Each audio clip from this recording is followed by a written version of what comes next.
Wicked Beauty by Katee Robert. 1 Helen, I am so fucking late, I mutter under my breath. The hallways of Dodona Tower are blessedly empty, but that only makes the clock ticking down inside my head worse. Tonight is the night everything changes. The night when I stop being a pawn in other people's games and finally gain the agency I've craved ever since I was a little girl. And I can't believe I'm fucking late. I pick up my pace, barely managing to resist the urge to run. Showing up out of breath and flustered to an Olympus party is even worse than showing up late. Appearances matter. It's been a long time since Olympus experienced anything resembling traditional warfare, but every day, little battles are fought and won using the most mundane things. A carefully designed dress, a sweet word hiding a poisonous sting, a marriage. I duck into the elevator that will take me up to the ballroom floor and barely resist the urge to bounce on my toes with impatience. Normally, I wouldn't give a damn about any of this. I make petty rebellions an art form. Tonight is different. Tonight, my brother Perseus, Zeus now, is making an announcement that will change everything. Less than a week ago, Eris passed away. It was hardly unexpected. The man was old as dirt and had been knocking on the doors to the underworld for 3 months, but it's opened up an opportunity that's usually only seen once a generation. Of the 13, Eris alone is open to absolutely anyone. A person's history, connections, finances don't matter. You don't even have to be Olympian. You simply have to win. 3 trials, all designed to cull the wheat from the chaff, and the last person standing steps up to become Eris, one of the 13 people who create the ruling body in Olympus. Each handles a specific part of keeping the city running smoothly, but more importantly to me, no one can compel any of them to take an action they don't want to. Not even Zeus can force the hand of another member of the 13, or at least that's the theory. My father never paid attention to those sorts of niceties, and I doubt my brother will now that he's inherited the title. It doesn't matter. If I'm Eris, I'm no longer daughter to one Zeus, sister to another, a spoiled princess with no real value beyond her pretty face and family connections. Becoming Eris will set me free. The elevator doors open, and I hurry in the direction of the ballroom. The long hallway has changed since the last party. The dour, dark drapes that hung floor to ceiling on either side of the doors replaced with an airy white fabric that has silver threaded through it. It's still not welcoming, but it's significantly less oppressive. I'm curious who made that design call, because Perseus sure as fuck didn't. Since he stepped up as Zeus after our father's death, the only thing my oldest brother cares about is running his business and ruling Olympus with an iron fist. Or at least trying to. Helen, I stop short, but recognition brings a relieved smile to my face. Eros, what are you doing out here lurking in the shadows? He steps forward and holds up a tiny jeweled bag.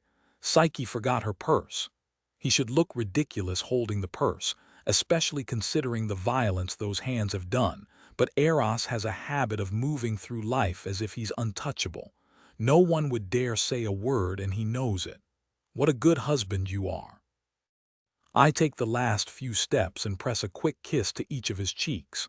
I haven't seen him much in the last couple months, but he looks good.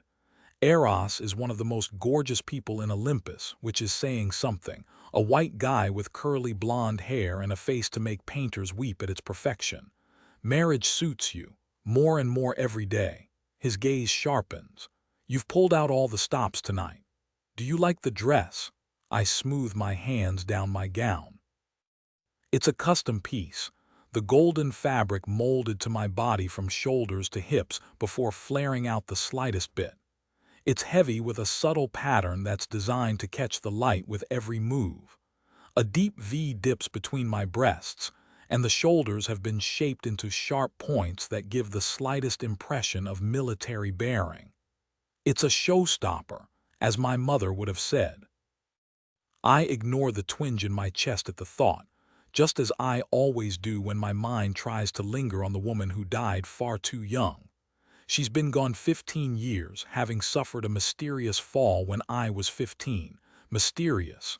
Right. As if all of Olympus didn't suspect that my father was behind it. As if I didn't know it for certain. Pushing this thought away is second nature. It doesn't matter what sins my father committed. He's dead and gone, just like my mother. I hope he's been suffering in the pits of Tartarus since he drew his last breath. When I think of his death, all I feel is relief.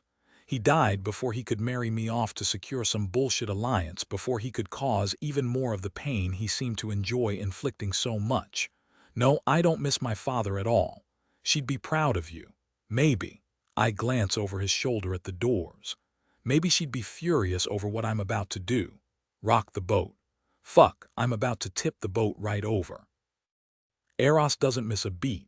His brows rise and he shakes his head, looking rueful. So it's Eris for you. I should have known. You've been missing a lot of parties lately. Training. Yes. I brace myself for his disbelief. We might be friends, but we're friends by Olympus standards. I trust Eros not to slide a knife between my ribs. He trusts me not to cause him undue trouble in the press. We hang out on a regular basis at events and parties and occasionally trade favors. I don't trust him with my deepest secrets. It's nothing personal. I don't trust anyone with that part of me. On the other hand, everyone in Olympus will know my plans very shortly. I square my shoulders. I'm going to compete to become the next Eris. Damn, he whistles under his breath. You've got your work cut out for you. He's not telling me he thinks he can't do it, but I wilt a little all the same. I didn't really expect enthusiastic support, but being constantly underestimated never fails to sting. Yes, well, I'd better get in there. Hold on, he surveys me. Your hair is a little lopsided. What? I lift my hand and touch my head. I can't tell without a mirror. Damn it, I'm going to be even later, but it's still better than walking into that room out of sorts. I start to turn in the direction of the bathroom back toward the elevators, but Eros catches my shoulder. I got it. He opens Psyche's purse and digs around for a few seconds, pulling out an even smaller bag. Inside, there is a bunch of bobby pins. Eros huffs out a laugh at my incredulous expression. Don't look so surprised. If you had a purse, you'd have bobby pins stashed too. Now hold still and let me fix your shit. Shock roots me in place as he carefully fixes my hair, securing it with half a dozen bobby pins. He leans back and nods. Better. Eros. I gently touch my hair again. Since when do you do hair? He shrugs. I can't do more than damage control, but it saves Psyche some trouble when we're out if I can help like this. Gods, he's so in love it makes me sick. I'm happy for him. Truly, I am. But I can't help the jealousy that curls through me. It's not about Eros. He's more brother to me than anything else. But at the intimacy and trust he shares with his wife. The one time I thought I might have that, it blew up in my face, and I still wear the emotional scars from the fallout. I manage a smile, though. Thanks. Knock 'em dead, Helen. His grin is sharp enough to cut. I'll be rooting for you. I drag in a slow breath and turn for the door. Since I'm late, I might as well make an entrance. I straighten my spine and push both doors open with more force than necessary. People scatter as I step into the room. I pause, letting them look at me and taking them in at the same time. This room has changed since Perseus inherited the title of Zeus. Oh, the space is still functionally the same. Shining white marble floors that I can barely see beneath the crowd. An arching ceiling that gives the impression of the ballroom being even larger than it is. The massive windows and glass doors that lead out to the balcony on the other side of the room. But it still feels different. The walls used to be cream, but now they're a cool gray. A subtle change, but it makes a difference. Most notably, the larger-than-life portraits of the 13 that line the walls have different frames. Gone are the thick gold frames that my father favored, replaced by finely crafted black. I would have to get closer to verify, but each looks like they might be custom, unique to each member of the 13. Perseus didn't make these changes either. I'm certain of it. Our father might have been obsessive about his image, but my brother doesn't give a fuck. Even when he should. I start through the crowd holding my head high. Normally, I can identify every single person who attends a Dodona Tower party. Information is everything, and I learned from a very young age that it's the only weapon I'm allowed. Some people meet my gaze, others stare at my body in a way that makes my skin crawl, and still others all but turn their backs on me. No surprises there. Being a Cassios in Olympus might have its perks, but it means being born into generations-old grudges and politicking. I grew up learning who could be trusted, no one, and who would actually shove me into traffic if given half a chance, more people than is comforting. But this party isn't a regular one, and tonight is not a regular night. Nearly half the faces are new to me, people who have arrived from the outskirts around Olympus or been ferried into the city by Poseidon for this special occasion. I don't stop moving to memorize faces. Not everyone here will be nominating themselves as champions. Plenty of them are just like the majority of the people here from Olympus. Hangers-on, they don't matter. I don't pick up my pace, moving at a steady stalk that forces people to get out of my way. The crowd parts for me just like I know it will, whispers following in my wake. I'm making a scene, and while half of them love me for it, the rest resent me. Everyone has pulled out all the stops tonight. In one corner, my sister Eris, Aphrodite, as of 3 months ago, is laughing at something with Hermes and Dionysus. My chest gives a pang. I would like nothing more than to be with them now, just like I am at every other party. My sister and my friends are what makes living in Olympus bearable, but the last few months have driven home the new differences between us. It wasn't so noticeable when Eris was still Eris, but now that she's also one of the 13, I'm getting left behind. Being sister to Zeus and Aphrodite, friend to Hermes and Dionysus, it doesn't mean shit. I'm still a piece to be moved around on someone else's board. Becoming Eris is my only opportunity to change that. I catch sight of the Demetriou clan in the opposite corner, Demeter with 3 of her 4 daughters, as well as Hades, husband to Persephone. Like everyone else, they're dressed to perfection. The fact that Hades and Persephone are here only spotlights the importance of what's to come. Every member of the 13 is present to stand witness to the ceremonial announcement of the tournament to replace Eris. Eros appears at his wife's side, and the way her face lights up at the sight of him, I turn away. The throne is my destination. Well, the pair of thrones, 2 more changes our shift in leadership has caused. Gone is the gaudy gold monstrosity our father used to love, replaced with a steel sculpture that's attractive but oh so cold. Kind of like Perseus himself. The second throne is a daintier version of his. Callisto Demetriou sits on it, a beautiful white woman with long dark hair dressed in an elegant black gown. She's staring at everyone gathered below her as if she'd like to shove each one of us through the huge glass doors that have been opened to let in the balmy June evening air. I doubt she'd stop there, though. More likely, she'd love to see us tossed right over the balcony. Why my brother chose her to be his wife to become Hera is a mystery to everyone in Olympus. They certainly don't seem to like each other. Their marriage reeks of Demeter's meddling, but no matter how I dig or pry, I've never been able to find a proper answer. I suppose it doesn't matter why Perseus married her, only that he did. I drop into a quick curtsy that almost manages to be polite. Zeus, Hera. My brother leans forward and narrows a cold look in my direction. While Eris and I take after our mother's coloring, Perseus is all our father. Blonde hair, blue eyes, pale skin, and a ruggedly attractive face. If he put any effort behind it at all, he'd be good-looking enough to charm the whole room. Unfortunately, my brother never excelled at that type of skill the same way the rest of my family does. Not Hercules. He was as bad at playing the game as Perseus. I shoved the thought away. There's no use thinking about Hercules either. He's gone, and as far as most of Olympus is concerned, he might as well be dead. No, that's not right. People talk about the dead. They pretend Hercules never existed in the first place. I miss him nearly as much as I miss my mother. You're late. Perseus doesn't lift his voice, but he doesn't have to. The people nearest us have gone quiet, tense with the possibility of seeing Cassio's family drama play out. I can't resent them for that. I've given them plenty of fodder for gossip over my 30 years. Sorry. I even mean it. Time got away from me. The temptation to overprepare isn't usually one I fall victim to, but there's nothing usual about this situation. Perseus shakes his head slightly, his gaze tracking the rest of the room. I'm making the announcement soon. Don't wander off. I bristle, but there's no point in taking it personally.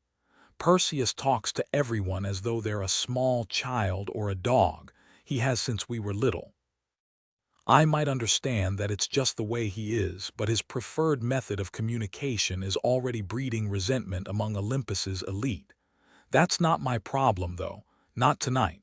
I give him a bright smile. Of course, dear brother, I wouldn't dream of it. After the announcement, people will have a chance to put their names forward to become champions, which will enter them into the tournament for Eris's title. The window to put a name forward doesn't technically close until dawn, but from what I understand, it's rare for there to be latecomers, so I want to make sure I'm on hand to get my name in before anyone can think to stop me. I turn to study the room, though I can feel my brother watching me, probably worried I'm going to embarrass him further. Another night, I might even see that as a challenge, but right now, I have my eyes on the prize. I will not be diverted.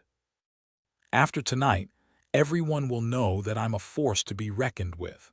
It doesn't take long for the rest of the 13 to drift over, taking up positions on either side of my brother and Callisto, Hera. She looks bored with this whole process, but she's the only one. A current of excitement surges through the room. I know Perseus just wants stability for Olympus, but this fanfare will be more than that for the city. It will give them something to cheer for, an event to raise civilian morale, something that has wavered recently. The 13 might rule Olympus, but ultimately they are only a handful of people. Without the support of the greater population, that power is in name only. There has only been an uprising once in our history, a few generations back after a war between the 13 decimated the city, but it was brutal enough for us to know we never want it to happen again. Things work best when the current members of the 13 play the celebrity game. When someone takes over a new title, they decide how they want to craft their image and run with it. Some, like Demeter, the last Aphrodite, Hermes, and Dionysus, go hard, using public opinion to further their respective goals. Poseidon and Hades have never played the game, though. Hades by virtue of no one on this side of the river knowing he existed until recently. Poseidon because he garners enough goodwill by being one of the few who can come and go across the barrier that surrounds Olympus freely, which means he imports anything industry and the city can't create for itself. A bunch of new members of the 13 in a short time means uncertainty, and in uncertain times, anything is possible. Even revolution. My brother will do anything to ensure that doesn't happen. The crowd presses closer, and I angle myself away from the front of it, shifting close to where Dionysus stands. He's a white man about my age with short dark hair and a truly impressive mustache that he's grown out just enough to curve it up at either side of his mouth. It should look ridiculous, but it's Dionysus. He makes ridiculous an artistic statement from his peppy attitude to his brightly colored suit. He grins at me. Ready for this? My stomach is twisted into 500,000 knots, but I smile back. Of course. There's bound to be drama, and you know how I love that. I will be the drama shortly. A light over Perseus brightens as the camera crew takes up positions across from him. This event will be broadcast to the greater city, which means the impressions champions make, starting now, are vital. Eris doesn't technically need civilian support to do their job, but being popular with the citizens helps smooth the way. My brother straightens to his feet, He doesn't have the commanding presence our father did, but he does have the ability to make it seem like he's looking right into a person's soul.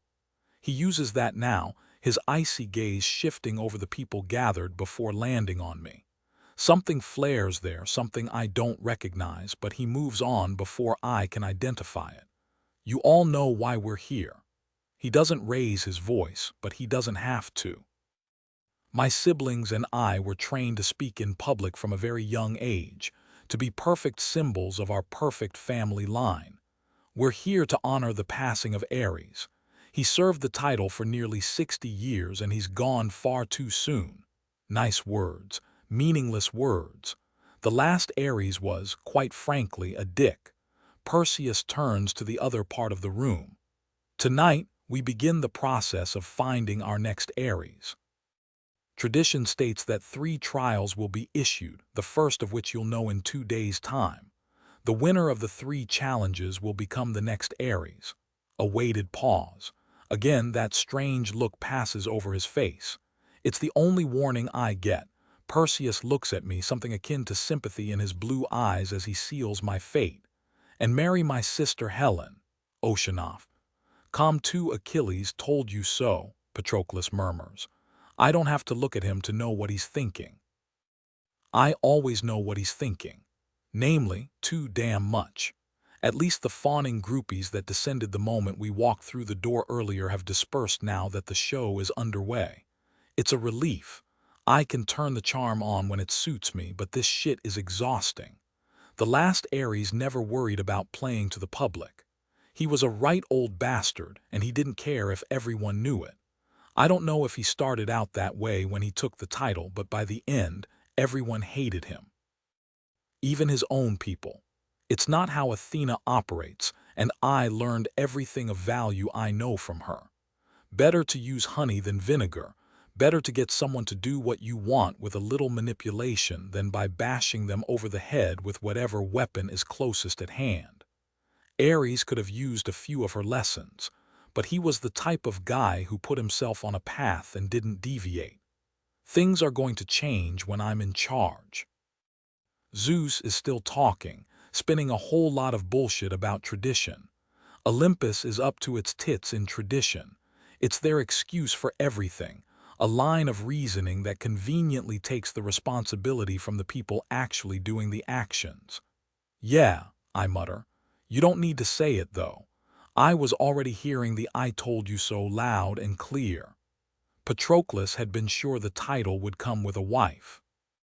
It's been a long time since this title passed over, so I had my doubts, but one of Patroclus's many skills is gathering all the available information and running scenarios until he finds the most likely one.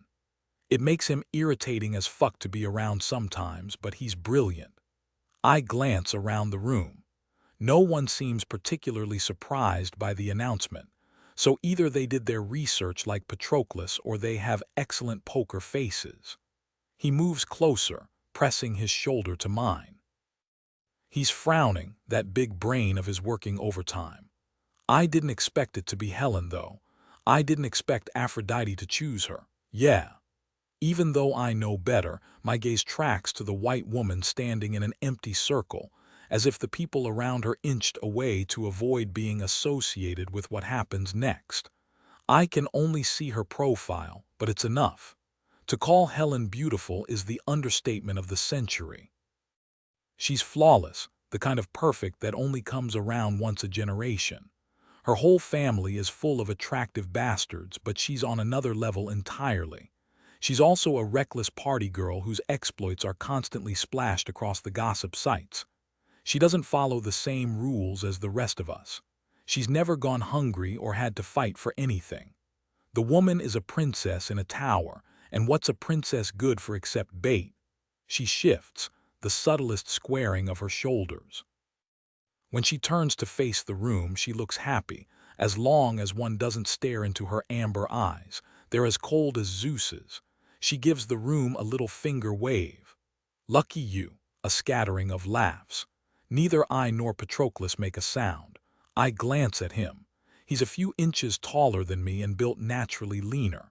Tonight, he's wearing the glasses I like so much and a suit that I can't help wanting to rumple. The man is always so fucking put together. Nothing phases him because before he takes action, he's already run half a dozen scenarios. Surprising him is damn near impossible. Still, "You sure about this?" I murmur. He may have expected a wife to be offered as part of the tradition, but Helen complicates things. Might as well get into bed with a snake and pray it doesn't sink its fangs into you. It will bite. That's what snakes do. The woman is loyal to her family and her family alone. Being married to her means every interaction, both in and outside our home, will be a battlefield. She's a Cassio's. She can't be trusted. This is the only way. He's right. I don't know why I'm even questioning it. This is what I've wanted since I was old enough to realize the only thing people in Olympus respect is power. Getting a taste of it as I climb the ranks beneath Athena. Yeah, I'm willing to sacrifice a whole lot to get that title. Then we move forward with the plan. He glances at me, handsome face completely calm, and gives a subtle nod. Patroclus never wanted to lead, let alone claim a spot as one of the 13, but he's going to put his name forward so he can help me win it. This was the plan from the moment I decided on Eris. The first 2 trials are designed to whittle down the champions until only 5 remain for the final one. Alliances aren't unheard of, but I'm not willing to wager my success on the unknown. Which is where Patroclus comes in. He'll provide any assistance necessary to ensure I reach the final trial. I'm reasonably certain I could do it on my own, but he insisted. Truth be told, I didn't protest that hard. Patroclus has been at my side since we met at 18. We've hit every major milestone since then as a pair. It would feel wrong to compete and win the title of Eris without him watching my back. Still, if you're sure. I'm sure. Stop trying to give me an out. I'm competing. End of story. He turns back to study the crowd. I have flaws on every single possible champion from Olympus. You're the best. With me at your side, your win is all but guaranteed. My win, becoming Eris, marrying Helen. Patroclus and I have an unconventional relationship, at least according to some, but I keep waiting for the idea of me being married to someone else to bother him. It sure as fuck would bother me if he married someone else, but he's as unruffled as always. It drives me up the wall. Marrying Helen Cassio's is going to be a giant pain in the ass. He gives me another of those censoring looks. Eris. As if he needs to remind me. I'd marry a literal fucking harpy if it meant becoming one of the 13. Unfortunately, Helen Cassio's isn't far off from that. She's a spoiled brat who's always gotten her way, and even through her lying smile, I can see she's furious about this development. She'll make whoever wins this thing regret it, probably for the rest of their lives. That's not even getting into the fact that any information she gleans from me will be fed right back to Zeus. It's a smart play on his part, worthy of a plan Patroclus would put together. Ultimately, though, it doesn't matter. I will become Eris. I'll deal with all the other shit once the title is mine. Movement on my other side makes me glance over. Paris. He's a lean white dude who obviously spends a shit ton of money on his appearance. It's there in the smoothness of his skin, in how perfectly styled his blonde hair is. Too bad money can't buy a good personality. Paris is a fucking asshole. All the good person genes in his family went to his older brother, Hector. Hector, I like and respect. Paris is looking at Helen like she's a piece of meat he can't wait to consume. I don't make a habit of paying too much attention to the gossip sites, but Paris and Helen's breakup was nasty enough to make headlines for weeks. Now the little shit is practically rubbing his hands together with glee. He glances at me and grins. Sorry, man, but she's mine. She can't say no if I become Eris and marry her. Hector steps forward on his brother's other side and slaps him upside the back of his head with a familiarity that says he's done it enough times for it to have become muscle memory. Don't be crude, he nods at me. Achilles. Hector. He used to head one of Eris's squads, but after he got married and had a baby, he ended up transferring to work for another of the 13, Apollo. I haven't seen Hector much in the years since, but he was a formidable fighter when I knew him. How's the kid? She takes after her mother. He gives a small smile. I thank the gods every day that she didn't get my ugly mug. Hector is good-looking in a rugged sort of way with his sandy blonde hair and kind eyes, but he's right. He won't be winning any beauty contests anytime soon. I grin at him, completely ignoring Paris. Surely you're not going to fight. You already have a wife. I thought you were halfway to retired at this point. He shrugs. Family. I nod as if I have any idea what he's talking about. My only family is Patroclus and the squad we run together. My parents are mysteries. Apparently they didn't want a kid, so they followed the old tradition of leaving the baby, me, on the temple steps. I grew up in one of the orphanages that's run in Hera's name, but I don't think an actual Hera has set foot in them since before I was born. At 18, I got a choice of working for Eris, Poseidon, or Demeter. Really, it wasn't much of a choice at all. I was a grunt for Eris for a few years before Athena plucked me out of obscurity and showed me what greatness can be. I was always destined for this. Now, it's time for those who would be Eris to step forward. Zeus steps back and motions to the tall black woman at his side. She's wearing a suit instead of a gown, the pale gray setting off her warm brown skin, her black hair cut short on the sides with the curls longer on the top. Athena. She surveys the room as if measuring every person's weaknesses. Knowing her, that's exactly what she's done. Once you put your name forward, the only way out is elimination or resignation. While these trials aren't meant to be to the death, accidents happen. Be willing to sacrifice it all. Paris ducks from under Hector's hand and moves forward. I'm Paris Chloros. I will sacrifice it all. I can't help it. I glance at Helen to see her reaction. Her pale skin has gone a little green as she glares at her ex. Paris winks at her as if he can't see the murder in her eyes. If he wins Eris, I don't like his chances of surviving the wedding night. It won't be a problem because Paris isn't even a contender. The bigger worry is Hector, who steps forward and repeats the traditional phrase. Ajax, another of the former Eris commanders and someone I consider a friend, is next. Then a black woman with locks pulled back from her scarred face.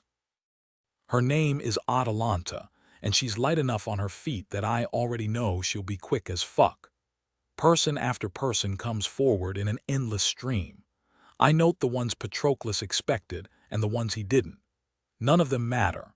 There are a few actual contenders, but mostly they're people from the elite families that move in the extended circles of the 13. They'll attempt the tournament because they can't afford to ignore a chance to take the title, but they aren't true threats. A wave of murmurs rises behind me, and I glance over my shoulder as two men stalk through the crowd, people practically scrambling over one another to get out of their way. They have similar coloring, medium brown skin, dark red hair, dark eyes, and are both even larger than I am. Big bastards, I murmur. The taller of the two gives me a look that's eerily empty as they pass by. The entire room has gone silent, probably sensing the same thing I do. These are true predators in our midst. Even more importantly, they're strangers. The shorter of the two steps forward first with a showy bow.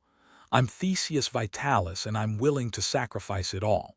Athena raises a brow. New in town, it's within the parameters of the competition. I'm aware of the rules, she glances at the taller one. And you? I'm the Minotaur. His voice sounds like someone hacked open his vocal cords and then poured burning embers into the wound. Athena gives him a sharp look. That's your name. It serves its purpose. He pauses barely long enough for her to nod before continuing. I will sacrifice it all. Dangerous, Patroclus murmurs. Yeah. I wait for them to move to the side before Patroclus and I step forward. I can't help looking at Helen again as Patroclus speaks the words to become a champion.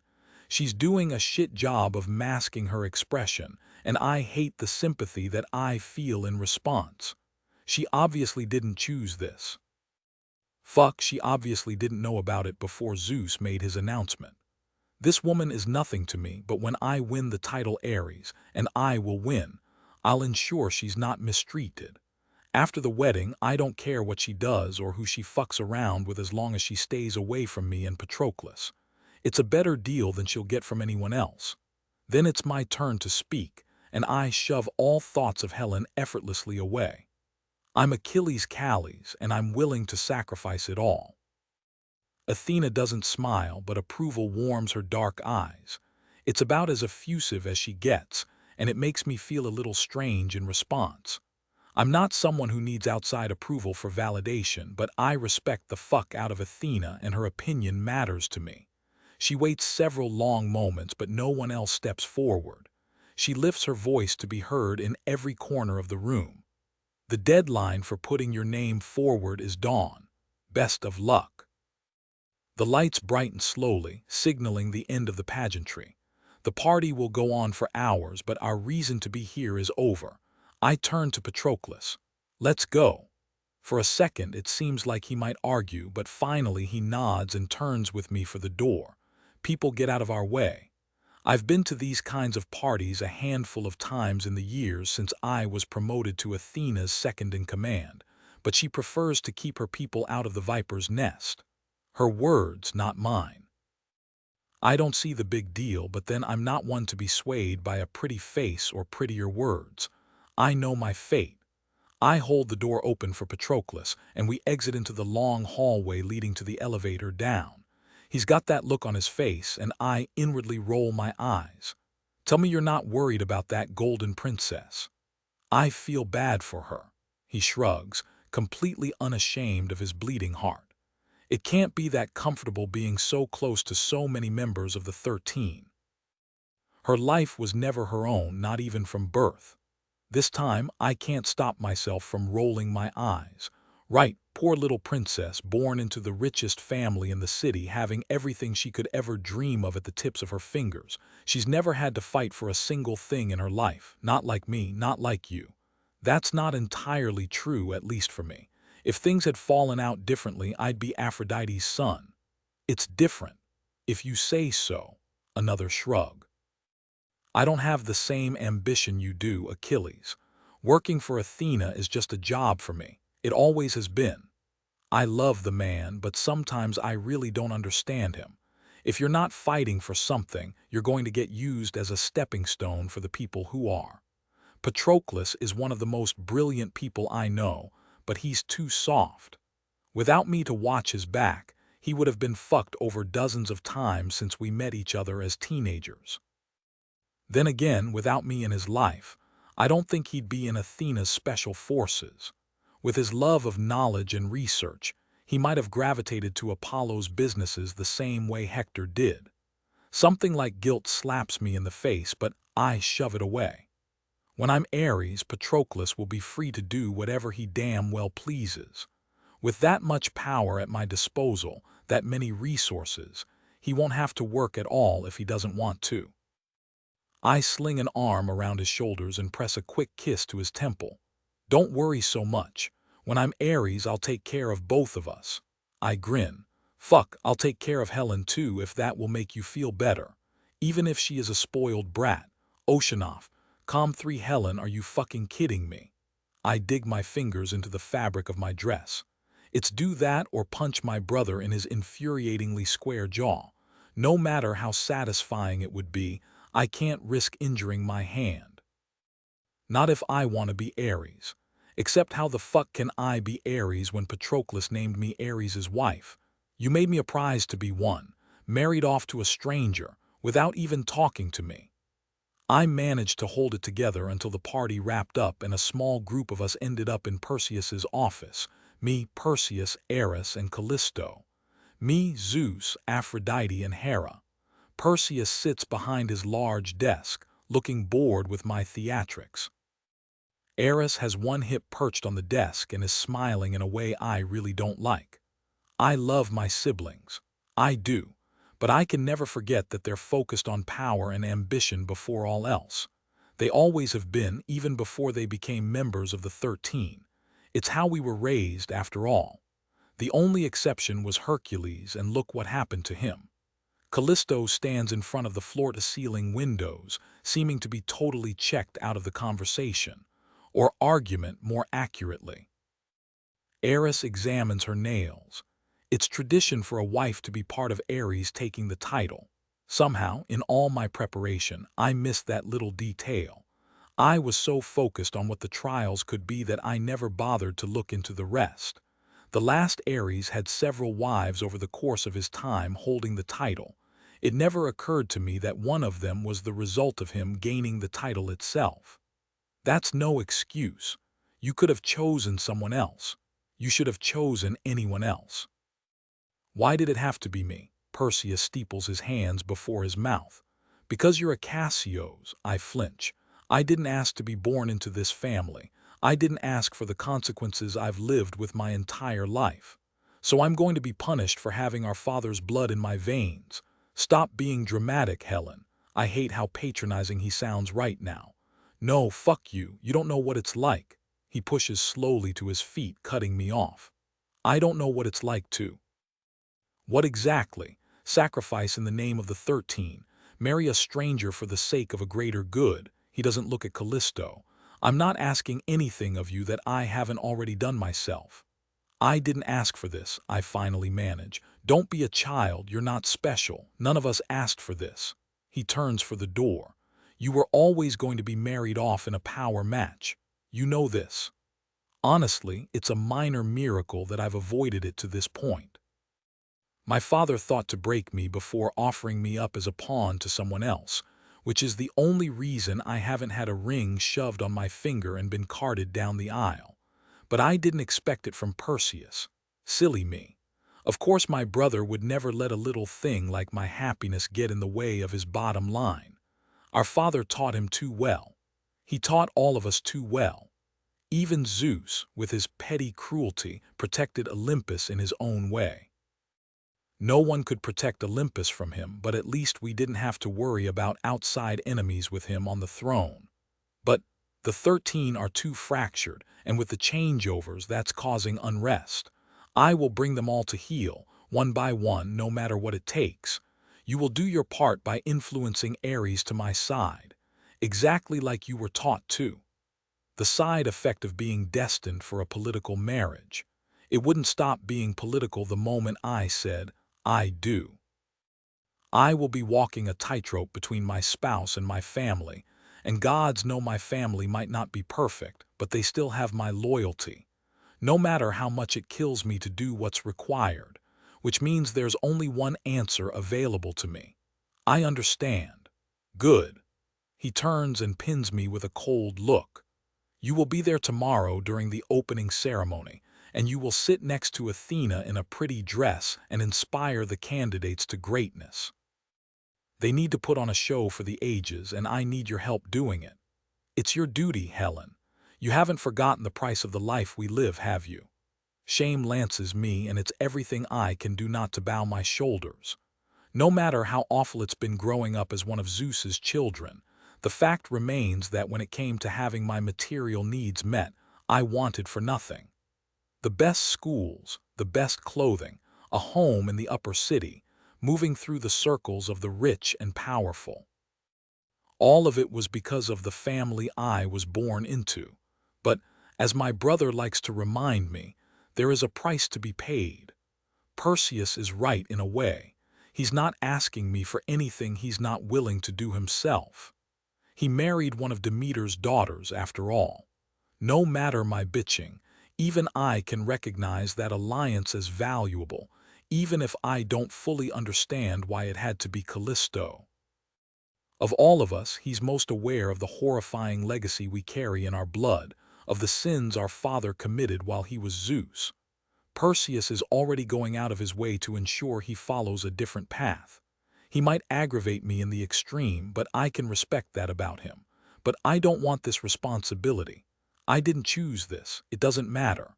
I lift my chin, blinking past the burning in my eyes. I am a Cassios and Cassioses don't cry.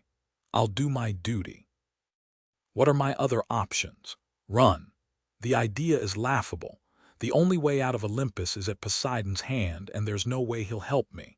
He doesn't like me, but more than that, he knows how valuable I am to this whole plan. Helping me means alienating Zeus, Aphrodite, and the next Eris, all in one single action. Probably Demeter too, though that one isn't guaranteed. Perseus is too measured to do anything so reckless. Do I need to put one of Athena's people on you? I draw myself up. Absolutely not. Fine, don't make me regret this decision. He nods and then he's gone, leaving me alone with Eris. Eris pushes off the desk. She's wearing a slinky gunmetal silver gown and has her long dark hair pulled back in a complicated series of twists. I know this isn't ideal, but he's right. A new Aries means we're introducing a wild card into the 13. We need you to pave the way to secure a new Zeus-Ares alliance. I love my sister. A lot. But that doesn't change the fact that, like everyone else in my family, she's out for Olympus first, herself second, and everyone else dead last. Family might rank higher than the greater Olympian population, but not by much. She loves me. She's just not one to let that get in the way of decisive action and stirring the pot every chance she gets.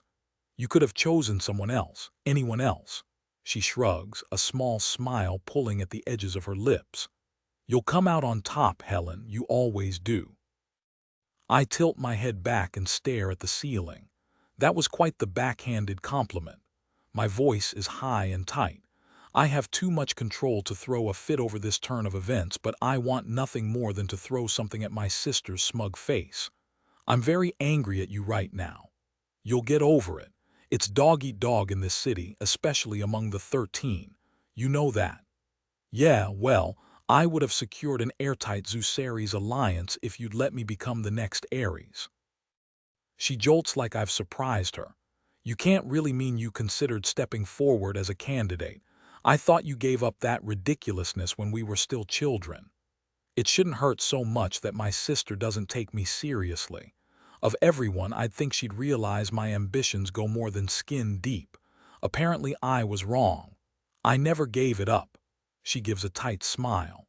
Honey, I know you mean well, but look at the champions. Achilles, Hector, Atalanta, those two strangers. They're huge and they practically sweat violence. That's not even getting into the other 30-odd people who put their names forward. She hesitates. You're capable, but you're no warrior, Helen. There's no way you could win.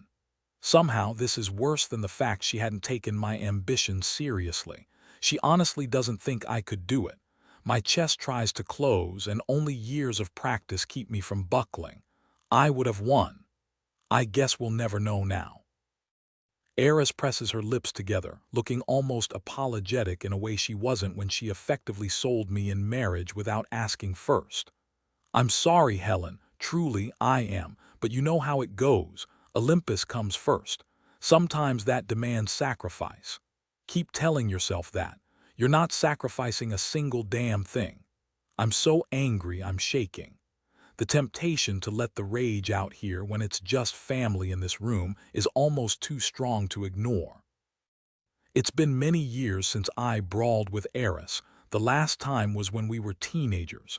It would feel so damn good to let off some of this horrible feeling inside me. The betrayal lies thick on my tongue, threatening to choke out everything else. Don't make that face. It's going to give you wrinkles. This will work out, Helen. Trust us. She turns and strides out of the office. Eris always did like to leave arguments unfinished. It's so damn naive of me to believe my siblings would treat me differently than my father intended to. Helen Cassios, Princess of Olympus, destined to marry someone who will bring more power to her family, as if they need it. Damn it, I force my hands to unclench the folds of my dress. I wanted the title so fucking bad. Why not do it anyway? Callisto's voice comes from the shadows, low and almost seductive. I jolt and spin around, my heart racing. I'd completely forgotten she was in the room with us. She melts out of the shadows near the window where she'd been standing, near invisible. In her black dress with her dark hair, She looks like some creature of the night who wandered into this office by accident. I still can't believe my brother married her. I understand wanting to settle Demeter and her significant power firmly on his side, but surely Eurydice would have been a better choice. She's so much sweeter, marrying her would mean a much less tumultuous life. Then again, Olympus would eat Eurydice alive if she became Hera. I can't do it anyway, that's not how things work. Isn't it? Callisto examines her nails. I'm a fan of asking for forgiveness instead of permission. That's what your brother did after all. Why not give him a taste of his own medicine? I stare. You're trying to cause trouble. Olympus is nothing but trouble. Something dangerous shifts through her tone. She's not entirely wrong, but that doesn't mean she's right either. Her mother, Demeter, won the title and brought her daughters into the city proper a little over 10 years ago. In that time, Callisto has made her derision of everything connected with the 13 known. Before she married my brother, she didn't show up for parties. She didn't play the game. She was always willing to step to the line and fight, no matter the opponent. Now that she's officially become Hera, I don't know what to make of her. I cross my arms over my chest and try to calm my racing heart. No matter how dangerous she seems, she's just a woman, and I've been playing this game longer than she's been in the city proper. I inject some false cheer into my voice. It's really sweet that you're trying to be a supportive sister-in-law, but I am not about to become a pawn in whatever game you and my brother have going on. Callisto gives me a long look, her hazel eyes downright predatory. This has nothing to do with your brother. Lovely. Now I have some snake oil I'd love to sell you. It's great for the skin, practically a fountain of youth. Her lips curve. Regardless of my motivations, we're talking about you. Is there some rule that says you can't be both prize and champion? I consider her. Despite my better instincts, I'm thinking her words through. I'd have to check, but probably not. They don't have a rule against it because I doubt it would have occurred to anyone to even attempt it. I hate to lend any strength to Eris's doubt in me, but you've seen the people who stepped forward. That's a lot to combat. Callisto shrugs. If you were planning on making an attempt for Eris, you already intended to fight them and come out on top. She's not wrong, but it still sounds like a trap. It's just I'm not sure I care. If I compete and win, I knock out 2 birds with 1 stone. I become Eris and successfully dodge being married to someone I don't know. Despite myself, I picture Paris's smarmy face leering at me as he stepped forward earlier, or being married to that man. I dodged that fate once and I'm determined to do it again. Still, one thing doesn't add up. I carefully wrap up my growing excitement and inject coolness into my tone. Again, what do you have to gain from suggesting I do this? Another shrug. Maybe I have a thing against people being forced into marriages they didn't choose. Maybe I want to live vicariously through you because I would have competed to be Eris if I weren't already Hera. Maybe I want to stick it to my lovely husband in any way I can. My reasonings really don't matter, do they? Again, that predator's smile. You want to compete, Helen? Do it. All those fuckers who think you're just a pretty prize to be won, prove them wrong. It feels like she fired an arrow right into the very heart of me. I can't trust this woman, sister-in-law or no. But that doesn't mean her idea is without merit. You really hate my brother, don't you? I hate all of the 13. You are one of the 13. Even if Hera has become a weakened title since my father became Zeus, over the course of his 3 wives, 3 Heras, he stripped the title of what influence it had until it became nothing more than an empty term for Zeus's spouse. Yes, I am. The door opens and Perseus steps back into the room. His gaze jumps from me to his wife and back again. There you are. Her smile is downright poisonous. Just having some girl talk with Helen. He doesn't comment on that, which is just as well. It's time to leave, Hera. Of course, Zeus. The words seem polite enough, but fury lurks in their edges. She turns to me. Congratulations on your pending nuptials, Helen.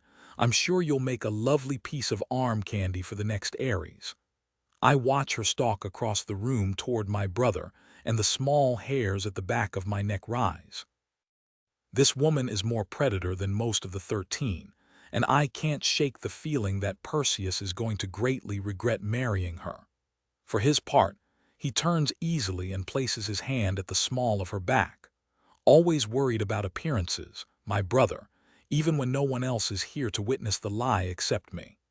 I follow them out of the office, and we take the elevator down to the parking garage. Only when we've walked well out of hearing range of the guard near the door does Perseus speak. Do not, under any circumstances, take action to endanger this process. Promise me, Helen. Damn him for throwing this curveball at me, and then demanding I promise good behavior. Damn his wife for using clever words to poke holes in my already shaky determination to do what my family asks of me. I shake my head slowly. You know, you really do take after our father. He flinches, a barely perceptible movement that instantly has guilt surging through me. It was a low blow, and I did it intentionally to hurt him. I never mean to be a bitch, but sometimes the thorns inside me squeeze too tightly and horrible things burst from my lips. Words meant to strike to the very heart of a person. Perseus nudges Callisto toward his SUV, and I wonder again that he touches her so easily, as if he's not worried about losing a hand. Surely he sees the sharp look she sends in his direction every time he gets too close. He waits for her to climb into the passenger seat before turning to me. I deserve that, but it changes nothing. Promise me, Helen. I promise, I lie without hesitation. I don't even feel guilty while doing it. It's practically a love language in our family. He searches my face, the cold thawing for the barest instant. Whoever becomes Eris will treat you well. I'll ensure it. I laugh bitterly. How? Are you going to set up surveillance to ensure my spouse doesn't abuse me? Please. Yes. He's not joking. I stare. And then what, Perseus? What will you do if you sentence me to be married to a monster? It won't come to that. You're too savvy, and most of the champions recognize that harming you would alienate a good portion of the 13. Surely my ambitious, ruthless brother can't be this naive. Most, but not all. The unknowns won't win, Helen. No, they won't, because I'm going to. The resolution takes root in my chest, steadying me. I'm going to be Eris. Still, I can't help pressing. I don't know what I'm looking for. Reassurance, comfort, something. I'm a fool. What if one of the unknowns wins? What if Paris wins? They won't harm you if they do. My brother turns for the SUV. I'll make you a widow. Oceanoff. Calm 4 Patroclus. I leave Achilles asleep in our apartment and make my way to Athena's headquarters on foot. She likes to keep a low profile, occupying an older building in the northeast part of the upper city, just south of the docks and near the coast. It's far enough from Zeus's glittering city center that the buildings have more character, deviating from the steel and glass and concrete look that the blocks surrounding Dodona Tower favor. There's not long until the deadline closes to put forth a name as champion.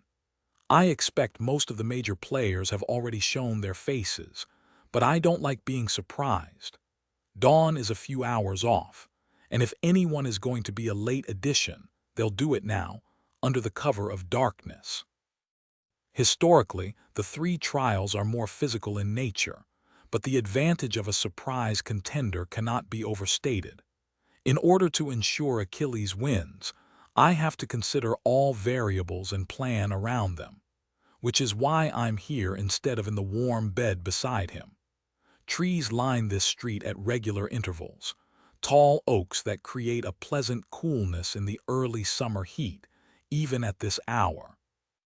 I step into the shadows offered by one with a clear view of the entrance to Athena's building and settle in to wait. I hear the person before I see them. Heels clicking sharply against the sidewalk, quick and pointed enough to convey a deep anger. I slide deeper into the shadows and angle myself to look for the source. Surprise flares when I recognize the golden dress glimmering in the streetlights. I can't see Helen's face clearly from here, but the determination in the set of her shoulders speaks for itself. She'd do the same thing when we were kids on the playground, throw back her shoulders before charging into a confrontation. The stakes were so much lower then. I half convince myself it's a coincidence that she's on this street, moving in this direction, until she yanks open the door to Athena's building and strides inside. I'm good at strategy. I might even be the best in Olympus. I theorized Helen would be picked as the bride of the next Eris before it was announced, because the data supported that outcome. I knew Paris and Hector would step forward for the same reason. I even projected that there would be a few non-Olympians in the bunch, though I haven't had a chance to dig into the few who showed up. I did not anticipate this. Helen means to compete for the title of Eris.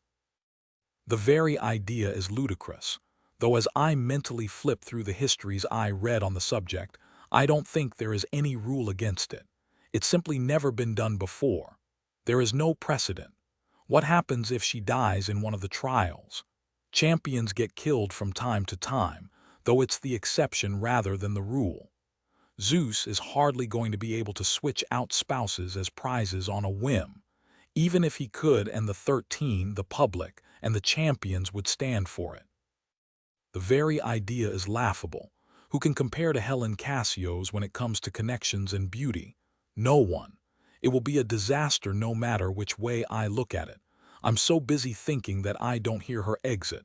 I don't even notice Helen until she's standing right in front of me, an arch in her perfect eyebrow. You never used to be sneaky. The last time you saw me, I was 8. People change. Except, now that I'm thinking of it, Helen always was the first to act against type back then. A cute little girl in a spotless sundress, who had no problem bloodying bullies' noses and making them cry. Some people change, she shrugged. Either way, spying is beneath you, Patroclus. We might have been friends as kids, at least until my mother's moved our family out of the city center when I was in 3rd grade, but I haven't seen much of Helen since then. In hindsight, she was a cute kid, but she's always been a goddess to me. She's the one who befriended my awkward younger self and stopped the other kids from teasing me about my glasses. I missed her after I moved away, but those memories faded as time went on. As an adult, I feel her beauty like an assault. In the night, with only the streetlights kissing her high cheekbones and full lips, she looks downright otherworldly. I might have considered her a goddess back then, but she truly looks it now. I'm not spying, I manage. My words come out a little hoarse, but fuck, she surprised me. I glance at her feet and frown. Where are your shoes? I saw you lurking out here and wanted a word. She holds up heels that are high enough to make my feet hurt in sympathy. I figured you would bolt if you heard me coming. I'm one of Athena's people. I would not bolt to avoid talking to you. Her lips curve. Guess people do change after all. My skin heats. I'm surprised you remember me. I don't know why I say it. I honestly don't. She's Helen Cassio's. She might have been kind to me when we were 8, but that was a long time ago. Her smile disappears.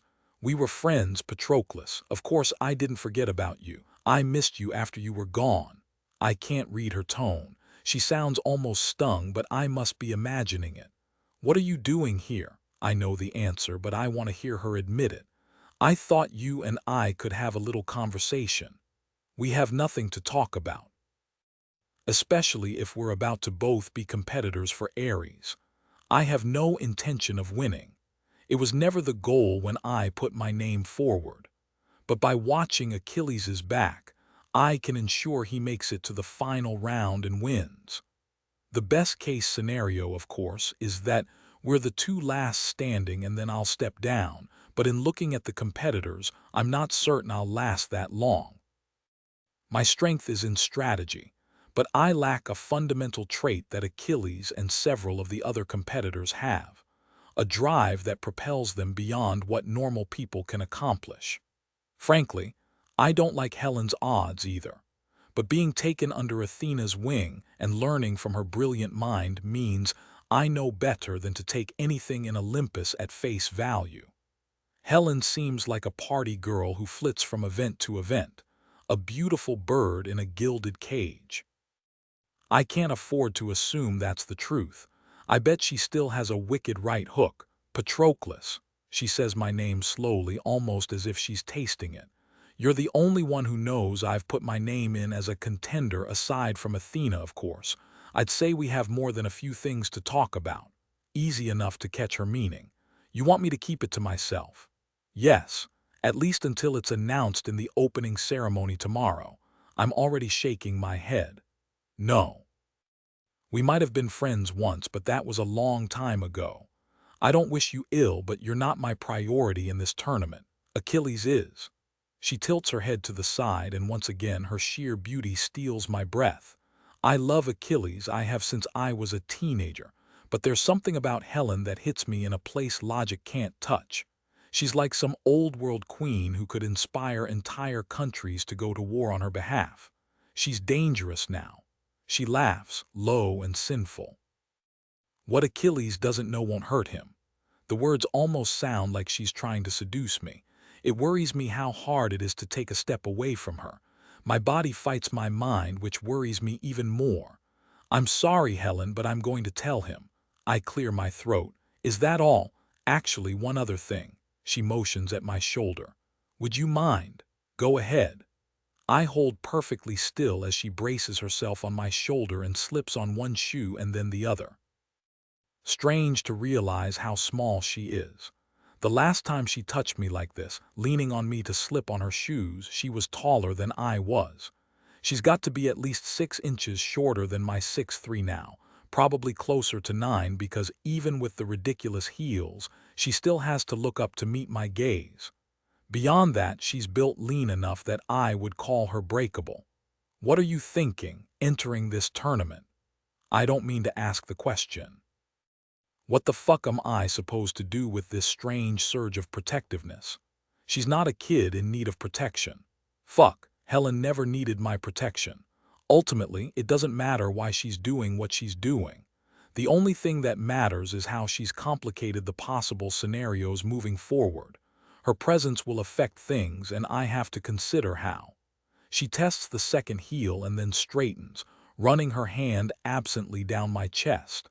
I feel the touch like a brand. For her part, Helen seems almost unaware of the effect she has on me. She glances down the street, her expression unreadable. Are you happy, Patroclus? You're not an accountant the way you wanted to be back then. She snorts and shakes her head. What 8-year-old wants to be an accountant? Fondness rises inside me, even as I try to fight it. Nothing good will come from revisiting this strange connection with Helen that I'd all but forgotten about until now. And you're not a pirate. Are you happy? Instead of answering, she fires back. Do you ever get tired of standing in Achilles' shadow? No, I answer instantly. He's too brash, too impulsive. He needs someone to anchor him. Without me at his back, gods know where he would have ended up. Achilles is brilliant in his own way, but his priorities can be extremely skewed to the point where he doesn't see or care about the full picture. He takes in what he feels is enough information to act and then acts. His drive and momentum are both terrifying and aggravating by equal measures. What about what you need? Logically, I know she's not talking about me, not really. Still, I answer honestly. I have everything I need. It's almost the truth. I truly am happy with what I have with Achilles. It's not a traditional relationship by any means. We don't bother to put labels on things, and we're not exclusive, though I don't partake in others' charms as often as Achilles does. I love him. He loves me. We're both getting our needs met, at least for now. If I harbor a secret fear that someday I won't be enough for him, well, that's no one's business but my own. I'm not about to confess as much to Helen, shared history or no. Lucky you, she murmurs. For someone who's been moving through the upper circles of Olympian politics, she's got a terrible poker face. Or maybe the shadows are tricking me into seeing vulnerability where there is none. You seem to have everything you need. I know better than to make assumptions. Achilles thinks he has Helen and her ilk figured out. But even if my mothers withdrew from the petty politics when I was in grade school, I still recognize that very few in the upper city are entirely honest about what they need and what they want. Doing so with the wrong people hands them a weapon perfectly designed to hurt you. Do I? Helen pats my chest and takes a careful step back. Well, I guess it's true then, since you say so. Helen. I don't mean to say her name like that, low and stern. She smiles, the expression more of sadness than joy. Not everyone is as lucky as you are, Patroclus. Loving mothers who sacrifice their ambitions to give you a safe space to grow up in. A boyfriend who's Athena's second in command. A promising career within her special forces. You seem to know a lot about me. She glances away and then back at me. I might have checked up on you occasionally over the years. I guess you didn't do the same. I don't like the sad look on her face. I'm not the one who should be trying to lift it, though. Really, the thing I should be doing is getting out of this conversation as quickly as possible. Helen is too savvy to give me ammunition to use against her, and I can't say the same about myself. Not when I'm reacting so strangely to her. I didn't have to check up on you. You're in the headlines all the time. I am, aren't I? She laughs a little, a tiny sound of amusement that's gone far too soon. I'm really going to give them something to talk about this time. You won't win.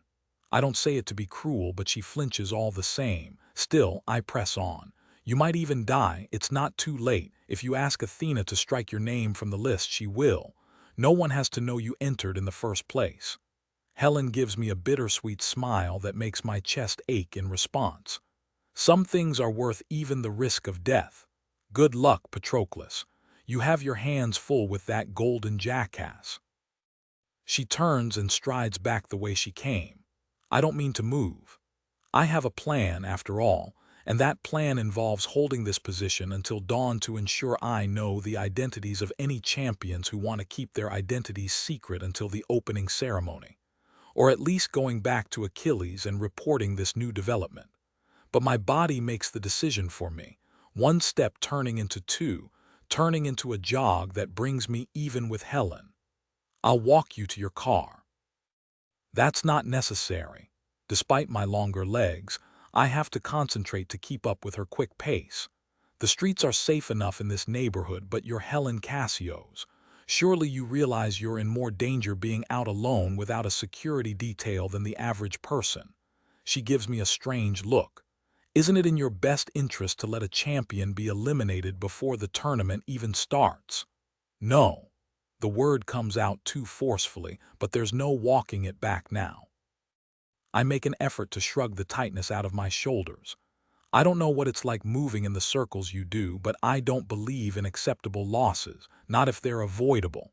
How precious of you. She's still watching me like I'm a strange new creature she's never seen before. When she speaks again, her voice is almost gentle. Patroclus, it's really okay. If anyone is silly enough to jump me, I can take care of myself. She holds up a tiny fist. Once upon a time, I took care of you too. I smiled despite myself. You were a terror on the playground. Like I said, she drops her fist. I don't need you to watch out for me. Maybe she doesn't. She must be able to if she's confident enough to enter the tournament. I can't make myself leave her side, though. Not until she's safe. All the same, consider it paying you back for punching Menelaus's nose after he broke my glasses. She sighs. I should have expected that being irritatingly stubborn is the one thing that hasn't changed. You'd have to be to share Achilles' bed. Very well. Tag along if it will make you feel better. It strikes me that this Helen is a bit different from the one plastered across the gossip sites. The changes are subtle, but I make a habit of filing away every interaction with powerful people who move among the 13. They're dangerous in their own ways, and it pays to never be caught flat-footed. The version she plays in public is bubbly in an almost aggressive way. She lights up every room she walks into, stands too close, and laughs too loudly for polite company. It's as if she forces her mark into every space she occupies, dares people to ignore her. This Helen still stands too close, but she's more subdued. She's sad, almost vulnerable. It makes me feel strange to notice that she's more complicated than I first expected. You didn't know about the marriage, did you? Instead of answering, she goes on the offensive. Are you and Achilles in a relationship? Or are you just friends who sometimes fuck? I miss a step. That's none of your business. Neither is whether or not I knew about the marriage beforehand. We stop at the corner and she pulls out a phone in a glittering case. Everything about Helen seems to glitter. It's unnerving, reminding me of the various animals whose bright coloring signals their poisonous defenses. She flips it around to show me the screen. My ride will arrive in a few minutes. You've done your duty. You can go now. I plant my feet. I'll stay until they get here. Fine. Helen plants her hands on her hips, which makes it impossible not to notice how well the dress fits her body. It's a piece of art, the cut seeming to defy physics in a way I don't completely understand. Surely there is some tape or contraption involved to keep her breasts from escaping. Her low laugh has me jerking my gaze back to her face. Gods, I was staring at her chest. My skin heats and I'm grateful for the shadows. Hopefully they're hiding my blush. Sorry. It's really a shame you and Achilles are none of my business. You're very handsome and I'm feeling a special kind of reckless. She steps close. Not quite enough to touch, but it's a near thing. Helen stares up into my face. Want to get into some trouble with me, Patroclus? You can tell Achilles about it later in extreme detail. I can see how that would go all too clearly. If she were anyone else, if this were any other situation, Achilles would get off on that. Usually, the situation is reversed. He'll have some fun and tell me about it while he's fucking me or I'm going down on him, though he always peppers me with questions when someone catches my eye enough to pursue a single night of fun. It's been a long time since I indulged, and in different circumstances, he'd be delighted by my uncharacteristic impulsiveness. This feels too much like a betrayal for reasons I don't particularly want to look into. I finally shake my head. No, under other circumstances, but I hate the disappointment that shades her features, hate it so much I catch her hand and lift it, turning to press a kiss to her wrist. I'm sorry. Your loss. But she makes no move to put more distance between us or break our contact. The moment spins out, as fine as gossamer and filled with possibility. Saying no is the right thing to do. I'm already reacting too strongly to Helen without a physical component involved. I have many strengths, but sex can occasionally muddy the waters, dull my normally sharp mind. I can't afford for that to happen now, when Achilles is poised to take everything he's worked and sacrificed so much for. I certainly can't do so with this woman who is in direct opposition to that goal. If Achilles wins, he'll marry her. The thought brings a flare of heat so intense, I lean toward Helen without intending to. We'd planned for the marriage to be in name only, but what if it wasn't? She tilts her head back and licks her lips, her gaze on my mouth. Patroclus. Gods, the way this woman says my name, low and breathy with a hint of question that makes me want to pull her close and kiss her until the only thing she can level that impressive focus on is me. What the fuck is happening to me? A horn honks, jarring us out of the moment. Helen takes a large step back and pulls her hand out of my grasp. Another time, maybe. Her grin goes downright wicked. I changed my mind. Don't keep this between us. I'm sure Achilles will be thrilled to know he's going to face me in all 3 trials. If her competence is half as strong as her arrogance, she might actually have a shot. I stand there and watch her climb into the back seat of her ride. The taillights disappear quickly down the street, turning back toward the city center. There's no doubt about it. This situation just got even more complicated. Ocean off. Calm 5 Achilles I wake up the moment Patroclus slips into bed. He's trying to be quiet, but as stealthy as he is, I've never been that heavy of a sleeper. Not as a child, and sure as fuck not when I became a soldier. I roll over and hook an arm around his waist, pulling him to me, his back to my chest. I bury my face in the nape of his neck. He smells like summer night and perfume. I open my eyes. It's still dark. The clock reads 3:00 a.m. You're back early. Yeah. He's so tense he's like a block of concrete. Something happened. Something he doesn't want to talk about. Yeah, that's not going to work for me. Patroclus. I press him down onto the mattress and prop my head on my hand. Talk. I can't see his expression clearly in the shadows, but I don't have to. I know this man as well as I know myself. I can practically feel the guilt coming off him in waves, even if it doesn't make a damn bit of sense. Nothing he could have done tonight should spawn guilt. That's not how we work. Finally, he drags in a breath. Helen Casio's put her name forward as a champion. What? Yeah, I shake my head. What the fuck is she thinking? She's going to get hurt and that will piss off Zeus and Aphrodite and make things more difficult for the new Eris. For me, I used to know her. That shocks me enough that I sit up. What are you talking about? You don't know Helen Casio's. I used to. He says it like a confession. We went to school together when we were kids before my family moved away from the city center. We were friends. He's never once mentioned her in all the time I've known him. I know I should see that as proof that she's no one to him, but all I can focus on is that there are parts of Patroclus that I don't recognize. I scrub my hand over my face. So you knew Helen Casio's once upon a time and she put her name forward as a champion. That's not enough to spawn this guilty reaction in him. What else happened? He clears his throat. I'm pretty sure she propositioned me. People come on to Patroclus all the time. He's sexy, he's got a soldier's body, and he's smart as fuck. Anyone who talks to him for 10 seconds knows he's a catch. Most of the time, he doesn't even register that he's being hit on. When he does, he politely disengages. It's rare for someone to interest him enough to allow himself to be seduced, and even rarer for him to act like this afterward. I'm pretty sure it's never happened before. I don't like it. I sure as fuck don't like how it makes me feel. How? I don't mean to ask the question. The single word lands like a gauntlet thrown between us, too heavy for 3 little letters. Patroclus tenses. What?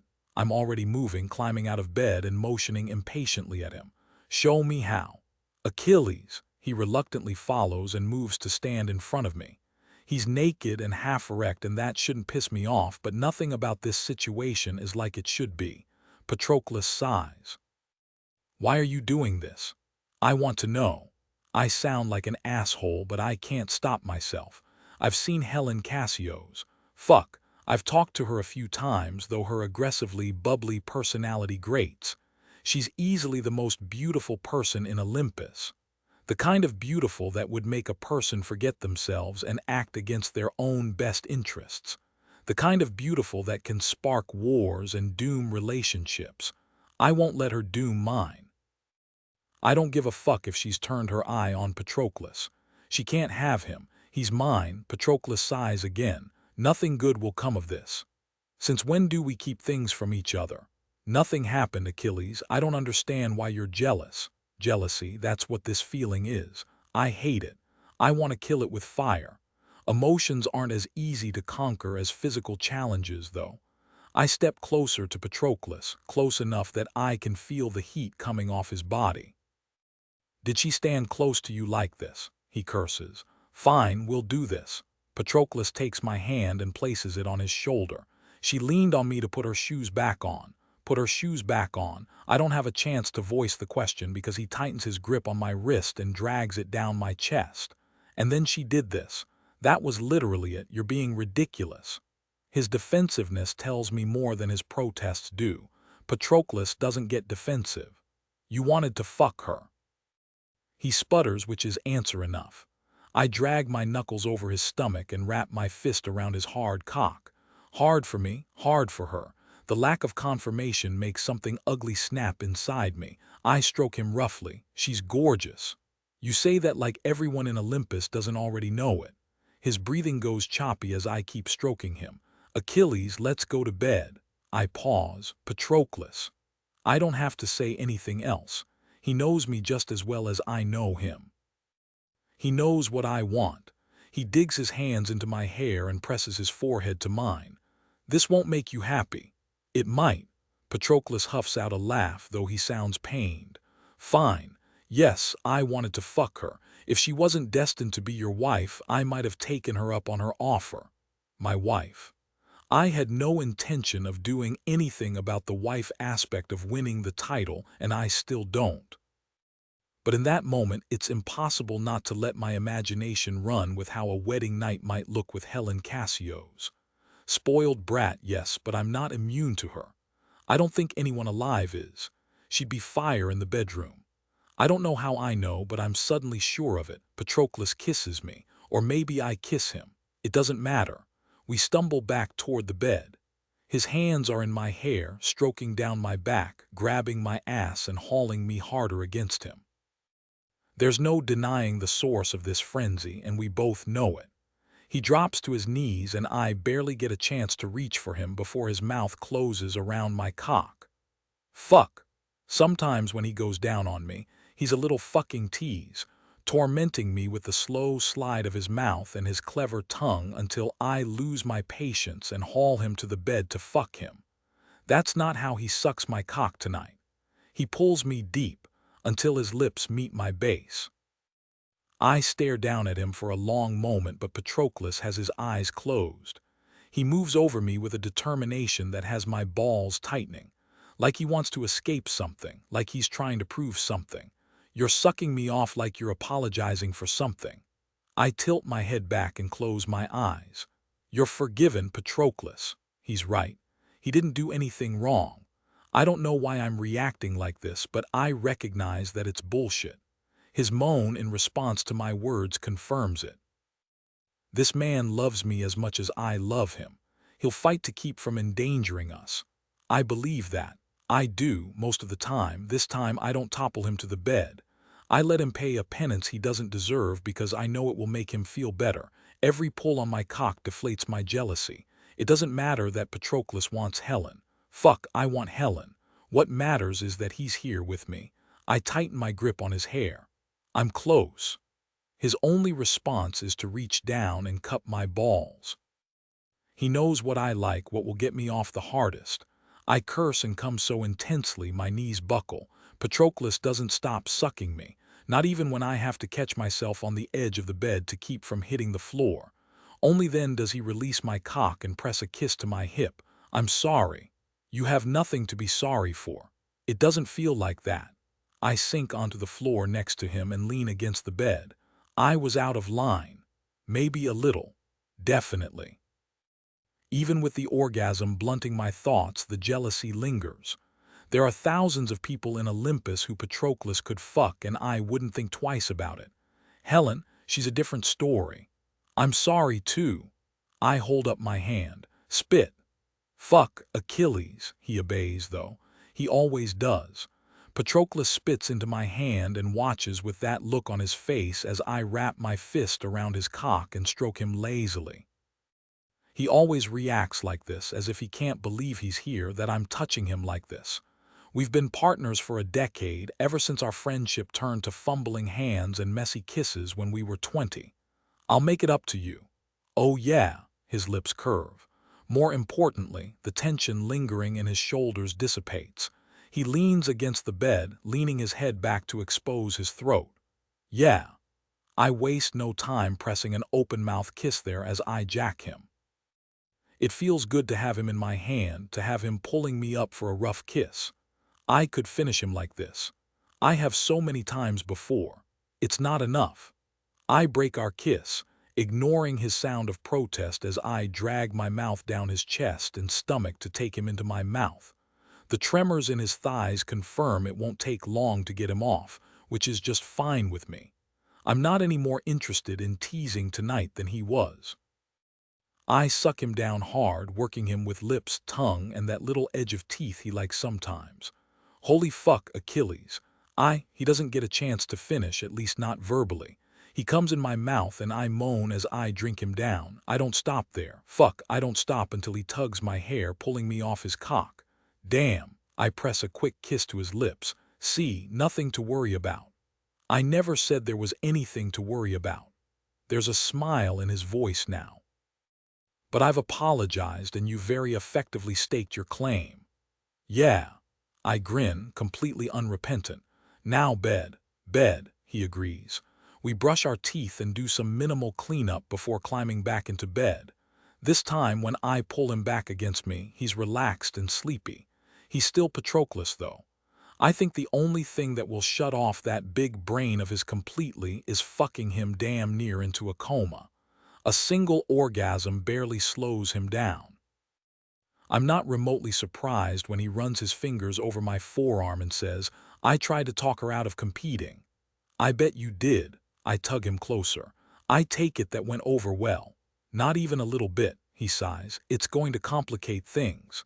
I tighten my grip on him as if I can keep him by my side with sheer strength. "It doesn't complicate anything we don't want it to. I don't give a fuck if she came onto you. She's off limits." "I know." His tone goes dry. "I was talking about the tournament. Having the prize compete for the title is messy." "Oh, right." I close my eyes. "Whatever happens, we'll figure it out." Always so confident, he brings my hand up and kisses my wrist. "But you're right, this won't be enough of a hiccup to ultimately affect things. No matter what else is true of Helen, she's not a warrior. She doesn't have a chance against you. Damn straight. Not in the arena, and not with my man." Oceanoff. Com 6 Helen, I'm so nervous. I feel like I'm going to puke. No matter how I acted with Patroclus last night, and I refuse to think about that self-destructive behavior too closely, the fact remains that I'm having second thoughts about the intelligence of my decision. It seemed like a good idea when I was riding a wave of fury and indignation, spurred on by Callisto's tempting words. Even Athena didn't blink when I showed up at her office and put my name forward. In the cold light of day, doubt creeps in. Even though the announcement of the tournament was televised, this is the official opening ceremony. It's held where the rest of the tournament will be, in the arena next to the barracks. I pace back and forth between the concrete walls. I can hear the murmur of the audience creeping in from the arched doorway leading to the arena floor itself. I'm sure my brother and sister will be with Athena in the box seats specifically for announcers and the like. The other candidates will come in through the arch opposite mine, so this entrance is blessedly empty. Once I step out and declare myself a champion, there's no going back. I move to the arch and peer out. This building is a traditional arena format, the flat oval in the middle deceptively small compared to the tiered seating rising around it. I've seen it converted to a stage for concerts, and even an ice rink sometimes in the winter. Right now, it's covered in sand with a line of 36 short podiums that are obviously for the champions to stand on. The last Eris had a thing for the arena, and he put on regular events and tournaments showing off his people's expertise. They're great entertainment. When I was little, my favorite thing was watching his soldiers stage mock battles or one-on-one fights. Seeing those powerful people at the height of martial competence woke something in me. Maybe that was when I started down this path, though it's been rocky from the start. My father had strong opinions about the kinds of activities his daughters should participate in. Any kind of martial arts was right out. Eris chose ballet, which proves she's an asshole with a masochistic streak. I'm not much better, though, because I chose gymnastics. I competed when I was in high school, but I was never going to be one of the greats. Still, it served its purpose in keeping me in peak physical condition. I kept up a good portion of the training even after I graduated, which means my upper body strength is deceptively good for my frame, and my endurance is top-notch. Both helped when I took up mixed martial arts. 6 months is nowhere near long enough to come close to mastering it, but between my physical skills and the basics, I can manage. I hope. Right now, it's all theory. I have an idea of what the trials will be since they seem to follow a similar format each time the title of Eris switches over, but there are too many variables. Besides, guessing at what the trials may be is all well and good, but the true wild cards are the champions themselves. The lights dim and a roar goes up from the crowd. I lean a little farther out and follow the spotlight to where my brother and Athena stand in the box. He's wearing a suit that's, naturally, perfectly tailored and the exact right shade of gray to play up his lighter coloring. She's wearing a three-piece suit as well, deep maroon, and with shoulders sharp enough to cut. If Perseus is bothered by my absence, no one unfamiliar with him would be able to tell, but I know him well enough to see evidence of his displeasure in the way his eyes have gone ice cold. If my public mask is being aggressively bubbly, Perseus's is the exact opposite. The more he's feeling, the less he shows. Right now, his expression might as well have been carved from stone. He's furious. Callisto stands at Perseus's shoulder and Eris at Athena's, both wearing black dresses. The perfect unified foursome. The box seats circling the arena all belong to the various members of the 13, but none of them are currently being spotlit on the giant screens strategically positioned around the area. My brother holds up a hand, and the arena instantly quiets. The trials begin the day after tomorrow. Tonight is for you to get to know your champions. He glances at Athena. But first, let's show our support for the woman running this whole enterprise. Athena. He politely claps as the arena goes wild. Athena is one of the members of the 13 who usually avoids the public eye. As the commander of Olympus's special forces, she prefers to do her work in the shadows without showing her hand. Her reluctance to preen and pose for the cameras has created a cult-like following among Olympus residents. There are entire message boards devoted to people who want her to step on them or who write fanfic about all the 13 but her in particular. She prefers to pretend they don't exist, but the side effect is that her popularity is among the highest of the 13. She flicks out a hand, her expression even. Immediately, the crowd's cheering cuts off as if something hit a dial. Impressive. She might not do the public thing often, but she's certainly got the presence and command for it. Athena sweeps a look across the arena. Shall we begin? Good. Our first champion is Paris Chloros. I flinch, my stomach twisting as I watch my ex walk out of the entrance opposite me and wave to the crowd as he heads for the short podium on the far right. Overhead, the screen flashes clips of him from various gossip sites, and I feel a little sick when I notice how many of them feature me as well. The pit in my stomach only gets worse at how happy I look in those videos.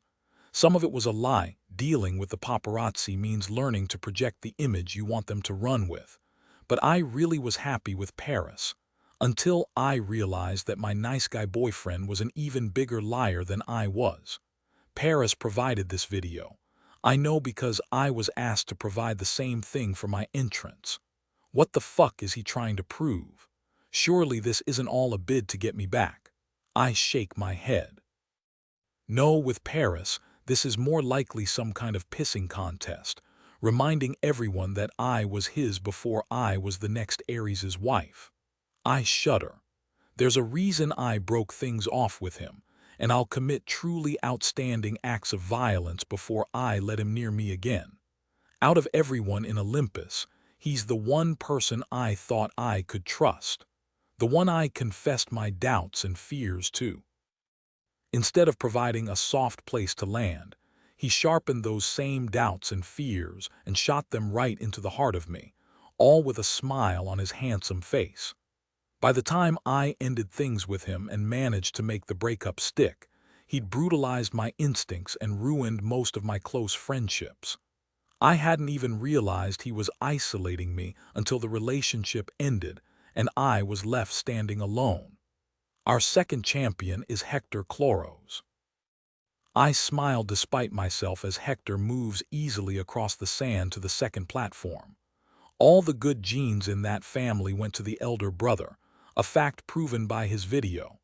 90% of it is of him and his wife, Andromache, and their daughter. It would be a strange choice if he were actually here to win, but this video feels like a declaration of a different sort. He's obviously acting as support to Paris. That's going to be a problem. It stands to reason that alliances are a possibility, but I'd been so focused on getting around my family to accomplish this that I hadn't thought much farther than getting into the tournament and competing in the trials. Now that I'm thinking about it, though, I have 3 sets of allies to worry about who are significantly more dangerous than the rest of the champions. Hector and Paris, the 2 strangers who arrived together, and Achilles and Patroclus. Ajax will likely fall in with either Hector or Achilles based on his history with them, possibly even Atalanta, which would make a 4th pair to deal with. Each of those champions is a challenge on their own.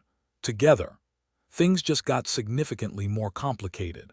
Fuck, I murmur. Maybe I can approach Atalanta before Ajax or the others get a chance and see if she'd be willing to work together to get past the first 2 trials. I won't have much time to work my charm, and I don't really know her at all, but surely the bond of sisterhood is enough to work in my favor. I grimace. Not likely. While I was waffling, Athena has run through a good number of the champions. They file in, one after another.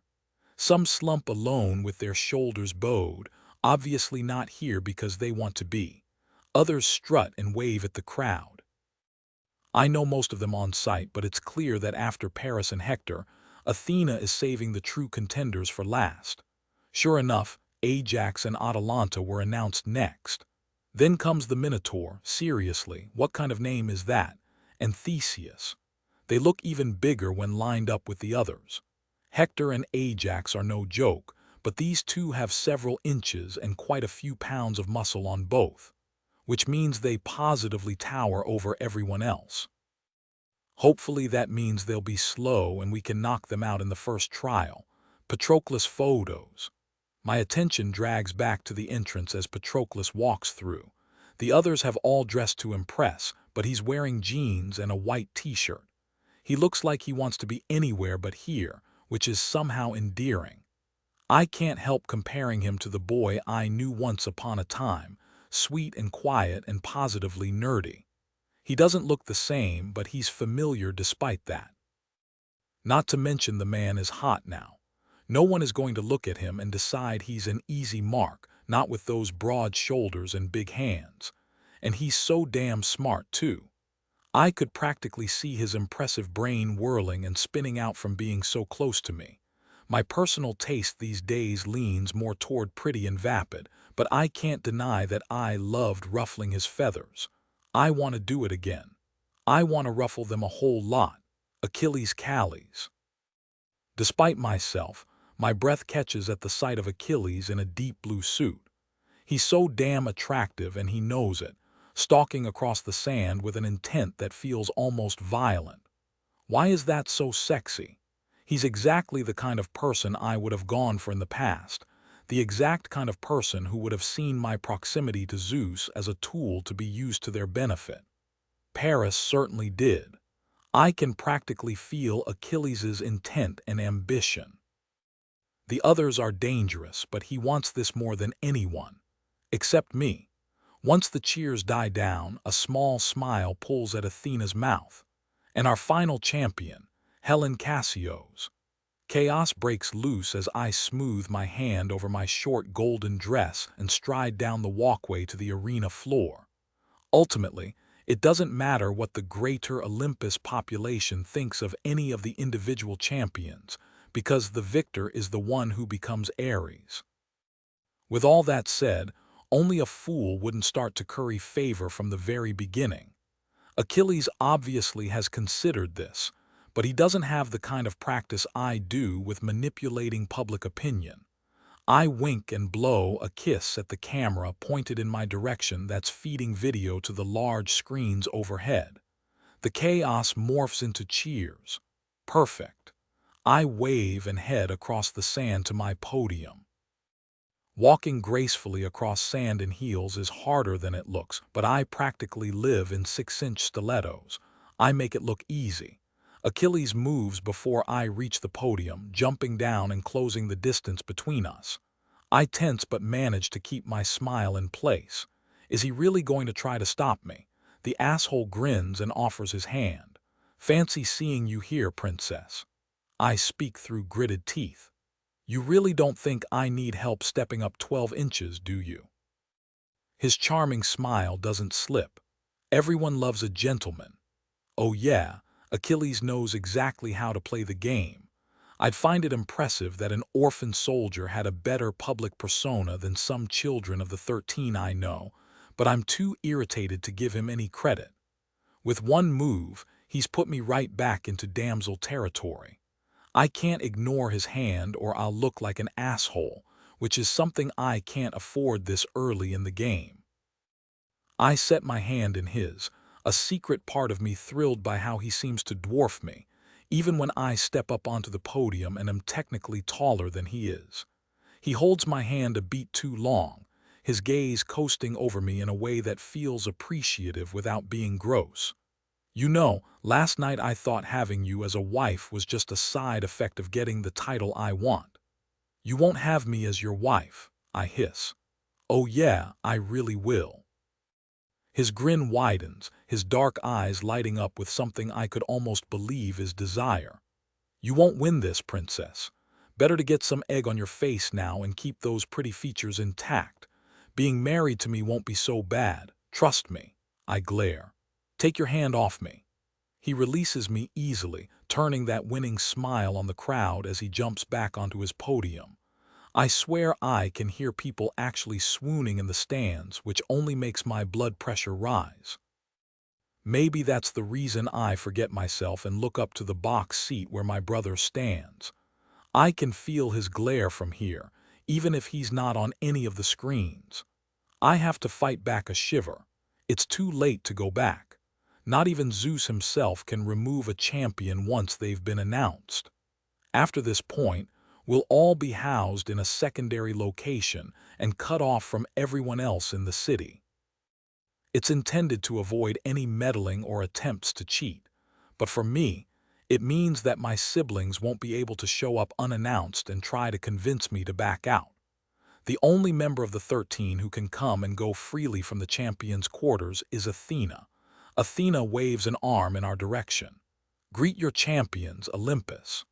The cheers and screams are loud enough that I swear I feel the arena vibrate. It's overwhelming in the extreme.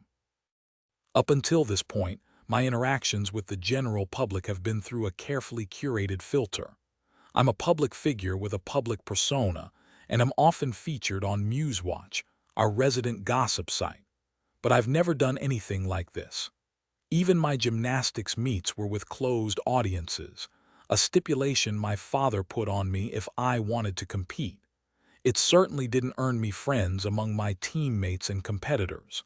I hope you can see this now, father. In Tartarus or whatever hole the universe decided to shove you into, I hope it's dark and horrible and you're suffering greatly. Things happen quickly after that. Several people dressed in Athena's Special Forces uniform, black shirt, black pants, a swooping owl on the right shoulder, appear and usher us off the podiums and toward the entrance where the other champions came in. This time, Achilles doesn't attempt to offer me a hand down, which is good because I don't like my odds at keeping control of my expression. The champions are led through a series of concrete hallways, through a locker room and out into a waiting room with a single exit. The tallest of the soldiers guides us to a line of vans with blacked-out windows. I lift my brows. Isn't this a bit much? In response, they open the door and give me an unreadable look. It's your choice. It's really not a choice at all.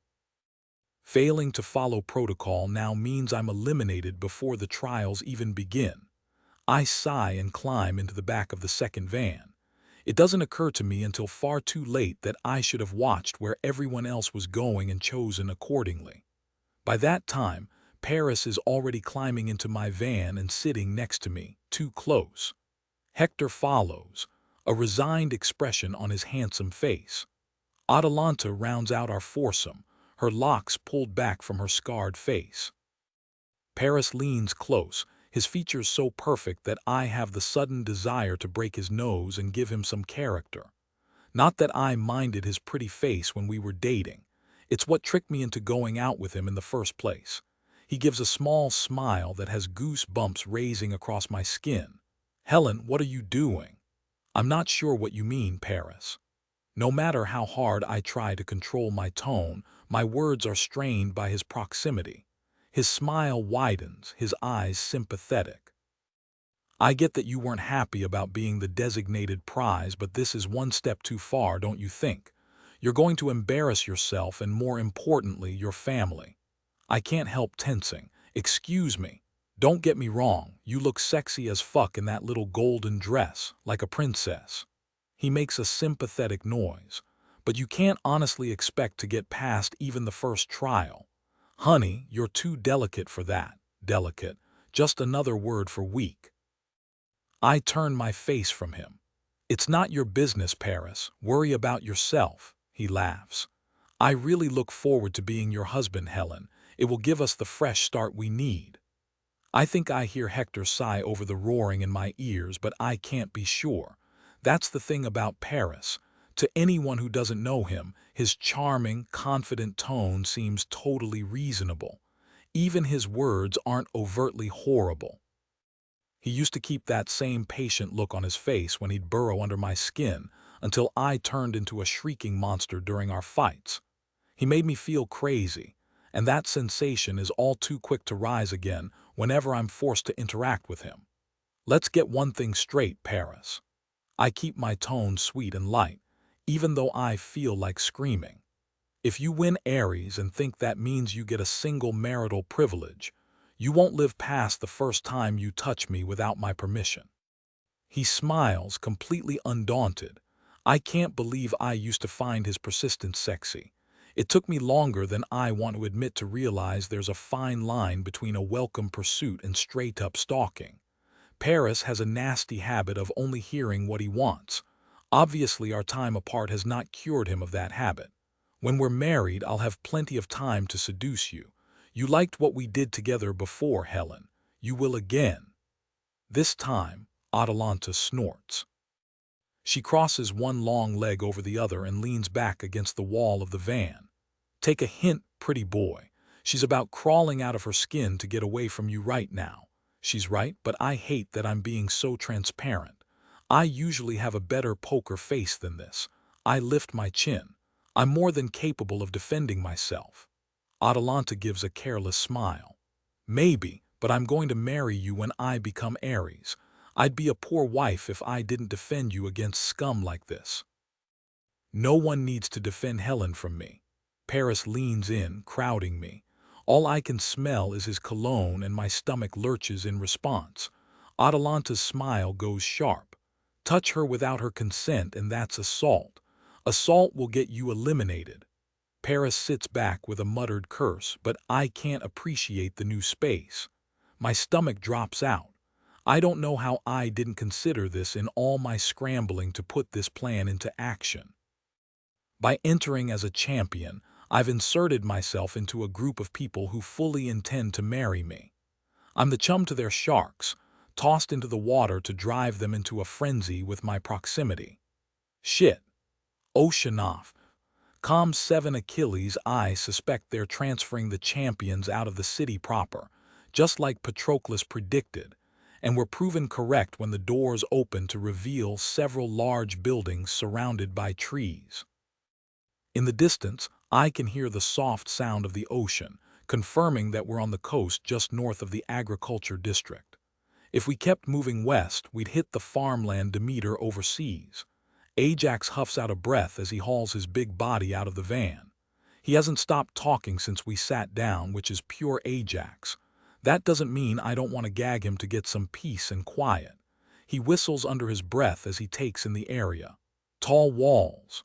I follow his gaze. Sure enough, I can just see walls that have to be 10 feet tall cutting through the trees. They'll encompass the entire property, serving to provide both safety and privacy to the champions. There will be interviews and shit at some point, likely after the second challenge when the weaker champions have been eliminated and there are only a few left. The thought makes my shoulders tense. I can fake it and fake it well when I need to, but there's a reason Athena doesn't put me on missions where I have to tiptoe around sensitive personalities. I'm a human wrecking ball. Patroclus is the political one. He always knows the right step to take, the right thing to say. Patroclus, and the person walking toward us right now. Bellerophon is tall with warm brown skin and a head of thick black curls. They rank higher than me in the shooting range but lower than me in hand-to-hand combat. I can pin them 9 times out of 10, but they're squirrely despite their long limbs. They're also a friend, not that that matters right now. Bellerophon stops in front of our ragtag group. Ground rules. Their voice is smooth and deep. You will be assigned individual rooms in the 3 available dorms. Fraternize if you want, but do not try to harm any of your fellow champions.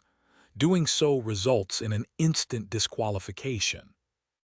Trying to leave this property without prior authorization will result in an instant disqualification. They meet each of our gazes in turn.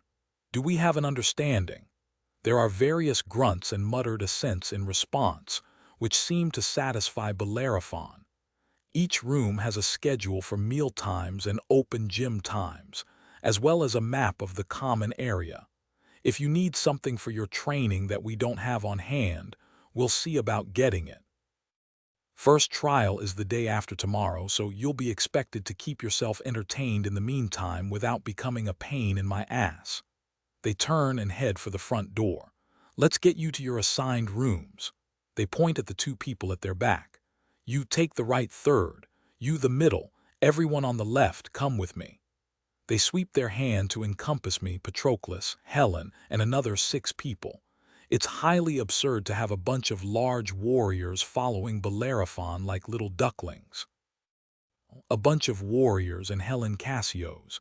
Even being warned ahead of time by Patroclus, it was still a shock to see her show up like that. I thought for sure she'd get cold feet and back out. What's a pampered princess going to be able to do against these competitors? She's not like Atalanta. Atalanta is one of Artemis's people. The woman is a scrapper and she's fiercely competitive. She's not one to underestimate. Helen, that's a different story altogether. Stop glaring, Patroclus murmurs. I turn my glare at him instead. We're not exclusive by any means. We never have been. What we have works for us, and I'm not exactly eager to change it. But I can't help my mixed feelings about how close he came to saying yes to Helen last night. He's not one to be ruled by his emotions and baser lusts, and he almost threw caution to the wind and acted against both our best interests to get a chance to take her to bed. That makes her dangerous in a way that has nothing to do with combat. Stop staring at Helen's ass, I mutter right back. He lifts his brows, his silent censure making me even snarlier. Patroclus holds the door open for me and follows me into the dim interior of the dorm. I barely notice the expensive furnishings and the tasteful color scheme. All I can see is the golden sway of Helen's hips and ass as she walks in front of us. Surely she's putting a little more swing in each step to torment me in revenge for that little stunt I pulled with the podium. I'm not going to apologize for it. I saw an opportunity and I took it. Simple as that. There's really nothing else to say. Achilles, control yourself. Normally, I embrace Patroclus's calming effect. Right now, I kind of want to shove him into a room and fuck him until I'm all he can think of instead of a certain spoiled princess. Gods, I'm fucked in the head over this. I thought last night would be the worst of it, when shock tangled up with jealousy and made my head spin. Apparently I was wrong. I should be concentrating on what comes next and mentally preparing, but all I can think about is those 2 together. It would be quite the sight. Fuck, if she was anyone else, I'd make a case for Patroclus and her allowing me to watch, maybe to participate a bit too, but she isn't anyone else.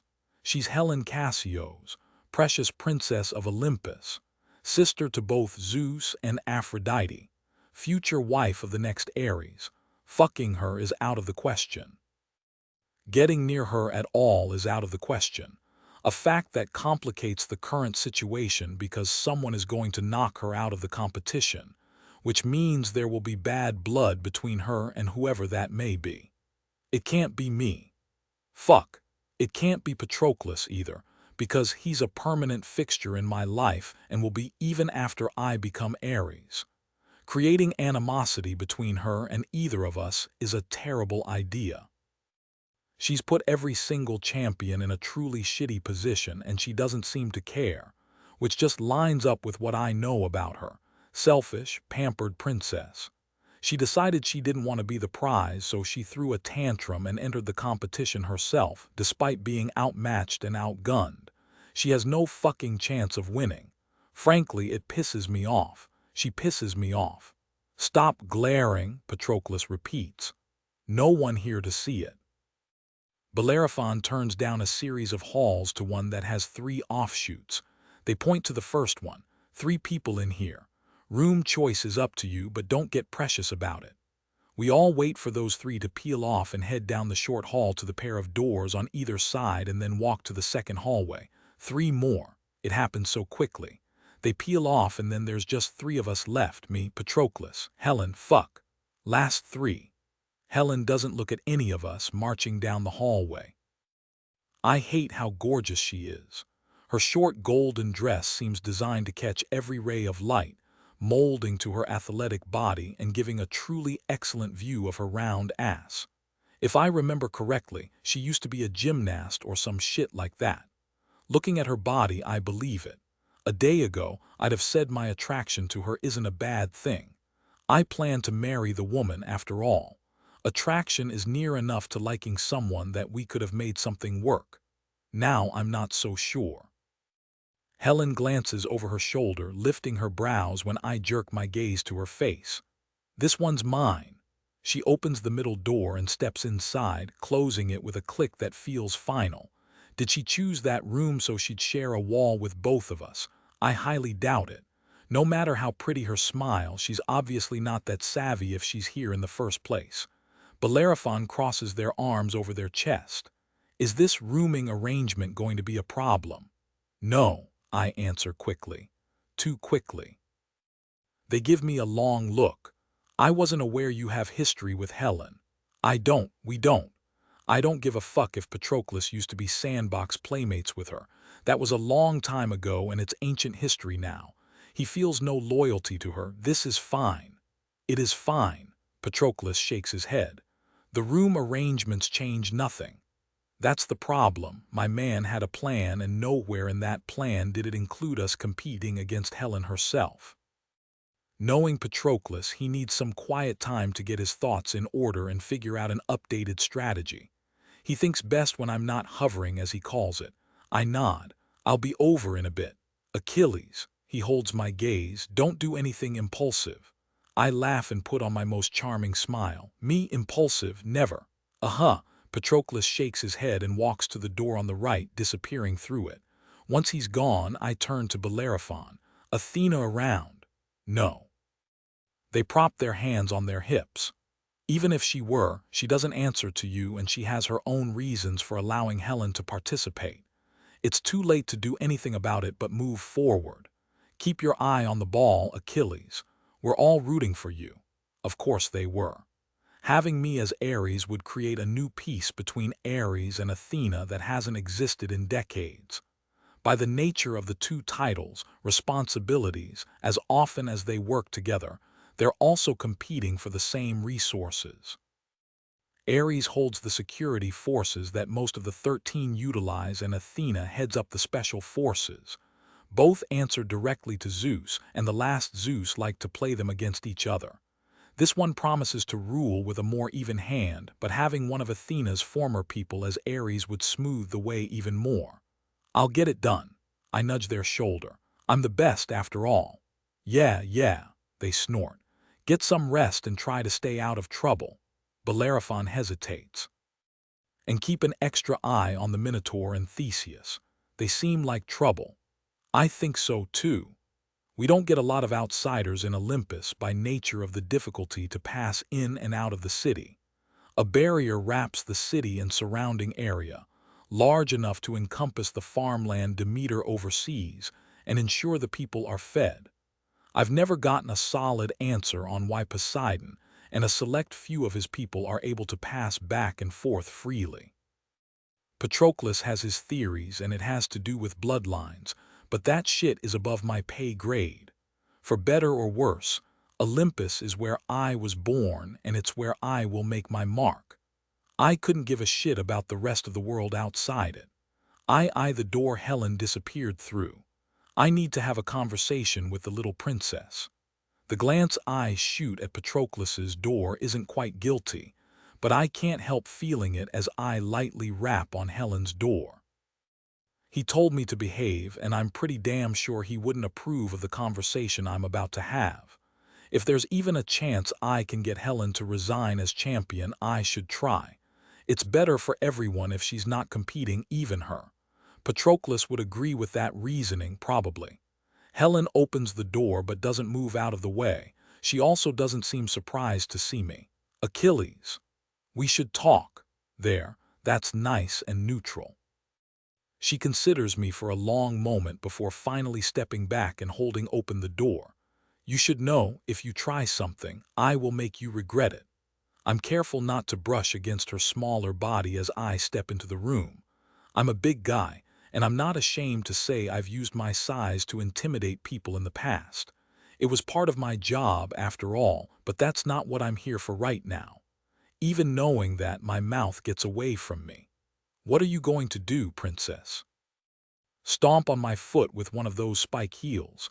That won't slow down any warrior who's worth a damn. Helen shuts the door and leans against it, considering me. It almost looks as if she's measuring me up as an opponent. Spike heels can do plenty of damage against other parts of your body. She gives my hips a pointed look. That surprises a laugh out of me. I'd like to see you try it. Don't tempt me with a good time. This interaction isn't going at all like I expected. The precious princess of Olympus should have swooned at the first hint of a threat, no matter how veiled. This woman looks like she's all too willing to follow through on her threat and sink one of those impressive heels into my fleshy bits. I shift closer to her despite myself. You think you can take me? Baby, I know I can. Helen meets me halfway, planting her feet and almost daring me to close the last bit of distance between us. She looks me up and down, and I don't think I imagine the lick of heat in her amber eyes. The bigger they are, the harder they fall. As if I couldn't squash you with one arm tied behind my back. What the fuck am I doing? Threatening this woman. It's not even that she's a woman. I don't believe in that stereotypical bullshit about considering women non-combatants when they are obviously more than capable of being dangerous enemies. Anyone who underestimates Athena barely lives long enough to regret it. I just didn't expect to find an enemy in this woman, if that's even what she is. Enemy feels like a strong word, but what else do I call her? She wants to snatch away the thing I desire most in this world, the title I've spent my entire life chasing. Enemy is the only label that does her justice. Helen licks her lips. Prove it. I plant one hand on the door next to her head. The new position has me leaning down over her, and even as a voice that sounds a whole lot like Patroclus whispers that this is a mistake, that we promise to stay away from her, I can't seem to trigger my brakes. You're not going to win this tournament, princess. You're not going to become the next Eris. Fuck, you're probably not going to get past the first trial. This little rebellion of yours is cute but ultimately meaningless. Your fate is to stand up on that podium and greet your new spouse when they emerge victorious. I grin. Greet me when I step forward as the new Eris. If I wasn't watching her so closely, I would miss the way she flinches the tiniest bit. Something like guilt tries to clamp around my chest, but I ignore it. There's more at stake than this woman's feelings. Leave. Go back to your fancy penthouse and pretty dresses. You're going to get hurt if you stay here. Helen leans back against the door, easing another inch of distance between us, though her hair brushes my thumb and I have the most ridiculous urge to move my hand a little closer to make it happen again. She lifts her chin, somehow managing to look down her nose at me despite being far shorter. Are you going to hurt me, Achilles? I don't want to. It's the truth. I take no joy in smashing opponents clearly physically weaker than me. I also can't afford to be precious about my honor right now, not with the stakes so high. But yeah, I will. She narrows those pretty eyes, And Patroclus, do you think he'll hurt me? No need to be a genius to read between those lines. I lean down until I'm right in her face, being a total dick about our size differences. Leave him alone, princess. I don't give a fuck if you used to know him. You don't anymore. He's not like us. He feels too fucking much, and you'll break his soft damn heart if you brush against him carelessly. Fuck, I didn't mean to say that either. I straighten. I mean it, Helen. Leave him the fuck alone. She gives me a slow smile that has alarm bells ringing through my head. He told you about last night, didn't he? What's that have to do with anything? Achilles. She shakes her head like I'm a child who's disappointed her. Baby, you sound jealous. If your non-exclusive relationship with Patroclus is so strong, who cares if I fuck him until he forgets his name? Her expression goes almost contemplative. Maybe I'll fuck him until he forgets your name. That would be quite the trick. Stay the fuck away from him, Helen. She presses a hand to my chest, pushing until I retreat a step and then another.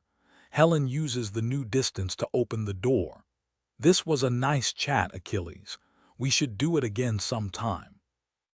A clear dismissal, and one without a promise to stay away from Patroclus or resign from the tournament. I might laugh if I weren't so frustrated. She managed to run circles around me. She's also right. I'm fucking jealous of the fact she made a pass at Patroclus last night. More, she got to him and turned his head. It's only when I've stepped into my room and shut the door between me and the rest of the world that I can admit I don't know who I'm more jealous of. Helen, for trying to sleep with Patroclus. Or Patroclus for having the chance to take Olympus's precious princess to bed. Oceanoff. Com 8 Patroclus. It doesn't matter which scenario I run, the result is always ambiguous. Helen Cassio's entering the tournament has complicated things. The problem isn't that she's a formidable opponent, though I can't rule that out, no matter what assumptions Achilles insists on making. No, the issue is how her presence disrupts the other champions. Her being here might cause them to act in ways I can't anticipate, and that is doing a number on my head.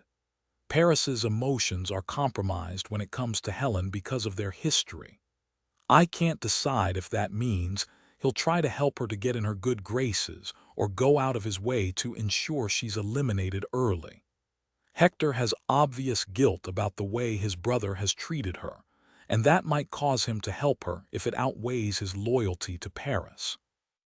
Even Achilles is acting slightly out of character, his temper shorter than normal ever since I gave him the rundown on what happened with Helen last night. If I'm going to be perfectly honest, my reactions are off as a result of her presence as well. I can't stop examining my unexpected attraction to the woman from different angles, as if hyperfocusing on it will bring clarity. It would be easier if the only thing that drew me was her beauty. That would make logical sense. Unfortunately, it's messier than that. I feel a connection with her because of our history, ancient though it may be. I desire her now. Fuck, I respect her for entering the tournament and taking her fate into her own hands, even if it's complicated my life. The bottom line is I feel drawn to her. It's not convenient and it's not logical, and the battling desires between wanting to follow my original plan and wanting to go knock on Helen's door to just be closer to her are making me want to crawl out of my skin. I am not a man who is at war with himself. I run scenarios. I use logic and reason.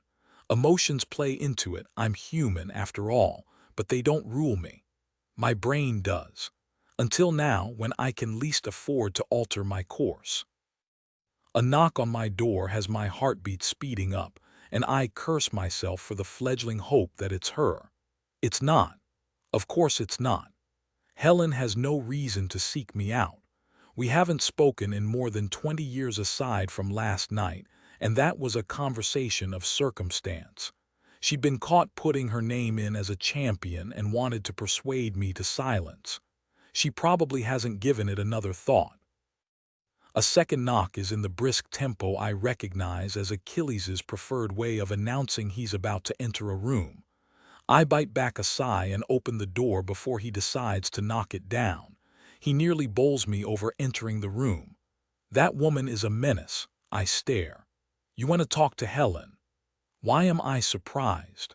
Of course, the first chance he got, he immediately went back on his determination that we stay away from her. Achilles has his endgame in mind, and he won't take kindly to Helen throwing a wrench in the gears. Naturally, he decided to see if he could talk her into resigning. If that's all it was, I pushed the thought away. I have no reason to doubt him. You should have asked me first. She's not going to change her mind. I thought I could talk her out of it. I huff out a breath and head for the little kitchenette positioned in the corner of the living area of this suite. I'd have to walk through Achilles' room to be sure, but I'd wager the suites are all laid out the same. Main door into the living room with a small couch, television, and coffee table. Kitchenette tucked against the far wall with sink, mini fridge filled with snacks and a small selection of alcohol and a microwave. Short hallway back to the bedroom and bathroom with its ridiculous shower and deep tub. The couch is sturdy enough. I don't bother to be gentle when I sit. Told you so. I don't need you to fucking manage me, Patroclus. But he follows me over and drops down beside me with a grunt. She's going to get hurt. It's probable. You good with that? I give him the look that question deserves. He knows damn well I'm not good with it, but at least in this situation, I have to mimic Achilles' determination and drive. I can't afford to care about Helen. She's barely more than a stranger to me now anyway. It's not logical to care about her, beautiful or no, history or no. I highly doubt it will be serious. Even the new Eris will have to answer to Zeus, and no one wants to piss him off by seriously injuring his little sister. Achilles catches my hesitation. But, I really don't want to get into this, but it's been nagging me from the moment the champions put their names forward, but we don't have much information on the two non-Olympians. I can't completely rule them out as dangerous. Either way, we both need to stay away from Helen. She's off limits. He gives me a long look. Agreed. Some irrational part of me wants to push back, but that doesn't make sense. We don't have many ground rules, so when one of us requests something like this, it's important for the overall health of the relationship to respect that request. I can't remember the last time it happened. Maybe a few years ago when I asked Achilles not to pursue Cassandra. That time wasn't out of any jealousy, though. I just noticed the way Apollo looked at her, still looks at her if the last event we attended is any indication. No one needs Apollo gunning for them. I nod slowly.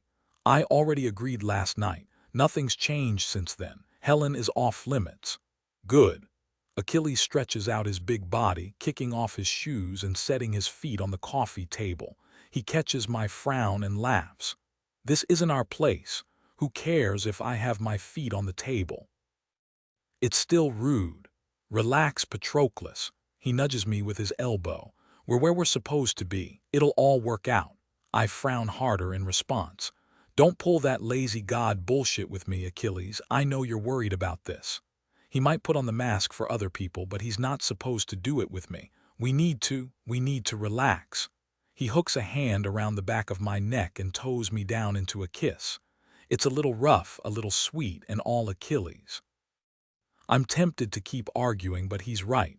I'll go round and round in circles for days about this. Sometimes clicking off my brain is the right call, and we can't take any action until the first trial. So, Patroclus, he nips my bottom lip. You're still thinking too hard. Sorry, he laughs. Good thing I know a trick or two to help with that. Achilles shifts, moving to kneel between my legs. The space really isn't big enough for both of us like this, but I don't say a single word as he undoes my jeans and jerks them down my hips. He gives me a devilish grin. I love it when you look at me like that. Gods only know what my face is doing, but moments like these feel almost too good to be real. This man, this powerhouse of a golden god, is mine, at least in part. Achilles was meant to be standing in front of a crowd of screaming people, to be the center of their attention, the one they adore and will tell stories about. He's larger than life. even when performing the normal activities that Athena requires of us. It's even truer now, on his knees and wrapping a fist around my cock. I keep waiting for the day he realizes it and leaves me in the rear view. Achilles will always have his gaze on the stars. And me? My feet are firmly rooted in the earth. It seems inevitable that he'll move beyond me someday, so I try to cherish every moment we have, storing them up against the winter of my future without his shining warmth in it. He dips down and takes my cock into his mouth, and my thoughts fade in the face of so much pleasure. We've been together for so long. We know exactly what touch, stroke, pressure the other requires to get off the hardest. Achilles isn't sprinting to that destination like last night, though. His mouth descends my length in a slow, wet slide that tells me he intends to take his time. He might be impulsive, but when Achilles sets his mind on a task, he's fearsome in the extreme. Apparently he's set his mind on my pleasure tonight.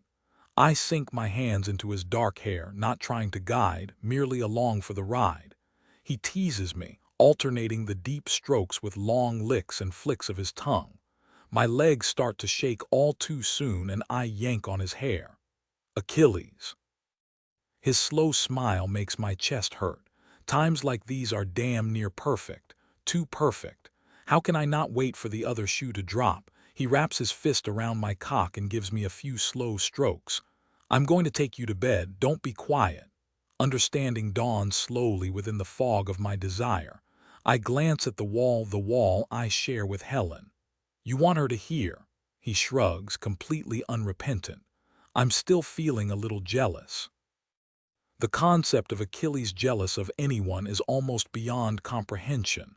Maybe I'm a selfish asshole because I kind of like it. I tug on his hair again, more gently this time. I won't try to be quiet, but whether things get loud depends on you. He grins, just like I expected him to.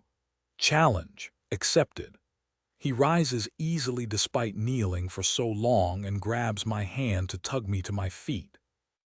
We stumble down the hallway, kissing and rubbing on each other like a pair of fumbling teenagers, but the second we reach the bedroom, he's focused in on me again. Achilles knocks away my hands when I reach for the hem of my shirt. Let me. Bossy. You like it. He pulls my shirt over my head and skims my pants the rest of the way down my legs, and then he's surging to his feet and taking my mouth again. This time, there is no gentleness, no sweetness. Achilles kisses me like a conquering warlord, and I am all too willing to cede to the demand of his tongue. He strips in between kisses as he backs me to the bed. I try to move back so I can appreciate the view, but he's having none of it. He shoves down his pants and then he's on me again, bearing me down to the mattress and settling on top of me. I might be taller, but he's much larger, and moments like these really highlight the differences. He strokes his hands over my arms and down my sides. I don't want to wait anymore. Impatient. For you, always. I arch up and kiss him.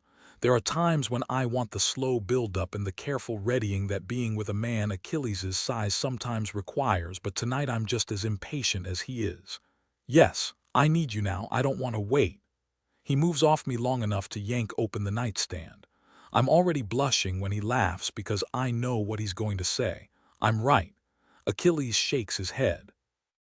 We've been here 20 minutes and you already unpacked. I don't like living out of a suitcase. He fishes out the bottle of lube and gives me a searing look. I know. I watch, my heart in my throat, as he spreads lube onto his cock. Like the rest of Achilles' body, it's in perfect proportion, which means it's rather massive. Even after all this time, there's a moment of hesitation mixed in with my anticipation, the feeling reaching new heights as he begins to ease his cock into my ass. A rough moan slips free and he sinks deeper in response. I want to watch you come all over your stomach. I fucking love it when you lose control like that. My ability to form words is rapidly disappearing. All that's left is desire. I arch up and kiss him. I need to be consumed entirely. There's no thought for anything else but taking more of him into more of me. Achilles seems to sense exactly what I crave because he thrusts fully into me and lets his body weight rest more firmly on mine, pressing me into the mattress as he kisses me like he needs me more than air to breathe. I feel the same. It's enough. It's perfect. We could stay forever like this, poised in this moment where lust and love meet. But our desire won't be so easily sated. He starts to move first, tiny little thrusts that have me moaning and writhing for him. It's good, too fucking good. I try to last, to hold out, but I've never won a battle of wills against Achilles. Tonight won't be the moment I start. I grip his hip, a rough moan slipping free. He grins. More. I'm helpless to do anything but obey.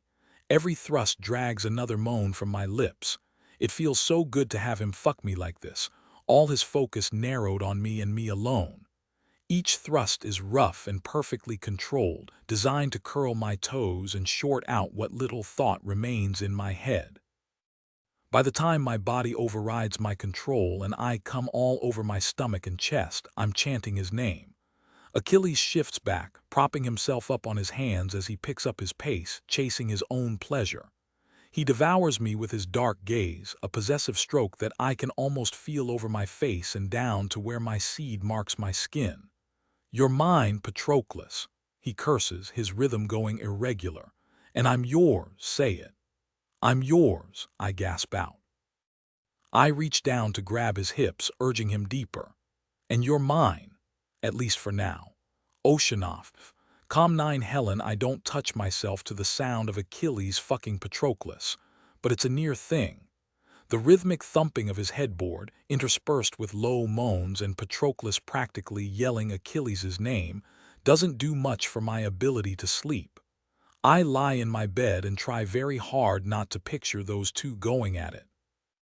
They're both far too attractive for my frame of mind, and I'm far too attracted to both of them. If we weren't all competing for the same title, I might put a little more effort into seducing one or the other, or both. By my logic, sleeping with one of them is good, so surely both of them in my bed would be a phenomenal night. I roll over and punch my pillow.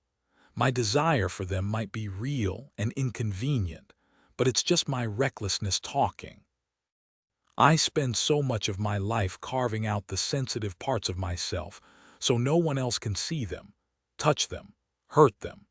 Is it any wonder that all the ugly bits bubble up and overwhelm me from time to time? That occasionally living in this skin is too much and I need an outlet. There was a time when I chose more self-destructive methods than sex to relieve that pressure. I don't like to think about it now, but it wasn't like I had the tools to deal with living in Zeus's household in a healthy way. It wasn't until I started sneaking to therapy at 20 that I managed to curb the worst of my impulses. My therapist isn't thrilled about me using sex to appease that urge, but we have a compromise. I am always safe and always careful about who I sleep with, even when I'm doing things I know I shouldn't. It seems like an oxymoron, but it works. Sleeping with either Achilles or Patroclus, or both, is not safe or careful. Yes, I want them, though I also want to shove Achilles out a window, but Patroclus was right to turn me down the other night. Not to mention, gods, I don't even know him anymore. Not really. And I sure as fuck don't know Achilles at all. They might be just as much monster as Paris is. I didn't see his true colors until it was far too late for an easy escape.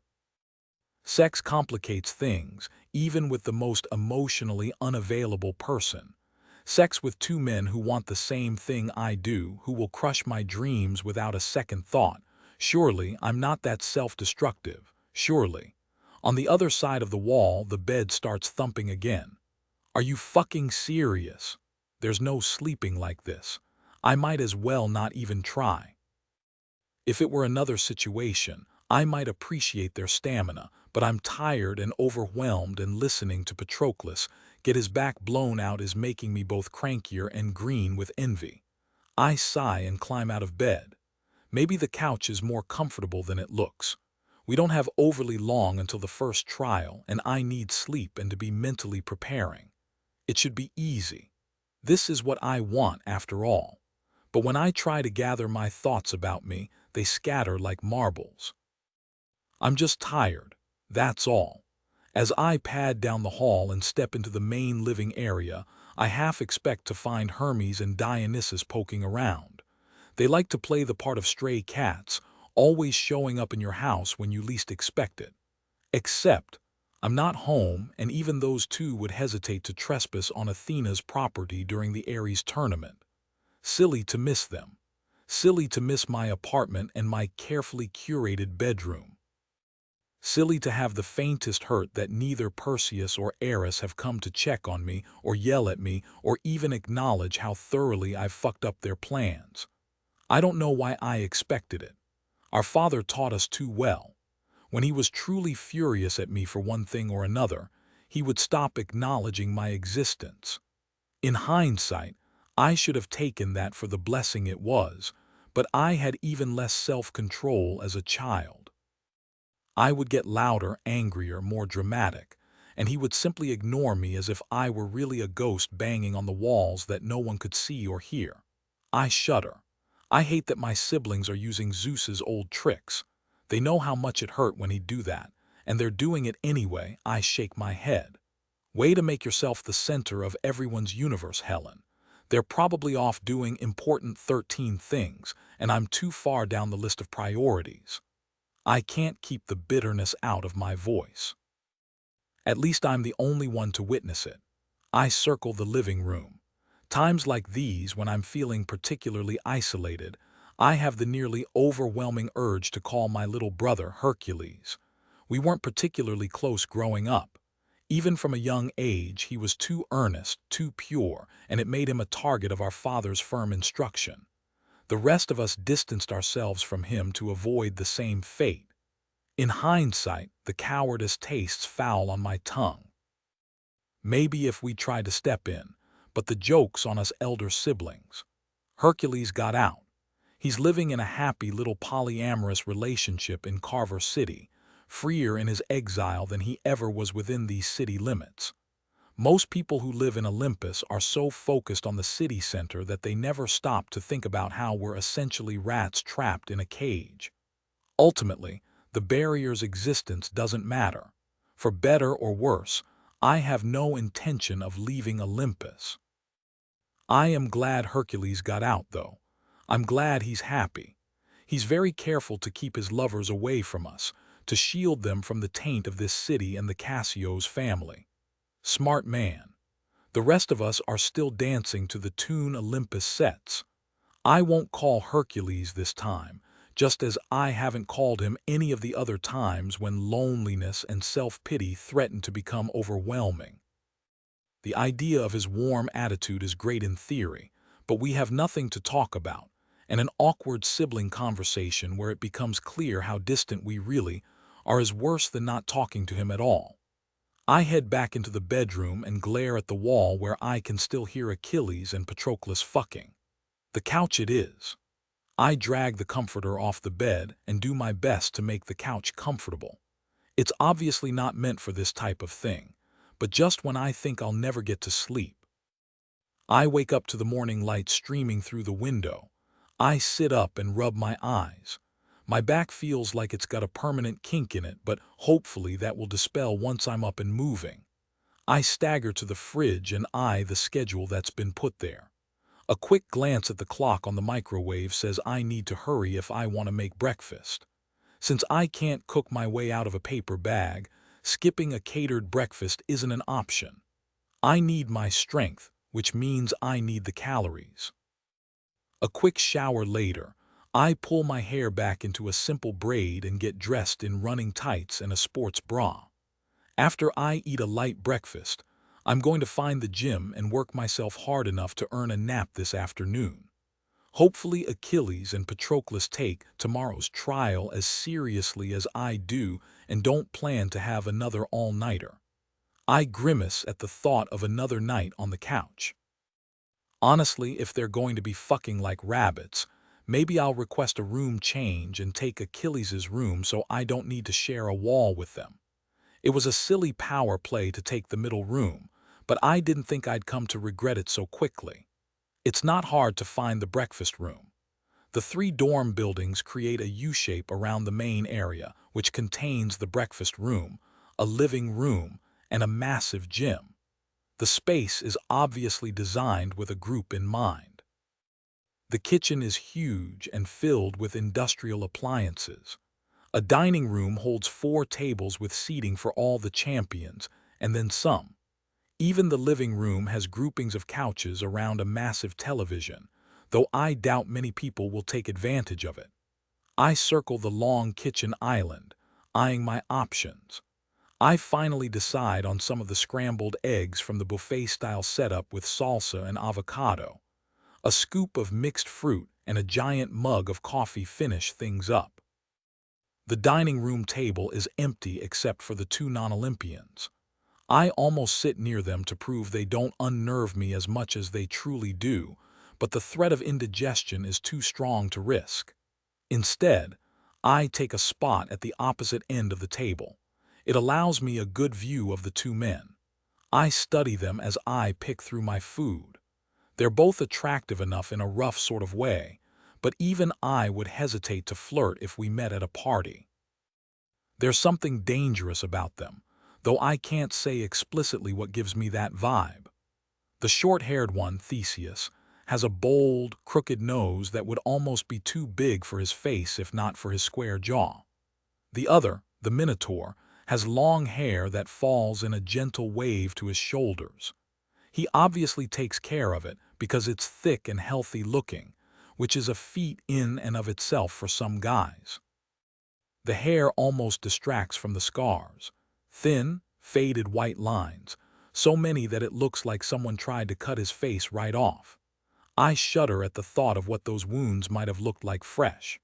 Still, he's got nice, strong brows and surprisingly sensually shaped lips. Both are dressed unassumingly today in shorts and t-shirts. Obviously, they intend to use the gym, too.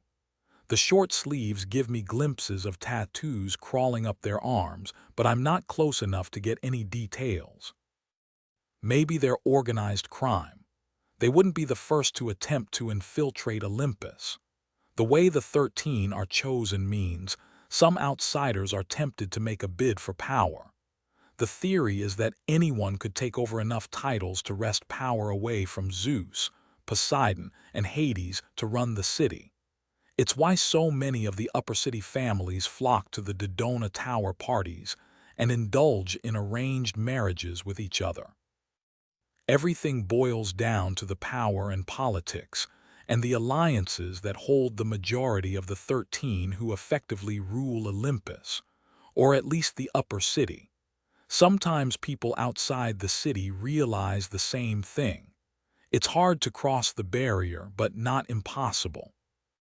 My father used to talk about some old enemy making a coup attempt right around the time he inherited the title Zeus, but I never made a habit of listening closely to my father's old war stories since they were roughly 90% fiction.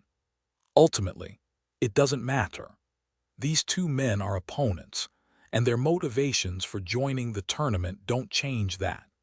Even if one of them somehow managed to win this and become Eris, that's hardly the majority. They can't touch the legacy titles, and they have no chance of getting either Aphrodite or Demeter, albeit for very different reasons. I pity the fool who tries to take Athena's title. Ditto with Hermes. There is the little-known rule about murder, but I shake my head. It's a little-known rule for a reason. Even if murdering one of the 13 would technically be a shortcut to bypass the normal path to claiming the title, no one is foolish enough to try it. The others would turn on them with a ferocity that would ensure they didn't survive their first day. It's in everyone's best interest to go about things the proper way. Attempting a coup of Olympus is a fool's errand. I finish my meal and sit back, intending to nurse my coffee for a bit, and enjoy the view through the big windows along the wall behind the table. Footsteps are the only warning I get before another group of champions comes into the room. Atalanta makes a beeline for the coffee, ignoring everyone. Hector winces a little when he sees me and steps between me and Paris, obviously trying to guide his brother toward the food and give me a chance to escape. I sigh and push to my feet. The moment of peace was nice while it lasted. The sight of Achilles and Patroclus stops me short. Patroclus, the adorable creature that he is, seems to be blushing and is very pointedly not looking in my direction. Achilles, on the other hand, has a self-satisfied smirk on his face as he holds my gaze. Well, that answers that. They definitely knew I could hear them. They wanted me to hear them. Surely you don't think I'll blush and stammer like a teenager, you fools. Three can play this game. I set my cleared plate in the sink and make my way in their direction, putting a little swing in my step. Patroclus looks almost like he's trying to make a getaway, but Achilles throws an easy arm around his shoulders, holding him in place. Perfect. I cup my coffee in two hands and smile sweetly at them. Achilles. He gives me that easy grin that's a complete lie. Yeah. Next time you want to mark your territory, why not whip out your cock and pee on his foot instead? It would allow the rest of us to actually get some sleep. I ignore Patroclus's sputtering and lean forward, giving him wide eyes and an innocence I certainly don't feel. Unless you meant that to be an invitation, in which case, use your words next time. I speak low enough that the conversation won't carry. This is just between us, after all. His light brown skin goes a little dusky. I have a nice day. I easily step around them and walk out of the room. It's only when I've rounded the corner that I permit a smile. There's truly nothing as satisfying as a dramatic exit. He made it so easy, too. The feeling of petty victory fades with each step. I'm allowing myself to be distracted by those two, and that's unacceptable. It will be best if I keep away from the rest of the champions during this process. Something I should have remembered before I needled Patroclus and provoked Achilles. The gym is exactly what I would expect from Athena, filled with a solid mix of free weights and equipment that looks state-of-the-art, all of it gleaming. I finish my coffee and consider my options. I want to work off some energy, but I don't want to overly tire myself out. A 3-mile run will barely take the edge off, but I'll do a quick round of circuit training afterward, and that should do the trick. With that decided, I head back to my room to wash out the coffee cup and grab a bottle of water from the fridge. The gym is still blessedly empty when I get back there, and I waste no time putting in headphones and getting on the treadmill.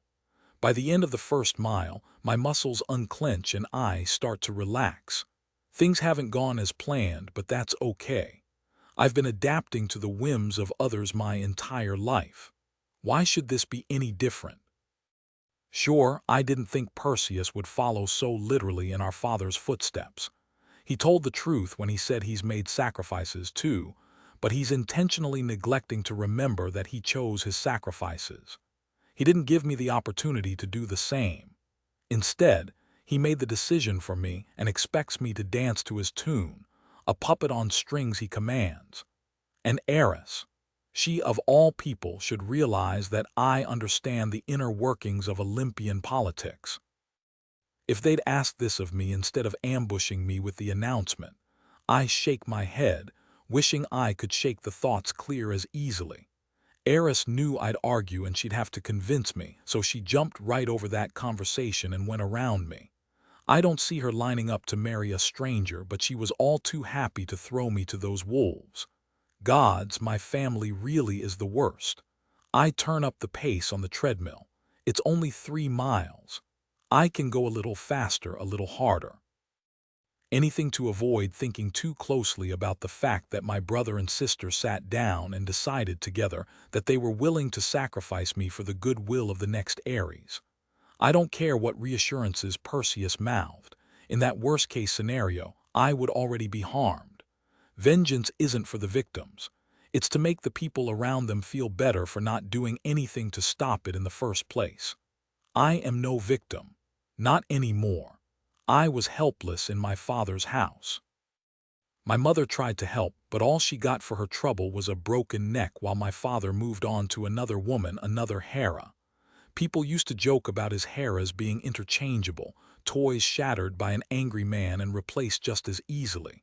He would have done it again if he hadn't died. He already had his sights set on Persephone, a woman younger than me. Perseus was the one to tell me the news of our father's death. I sat there and waited to feel anything at all. Sorrow, guilt, joy. Something. Instead, it simply felt like someone had lifted a great weight from my shoulders. The monster with the charming mask couldn't hurt or control me anymore. I didn't expect my brother to step into the role of Zeus so completely. I didn't expect him to essentially put me on lockdown, for my safety, of course. To start dictating what was and wasn't acceptable Cassio's behavior, just like our father used to.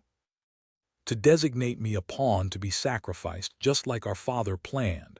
I turn up the speed on the treadmill. This isn't helping, I'm still thinking too much.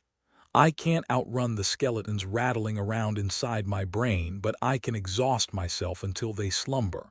I have to. I can't fucking live like this. Not when I'm so close to freedom, not when distraction means failure. A hand appears in my field of vision. I don't have time to do more than flinch before Patroclus hits the stop button on the treadmill. The belt slows and I yank my headphones out of my ears. What the fuck is wrong with you? That's enough, Helen. I open my mouth to tell him where to shove his opinion, but the red numbers catch my attention. 7 miles, not 3, and at a pace that I know better than to hold. Now that my momentum has been brought up short, the shakiness in my limbs registers, the sweat coating my body.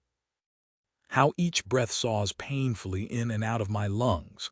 I've run farther and faster, but this wasn't meant to be this kind of workout. Weak, reckless, impulsive. I try to shove the words away, but they linger just out of reach, taunting me. Patroclus doesn't move, his hand still on the stop button. I suspect to keep me from ignoring him and turning the damn thing back on. I swipe sweat from my forehead with my forearm. I'm fine. You sure? Because you look like you went too hard and were going to keep running until your legs gave out. His gaze coasts over me. It's not sexual. He's looking at me like he's checking for injuries. There's absolutely no excuse for the shiver of awareness that goes through me in response. I blame the air conditioner against my sweaty skin for the way my nipples go tight and hard against the thin fabric of my sports bra. I'm fine, I repeat. It's not true this time any more than the last time I said it. I'm so far from fine, it's laughable, but what did I really expect? My siblings threw me under the bus. That's going to affect me, even if a small, dark part of me isn't surprised in the least. I'm not in the mood to try to explain that to Patroclus, though. He seems like a good guy, but he's Achilles's good guy. Just because we were childhood friends and he did a nice thing for me just now doesn't mean he signed up to have all my baggage dumped on him. Still, I can't leave things so curtly. I hesitate. Look, I'm not inviting you to meddle in the future because I don't need a babysitter, but thanks for stopping me. No problem. He drags his hand through his short, dark hair. He's got a bit of a 5 o'clock shadow going on, which gives him a roguish look that isn't great for my libido. Not that anything else about Patroclus is roguish. Best I can tell, his nice guy routine isn't a routine at all. That hasn't changed, at least. I could use that to my advantage, but I'm suddenly so damn tired that I can't think straight. He deserves better than to be the whip I pick up to flog myself with, which means I have to get out of here before I do something unforgivably foolish. I'm going to go take a shower. Helen, my stomach dips a little at the sternness in his tone. I stop short. What? Stretch. He nods at my legs as if he can see the little tremors shaking them. You'll regret it later if you don't. He's right. My needs war with one another. One demanding I retreat to my room until I feel a little less brittle, the other wanting to stay in this man's presence a little longer, to let him chase away the ghosts haunting me. Surely he doesn't actually care as much as he seems to. It has to be a mask like everyone else in Olympus wears. I don't know what purpose kindness would serve, possibly to have others underestimate him. But each of us chooses our own path to survival. Still. When was the last time someone tried to take care of me? even in something as mundane as demanding I stretch after a vigorous workout. My chest goes tight. I can't remember. The last soft person in my life was my mother, and she's been dead 15 years. How fucking pathetic is that? Even knowing I should leave, the reckless urge rises in me, too strong to ignore. I smile up into his kind, dark eyes. Will you help me stretch, Patroclus? Oceanoff. Com 10 Achilles Ajax waylays me before I make it into the gym. The big man clamps a hand on my shoulder. He's got a few inches on me, putting him at damn near 6'5", and he's shaved the sides of his head to give him a mohawk of curly black hair. Ajax's skin is a dark brown, and he's got plenty of it on display because he's only wearing a pair of shorts and a muscle tank top that's more holes than fabric. He grins. I was thinking. Dangerous of you, Ajax laughs. Yeah, we both know I prefer a big hammer to a political round table, but things change. You're going to suggest an alliance for the first trial. Patroclus predicted this. He's done his research and run his scenarios, though sometimes the way his mind works is downright spooky. This one, however, even I could have seen coming. Ajax, Patroclus, and I are known quantities. We've worked together in the past, so it makes sense to align ourselves in an effort to eliminate as many people as possible in the first trial. The alliance doesn't have to last longer than that to be worthwhile. He laughs again and gives my shoulder a squeeze. Yep, I'd say there are a few champions no one wants to see become Eris. No reason to make it easy for them to pick us off. Interesting. I frown. You're allied with others. I get around. He drops his hand and shrugs. What do you say? I say that Ajax is savvier than either of us gave him credit for. Still, it changes nothing for the first trial. There are a few champions I would like to see eliminated early, and Ajax as an ally makes that more likely to happen. But with that said, there's no reason to muddy the waters. I have Patroclus. He's all I need, and frankly, it would benefit us if Ajax is eliminated early. I smile and shake my head. Not this time, friend. Damn, I was hoping to get you on my side. Ah well, it was worth a shot. He clamps me on the shoulder one last time and ambles down the hall in the opposite direction I'm headed. See you tomorrow, Achilles. Good luck. I don't need it. His laughter trails behind him as he rounds the corner and disappears. I head for the gym. Patroclus will have some theories on who Ajax would have allied himself with. I'd put good money on Atalanta. Ajax worked with Hector for a few years, and I think they're on good terms, but Hector is a package deal with Paris, and no one wants to see Paris as the new Eris. None of us have had close contact with Atalanta, but her reputation precedes her. She's steady under pressure and is pretty fucking brilliant. Not as brilliant as Patroclus, but definitely more than me and Ajax. The gym is a nice setup, but I expect nothing less from Athena. She has her priorities in order, and she would have seen this room outfitted specifically to her directions like everything else in the house. Plenty of variety to fit the needs anyone could dream up. I catch sight of the Minotaur on one of the benches, but he makes no move to lie back and pick up the bar with a truly outstanding number of weights piled on it. No, he's staring at something I can't see, his expression that of a hawk watching a particularly juicy mouse wander the field below it. That can't be good. I stride down the space between equipment and stop short when I see what he's looking at. Patroclus and Helen. She's on her back on the mat, taking up one corner of the room, one long leg stretched up over Patroclus's shoulder. He's on his knees, pressing her leg down toward her chest. Rationally, I realize it's a hamstring stretch and that they have all their clothes in place, but my brain sees the position and says fucking. Especially when he shifts forward and presses her leg another inch lower. They're close enough to kiss, and even from here I recognize the flush of his skin. He's turned on. Really turned on. Fury rises. I told them to stay away from each other, and it took all of 10 minutes for her to have him on the floor, hot and bothered. Fuck, he knows better too. Does no one listen to me when I talk? I clench my fists, fighting against the instinctive desire to stalk over there and rip him off her. A snort has me looking at the Minotaur. He arches a scarred brow. She's moving fast with that one. I was just thinking the same thing, but that doesn't mean I like other people noticing. Shut the fuck up. He gives that snort again and leans back, easily picking up the bar and beginning to press it to his chest and up again.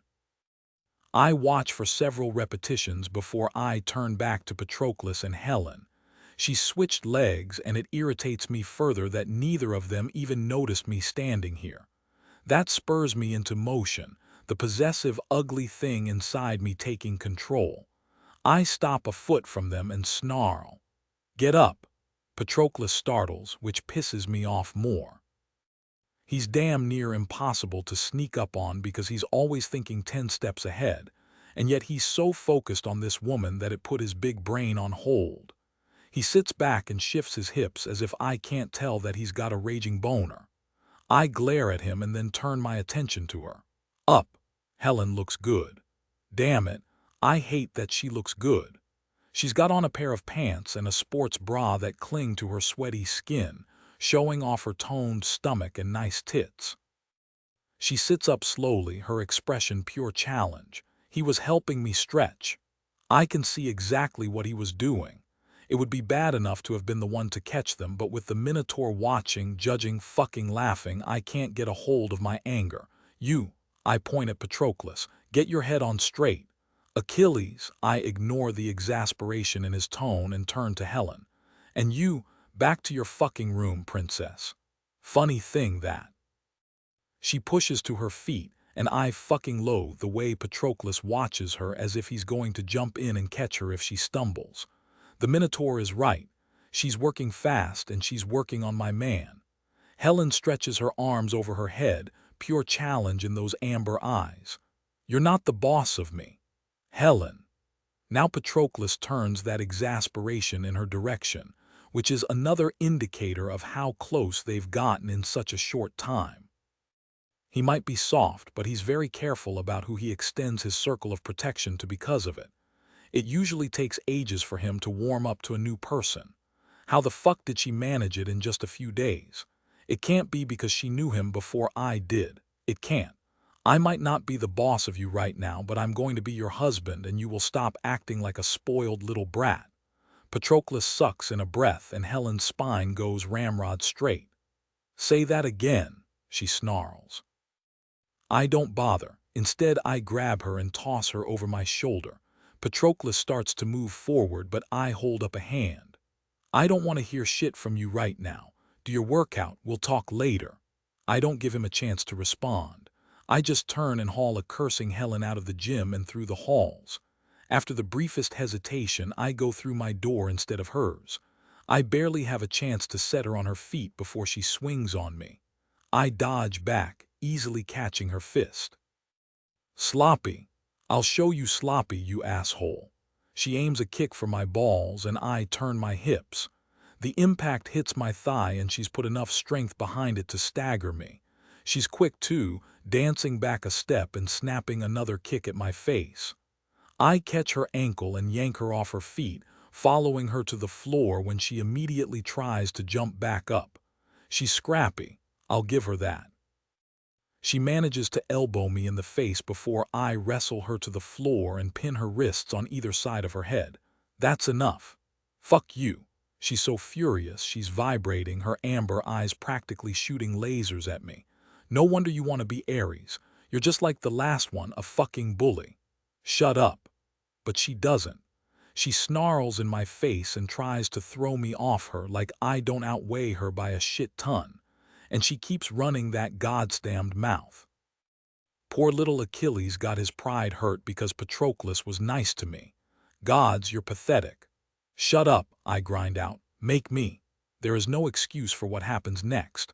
One moment I'm ready to haul her to her feet and kick her ass out my door. The next, I don't know who moves first.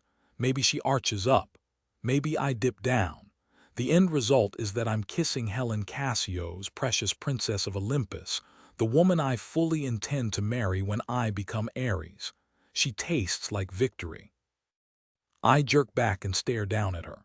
She looks nearly as shocked as I feel, nearly as furious. This was a mistake. Shut up. She arches up again, and this kiss sweeps away what little rational thought I have left. There is nothing soft in this. Maybe if there was, I'd figure out how to stop. I can't think, though. Not as we go to war with each other, a battle comprised of tongue and teeth and surprisingly sweet little moans she makes into my mouth. Helen shifts beneath me, rubbing her calf up my leg. I release her wrists and hook a hand under her knee, fitting us more closely together. She runs her hands down my chest, and the only warning I get is a slight tensing of her body before she hooks her foot around my thigh and flips us. She lands astride my hips, and fuck, Helen has never been more beautiful than she is in this moment. She's a fucking mess, but she's real. The frenzy rises between us, as if we both can sense that slowing down will let reality creep back in. I don't know what she's running from. I don't fucking care. I'm still so furious I'm running on instinct alone, and I reach between us to grab the fabric of her pants and yank hard. It tears along the center seam, so I do it again, ripping the damn things in half. Helen arches back and slaps me, the blow turning my face to the side. These are my favorite running tights, you piece of shit. Bill me. I flip us again, using the change in position to settle between her thighs. She wrestles my shirt off and rakes her nails down my back, the pain making me thrust against her. We both moan, our air mingling in a furious exhale. I should gentle the kiss, should slow us down, but Helen dips her hands into my shorts and digs her nails into my ass. I thrust against her a second time and then a third, each one working my shorts lower on my hips until she shoves them the rest of the way down. Fuck. This is out of control. I start to pull back to try to insert some kind of reason, but she tilts her hips and then my cock is nudging against her entrance. We both freeze. She's so wet, so damn welcoming that I slide a little inside just from the force of our harsh breathing. Helen gives a breathy little whimper. More. I should stop. I should tell her to wait, to slow down until we can talk about this. This wasn't what I intended when I hauled her in here. Fuck, I don't even know what I intended. I can't think past how good she feels, how wet she got from this fighting, how badly I want to sink the rest of the way into her. We shouldn't, I manage. You're right. But her nails prick my ass again and I sink another inch into her. I can't see her face from this position, can't stop myself from turning my head and setting my teeth against the soft skin of her neck. She responds by arching up, taking me another inch deeper. She gasps, I hate you. I hate you too. Helen shivers. Then fuck me like you hate me, Achilles.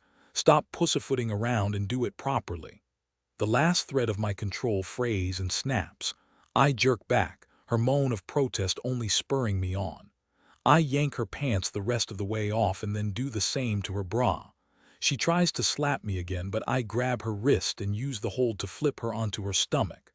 She's already lifting her ass as I move between her thighs, and then I'm inside her again.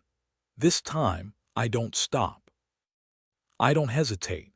I use my bigger body to bear her to the floor and pin her there as I fuck her roughly. She moves as much as I allow, lifting her hips to take me deeper, but it's not enough. I work my arms beneath her, clasping her throat with one and pressing the other between her thighs to stroke her clit. She's completely wrapped up in me, completely at my mercy. Except it feels like I'm at her mercy when she starts speaking. Yes, like that, harder. She grabs my arms, her nails once again setting to my skin. I'll be wearing her marks for days, and the thought only spurs me on, making me rougher. You're a fucking menace. I find the touch she likes on her clit, the one that makes her flutter around my cock hard enough that I have to fight not to lose it. My orgasm is already threatening. She feels too fucking good. Come around my cock like a good little princess. Make me, she gasps, pressing her throat harder against my palm. Unless you're just as bad at this as you are at everything else. Another moan. Maybe I should ask Patroclus for an assist. You bitch. I don't stop, don't slow down. I keep fucking her as she comes apart around me, her poisonous words faded to linger even after we're done. Helen cries out as she orgasms, her body shaking sweetly even as her pussy clamps around me. I don't even try to hold out. I just keep thrusting into her until need overwhelms me, filling her up with me. It's only when I roll off her and drop onto my back that reality starts setting in. I open my eyes and stare at the ceiling. Fuck. Yes, we did that, she sits up. Are you okay? I make myself look at her, make myself search her expression for any sign that we went too far. Helen picks up her pants and frowns at them. I'm fine. She glances at me, her face carefully blank. You're not about to go soft on me, are you? When I don't immediately reply, she sighs. It was just sex, Achilles. You've had sex before, haven't you? Not like this, she hesitates. Patroclus said you weren't exclusive. We aren't. But I've also never been with anyone like this, so rough and out of control. I am always very fucking aware of how easy it would be to hurt my partners on accident, and as a result, I'm always leashed. Except with Patroclus. Our history means we know each other's limits more thoroughly, and I still am careful not to cross his lines. Helen and I don't have that history, that trust. We don't even fucking like each other. I can't say that to her, though. It feels cruel, even if it's the truth. Instead, I focus on something small and mundane. You can't wear those pants. Don't worry, I fully intend to bill you for them. She climbs slowly to her feet. There are faint rug burns on her knees, but fuck, she looks like a magnificent mess. It makes me want to jerk upright. We didn't use condoms. I know. Helen sighs again. I'm on birth control. I've been tested recently enough that I can confidently say you're safe. Somehow, that doesn't detract from the tightening in my chest. I can't believe I lost control so thoroughly as to forget a condom. The only person I have unprotected sex with is Patroclus, but we're both tested regularly since we're not exclusive. Then there's nothing else to say. She turns for the door. I'm on my feet before I decide to move. Helen, wait. Another of those sighs. Gods, the woman sounds so exasperated with me that I want to toss her to the floor again. This time, when we're finished, neither of us will have the breath left for sighing. Oblivious to the direction of my thoughts, she smooths back some of the hair that's escaped her braid. Look, there's really nothing else to say. I lost control. You lost control. It ultimately doesn't change anything for either of us, so let's never speak of it again. She's being remarkably cool-headed about this, and I don't understand how the fuck she's pulling it off when it's everything I can do not to yank her to me and kiss her again. I snatch my shirt off the floor and stalk to her. Helen rolls her eyes at me. My door is. I pull the shirt over her head and wait for her to get her arms through it. She gives me a bored look. Are you happy now? No. Somehow this is even worse than her naked. Seeing her in my shirt. I already knew I was a territorial asshole, but I didn't expect to have those urges rising up with this woman. No, I'm not fucking happy. Didn't think so. She turns and walks out of the room without another word. I stare at the door for a long time. Fuck. There's no doubt about it. No matter how I try to spin this out. And I'm having a shitty time coming up with a reasonable explanation for why I fucked Helen Cassios on my floor like a goddamned animal. There's only one conclusion to be had. I just screwed up spectacularly. Oceanov. Calm 11 Patroclus, I know what happened the second I see the look on Achilles' face. He's so used to being in the right that when he knows he fucked up, he acts like a dog who chewed up my favorite pair of shoes. He walks through the door into my rooms with his shoulders bowed and he won't meet my eyes. Considering where he just was and the familiar flush to his skin, I can take two guesses to figure out what he's done. He all but confirms it when he finally speaks. I screwed up. I'm sorry. No need to ask for clarification. The evidence is right there in the scratches on his forearm and the faint perspiration dampening the dark hair at his temples. He had sex with Helen Cassios. I drag in a slow breath, but it doesn't help because all I can smell is the faint scent of fucking still clinging to him. Achilles takes a step toward me, but I hold up my hand. Go take a shower before you try to tell me you're sorry. He curses and veers toward the hallway leading to the bedroom. From the back, I can see more scratches peeking out at the neck of his t-shirt. My stomach twists. I have absolutely no logical reason to be upset about this. We're not exclusive. Achilles fully intends to win Eris, and that means marrying Helen. Demanding that he not sleep with his wife is a ridiculous ask and unfair. I knew what I was signing up for when I fell in love with this man. He was never meant to be only mine. But all the logic in the world can't quell the awful feeling twisting in my stomach. Tighter and tighter, harsher and harsher. I don't mean to speak, but as he opens the bedroom door, the words slip free. You hate Helen. Achilles glances over his shoulder at me. Hate might be a strong word. He has the grace to look ashamed, but there's still a relaxed line to his shoulders that speaks of good sex. The thing in my stomach twists harder. Achilles and I have been together too long to have a relationship free of ups and downs and occasionally intense fights. This feels different. Everything about this feels different. He's occasionally selfish and impulsive. Sometimes I'm selfish and distracted. Neither of us is ever cruel, but I don't know what to call this except cruel. Were you that angry that I was helping her stretch? That fucking jealous? What happened to us not doing jealousy, Achilles? It's never been a problem before, but surely he understands this is different. Everything about his reactions to her are as outside our norm as my reactions to her. Achilles might play the golden fool sometimes, but he's too smart to pretend he doesn't understand why I'm upset. His expression goes stony. This is different. Yeah, exactly. This is different, so why did you do it? I rush on before he can answer. For once my mouth is moving faster than my brain. Is it because you're going to marry her? It'll be your ring on her finger, so she's just for you. The words are out before I can call them back. I'm feeling sick enough that I don't want to call them back. You said she was off limits less than 12 hours ago. He stares at a point over my right shoulder. A sure sign that I'm not going to like what comes out of his mouth next. He doesn't disappoint. She's already getting to you. You fucked her. Anyone looking at the evidence would say she's getting to you. He clenches his jaw. She knows exactly what she's doing, too. She's trying to cause a rift between us. I curse and turn away.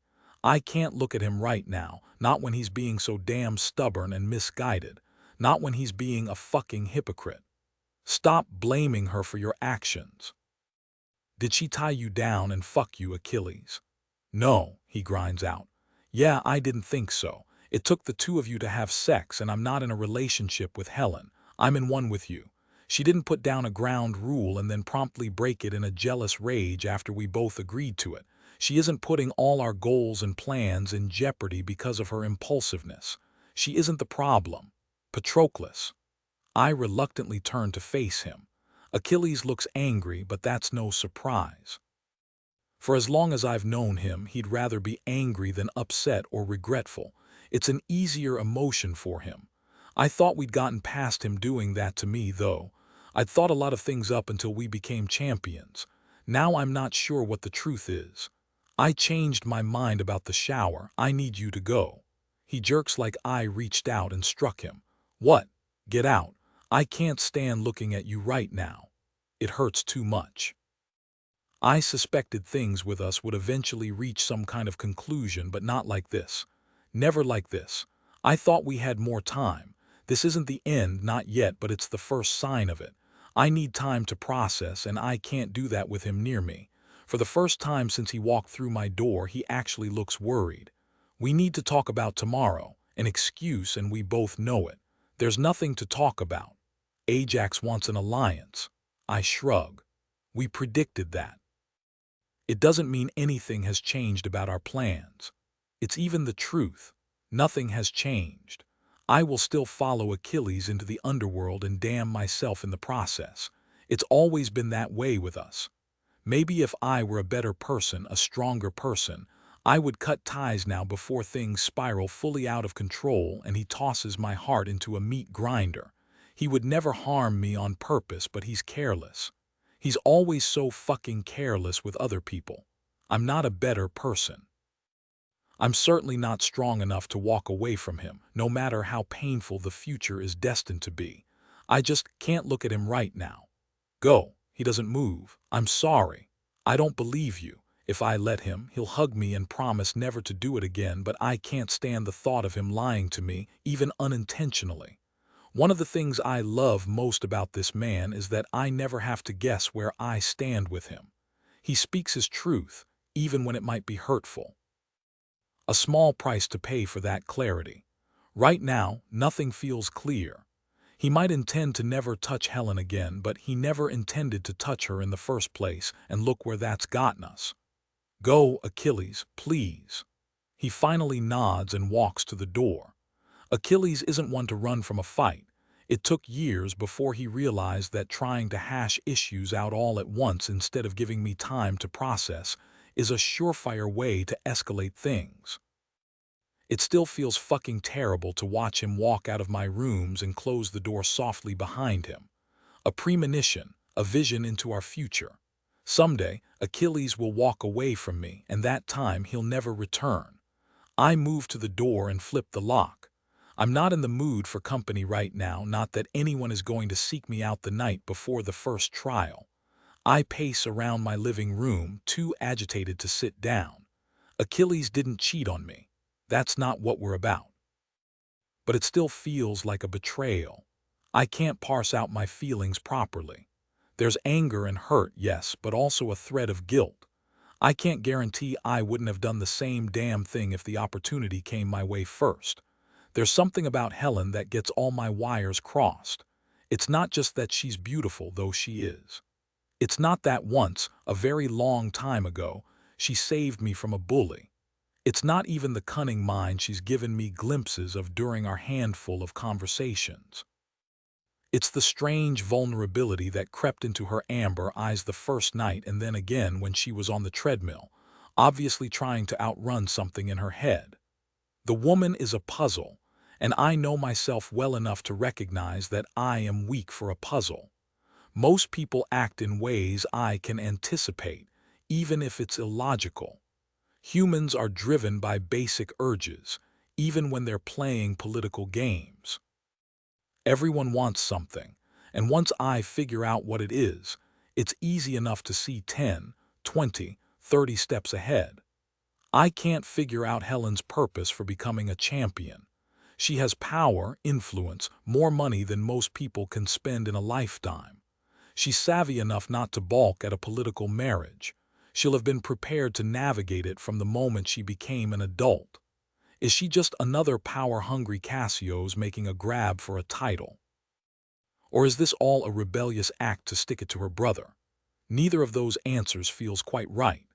Helen being a puzzle aside, the physical attraction I feel for her is downright uncanny. I have no idea what Achilles saw when I had her on the floor, but I'm all too ready to admit that I was far closer than I needed to be, that my body had gotten the better of me even if neither of us commented on it.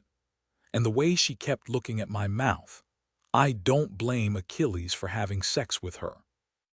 The problem is I don't know what I'm supposed to feel. Jealousy, anger, hurt, guilt. It's not a simple situation, and the fact that we're competing tomorrow in the first trial only muddies the waters further. It doesn't matter. It can't matter. When we started down this road, I decided to have Achilles in my life for as long as he'll have me, to support him and do everything in my power to ensure he realizes his dream of becoming Eris. Feeling hurt that he slept with Helen after declaring her off-limits changes nothing. I will still do what it takes tomorrow to get him through the first trial. Not that he'll need my help, but Achilles can have tunnel vision when it comes to his goals. If the factors change, he doesn't always notice. That's why I'm here. I just never expected to resent the role. The next morning brings no clarity.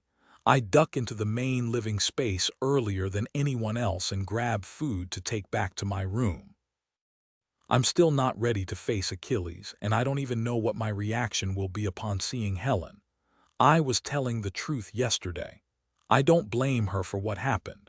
She knows we have an open relationship. She has absolutely no reason to think she crossed any lines by having sex with Achilles. My jealousy isn't logical and has no basis in fact. It's pure emotion, and I don't trust it not to surge the moment I see her. I'm not sure what I'll do if it does. She deserves to be more than the club Achilles and I bludgeon each other with, but I can't guarantee I won't do exactly that if given half a chance. It's not a comfortable realization.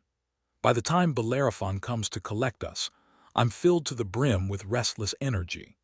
The sensation only gets worse when I step through my door and find both Helen and Achilles already standing in the hallway. We were given no clothing guidelines, so I went with a pair of compression pants and a t-shirt. Clothing that's easy to move in but fitted enough that it's unlikely to catch on anything or provide a handhold for another champion. Achilles is wearing the gear we commissioned for him, a similar style to mine, but with a black and silver pattern on it that's designed to catch the eye.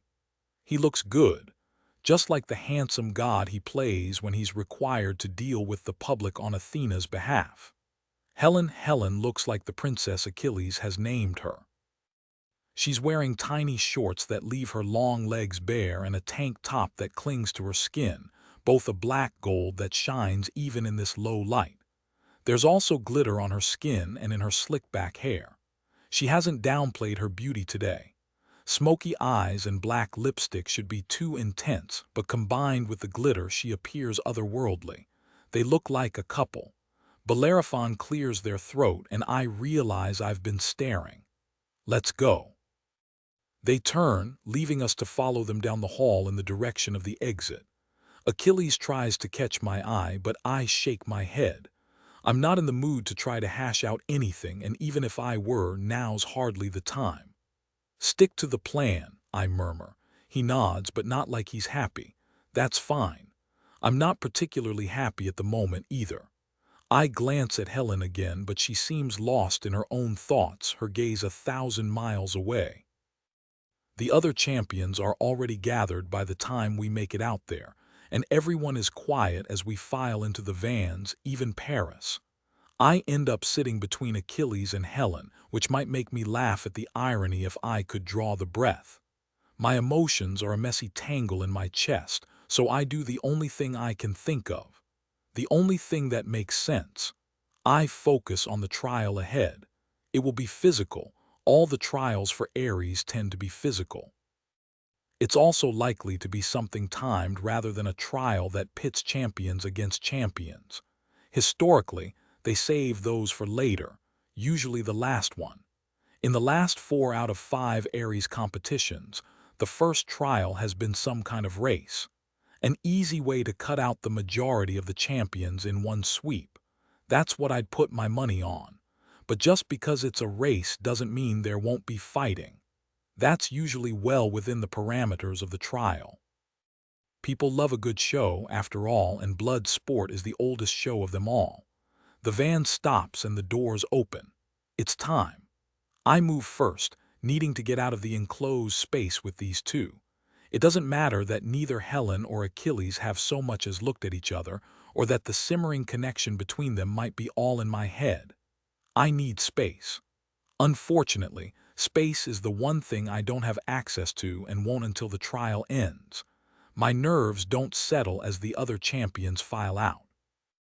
If anything, they get worse. There's always a moment like this before I go into conflict, a sickening lurch in my stomach where I'm suddenly aware that all the planning and strategizing in the world still isn't enough to fully prepare for reality. There will always be variables I can't account for. The stakes have never been so high before, though. Bellerophon clasps their hands behind their back and looks at our group. The first trial begins shortly. You will have 2 minutes to study the area before the horn sounds. Once it does, you will have 5 minutes to complete the course. If you fall, you will be automatically eliminated. They barely wait for us to answer in the affirmative before spinning and heading down the long concrete hallway that we exited from the other day. Even before I see the crowd, I can hear them. I can feel them in the vibrations of the concrete around me. It's disconcerting, but I push the feeling away. They're not here to see me after all. Understanding that, embracing that, means I don't have to think over much about them. I'm not here to win, I'm only here as support. Achilles falls into step beside me. We good. I'm still angry with you, except that isn't quite right. There's anger, yes, but the overwhelming feeling is loss. This is the beginning of the end that I've feared ever since I fell for Achilles. He might not be gone yet, but the grief still takes root all the same. He gives a jerky nod. Okay. He doesn't tell me we'll talk later. It goes without saying that we will. Neither of us is the type to leave something festering for long, even if I can't see a way through this. It doesn't matter. The only thing I need to see clearly is the trial. We step through the doorway, and my attention immediately lands on the course in front of us. It's a series of raised platforms interspersed with different obstacles. I've seen similar on television, but this one seems geared equally toward lower body as upper. There are 3 pathways from beginning to end, and I examine them in sequence, painfully aware of the large red clock ticking down the seconds to when we begin. Shoes off. Achilles doesn't question me. He simply obeys, yanking off his shoes and socks. First route. I shake my head. The jump from the end of that rope will be too tricky to time properly. The second looks faster, but that rope swing on the rail might get stalled out in the middle since it's so long. Go third. The climbing wall up won't be a problem, but descending might. Still, it's better than the other 2. Fewer variables in play, even though it's technically the longest of the bunch, the course jutting out toward the crowd before doubling back to the finish. Each route has 4 obstacles of varying difficulty, and there's the time limit to consider. But surely it's not that simple. Even as the thought crosses my mind, people in black file out from the entrance opposite us. They're all wearing Athena's uniform, and they have black masks pulled down over their faces. That creates an eerie image, and the crowd shrieks with glee at the sight of them. I sigh. Of course it wouldn't be so easy as just getting through the course. Where's the fun in that? I take off my shoes and socks. Even though I should be focused entirely on the course, on the opponents filtering through it to key positions where they can most effectively stop the champions, I glance at Helen. She's got a look of concentration on her face, but she's staring at the first route. It's on the tip of my tongue to suggest the third, but I bite back the words. Helen isn't my priority. She can't be my priority. Overhead, only 30 seconds remain. The lights flicker and then turn toward the box seats overhead. Athena stands there watching us. I thought the crowd was loud before. It's nothing compared to when the spotlight shines on her. The entire arena shakes with the force of their sound. She holds up a hand, a conductor to their fervor, and they go silent almost immediately. As the seconds tick down to 0, her amplified voice says, "The first trial begins now." Oceanoff. Com 12 Helen, I don't hesitate. I fling myself forward, veering toward the left side of the course. Each of the routes available is gnarly, especially with the black-clothed opponents lying in wait, but this is my best bet. My upper body strength is great, but the taller champion's longer legs will give them an advantage on the climbing wall. I have to aim for the shortest route instead, or rather, the shortest route that actually makes sense. The middle one is tempting because it's basically a fancy rope swing, but I don't like the angle. It's a trap. This whole fucking course is a trap. One of the other champions, a guy I vaguely recognize from my father's parties, shoves me aside with a laugh and starts across the raised platforms. He barely makes it through 3 before one of Athena's people knocks him off. It's not even a fancy move. They literally shove him and he goes flying, landing on the padded ground with a sound I can't hear over the roar of the crowd. Helen. I glance over to find Atalanta standing at my shoulder. She's fastened her locks back and is wearing a bodysuit of deep silver. She gives me a quick grin, the smile turning her scarred face from merely attractive into striking. Temporary alliance to get through this. I should be able to do it on my own. The whole point of fighting for the title of Eris is so that everyone will be forced to take me seriously, but I'm no fool. I give a jerky nod. Through the first trial. Let's see what you can do. She hops up onto the first platform and I follow quickly. She's quick, she's strong, and she's obviously well trained. Even seeing her coming, Athena's person barely has a chance to tense before Atalanta sweeps their legs out from beneath them and sends them tumbling off the platforms. Then it's a clear shot to the hanging rope ladder. I fly over the column platforms in her wake. They're deceptively far apart, which forces me to slow down, but it's a small price to pay. I cross them quickly enough and land on the final one below the rope ladder. It sways and I look up in time to see another of Athena's people dropping down from above. I lurch back, nearly losing my footing but manage to course-correct at the last moment. They land in front of me and slowly raise to stand. The all-black uniform, complete with mask, sends a shiver through me. They're also quite a bit taller than me. That will work in my favor for once. They lunge, obviously planning to shove me back off the platform. Instinct demands I scramble back, but I plant my feet and duck down just as they reach for me. From there, my muscle memory takes over. I grab their arm and use it as leverage to stand and send them flying past me, right to the ground. I don't wait to watch them land. I'm already scrambling up the ladder after Atalanta. I haul myself to the top of the ladder and loop a leg over, starting down the other side. The majority of the other champions seem to have chosen the third path, and I catch sight of one of Athena's people moving through a group of them, sending people flying left and right. 5 champions eliminated by the time I descend the ladder. My feet barely touch down on the next platform when I hear it. A loud whoop and a whizzing sound. I turn in time to see Ajax flying along the rope swing in the center route. Atalanta shakes her head. What a fool. I frown, trying to judge the momentum. He might make it. He's certainly tall enough to force physics to work to his benefit. He won't make it. Neither will we if we don't keep moving. Atalanta and I turn as one to the next obstacle. A series of panels is suspended just close enough that a person could use their feet and hands to wedge themselves along without falling. In theory. The trickiest part is going to be sticking the initial landing and the dismount, which requires jumping from the panels, grabbing a rope, and swinging myself over to the platform. Time it wrong and I'll be just as fucked as Ajax. At least I took off my shoes so I don't have to worry about the soles of them slipping. At least there are no opponents on this one. There's no place for them to lie in wait. I look around. We're the only 2 left on this route. The rest of the champions are on the third, and it looks like most of Athena's people have followed them there. Good. Atalanta rolls her shoulders. I'll take the right one.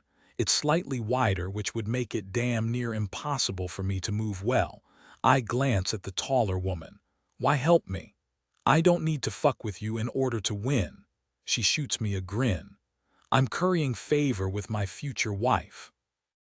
Atalanta blows me a kiss and then jumps, landing with her feet and arms spread to keep her in place in a way that looks effortless. Only the slight shake of her leg muscles betrays her, but that doesn't stop her from moving forward. Gods, what am I doing? Checking out her thighs when I'm supposed to be racing. I shake my head, take a breath, and leap into the left path. The landing vibrates through me, and I slide a few precious inches down toward the empty space below. I grit my teeth and start forward. As I inch along, I watch Ajax's momentum slow out of the corner of my eye. He stops a good 20 feet from the final platform and curses, swinging his body back and forth in an attempt to move closer to the platform. It won't work, but I have my own problems to worry about. I'm achingly aware of the time ticking down as I move forward. This is so much harder than it looks. I'm in the best shape of my life, but it takes concentration to ensure at least 2 opposing limbs are pressing against the panels while still moving forward. I grit my teeth and keep going. I have not come this far to fail now. I have too many motherfuckers to prove wrong. My siblings, Paris, Achilles. Every single person in Olympus who thinks my value begins and ends with the family and face I was born with.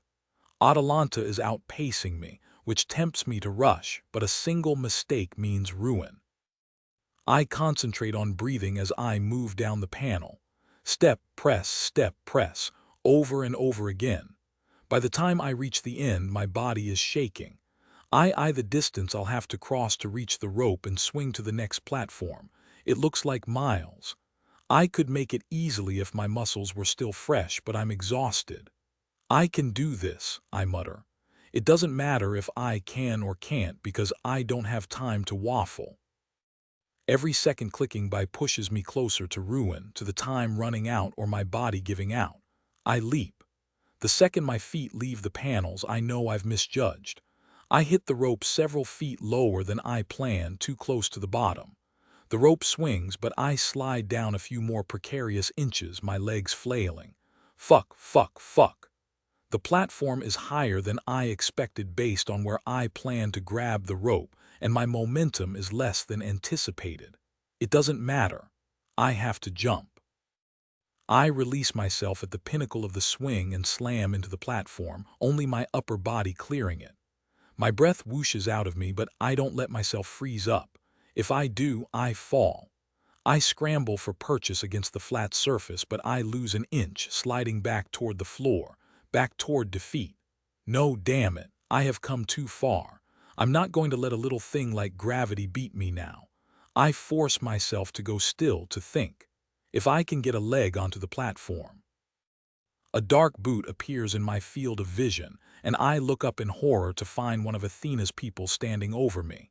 They raise their foot, obviously intending to kick me in the face. Oh fuck, this is going to hurt. They never get a chance. Atalanta appears behind them.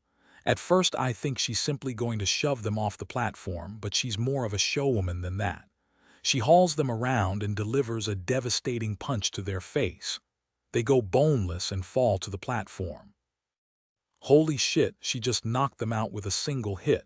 She grins at the crowd and gives a cheery wave before focusing on me. She leans over, medium brown skin shining with sweat, and offers me a hand. I shake my head. I've got it. You really don't. I hate that she might be right. My arms quiver, but I shake my head. I've got it. She makes an impatient sound, her tone exasperated.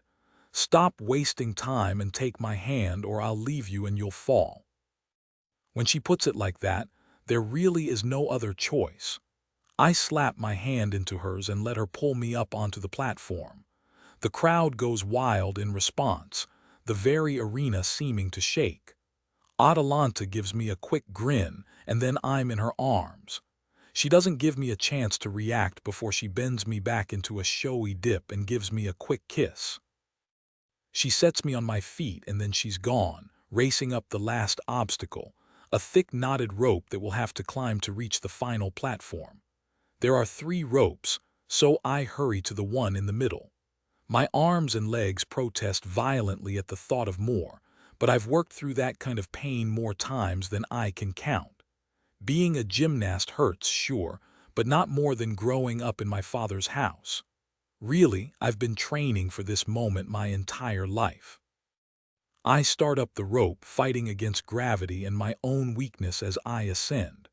I'm halfway up when the opponent Atalanta knocked out stumbles to their feet and looks up.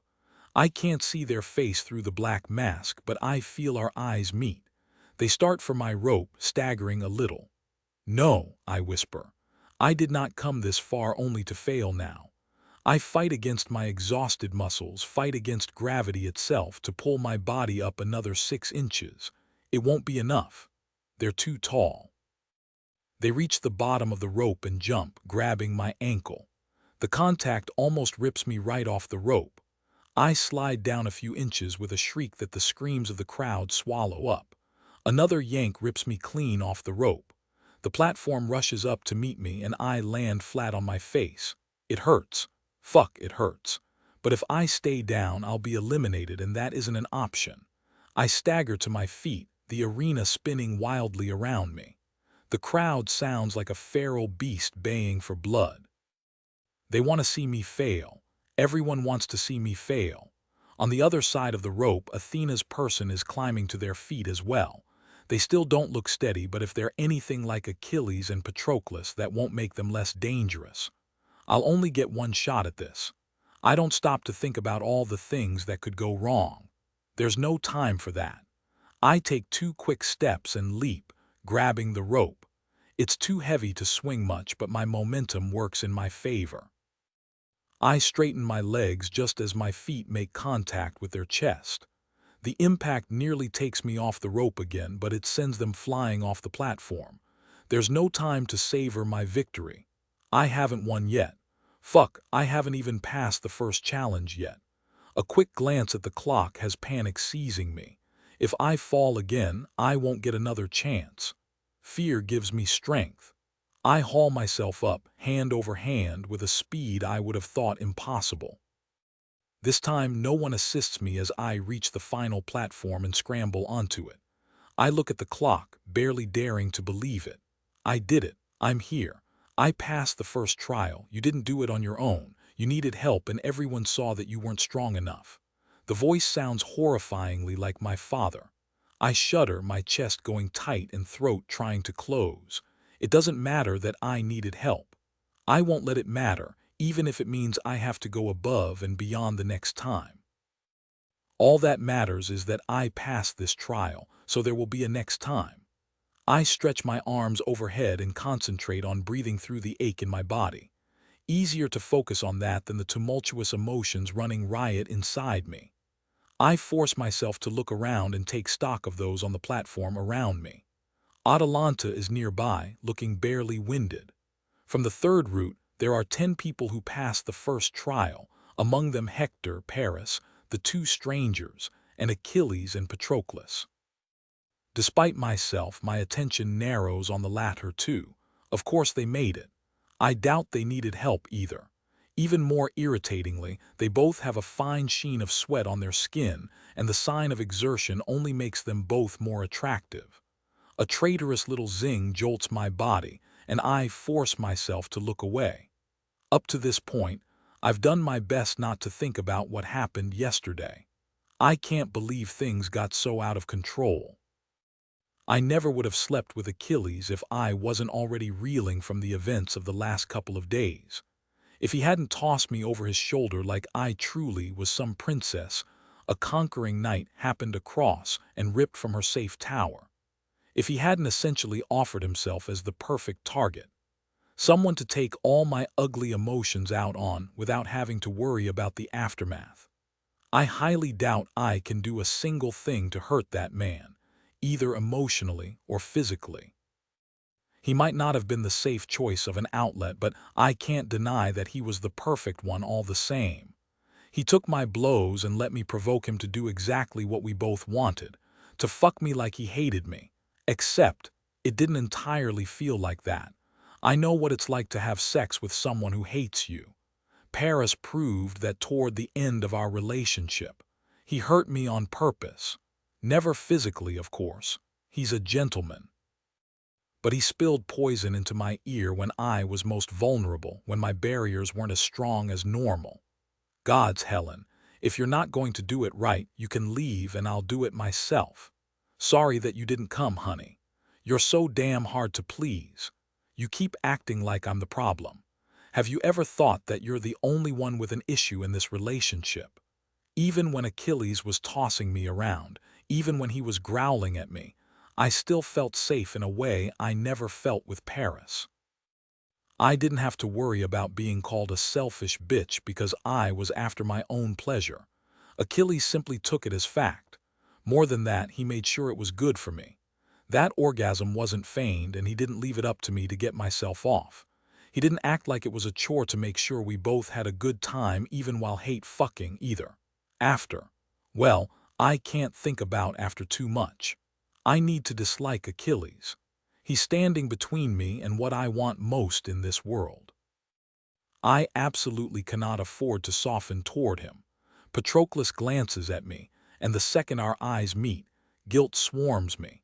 Having sex with Achilles might or might not have been a mistake on its own, but I can't help feeling extra bad because Patroclus is involved. I went from flirting with him and coming on to him to sleeping with his boyfriend. It doesn't matter that they're in an open relationship. The way I went about things is shitty. Now's not the time to think about this, though. Not when Athena is lifting her hands, once again calling for silence in the arena. Congratulations to the champions who have passed the first trial. The second will begin in 2 days' time. It's over. It seems almost underwhelming to be led down the ladder at the back of the platform and guided toward the exit. We were here less than 10 minutes. 10 minutes to decide whether or not our dreams would be stopped short or allowed to continue. It makes me a little sick to my stomach to think about how close I came to elimination. If Atalanta hadn't helped me, I could have done it on my own, I think. As we're led back to the vans, I don't miss how Achilles and Patroclus seem determined to keep as far away from me as possible. I'm so busy looking at them, I don't realize Paris is beside me until he drops an arm around my shoulder. That was quite the performance you put on, Helen. He uses my surprise to tug me close. Let me go, Paris, I say quietly. I have to speak quietly because if I start yelling, I might do something I'll regret, something that will get me eliminated from the tournament. He's not attacking me for all that he's touching me without permission. I have no outward justification to so much as slap him. Right now, he of course ignores me.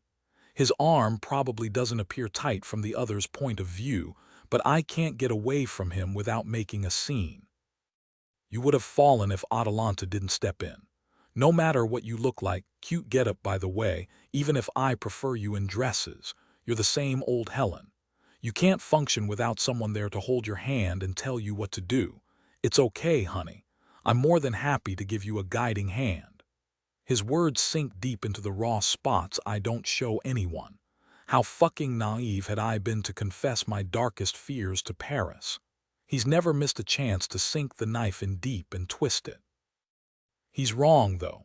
My fears are wrong, too. I'm not helpless.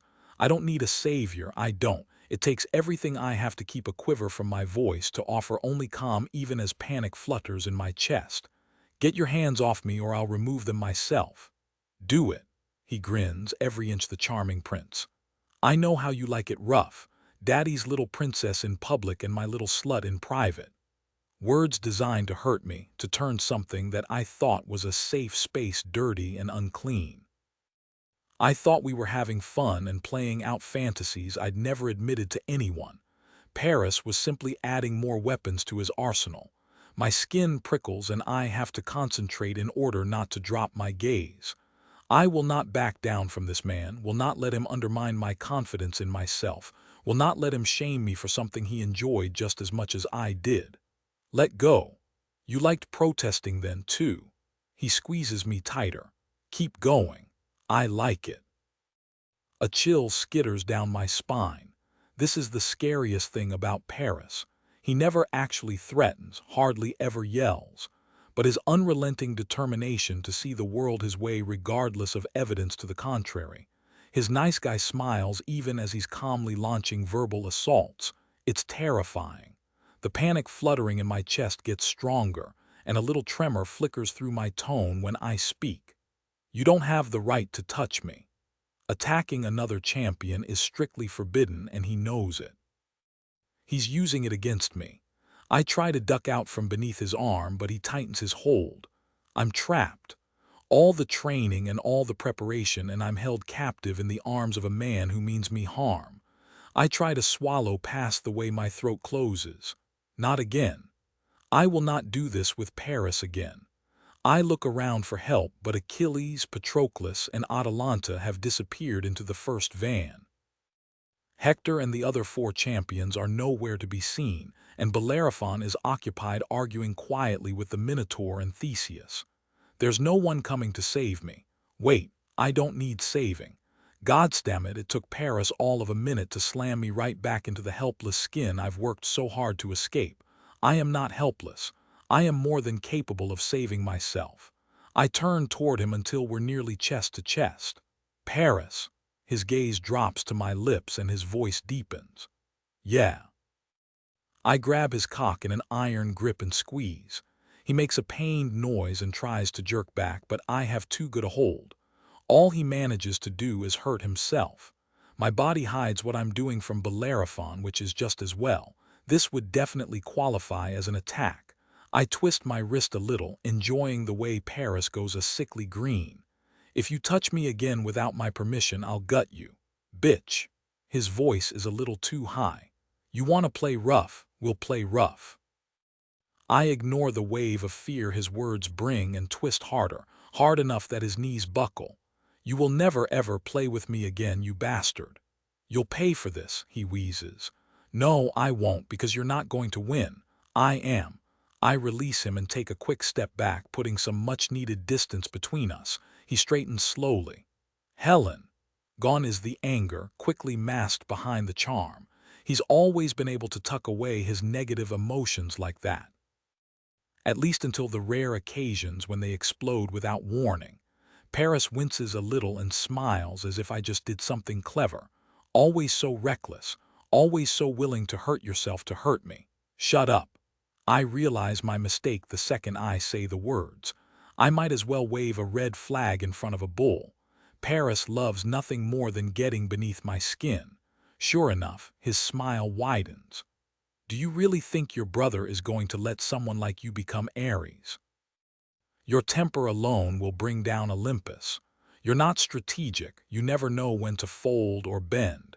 You can't even pass a simple obstacle course without help, and you think you can direct Olympus's army. Don't make me laugh.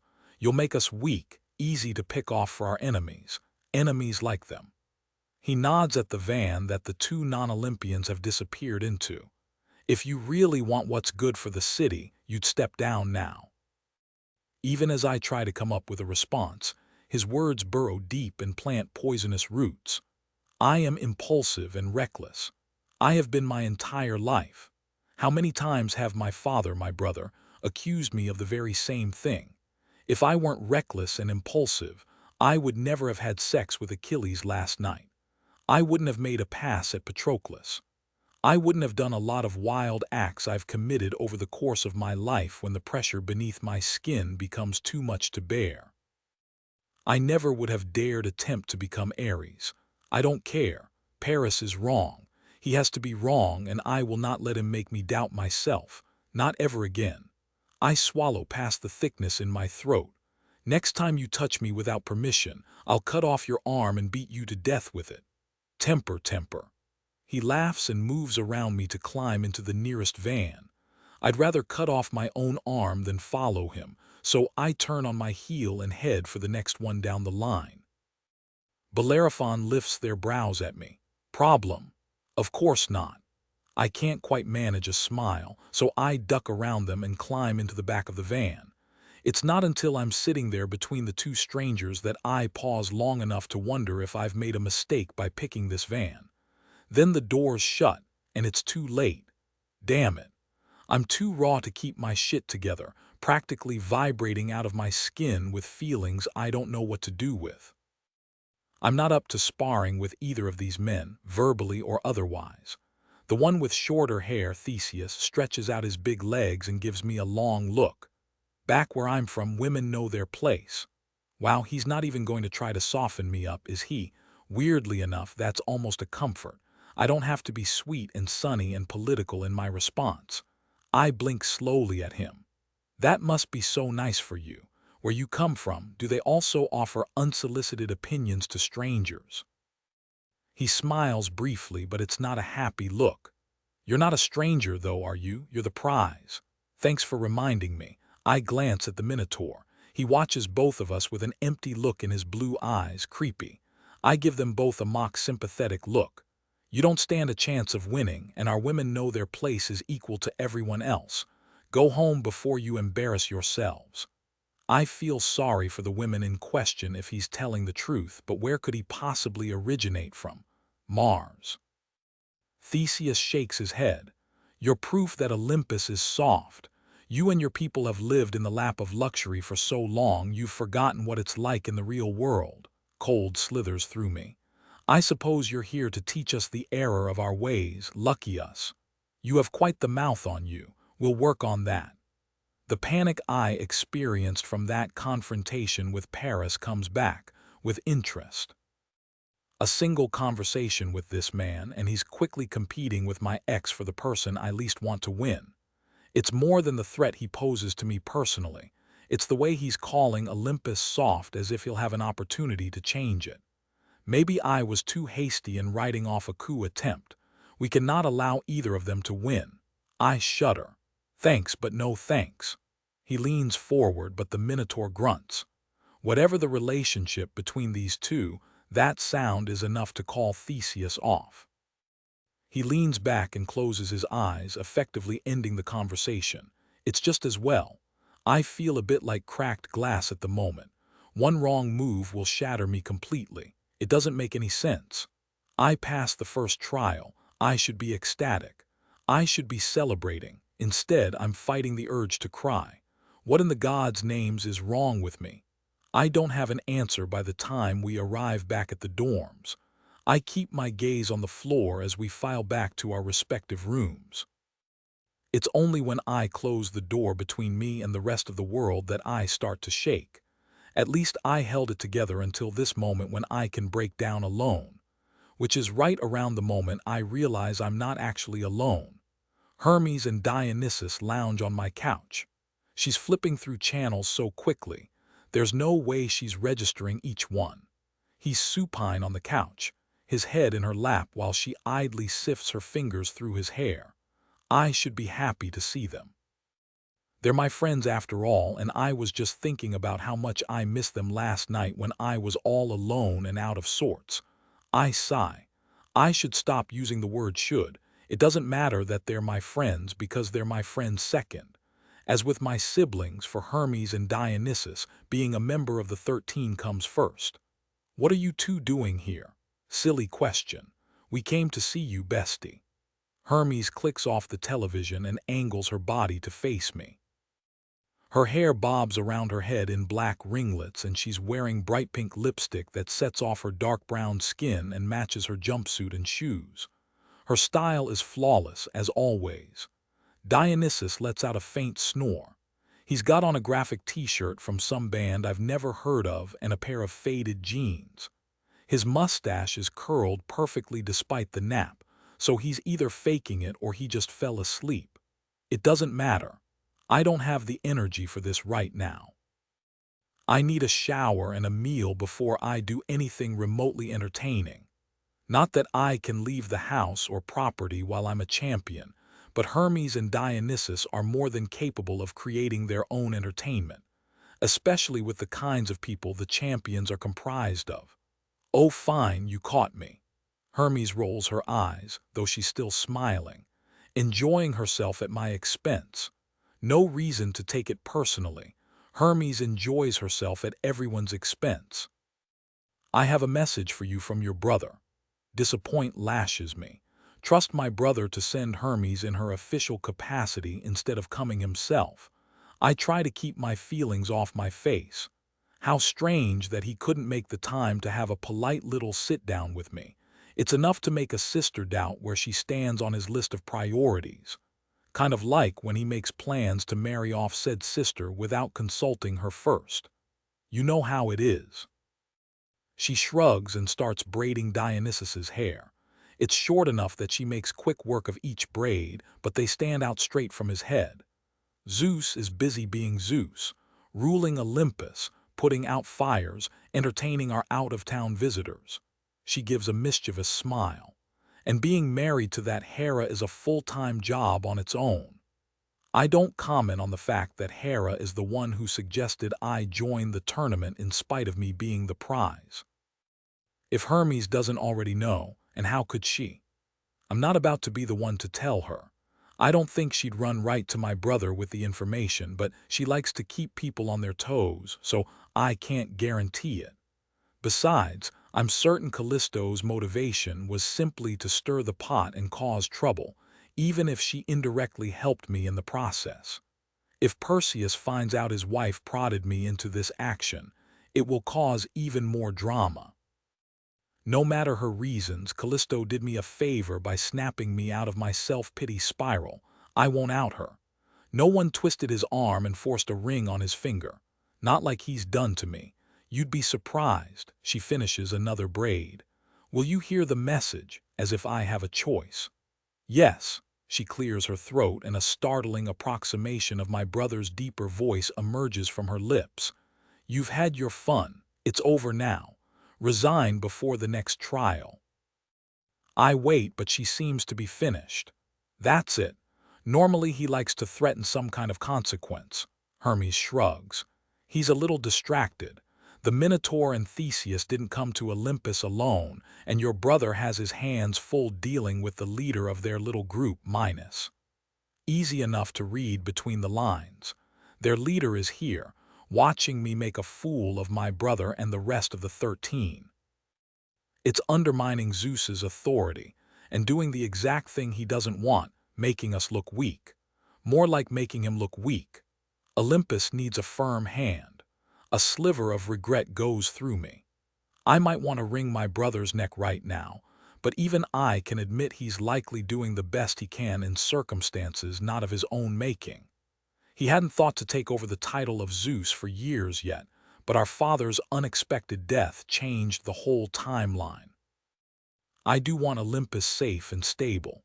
Maybe I should resign. My stomach clenches at the thought, but I force myself to consider it.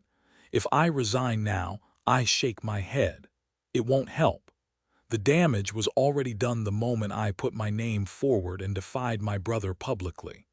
More, now that I'm directly competing with the Minotaur and Theseus, I can't afford to do anything but put on a good showing. I'm representing Olympus against their outsiders' interests. I'm representing my brother even if he's furious about it. I'm a Cassio's after all. Humiliating me means humiliating him. Resigning now is weak, and it will make him appear weak. He's not thinking clearly, or he'd have realized that on his own. I take a deep breath. Backing out now won't change the fact that I participated in the first place. It won't suddenly make him look better. I don't know that Zeus is thinking clearly at the moment, Hermes says, mirroring my thoughts. I suspect she's right, but I won't talk shit about my brother right now, not when he's in a precarious position and I'm partly to blame. Instead, I laugh, loud and giddy and fake. Sure, as if he's ever let emotions get the best of him even once in his life. Even as the lie flies free, guilt pricks. Perseus wasn't an effusive child, but he felt everything very deeply.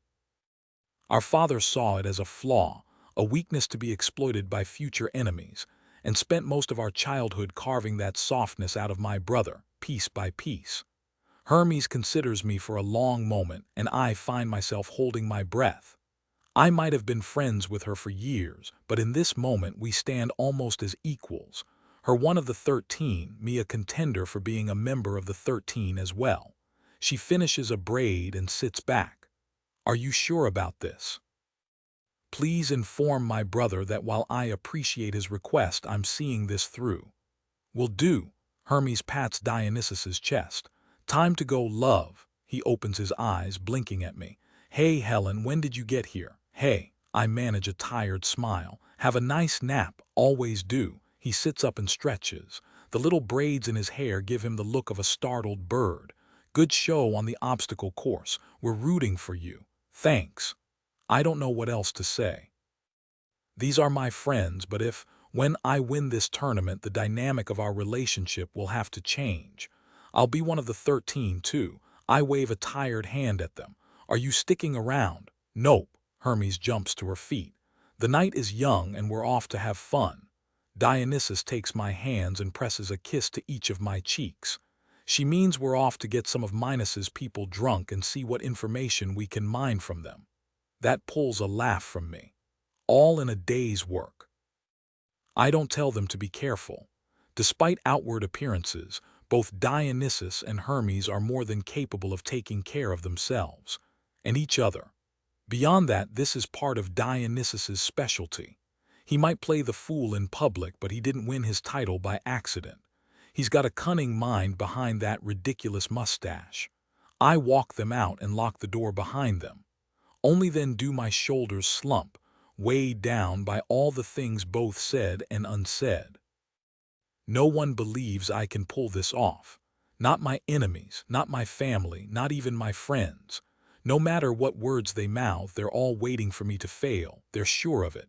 I turn away from the door and plod down the hall with heavy steps. I need a shower and about 8 hours of sleep. Maybe the world will make sense in the morning. Oceanoff, Com 13 Achilles, stop hovering. I swallow my frustration and pace another lap around the living room. I'm not hovering. I am hovering. I have been since we got back to the rooms. I want to blame it on all the adrenaline with no output. That trial was too damn short, even with the opponents causing snags along the way. If I'd just been able to work hard to expel some more energy, maybe I'd be able to settle down now. Patroclus sighs and sets down his e-reader. He's got glasses perched on the end of his nose, and he looks so adorably nerdy, I want to kiss him. Too bad trying would probably mean a black eye with how pissed he is right now. It's not often my man gets riled, but when he does, it takes a long time for him to work through it. I have no one but myself to blame for the current shitstorm. He gives me a long look. You're getting what you want. Why are you so upset? I hate it when he does this. Instead of admitting just how furious he is, he turns it around and talks to me as if I'm the one being ridiculous. It's patronizing in the extreme, one of Patroclus's shittier habits. The fact that he's right only irritates me more. I fucked up. Why don't you just yell, throw something, punch me if it will make you feel better? That's abuse. I cross my arms over my chest. Then talk to me. Stop icing me out. He's barely spoken 6 words to me since last night. I hate it when he does this. He's sitting in front of me, but he might as well be on another planet for all I can reach him. These kinds of fights don't happen often, but when they do, they drive home how different we are. It serves as a reminder that one day Patroclus will get tired of my shit and ice me out permanently. Not this time. Not yet. Please gods, not yet. I'm sorry. I said I'm fucking sorry. I've said it a dozen times. What else do you want from me? It's not a fair ask and we both know it, but I'm so frustrated I want to shred something. Do you regret having sex with Helen? I start to say yes, but he'll know if I lie because I'm shit at it. I hate lying. I'd rather keep my mouth shut and say nothing at all than lie.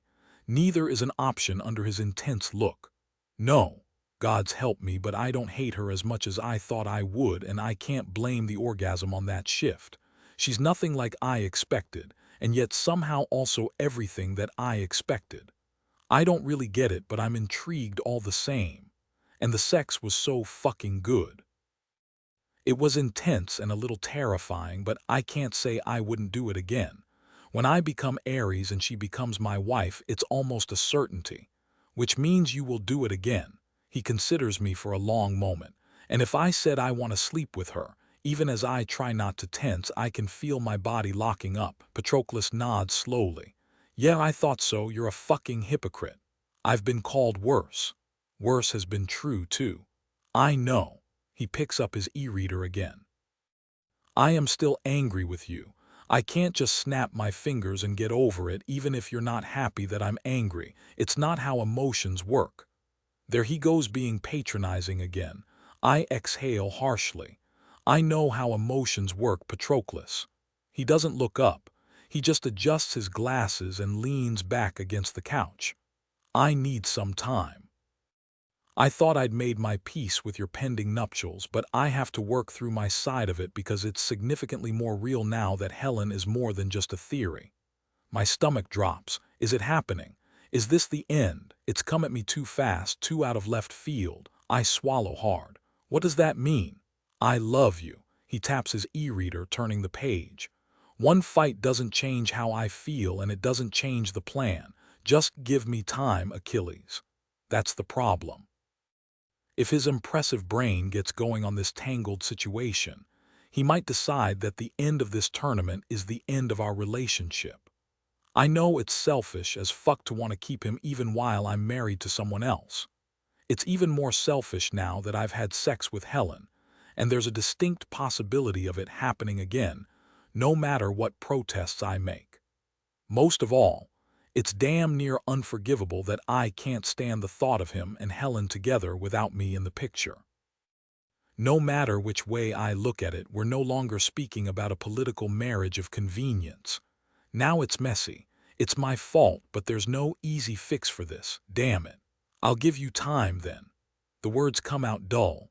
I turn and walk out the door. I'm too restless to try to sleep yet, if I'll be able to sleep at all, so I head down the hall. Wandering the dark is something I used to do when I was a kid. Back then, I didn't sleep a lot. It was a game, a way to battle my deep fear of the dark. The monsters can't hurt what they can't see here since. It wasn't like the orphanage was bad or anything. I don't know if any of the last Zeus's Heras even bothered to mess with it, but the people in charge were nice enough. It wasn't like the movies say. No one was trying to touch me or abuse me or use me for experiments to summon a demon or some shit. Still, no matter how Ms. Hebe tried to ensure we were being raised as well adjusted as possible, sometimes the nights were rough. Wandering the place after dark helped. Movement has always helped me. It's been a long time since I felt the compulsion, though. I don't worry about the shit I can't see anymore. I see what I need to, and I'm not the same scared little kid I was back then. I'm a warrior. There's nothing life can throw at me that I can't handle, or so I thought. I've had Patroclus at my side since we were enlisted in Eris's security forces at 18. His moms thought it would be good for him, with the structure and physicality and all. I had a chip on my shoulder and something to prove. I know everyone thinks we're too different. They thought it back then, too. But even as teenagers, we just clicked. I don't know what I'd do without him. Even though part of me always thought eventually Patroclus would move on to someone who stressed him out less, most of me never believed it would happen. Now, the possibility is all too real. It's late enough that the house is deserted, everyone in their beds and keeping out of trouble. Bellerophon or their people will have clocked my movement, even without me turning on the lights. They're too good to let people get into trouble after dark. I'm not interested in getting into trouble, though. I just want to expel some of this awful feeling churning in my gut. I've fucked things up. I knew that the moment I came out of the haze of lust on the floor next to Helen. Even then, though, I half convinced myself that Patroclus would roll with this the same way he rolls with all my other bullshit. Wishful thinking. I see the way he looks at her. He's never looked at anyone like that except for me. I wish I could claim I slept with her solely because I wanted to, and not because I was jealous of her and Patroclus. I wish I wasn't that big of an asshole to do something so selfish just to keep them away from each other. Even when he's fucked other people, it's been all in good fun or satisfying a curiosity. He's never watched someone walk across the room with a longing I can fucking feel even from a few feet away. He's only been in close contact with Helen as an adult for a few days. How much stronger will that get in a week? In a few months after we're married? If he falls in love with her, yeah, I'm an asshole. I want to have my cake and eat it too, and it's not fucking fair. If I'd slowed down long enough to think about it, I'd like to pretend I would have made different choices. But then, I don't like lying, do I? I huff out a breath and open the sliding glass door to the back patio. The heat of the day has cooled, and the night air feels good against my skin. It doesn't bring any clarity, though. This situation is so fucked up, and I'm to blame for a large slice of the pie. I know that, but it doesn't mean I'm comfortable stewing over the mess I made. I'm a creature of action. Why sit around and twiddle your thumbs when you can do something about it? Too bad there's nothing to be done right now. Patroclus doesn't want to see my face again tonight, and talking to Helen isn't going to change a single damn thing. I hesitate. It might not change anything, but it's still true that I don't feel particularly good about how we left things yesterday. She seemed really unconcerned with the whole thing, but she's a Cassio's. She'll have learned to lie from birth. Fuck. I should have remembered that. Patroclus would have remembered that. would have pushed for the truth instead of taking her at her word that sex was just sex and I wasn't too rough with her. I glance up at the sky. It holds no answers, but I'm not going to be able to sleep now. Maybe she's still awake. We can talk or fight or whatever. Maybe she'll actually be honest with me for once, and at least that part of this clusterfuck will be resolved. Action plan in place, I turn and walk back into the dorm. It's just as silent, just as dark this time, but I move faster, surer. I had the floor plan memorized the first night. It pays to know where the exits are, just in case. Working damn near 10 years for Athena taught me that you never know when you might need one. Back in our hallway, there's still a light shining from beneath Patroclus's door, but not Helen's. I almost turned for mine, but I haven't come this far to stop before I at least try to talk to her. I'm about to knock when I hear a thump on the other side. There's absolutely no reason for the small hairs on the back of my neck to stand on end. This is one of Athena's buildings, and our people have secured it. We're the best. The champions are safer than Zeus himself. Helen probably just ran her shin into the coffee table or something. All the rationalization in the world doesn't change my instincts screaming that something is wrong. I've been a soldier since I turned 18. At 22, Athena herself took me under her wing and taught me to trust the very instincts she spent years honing. I can't walk away until I'm sure I'm wrong. I try the door, and the handle turns easily against my palm. What the fuck? Something is definitely wrong. The time for hesitation is gone. I shove through the door and into Helen's suite. The room is bathed in shadows, lit only by a single standing lamp next to the couch. That light is enough to catch sight of someone ducking into the door leading to Helen's bedroom. Someone damn near 6 feet tall with broad shoulders. Someone who is not Helen Cassio's. I'm moving before I fully process the stranger's presence, a decade's worth of training and muscle memory kicking in. I rush down the hall on silent feet and shove through the door in time to see the figure standing over Helen's bed, a flash of metal in the moonlight. I can't tell if it's a gun or a knife, but it doesn't fucking matter. I'm not thinking anymore. I'm reacting. I throw myself at the attacker, wrapping one hand around their wrist as I tackle them to the floor away from the bed. They curse in a low voice and then the fight is on.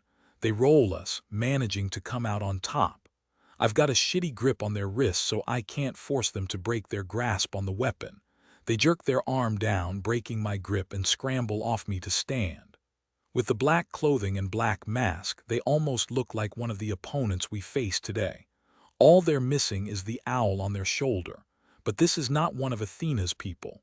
I'd stake my life on it. I barely get to my feet when they charge. This time, I'm ready. Going unarmed against a knife-wielding opponent isn't exactly the best-case scenario, but it's not outside my skill set. I dodge at the last moment, sliding my body just far enough out of the way to avoid the blade and grabbing their arm. I'm so busy focusing on the knife that I don't see their fist until they punch me in the face with it. It's a good punch. So good I see stars for half a second, which is all they need to kick my legs out from beneath me. I land on the floor with them straddling me, the knife still in their hand. I react on pure instinct, getting my hands up around their wrist and stopping the blade mere inches from my chest. Fuck, they're strong. They lean down hard on the knife, putting all their weight behind it, and it descends another inch. What a ridiculous fucking way to die. Saving Helen Cassio's from a goddamned assassin. When Patroclus finally joins me in the underworld, he'll never let me live it down. A dull thump and the assassin goes limp on top of me. I'm so surprised I shove them up before I realize what happened. Helen stands over us, a lamp in her hands and a fierce look on her face. I blink. She just hit the attacker over the head. She saved me. Isn't that a kick in the pants? She goes to bring the lamp down again, but I throw a hand out. Wait, fuck off, they have a knife. We need to question them. I grab the knife and toss it away. We need to tie them up and go get Bellerophon. She hesitates long enough that I belatedly realize I'm not talking to one of my subordinates. No matter how well she accounted for herself in the first trial, Helen is not trained in combat, and this is probably the first dangerous situation she's ever found herself in. Fuck. Helen. I try to keep my voice low and even, the way Patroclus would, as I shove the assassin to the floor and yank their arms behind them so I can keep them pinned even after they wake up. Take a breath. I'm fine. Her unsteady tone makes a liar out of her. She's trying, though. I admire that despite myself. That was quick thinking with the lamp. I adjust my hold on the assassin's wrists. Pretty sure you saved my life, thanks. Just returning the favor, she says faintly. She gives herself a shake. Bellerophon, right, I'll call them. I watch her as she staggers to the phone by the bed and picks it up. If she passes out or something, I'm not going to be able to do a damn thing about it without releasing the attacker, and that's not an option. But Helen manages to keep it together as she speaks into the phone, giving a quick rundown of what just happened. Yes, please hurry. She hangs up and drops down to sit on the bed. Neither of us speak in the 30 seconds it takes Bellerophon and their people to all but bust down the door. They rush into the bedroom and flip on the lights, already issuing orders. Secure the attacker and transport them off the property, and do it quietly. Athena will want an update immediately. They turn to us. Achilles and Helen, please wait a moment and then I'll speak with you in the living room. I don't offer to help. They have things well in hand, except for the fact that there's a goddamned assassin on the property. How the fuck did this happen, Bellerophon? This place is supposed to be secure. I plan on figuring that out, they snap. I move out of the way while their people slap zip ties on the attacker and haul them to their feet. They're a white dude with nondescript features, short dark hair, and narrow blue eyes. They blink blearily, taking in the room and everyone in it. I tense, ready for them to say some shit, but they only glare silently at us as Bellerophon's people haul them out of the room. Bellerophon makes a face. I have to call Athena. Give me 2 minutes. Yeah, no problem. I watch them leave and exhale slowly. Things happen fast in combat situations, but I'd come to Helen's door prepared for a tough conversation and ended up in a fight for my life. I glance at her. She's got that 1,000-mile stare going on. Shit. I drop down onto the bed next to her. You good? No. Her honesty surprises me. I would have thought she'd try to play it cool, even though I can feel the bed vibrating with the force of her shaking. I twist to face her. She's gone even paler than normal. I'm pretty fucking sure I can hear her teeth chattering. Helen, I'll be okay in a minute. Even her voice sounds wrong, thready and weak. Just give me a fucking minute. You just had a scare of a lifetime. No one's expecting you to waltz through an attempt on your life without, having an emotional reaction. It's okay to fall apart. It's really not, she stiffens. And I'm not falling apart. It's adrenaline letdown. I'm fine. Fuck, I'm terrible at this. I always say the wrong thing no matter how hard I try. Patroclus would know words that would put her at ease and reassure her. I'm better at action. With that in mind, I reach over, pick her up, and set her on my lap. She makes an angry hissing sound, but she doesn't immediately punch me in the face. You're safe. There. That's nice and neutral. When she doesn't try to move, I wrap my arms around her. Even precious princesses find hugs comforting, right? Slowly, breath by breath, she relaxes against me. That more than anything tells me how fucked she is in the head right now. She should be fighting and clawing and running her mouth, but instead, she's shaking like a kitten. My chest gives an uncomfortable lurch and I hug her a little tighter. You're safe, I repeat. Funny, but waking up to someone trying to kill you doesn't exactly translate to safe. She rests her head against my shoulder. I still don't like you, I think. I don't really like you either. Much, she exhales slowly. I don't know why you're in my room right now, but thank you for being here. A little shake rocks her body. Just thank you. The door opens and Bellerophon walks back inside. They don't comment on my holding Helen, which is just as well. I don't know what I'd say in response. Instead, they assume an at ease posture. We're still not sure how they got in, but we should have answers by morning. Another little shake from Helen. Forgive me if that's not comforting. If they don't know how this person got in, there's nothing to stop others from doing the same. The thought leaves me cold. I might not like Helen much, but I don't want her dead. You'll stay in my room, she tenses. That's not necessary. Yeah, I kind of think it is. I nod at Bellerophon, who's watching us with a carefully blank look on their face. They're going to be occupied dealing with this and patrolling. Plus, I think you'd rather have me as a babysitter than some stranger.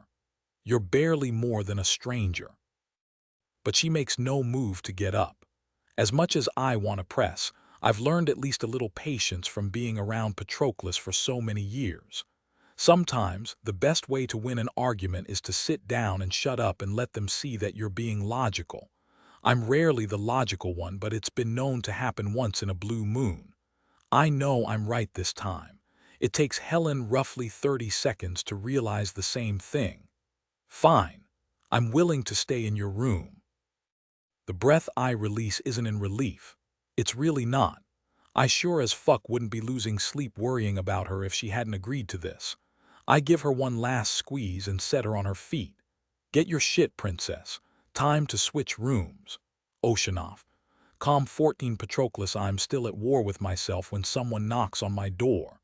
I recognize Achilles' brisk impatience and bite back a sigh. I hate fighting as much as he does, but I can't just turn off my feelings because they're inconvenient. Obviously, I don't want to be this twisted up when we need to be focused, but nothing about this situation with Helen is logical. Not my attraction to her. Not Achilles' attraction to her. Not either of our jealousy. I don't understand it. I doubt I'll get the opportunity to even try now. I open the door and stop short. Achilles, quite frankly, looks like shit. It's more than the exhaustion on his face. He looks like he just came to my room after being in a brawl. His shirt is torn, his hair is askew, and I'm nearly certain someone punched him in the face. Dear gods, don't tell me he slept with Helen again. I swallow hard, tasting bile and jealousy. What happened to you? He blinks. What? You look. I stop myself before I accuse him. It's not fair to jump to conclusions, even if logically it's impossible to divorce him showing up at my door looking like this from the last time he did, from what he confessed immediately upon my letting him into my room. I finally try for a neutral enough question. Who punched you? Who punched? He touches the spot and winces. I forgot they landed a strike. Sloppy of me. My stomach drops. This isn't a confession. This is something else. I straighten. He only left my room an hour or two ago. What trouble could he have possibly gotten up to in that time? Obviously more than I could have anticipated. He wasn't brawling with the other champions. He's too focused on Eris to get baited into a fight, and even if he did, he would already have been dragged from the dorms. He wasn't with Helen, or he would still have that kicked puppy guilty look on his face. Achilles, what the fuck is going on? Someone tried to kill Helen. What? I was going to her room to apologize and caught them about to attack her. Bellerophon is getting answers. Shock lances me. The words don't make any sense. Someone tried to kill Helen, and Achilles was there, and I close my eyes, take a deep breath, and force myself to focus. Did you recognize them? No, he shakes his head. White guy, the sort of looks that are instantly forgettable. But they weren't one of Athena's, and they weren't on any list we have of problems. Athena keeps an ongoing list of people who are considered dangerous in Olympus. Not the normal kind of danger that the 13 or the powerful families can bring. Her list is filled with people who are either loose cannons or willing to cross all sorts of lines with the right amount of money involved. If I'd had to take bets about the attacker's identity, it would be on that list. That it's not, that's going to be a problem. Unknowns can throw everything into a tailspin, especially during an event as important as this tournament. Yeah, I know. He shifts from foot to foot. That's actually not why I'm here, though. She's freaked out and won't admit it, so she's staying in my room tonight. It's already happening. He's already moving on with her. I shut the irrational thought down. My fears don't make sense. His moving Helen into his room does. If we were trying to secure someone after an attack, this is exactly the proper protocol to follow. The fact that he had sex with her a little more than 24 hours ago is immaterial, except it doesn't feel immaterial. You'll both stay here, I find myself saying. It will be easier to protect her if it's both of us. Achilles studies my expression. For once, he's not jumping into action. I hate that we're moving so tentatively around each other, but I don't know how to fix it. I can't shut off my emotions any more than Achilles can shut off his ambitions. Maybe if we weren't all piled on top of one another from this tournament and stuck in this building, it would be easier to navigate the thorny situation. I don't know. All I know is that the thought of either Achilles or Helen in danger makes me break out in a cold sweat. He finally exhales in a rush. You sure? No, but I'm not about to let that stop me. Yes. For a moment, I think he might press me on my answer. I don't know what I'll say if he does. This situation is so damned messy. I probably should have anticipated it, but I'm quickly learning that some variables are beyond comprehension. Then you come to us. We've already hauled all her shit in there and she's unpacking now. He makes a face. She's a lot like you when it comes to living out of a suitcase, apparently. Okay. It will give me some time to process, to get my head on straight. I'll be over shortly. I wait for him to leave and then start the process of repacking. It gives my hands something to do and my mind races ahead. I can't deal with thinking about Achilles and Helen and what he was doing in her room to stop that attacker. Apologizing, he said. Achilles doesn't lie, so that must be what it was. I hate the doubt that worms through me. Better to focus on the larger problem at hand. Who wants Helen dead? Zeus and Aphrodite are her siblings. Hermes and Dionysus are her friends. Hades isn't the type to send an assassin, no matter what the greater population believes. Athena wouldn't do it, not during a public tournament where the champions are under her protection. I doubt she wants another Cassios at the table, but she has no reason to believe Helen will be victorious, not with Achilles in the mix. The others, harder to say. Artemis isn't above murder, though she's careful to keep her hands clean publicly. The same can be said of Apollo, though I wouldn't put money on him being a possibility. Hephaestus is a harder read. He's smart and strategic, and he might have looked ahead and decided not to take his chances with Helen becoming Eris. I don't think our new Hera has that kind of power, but her mother Demeter might. Poseidon rarely concerns himself with power plays and politics, so he won't be bothered one way or another. And that's just the 13. There are dozens of powerful families who weigh the push and pull of Olympus politics and make moves behind the scenes. Paris and Hector belong to one of them. So do Atalanta and Ajax. So do I, and then there are the non-Olympians. It doesn't seem logical that they would be behind this, though. If you're going to waste the resources on an assassin, why not take out one of the more dangerous competitors? Achilles or Hector or even me would be a smarter target. No matter how determined Helen is, when it comes to the combat trials, she'll be eliminated. She simply doesn't have the training or the strength to beat out all the major players. By the time I have my things back in the suitcase to change rooms, I still have no answers. I can't even effectively narrow down potential candidates. It's not my job to, not this time. Bellerophon and Athena will take care of it, starting with questioning the attacker. I have the utmost faith in them. I'd rather be chasing this mystery than walking through Achilles' door, but there's no other option. No matter how messy my chest is right now, the fact remains that he needs me, and I won't hesitate to be there for him. We've done bodyguard duty more than a few times over the years, and it's best scheduled in pairs so someone is always awake with the client. As tonight proves, assassins don't usually stick to business hours. We can't discount the possibility of there being more in play, so vigilance has to start tonight. I take a breath and open the door. The first thing I see is Helen, wrapped up in a blanket on the couch. Every time I've interacted with her, Even when she was obviously out of sorts on the treadmill, even when we were both children, she seemed larger than life. That presence is nowhere in evidence now. It's so easy to forget how small she is. Athletic, yes, but she's barely 5'6", if that. Right now, with her huddled on the couch, she seems even smaller. If the attacker was my size or Achilles's, she wouldn't have stood a chance. The thought leaves me cold.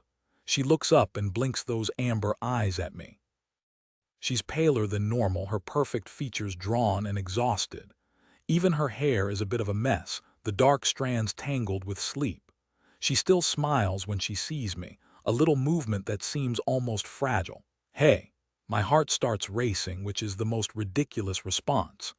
I should be worried about her safety or her proximity to Achilles or something. Instead, I'm standing here trying to pretend my palms aren't sweating because she's smiling like she's happy to see me.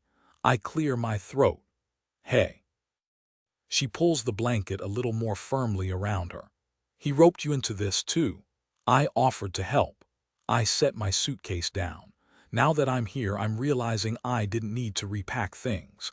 I could have just popped over to the other room to change and get ready each day. That would be the logical thing to do, instead of spending time and energy repacking and unpacking to move across the hall. Another clear indication that I'm not thinking clearly. Damn it. Achilles comes out of the bedroom. 2 ways in and out. The window in the bathroom opens, but it's not big enough for an adult to get through. The bedroom's going to be a problem, though. The window is practically a door, and the lock is bullshit. It's an access point we can't secure properly, which means one of us will have to be in there with her. I hate how my stomach drops. I must have a masochistic streak, because volunteering to put myself in close proximity with these two already stings. I don't know what prompted Achilles to offer to have her stay with him instead of bringing in a pair of Bellerophon's people as bodyguards. Sometimes, I have no idea how that man's mind works. No, that's a lie. I know exactly what he was thinking. He probably decided we'd do a better job of things than anyone else. This was already complicated, and we just made it even more so. It's too late to change our minds, though. I'll take first watch. For a second, I think he might argue, but he finally nods. Works for me. The couch is comfortable enough.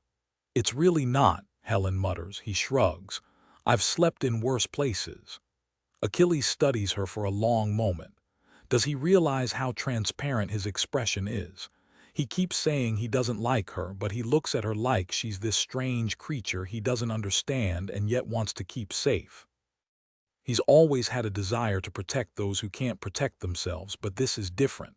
Finally, he says, "You want to talk about it." "What's there to talk about?" Another shrug. His casual body language doesn't match the intent look in his eyes. Most people get shaken up after being attacked, have some shit on their mind. I'm not most people. I should say something, but it feels like they're having a moment I'm barely part of. My feet stay planted and my mouth feels sealed shut. Yeah, you're right. You're not most people. Achilles nods and his expression goes devastatingly gentle. Go to bed, princess.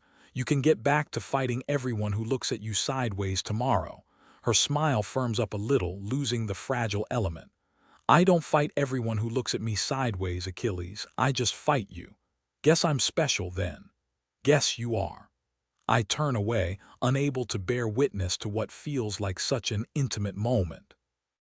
To be reminded of the future I'm destined for, to be perpetually on the outside looking in. Easier to busy myself hauling my suitcase into the bedroom and making quick work of unpacking it again. Staying in motion is usually Achilles' go-to, but I've never appreciated it as much as I do now.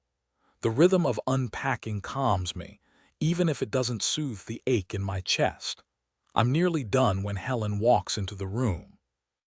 She's obviously just come from the shower, her skin dewy and flushed, her hair wet and slicked back from her face. She's wrapped up in the blanket again, but I get a hint of a silky pajama strap over one smooth shoulder. I focus on her face, but there's no reprieve for me there. She's too fucking beautiful and somehow only seems to get more so every time we interact. It's not fair. How am I supposed to keep my heart intact and my head on straight when she looks at me like this? She sits carefully on the bed and offers me a tentative smile. You really are typa, aren't you? Everything in its place. Yeah, no reason to deny it. It's the truth. Being organized makes me feel a modicum of control over a world where I will never be a big fish. Power isn't something I've craved for myself, not like Achilles has, but being close to him means his big moves make big waves sometimes. I've mostly learned to surf them, but occasionally the stress gets to me. Organizing soothes me the same way planning and strategizing does. Helen looks a little better than she did in the living room. She's regained her color and she's not huddling in on herself anymore. Still, I can't help asking, "Are you okay?" I'm getting there. She tucks her feet up under the blanket. She seems younger like this, more vulnerable, more like the girl I used to know. I don't know how to deal with it. I want to wrap her up and protect her, but I already know her well enough to realize that she won't accept it. It's honestly a little shocking that Achilles managed to get her to agree to staying in his suite. He probably steamrolled her when she was feeling off-center. He's good at that. You're safe here. We won't let anyone touch you. I'm getting that impression. Helen sighs and looks at me directly. You're upset with me. Why would I be upset with you? The words come out too quickly, too harshly.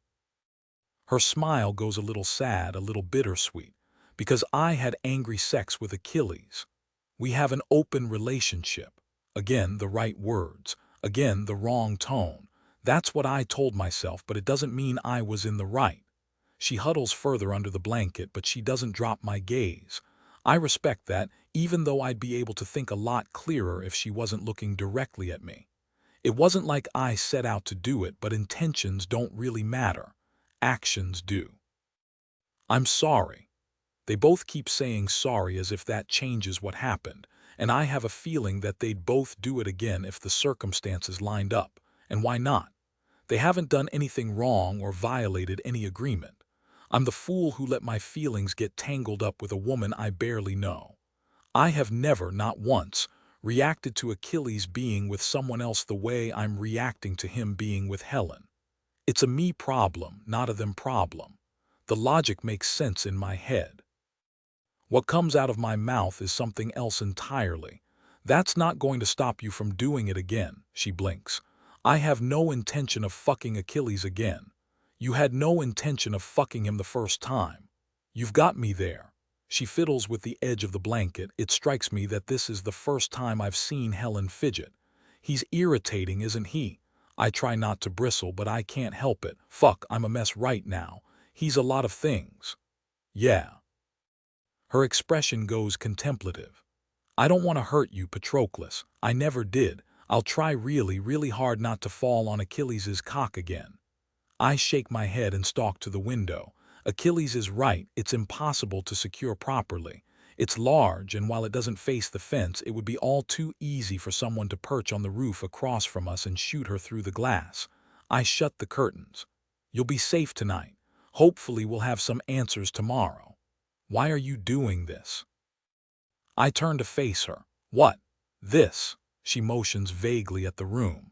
I'm a big, glaring problem between you and Achilles, which is reason enough to want to put distance between me and both of you. But we're also competing for Eris. It's in your best interest to let the attacker scare me off.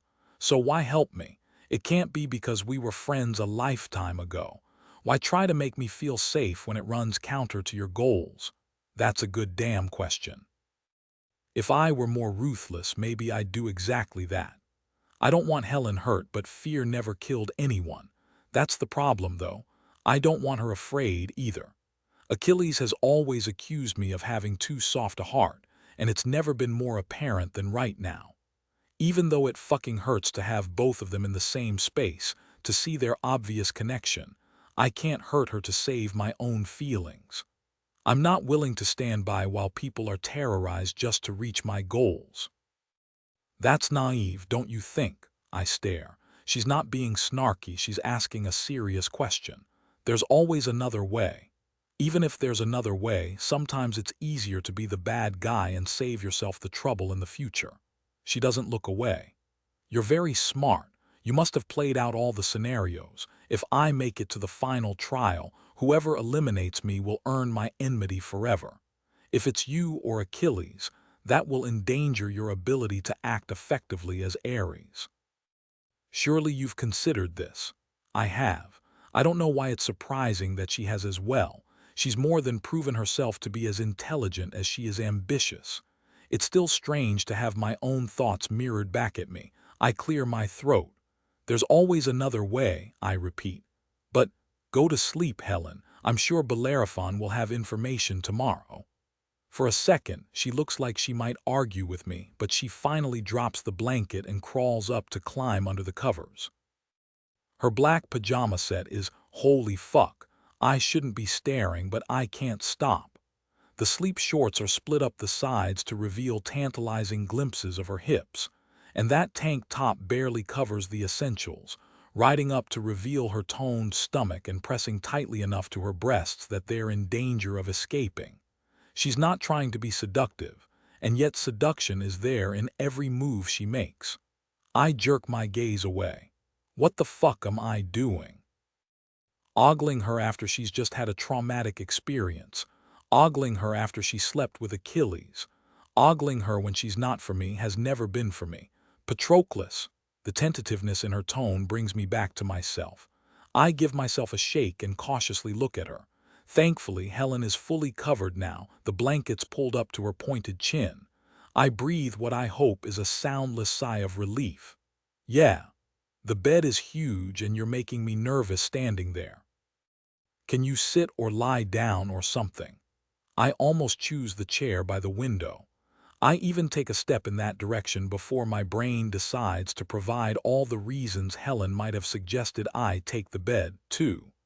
I discard the ridiculous ones. She intends to ambush me, or she intends to seduce me. The most likely motivation is because she's still scared out of her mind and my proximity would be a comfort. I try not to look into the request. She's already proven herself to be intelligent and strategic. It's logical that she would believe one of Athena's people wouldn't want her dead, even a fellow champion. That's all, still. Are you sure? She nods and reaches a pale arm out to pat the bed next to her. Please. I gingerly sit on the indicated spot and inch back to lean against the headboard. The bed is plenty big enough for both of us and probably Achilles too. I pause. No. Following that thought to its inevitable conclusion is a mistake. Even so, it surprises me when Helen scoots over until she's nearly pressed against me. I'm over the covers and she's under them, but I can feel the heat coming off her body. Or maybe that's the overactive imagination I seem to be developing on the spot. I clear my throat, desperate to focus on anything but the fact that Helen Cassios and I are in a bed together. I am on bodyguard duty. The only thing I should be thinking about is keeping her safe, not how good she looks in her sexy little pajamas. In desperation, I say the only thing I can think of. Who would want you dead? I can think of a few people. Did she inch closer? I can't be certain. I can't see her face properly in the deep shadows cast from the lamp behind the bed. No one's really happy I'm participating in this tournament. We're also operating under some rather large assumptions that they wanted me dead instead of just scared enough to drop out. I start to protest, but she's right. Are you considering dropping out? Fuck no. This is the only chance I have to be something other than a prize to be passed around as best suits my brother and future spouse. If I'm Eris, they have to take me seriously. I know what Achilles thinks of Helen and her charmed life, but it strikes me that it would be awful not to have control of your own fate. Regardless of our origins, both Achilles and I have made our choices again and again without anyone forcing our hands. No one has tried to marry us off to secure some kind of alliance or refuse to acknowledge anything about us beyond our looks. I suppose a diamond cage is still a cage. Yes, the word is little more than a sigh. Patroclus. The tiniest hesitation. When she speaks again, she sounds soft and tired and not at all the fiery woman I've dealt with up to this point. I really didn't mean for things to get out of control with Achilles. I like you. I've always liked you. I never would have hurt you on purpose. She gives a bitter laugh. I get reckless when I'm hurting, and I was feeling vulnerable after. Well, if you hadn't stopped the treadmill, I probably would have run myself into the ground. It doesn't excuse what I did, but I truly am sorry. I'm not sure what I'm supposed to say to that, but I get the feeling that Helen doesn't open up to anyone, so I can't leave this confession hanging. I know you didn't mean to hurt me. Ridiculous that all I want to do is comfort her, hold her until that fragile shake in her voice disappears. I should be clinging to my anger, but it all feels like too much effort right now. I lean against the headboard and close my eyes. It's okay, Helen, we're good. Oh, good. Her voice goes faint as if she's falling asleep. The funny thing, I want to sleep with you. I don't even like Achilles, mostly, she yawns. But I would happily climb you like a tree. Desire shoots through me, as intense as it is inappropriate. Knowing the attraction I feel is reciprocated. Does it even matter? Achilles should be my first priority, even if I wasn't his first priority when he fucked Helen. When was the last time I took someone, solely because I wanted to without worrying about how he'd feel about it? He is the selfish one, the brash one, the one with a heart he's all too happy to give to anyone who catches his fancy. Yes, he keeps part of himself for me and me alone, but even when I've indulged with other people, it's been about a moment's pleasure rather than chasing a connection. I feel a connection with Helen. I don't know if it's lust or the potential for something more. Up until this moment, I had resigned myself to it remaining unexplored. But Achilles pulled that trigger first, didn't he? It's not as if he can blame me for making the exact same selfish choice he made. I drag in a rough breath and guide my thoughts away from the brink. Go to sleep, Helen. I'll watch over you tonight. And tomorrow we'll see. Oceanoff. Calm 15 Helen. I wake up pressed against Patroclus, his larger body spooning me from the back. His very, very large cock is making itself known. Good morning. Instigator that I am, I roll my hips a little, rubbing along his length. His low groan in my ear is so very Patroclus that I smile without opening my eyes. I'm not sure when he ended up under the covers with me, but I'm not complaining. This is nice. Are you awake, Helen? I reach up to trail my fingers over his forearm where it bands across my ribs just under my breasts. Yes, we should get up. But he holds me tighter, burying his face in the back of my neck. I think I feel the brush of his lips against my skin, but I can't be sure. He's right. We should get up and start the day and face the reality of what almost happened last night. I don't want to. Not yet. It's been so fucking long since I've woken up next to someone, and even longer since I've enjoyed the moment instead of going through the motions of getting them out of my apartment as quickly as possible. Maybe it's my history with Patroclus, maybe it's the man he's become, but he makes me feel safe. He let me spew all that bullshit at him last night and didn't tell me to stop indulging in self-pity or being dramatic. He didn't call me weak for having messy emotions after being attacked. He just listened, and then told me to go to sleep in that deliciously stern tone he adopts when he's got my best interests in mind. My treacherous desires whisper that this is what it could be like if things were different, if we were different people in a different situation. If I let down my barriers a little, and he wasn't already in love with a big golden dick. Achingly honest conversation that's somehow gentle despite the rawness. For the first time in my life, I haven't been watching my words and hiding behind doublespeak and carefully curated words. Both Achilles and Patroclus bring out different parts of me and their honest parts. I don't know how to deal with that, but this isn't the time or place for that sort of soul-searching, not with the stakes so sky-high. Truthfully, I don't want to deal with anything right now, except the man trying not to thrust his hard cock against my ass. Patroclus really is too polite. That stops me for a moment. Patroclus. Yeah. I don't want to speak the words that might stop this, but I've already done this man wrong when he didn't deserve it. I can't do it again. I won't. I close my eyes. I get reckless when I'm hurting or scared. He goes still behind me. Are you feeling reckless right now? Yes. I can't help expanding the answer, giving him the truth he seems to ask for without saying a word. It's easier with my eyes closed. This hardly feels real. Can something that's mostly fantasy actually hurt me? Don't answer that. But I meant what I said last night. I want you. That's not me being impulsive or reckless. That's the truth. Helen, he curses against the back of my neck. I should care that you might be using me to escape. It should bother me. My chest goes tight, but I can't blame him if he pulls away.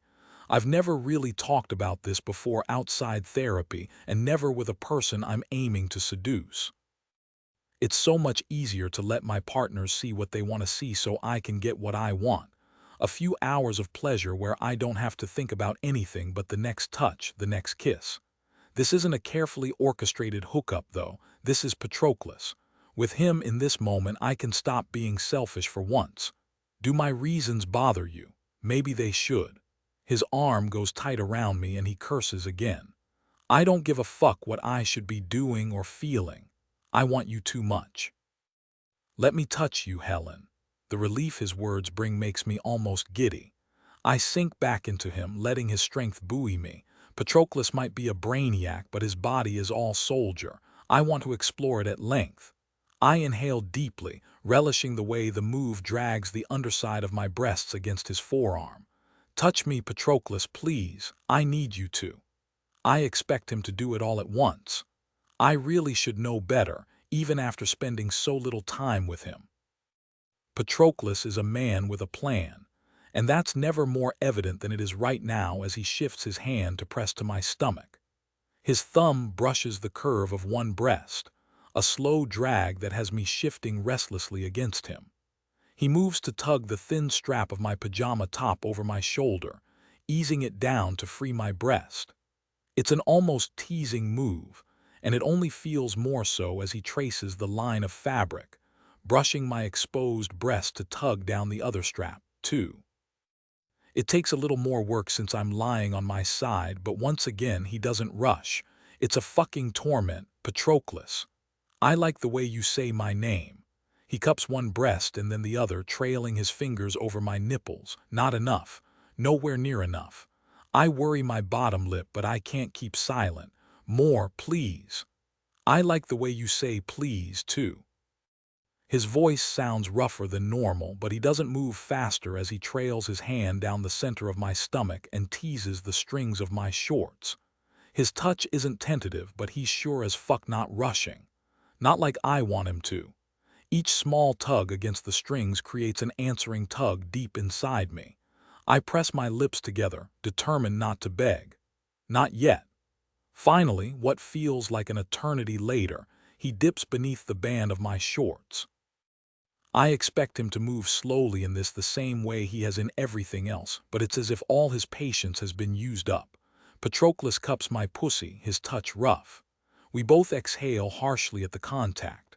I have no desire to be owned outside the bedroom, and not even in the bedroom most of the time.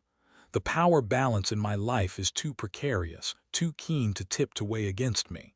But right now, with Patroclus guiding us, I love it. I bite my bottom lip and whimper a little. I can't pretend it won't have consequences, but when have I ever let consequences get in the way of doing what I want? It feels too good to stop. Now that Patroclus has me where he wants me, he slows down again, gentling his touch as he explores me. He traces my opening with his middle finger, still cupping me almost possessively.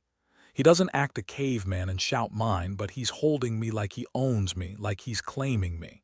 It doesn't matter that we shouldn't. It's happening. Achilles said that too, that we shouldn't. A voice inside me whispers that I'm being even more reckless than normal, that I'm playing with these two men's relationship just so I won't have to feel vulnerable, but it's too quiet in the face of my desire. Or maybe I'm really that selfish. Patroclus says he doesn't care, and that should be enough to spare me any unnecessary guilt.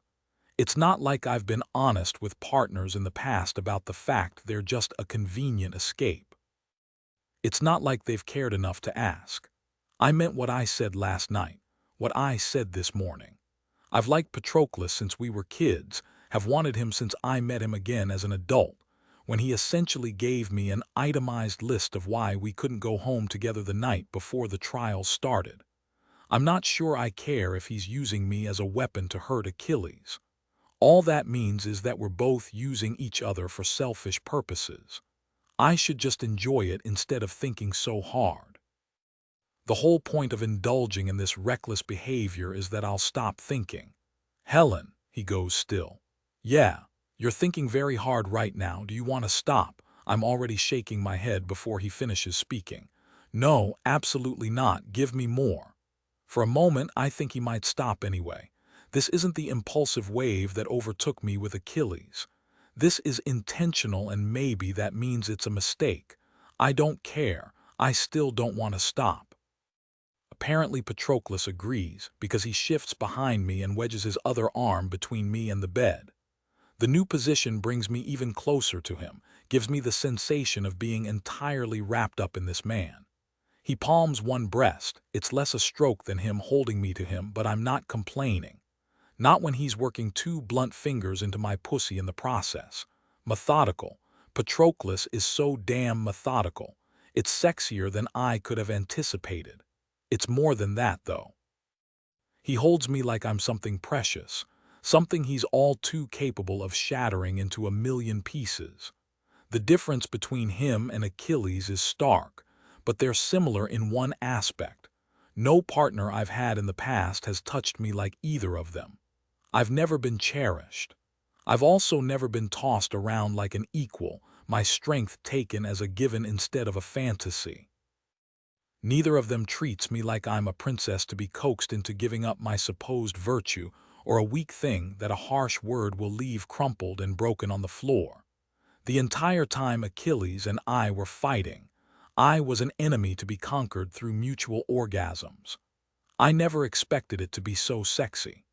Patroclus is fucking me slowly with his fingers like this is the only chance he'll get, and he's determined to maximize it for all it's worth. He presses the heel of his hand to my clit. Not enough to give me the friction I need to get off. No, he's still teasing me. His mouth brushes the shell of my ear, his voice deeper than I've ever heard it. You're not for me, Helen. You were never meant for me. I can't decide if the words sting or just stoke the need between us hotter. Nothing sparks as fiery as something that's destined to be temporary. It makes me greedy, makes me want to soak up every second of this because I'll likely never get it again. I drag in a rough breath. Then let's make it count. He gives a choked laugh. Yeah, we'll make it count. He shifts away and moves me easily despite the awkward position, pressing me down onto my back. It's so seamless, I'm still blinking in surprise as he slides down my body, taking the blankets with him. Patroclus pauses to worship my breasts with his mouth, but he's got a destination in mind, and I'm not about to start complaining as he tugs off my shorts and settles between my legs. He presses a kiss to one thigh. Achilles will get restless and come looking for us before too long. Again, that lash of almost sting. I most certainly should not want to get caught with Patroclus's mouth all over my pussy, but the reckless wave inside me only gets stronger. What will Achilles do? I honestly can't focus enough to guess for certain. Start a fight or join in. Start a fight and then join in. The possibilities set me aflame. I won't pretend I hadn't considered sharing a bed with both of them. I have. Still. I'm not so far gone that I can jump into this without a little clarification first. If I'm going to feel guilty about this later, I have to know how much guilt is truly mine to shoulder. I have enough already. I don't need to carry anyone else's. Are you using me to prove a point? He's oh so serious. Even in this, with heat turning his dark gaze scorching and his breath ghosting against the most private part of me, Patroclus contemplates my words with the utmost severity. I like that about him, a lot. He doesn't just fire off an answer and intend to bullshit his way around it being false later. He actually thinks about it and then gives me honesty, How novel. Finally he nods. A little. Does that bother you? Yes. No, I don't know. I can't think properly. I drag in a breath, determined to match him honesty for honesty. Maybe it will later, but I need you too much right now. Kiss me, Patroclus. If you need to prove a point, do it by making me come. His slow smile has my whole body lighting up. Gods, this man is handsome. It's different from the perfect features Achilles is blessed with. I noticed Patroclus had grown into a good-looking man the first time I met him as an adult, but each time since, it's like that attractiveness has been compounded again and again. My heart gives a strange little lurch, but I ignore it, just like I ignore the inevitable consequences of doing this. I need you too much right now, too. Then there are no more words. He leans down and drags his tongue up my center. Slow, methodical, determined to learn every inch of me. He presses my thighs even wider apart and dips his tongue into me. First a tease, then a full thrust that has me moaning too loudly. I try to arch up, but he responds by shifting, banding one forearm over my lower stomach, and using his shoulders to wedge my legs open even wider. I'm pinned and loving every moment of it. Still, I'm not one to lie there passively and take whatever he wants to give me. I dig my fingers into his short hair and tug, urging him up to my clit.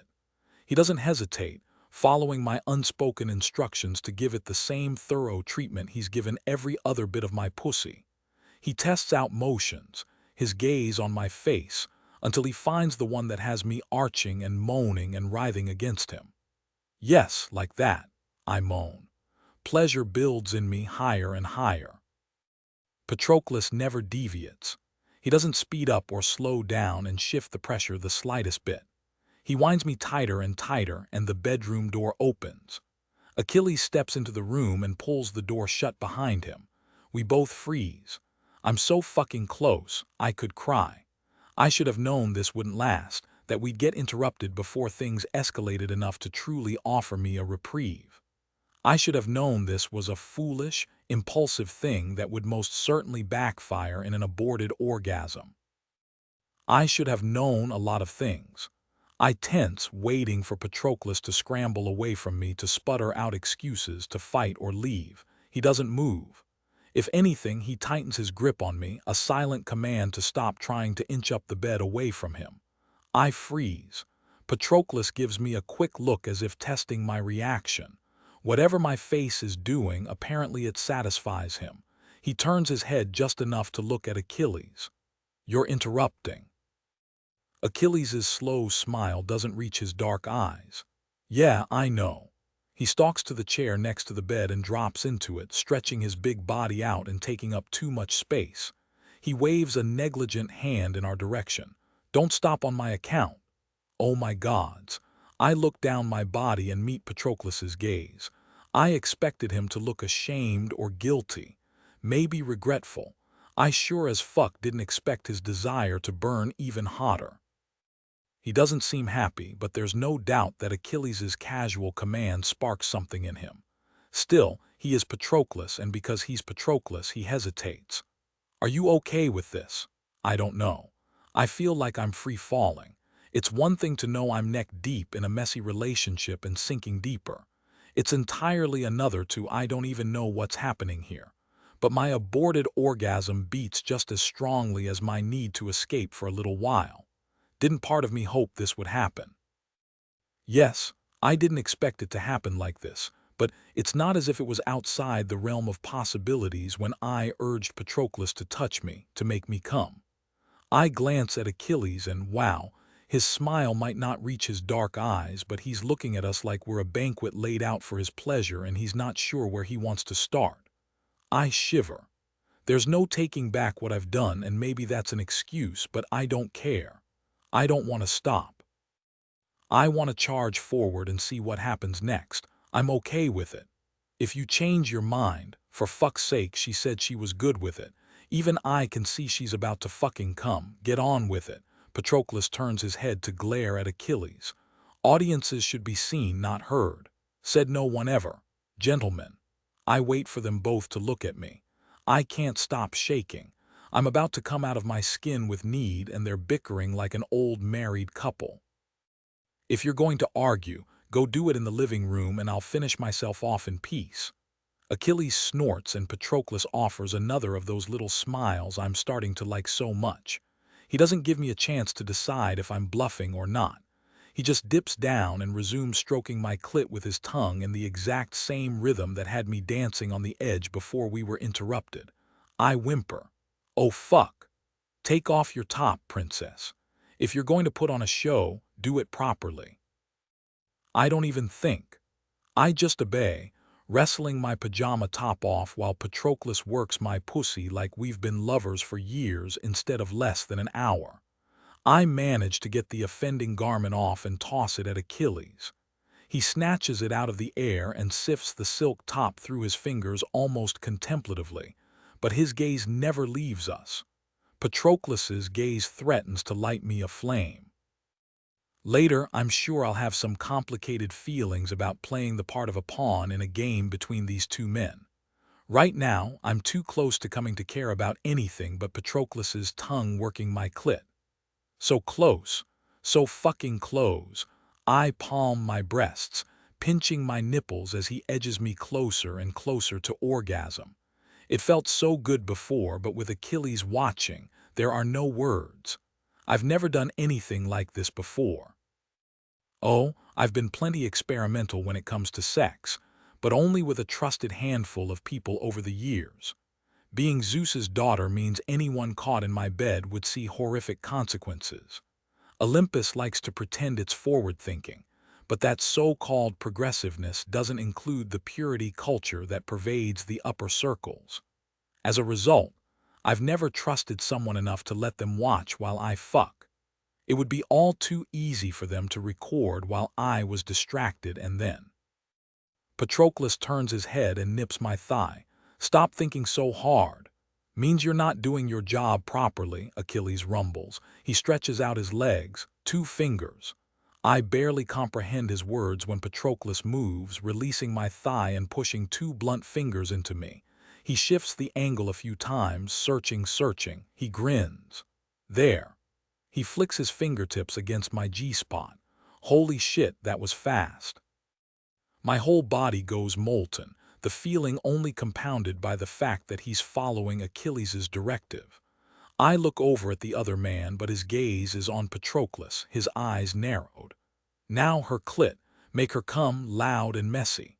Once again, Patroclus obeys immediately, moving back to my clit. The combination of him stroking my G-spot and licking my clit and fuck. I orgasm, back bowing and my heels digging into the mattress. Patroclus doesn't move, doesn't stop, just keeps going, driving my orgasm higher and don't stop, Achilles barks.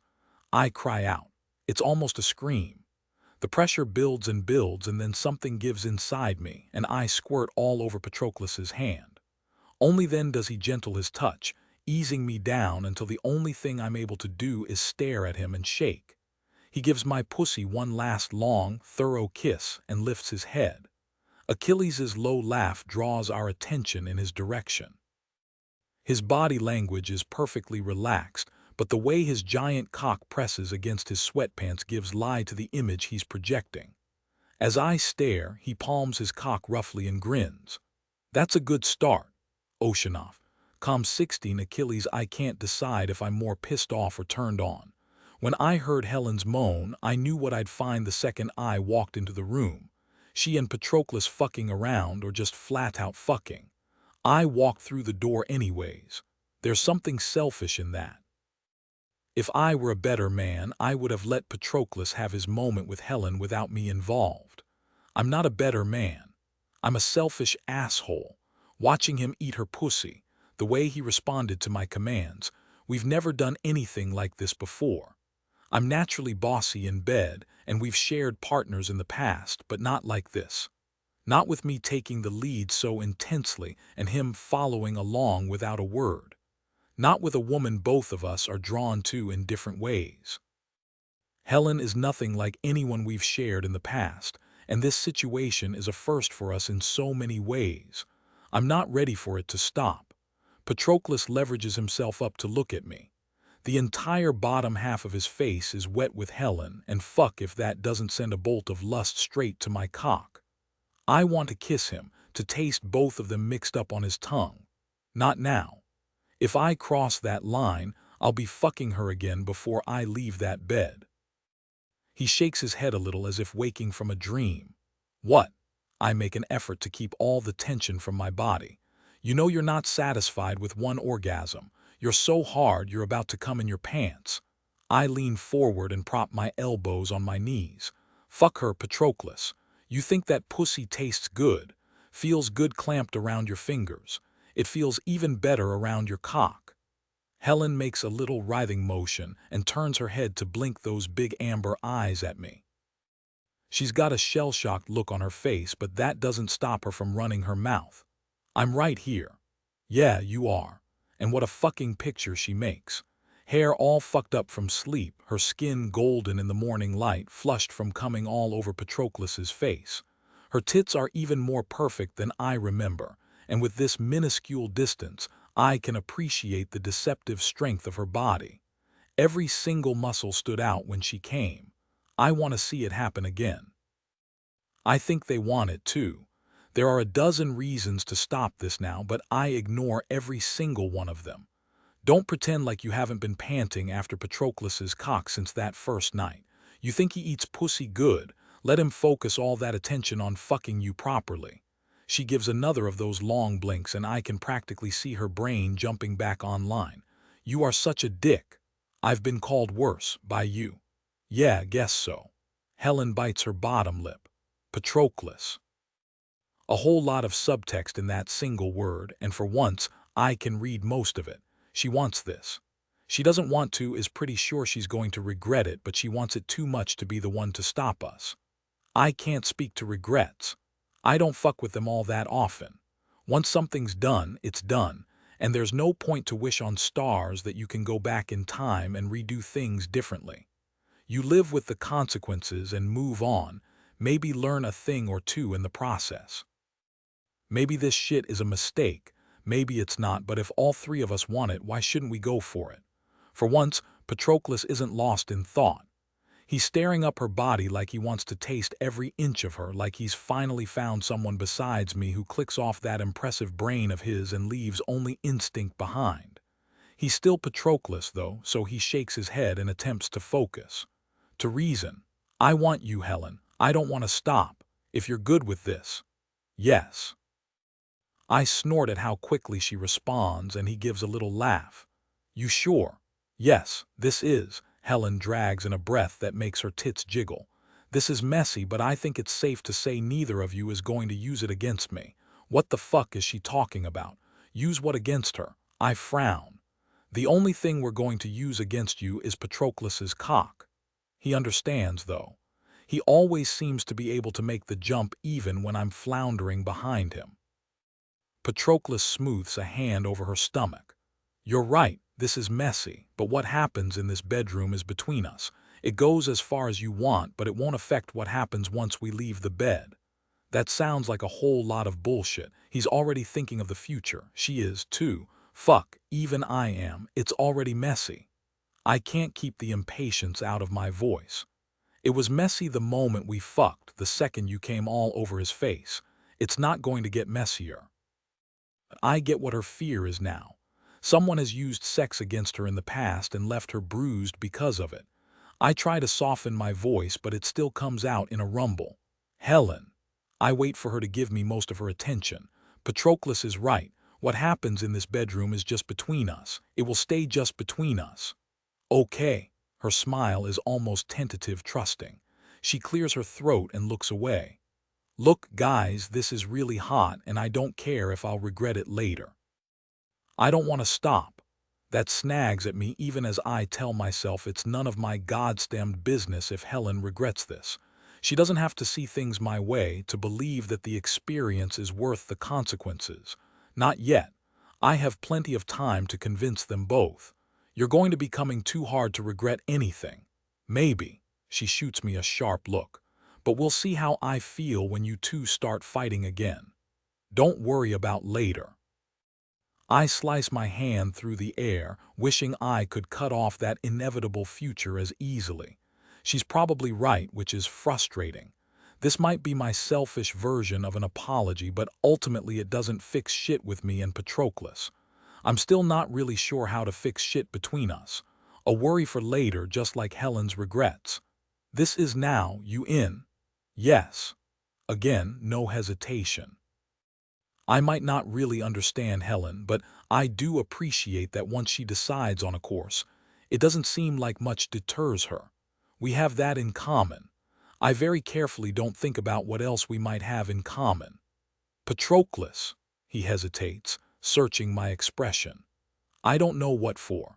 I'm practically wrapping up Helen like a gift for him, even if this might not be the perfect scenario he imagined when he thought about what it would be like to seduce her. Honestly, though, he's probably considered this scenario too. Patroclus knows I'm a human wrecking ball.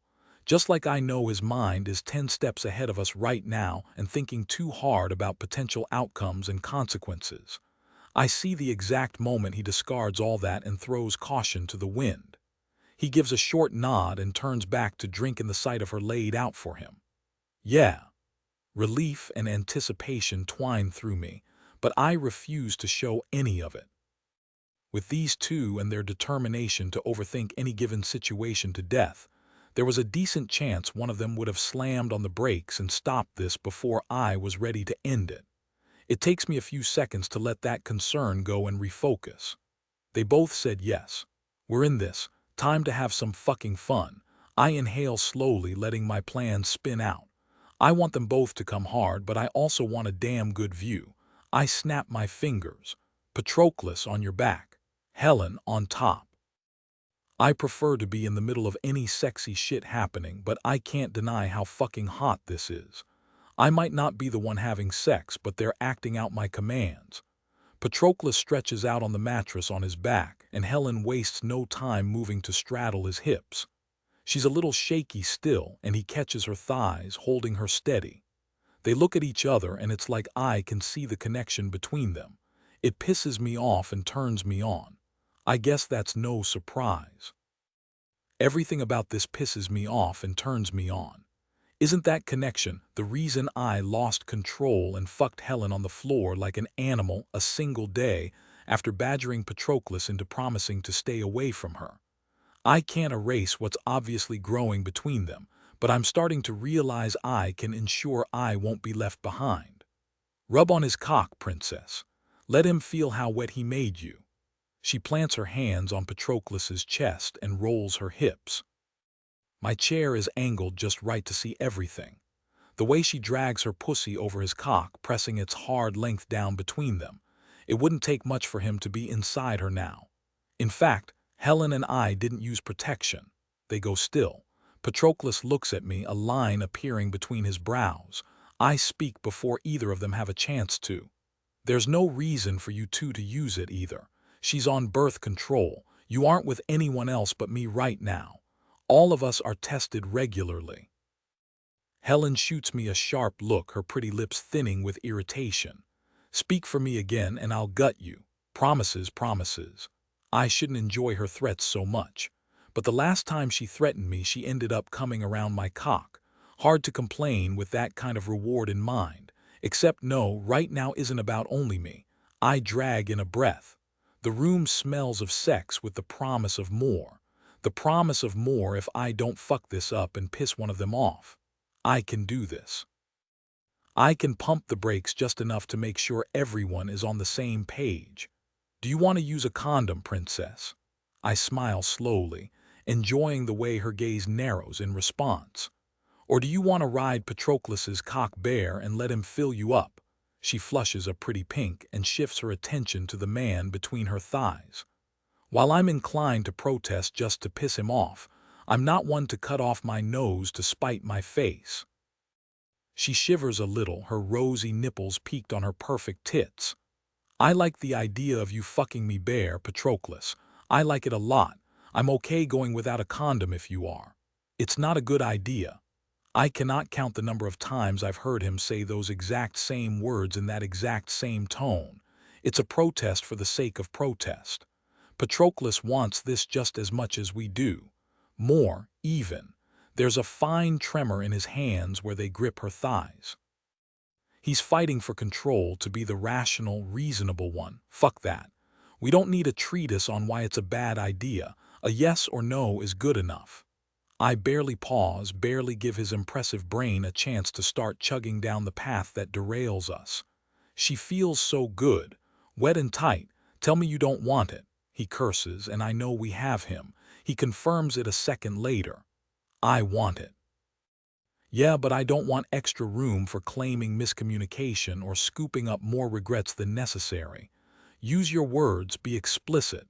Patroclus strokes his hands up her thighs and then down to hook the backs of her knees. He jerks her a few inches up his stomach. I want to fuck you bare. I want to fill you up. Helen nods so fast her hair falls in her face. Yes, yes, let's do it. Satisfaction curls through me. They're doing what I want, and little feels better than that, especially because I know how bad they both want it too. Just like I know they wouldn't have done this without my pushing for it. They're both too damn sensible. I make myself lean back in the chair and relax as much as I can manage. You know what to do, princess. Helen wraps a fist around Patroclus's cock, and my cock twitches in response. She strokes him slowly, her long fall of light brown hair shielding her face from me. I want to tell her to pull it back, to show me everything, but I can't quite manage it. Maybe it's better not to see the way she looks at him. Bad enough to witness his expression as he watches her rise to notch his cock at her entrance. Patroclus is as shell-shocked as he was the first time we had sex, as if he's waiting for someone to pinch him and say it's all a joke, a trick, a sham. He still looks at me like that sometimes. I push the thought away and focus on watching Helen fight her way down Patroclus's cock. He's girthier than I am, and even though she just came hard enough to soak the bed, she's still got to work to take him. He's spreading you so wide, princess. Feels good, doesn't it? Yes, she gasps. Another inch of his cock disappears into her. The jealousy curdling my stomach only gets stronger. It's dual-sided, a room full of funhouse mirrors that reflect and amplify. I want to feel her clamp around me. I want to experience the almost pain of that first slow slide of his cock as he pushes into me. I want it all. Patroclus shifts his grip to her hips. Slow. No, not slow. I can't keep the bite out of my words. Take him all. I'm trying, you asshole. She rolls her hips again, working herself down the last bit of him. The moment they're sealed together, all three of us exhale harshly. Helen's nails dent the skin on his chest, but she doesn't rake them over him the way she did with me. Instead, she's being so damn gentle, I want to shatter something. Ride him, I snap. Make yourself come again. This time, she doesn't snarl at me. She simply obeys, moving almost decadently slowly. It's sexy as fuck to watch the way her body rolls over him, but it's like an itch I can't quite scratch. It's too intimate, too sweet. The way they look at each other, I might as well not be in the room. The sensation only gets worse when Patroclus brushes her hair back and then arches up to kiss her, her face cradled gently in his hands. Yeah, no, this isn't what I signed up for. That's about enough of that.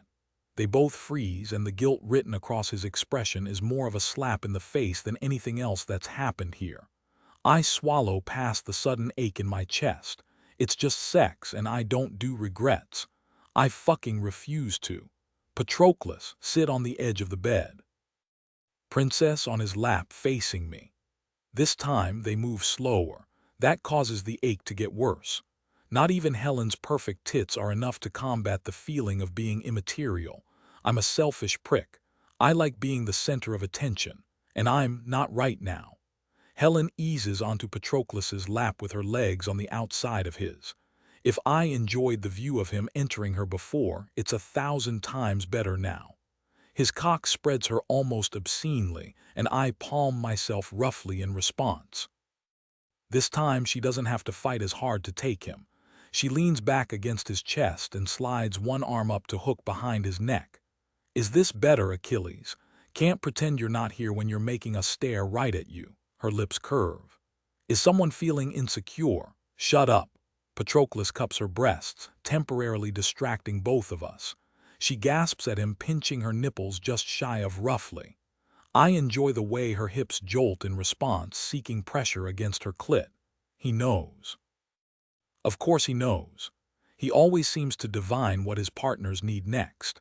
He wastes no time sliding one hand down between her thighs to stroke her clit. I can appreciate the fact that he keeps most of his hand up on her stomach, though, offering a clear view of them fucking. What I can't tell is if he's trying to prove a point or not. Both of them watch me as he winds her up stroke by stroke. She's still doing that sexy slow roll, obviously not in a hurry to reach any destination. Helen's breath hitches. Poor Achilles, is this better?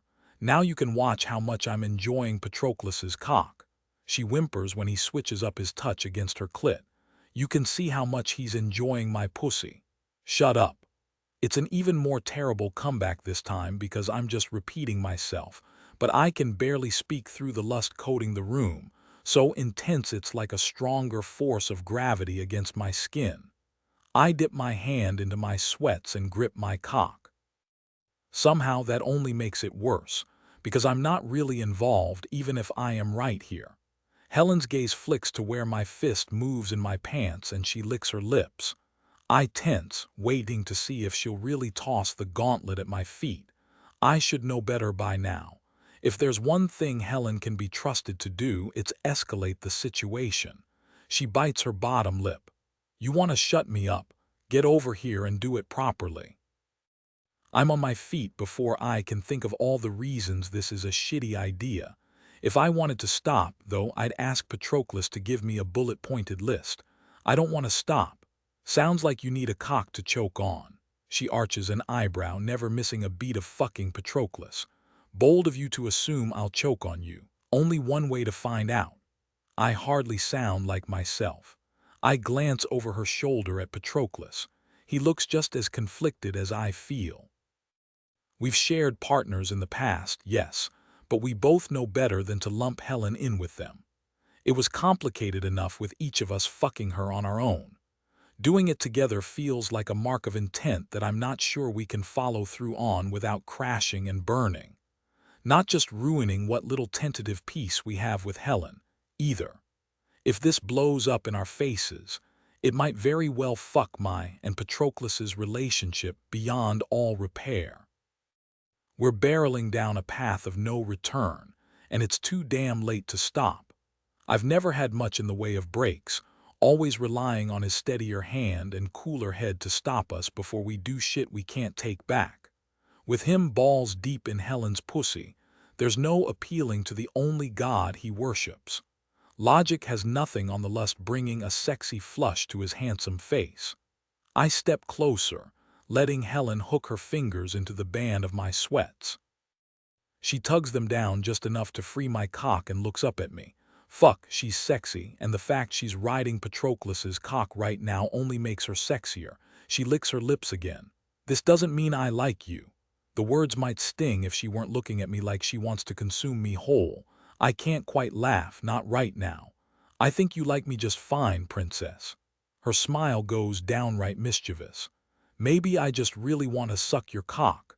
Behind her, Patroclus curses. Then stop talking and do it. He wraps a careful fist around her long hair and nudges her head forward. I half expect Helen to snarl at him, but she follows his guidance eagerly, letting him urge her forward until she can wrap her lips around the head of my cock.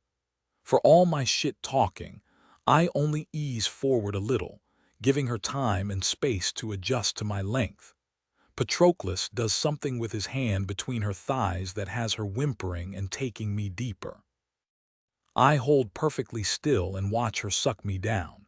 It looks just as hot as it feels, her tongue working the underside of my cock even as her lips meet my base. Someone taught the precious princess to deep throat, I murmur, voice rough with need. Helen pushes against Patroclus's hold on her hair, and he lets her off my cock. She gives me an arch look. Now that we've established I can take you, stop trying to pretend you have a noble streak and fuck my mouth like you mean it. Ocean off. Calm 17 Patroclus. Up until this point, I've been acting on instinct and lust with little thought behind it. For the first time in my life, the draw of the forbidden is too much to ignore. I know I'll regret this entire experience later, but the spell cast by first Helen, and then Helen and Achilles, is too strong. It's only as Achilles sinks his fingers into her hair, gripping my hand in the process, and starts to fuck Helen's mouth that I wonder what her motivation is. And if we're taking advantage. She said she gets restless and impulsive. She admitted as much to me last night and again this morning. She asked me if I was okay with it, and I'd been so out of my mind with need and hurt and jealousy that I said I didn't give a fuck. Yes, she's shown enthusiastic consent this whole time, but if the motivation for that is harmful, does that consent mean fuck all? Goddamn it, we are taking advantage. Get the fucking look off your face, Patroclus, Achilles snarls. You can feel guilty later. Right now, you're going to stroke her clit until she comes. If you want to finish her before I come all over her tits, you'd better pick up the fucking pace. I want to call him selfish. To agree with Helen's earlier statement about him being an asshole. I should do that and cut this thing off right now until we can have a conversation where someone isn't on the verge of orgasming or half asleep or running from some internal demons only they can see. I don't. I lift my hand from Helen's clit. Achilles anticipates my need just like he so often seems to and leans down to take my fingers into his mouth. He growls a little as he licks the taste of her from my skin, but he doesn't pause in his relentless pace. I withdraw my wet fingers and resume stroking Helen's clit. She moans around Achilles' cock and tries to keep fucking me, but she's too damn distracted, too trapped between us. Achilles, I grind out. Yeah, down. He's already moving, shifting back and easing to his knees. I band an arm around her hips and we follow. Of course we fucking follow him.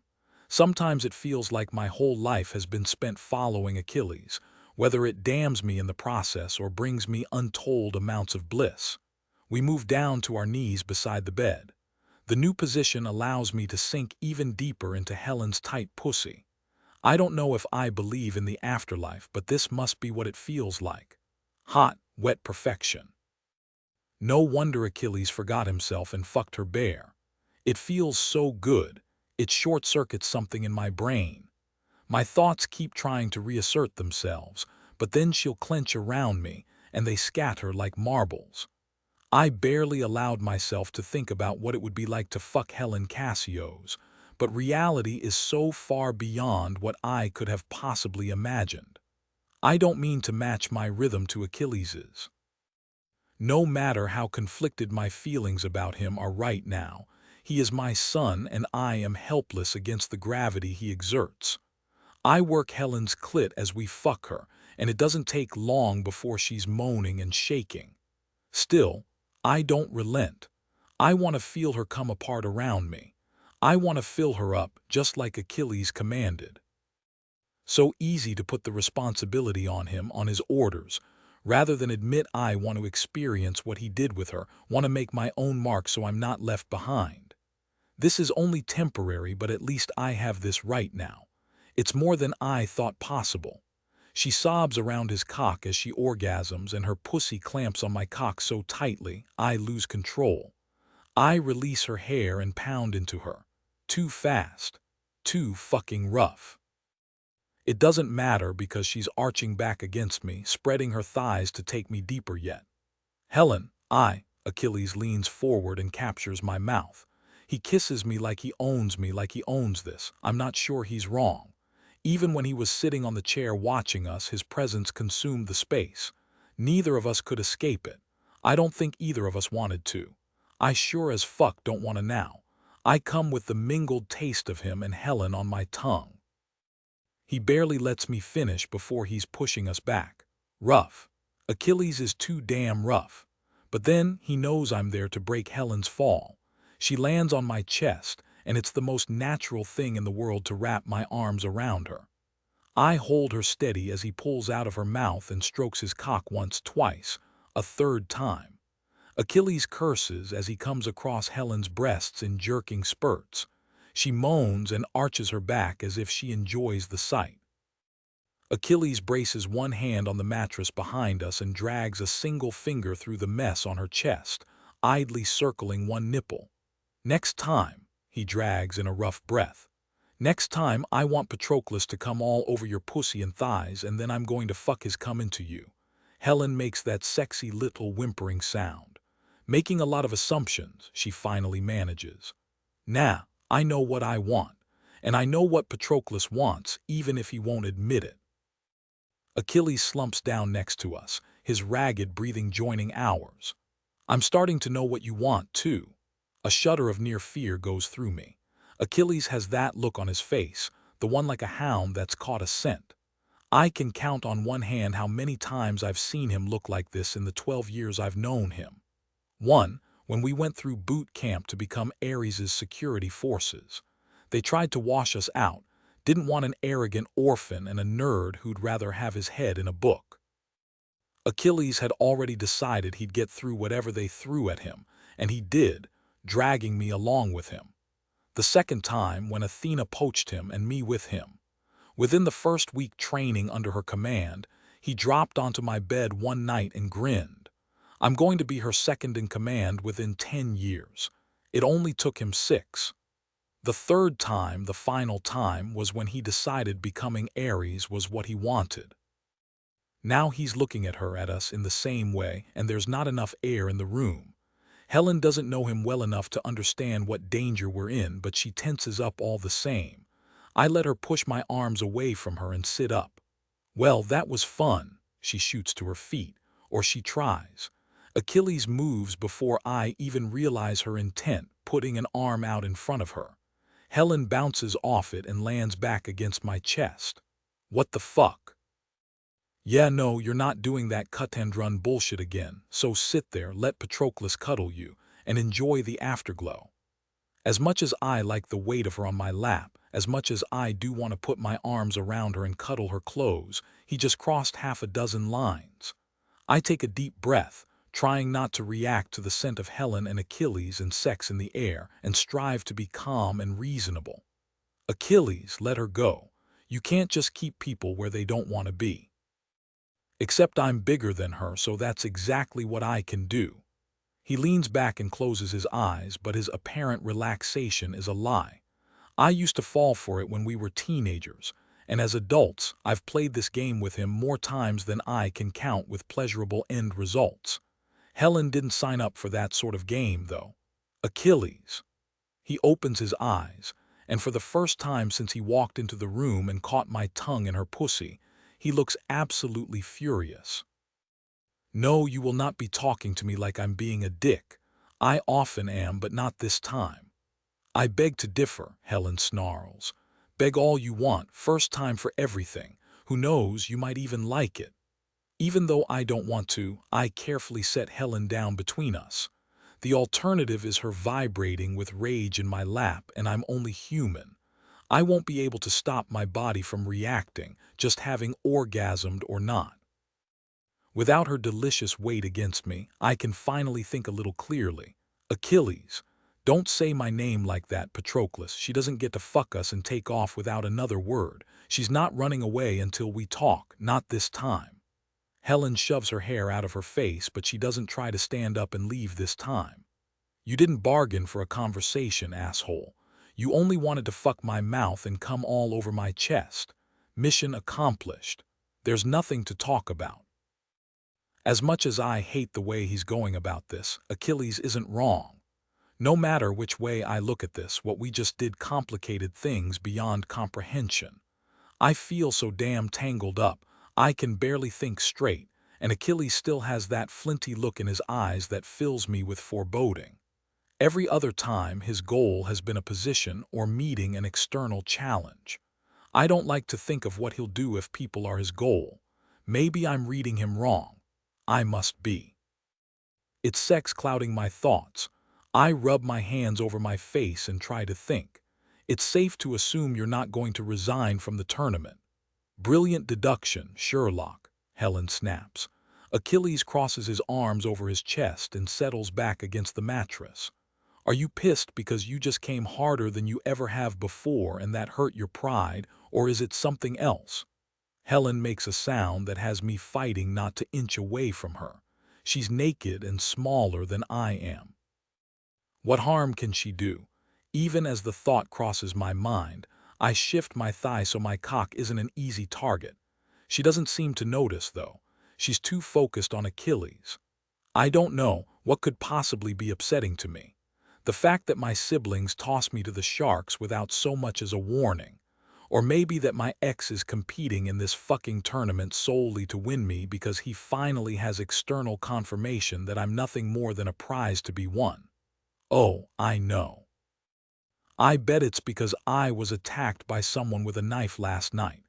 Ring any bells? Guilt hits, a blow that would take me off my feet if I wasn't already on my ass.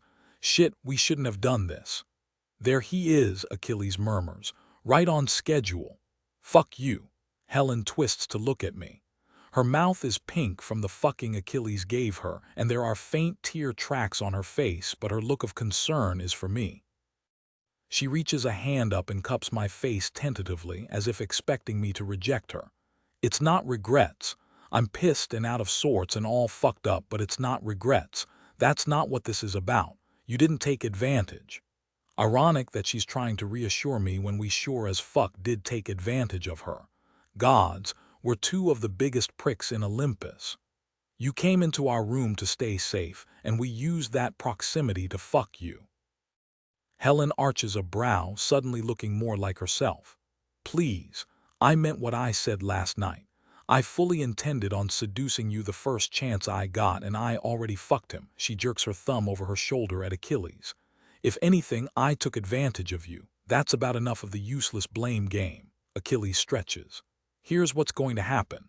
Oh yes, Helen drawls. Please enlighten us, fearless leader, as if you've ever had an original thought in that pretty head of yours. We all know the brains of this operation is Patroclus. Aw, princess, you think I'm pretty, I'm touched. Don't let it go to your head. She examines her fingernails, which I belatedly see are painted a matte color that matches her skin. You came very fast, Achilles, just like last time. Truly, it seems to be a trend, and I wouldn't be bragging about it. Achilles opens one eye to glare at her. I'd think after 2 stellar orgasms, you'd be in a better mood. It's not like you. Holy fuck, will you two stop bickering like an old married couple?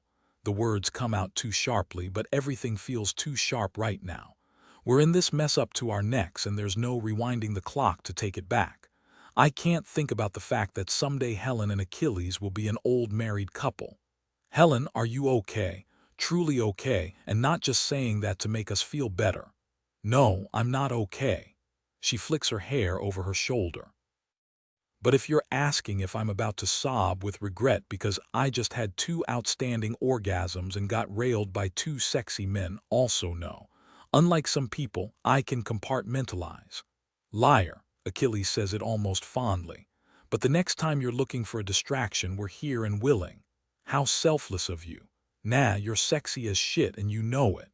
He finally opens his eyes and gives a lazy grin. You're a whole lot more agreeable when you're choking on my cock. Let's be honest, though. You're downright likable when you're coming all messy and loud. Can't wait for round 2 or 3 if we're being honest. Achilles. When he finally falls silent, it's everything I can do to gather my wits. If she says she's okay with what happened, then I have to take her at her word. But that means it's time to unpack the rest of the issues plaguing us. Helen, he's right. We need to talk. We're talking right now. I give her the look that statement deserves. Good gods, what have I gotten myself into? If you're seeing this through, you'll be staying in our room until the tournament is over. So you can guard my body. I try to ignore the barbs in those words. She's right, though. We're shitty bodyguards right now. Anyone could have walked into the suite while we were fucking, and while Achilles has excellent situational awareness, I can't guarantee he would have reacted quickly enough in the event of another attack. I sure as fuck wouldn't have. He saved you last night. Yes, well, even a broken clock is right twice a day. She rises to her feet. Achilles shifts, but Helen holds up her hand. You're both right about us needing to talk, but I'm not having a serious conversation while covered in bodily fluids. I'm going to take a shower. This time, neither of us stop her as she steps over Achilles' outstretched legs and walks into the bathroom. The door shutting sounds unnaturally loud in the sudden quiet. Achilles sighs and lets his head fall back against the bed. Well, that was unexpected. Was it? I don't disagree exactly, but something about Helen feels inevitable. This isn't forever, but I'm drawn to her in a way I don't understand. Maybe this was always going to happen, even if I didn't account for it. It makes me wonder what else I haven't accounted for. Achilles, don't apologize. He doesn't look at me. Don't you dare fucking apologize. I don't care if you fucked her because you wanted to hurt me or if things just got out of control. I'm the one who started this anyway. She was into it this morning, so you can take that off the list of things you feel guilty about. And you, he turns his head just enough to look at me. What part of what just happened makes you think I wasn't into it? That's not what I'm asking. But as he waits for me to elaborate, I can't quite find the words. I don't want to. If I ask him what he was thinking while he looked at her, at us, with that particular expression on his face, he'll answer me honestly. I know he will. I'm not sure I'm ready to hear that answer. I swear to the fucking gods, if you say some dumb shit like this being a sign that we're on the way out with each other, I will take you onto the training mat and beat the piss out of you. You'll try, I snap. Yeah, you win nearly as often as I do. He smiles a little, though it fades far too fast. I know shit is fucked up right now, but it won't always be like this. Once this tournament is over, things will go back to normal, better than normal. That's the thing. They wouldn't have gone back to normal, even if Helen wasn't in the picture and complicating things. Achilles and I might be relatively high up the power structure beneath Athena, but we're still just soldiers.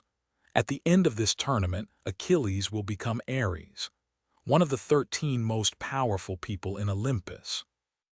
There is no going back to normal after that. He'll be thrust into the spotlight with Helen at his side as his wife. No matter how much he loves me, it doesn't change the fact that I will be shuffled back into the shadows. The future had always held an element of dread for me because the moment he becomes Eris, I lose him. It might not happen with the snap of his fingers, but eventually he'll outpace me once and for all, and I'll be left behind. That was before Helen. Watching them move on together. Fuck, I can barely stand to think of it. Saying as much to Achilles is just asking for a fight. He doesn't see things my way, is so certain he can power through and mold the future to his impressive will. It's not until he fails that he'll finally admit I was right, at least in this. He won't believe me that our eventually ending up on separate paths is all but inevitable. He'll try to fight for us, to hold us closer, and it will only hurt worse in the end. Better to focus on the problem at hand. A simple mystery that must have a solution. Helen won't back down, and whoever is trying to scare her off is only going to escalate. He gives a nearly soundless sigh but doesn't try to haul me back to the original topic. Next trial is going to take us from 12 to 5. She'll get knocked out then. I wish I had his confidence. Helen has surprised us again and again. The odds might be against her, but they have been from the start. And if she's not, he shakes his head, she will be. We just have to keep her cute little ass safe until that point, and then Zeus will sweep in and toss her in some ivory tower until the tournament is over. I finally move, leveraging myself to my feet. I can't look at the bed, the chair, the floor. The memory of what we've done is imprinted over all of it. I can't believe things got so out of control, but this feels as inevitable as everything else surrounding this situation. This can't happen again. You and me and her. Achilles, the bastard, laughs. Sure, whatever you say. He doesn't believe that any more than I do. Oceanoff. Calm 18 Helen, it takes all of 2 minutes in the shower for reality to catch up with me. I just had sex with Patroclus and Achilles. I lean my forehead against the cool tile of the shower wall and try very hard not to make a liar out of myself by regretting it. Truth be told, I don't regret the sex. It was outstanding, and then when Achilles stopped giving orders and joined in, I shiver. Actually, outstanding doesn't begin to cover it. But the fact remains that I just slept with Achilles again and I don't like him. I think, probably, mostly. I sigh. Okay, it's time to be honest, at least with myself. I might keep saying I don't like the big man, but it hasn't felt like the truth since I'm actually not sure when things shifted so much. But the fact remains that they have. It's not even that Achilles is sexy as fuck, though he is. It's not even that he saved me last night. I can't entirely discount a little hero worship because of it, though. The man basically broke down my door and fought my attacker who had a fucking knife. Sure, Achilles is special forces and more than capable of handling a single person, but that is beside the point. He didn't have to do that. He could have turned away and left me to my fate and simplified his life. If I'm gone, so are a lot of complications in his future. He wouldn't be to blame either, so it's not like my brother could do anything about it. People die in this tournament. Bellerophon said it themselves. Sure, this wasn't during a trial, but Perseus's hands would be tied. At best, he could duke it out with Athena, but that would still spare Achilles the fallout. He didn't hold the knife, after all. He did, however, hold me while I tried not to fall apart in the aftermath. That's the crux of it, the point where I tipped right out of hating him and into something else. Anyone else would have used that moment of weakness to manipulate me. Helen, honey, this just proves that you shouldn't be in this tournament. You should go back to your penthouse where it's safe and wait for someone else to be declared the winner. Someone stronger. Someone who wasn't helpless in the face of a single attacker. Achilles didn't use my fear as a weapon against me. He barely used words at all. He simply wrapped me up in his big body and held me until the shaking stopped. I didn't expect gentleness from him, though if he'd asked me if I wanted a hug, I would have told him to fuck off. That's the thing about Achilles. He seems more and easier to ask for forgiveness than permission kind of guy. He decided I needed to be held, so he picked me up and deposited me on his lap. He never even posed the question of me resigning from the tournament. He simply took it as fact that I wouldn't. That I'd set myself on this path and he respected me enough to respect that choice. How novel. Not to mention, I kind of like bickering with him. I'm so used to the veiled insults that a person doesn't feel until minutes or hours later that Achilles' blunt crassness is a relief. No matter how much he snarls, there's no real venom behind the words. Damn it. I like the big jerk. I push off the wall and duck back beneath the scalding spray of the water. Ultimately, my feelings don't change anything. Achilles wants what I want, which means we are opposing forces. Patroclus, too, because no matter how much he wants me, his heart belongs to that beautiful fool. My time with them, was only ever going to be temporary. I knew that going in. Honestly, it was a perk. I'm only able to give so much. It's not as if they'll want to keep fucking after I ruin Achilles' chance of realizing his dream. I'll probably never see them again once the tournament is over, aside from official business. There's no reason at all for that knowledge to sting now. Showering any longer would translate to hiding, so I shut off the water and take a few minutes to dry off, lotion up and braid my hair back from my face. I stare at myself in the mirror. I look exactly like I always have. Too pretty, even when I attempt to downplay it, even when I'm tired and there are faint smudges beneath my eyes. The face of a woman people see as a prize, have always seen as a prize. They only care about the surface until what's underneath inconveniences them, and then they drop me like yesterday's trash. Or worse, try to change me. Yeah, this face has brought me nothing but trouble. Still, it's the only one I have. I sigh, straighten my spine, and walk out of the bathroom. The first thing I notice is that someone, probably Patroclus, changed the sheets and made the bed. The memory of why that's necessary hits me hard enough to make every muscle in my body clench. Gods, that orgasm was good. The second one was even better. albeit in a different way. My entire body aches faintly from what the three of us did, and I'd be lying if I said I didn't want more. I just can't be sure why I want more. To keep hiding from the uncomfortable reality that I am in over my head for real this time. Or simply because I'm in lust with two men I most certainly shouldn't be indulging with. Neither option is particularly flattering. Both will bite me in the ass before this is over. Achilles is probably my strongest competitor, though the rest of the champions are no slouches. But he wants Eris nearly as bad as I do, and that gives him an edge I can't afford to ignore. Having sex with him, continuing to have sex with him, it's a mistake. Sleeping with Patroclus, his boyfriend, lover, partner, whatever they call each other, it's like poking a bear with a sharpened stick. I'm making things complicated, and if somehow I fail and Achilles becomes Eris, that means he'll be my husband and both of them will be in close proximity with me for the rest of my life. Messi does not even begin to cover it. I'm not sure I care. Not enough to stop. I find the men sitting at the table by the kitchenette. Achilles is still wearing his gray sweatpants, and I can't help my physical response to seeing them and his bare chest. His body is unreal, and knowing how effectively he uses it for his partner's pleasure, I shiver a little. Patroclus has pulled on a pair of shorts, but he's left off his shirt too. This must be how they always are in the mornings, half-dressed and relaxed, easing into their day with a comfort I barely comprehend.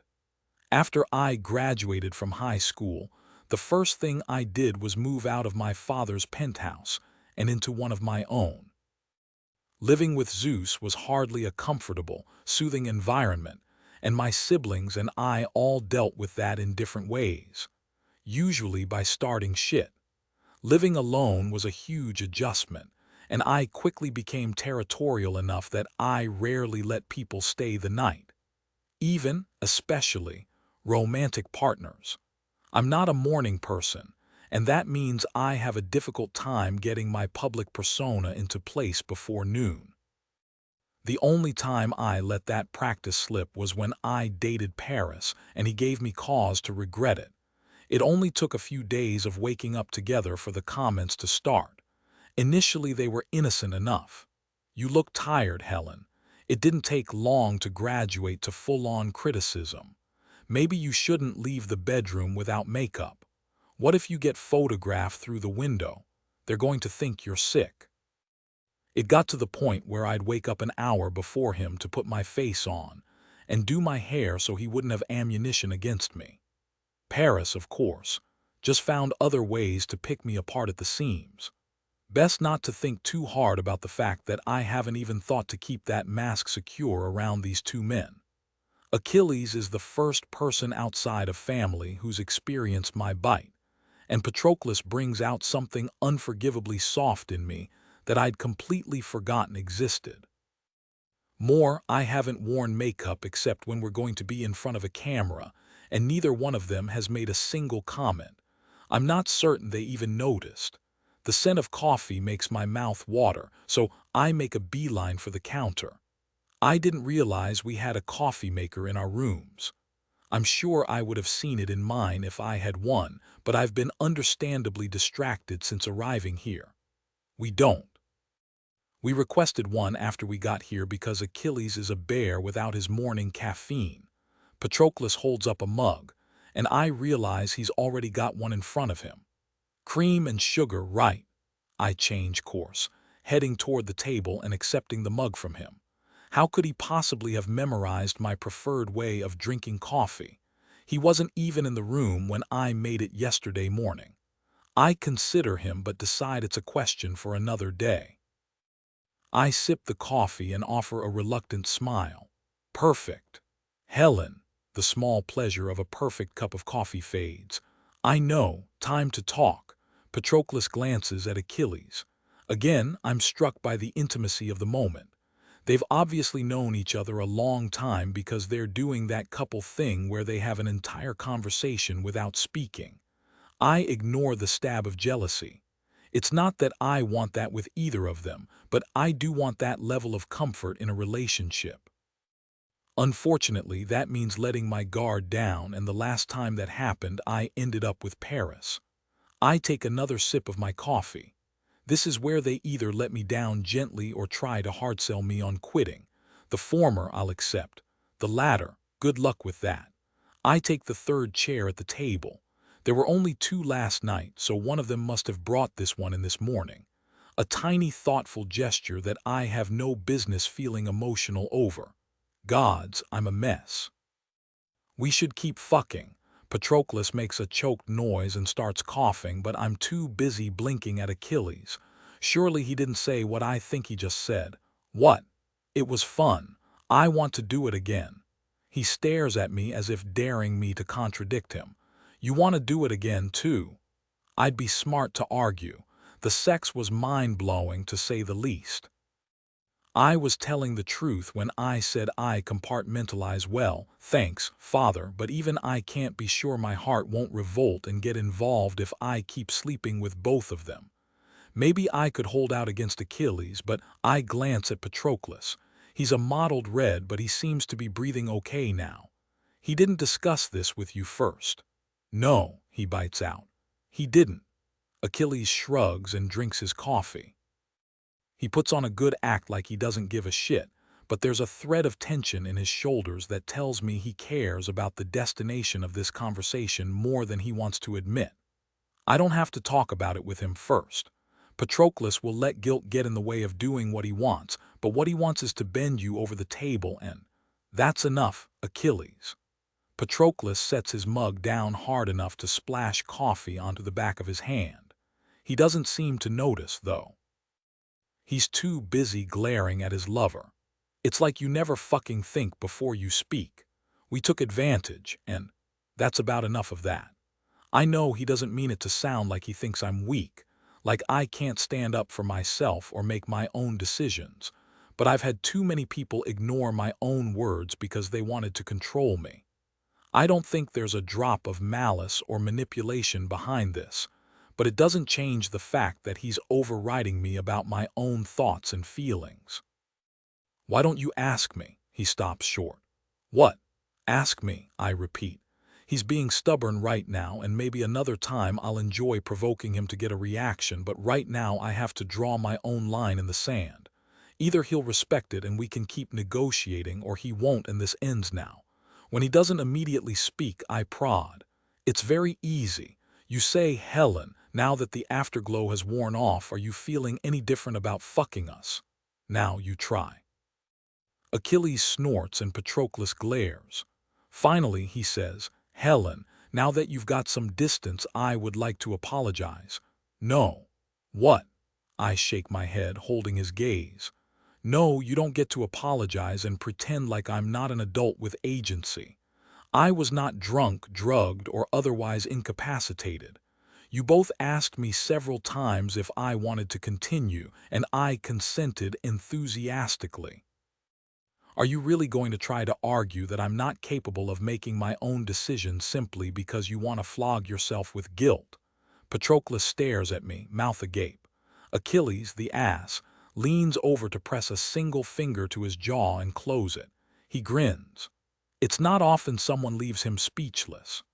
I wait, but Patroclus is still staring like I've grown a second head. I have no business feeling disappointment in his reaction. I thought he might be different from the others I've interacted with all my life, but apparently he's not. He formed beliefs about me before we even met again as adults, and he'd rather stick to those beliefs than actually get to know the real me.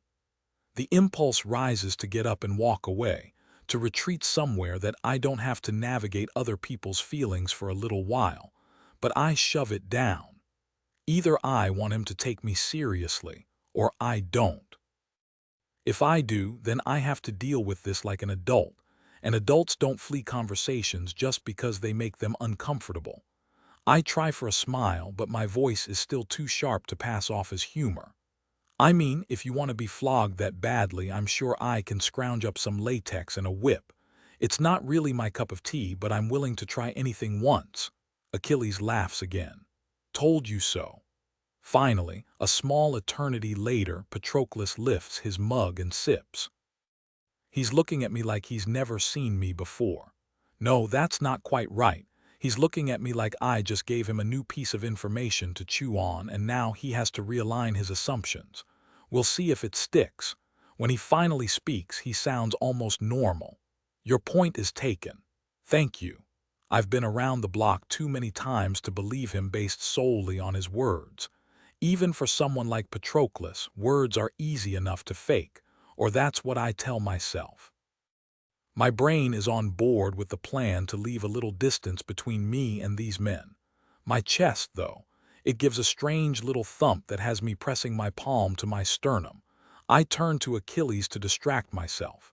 As to your suggestion that we keep fucking, the answer is, it depends. He gives me that lazy smile that has my body flushing with heat despite myself.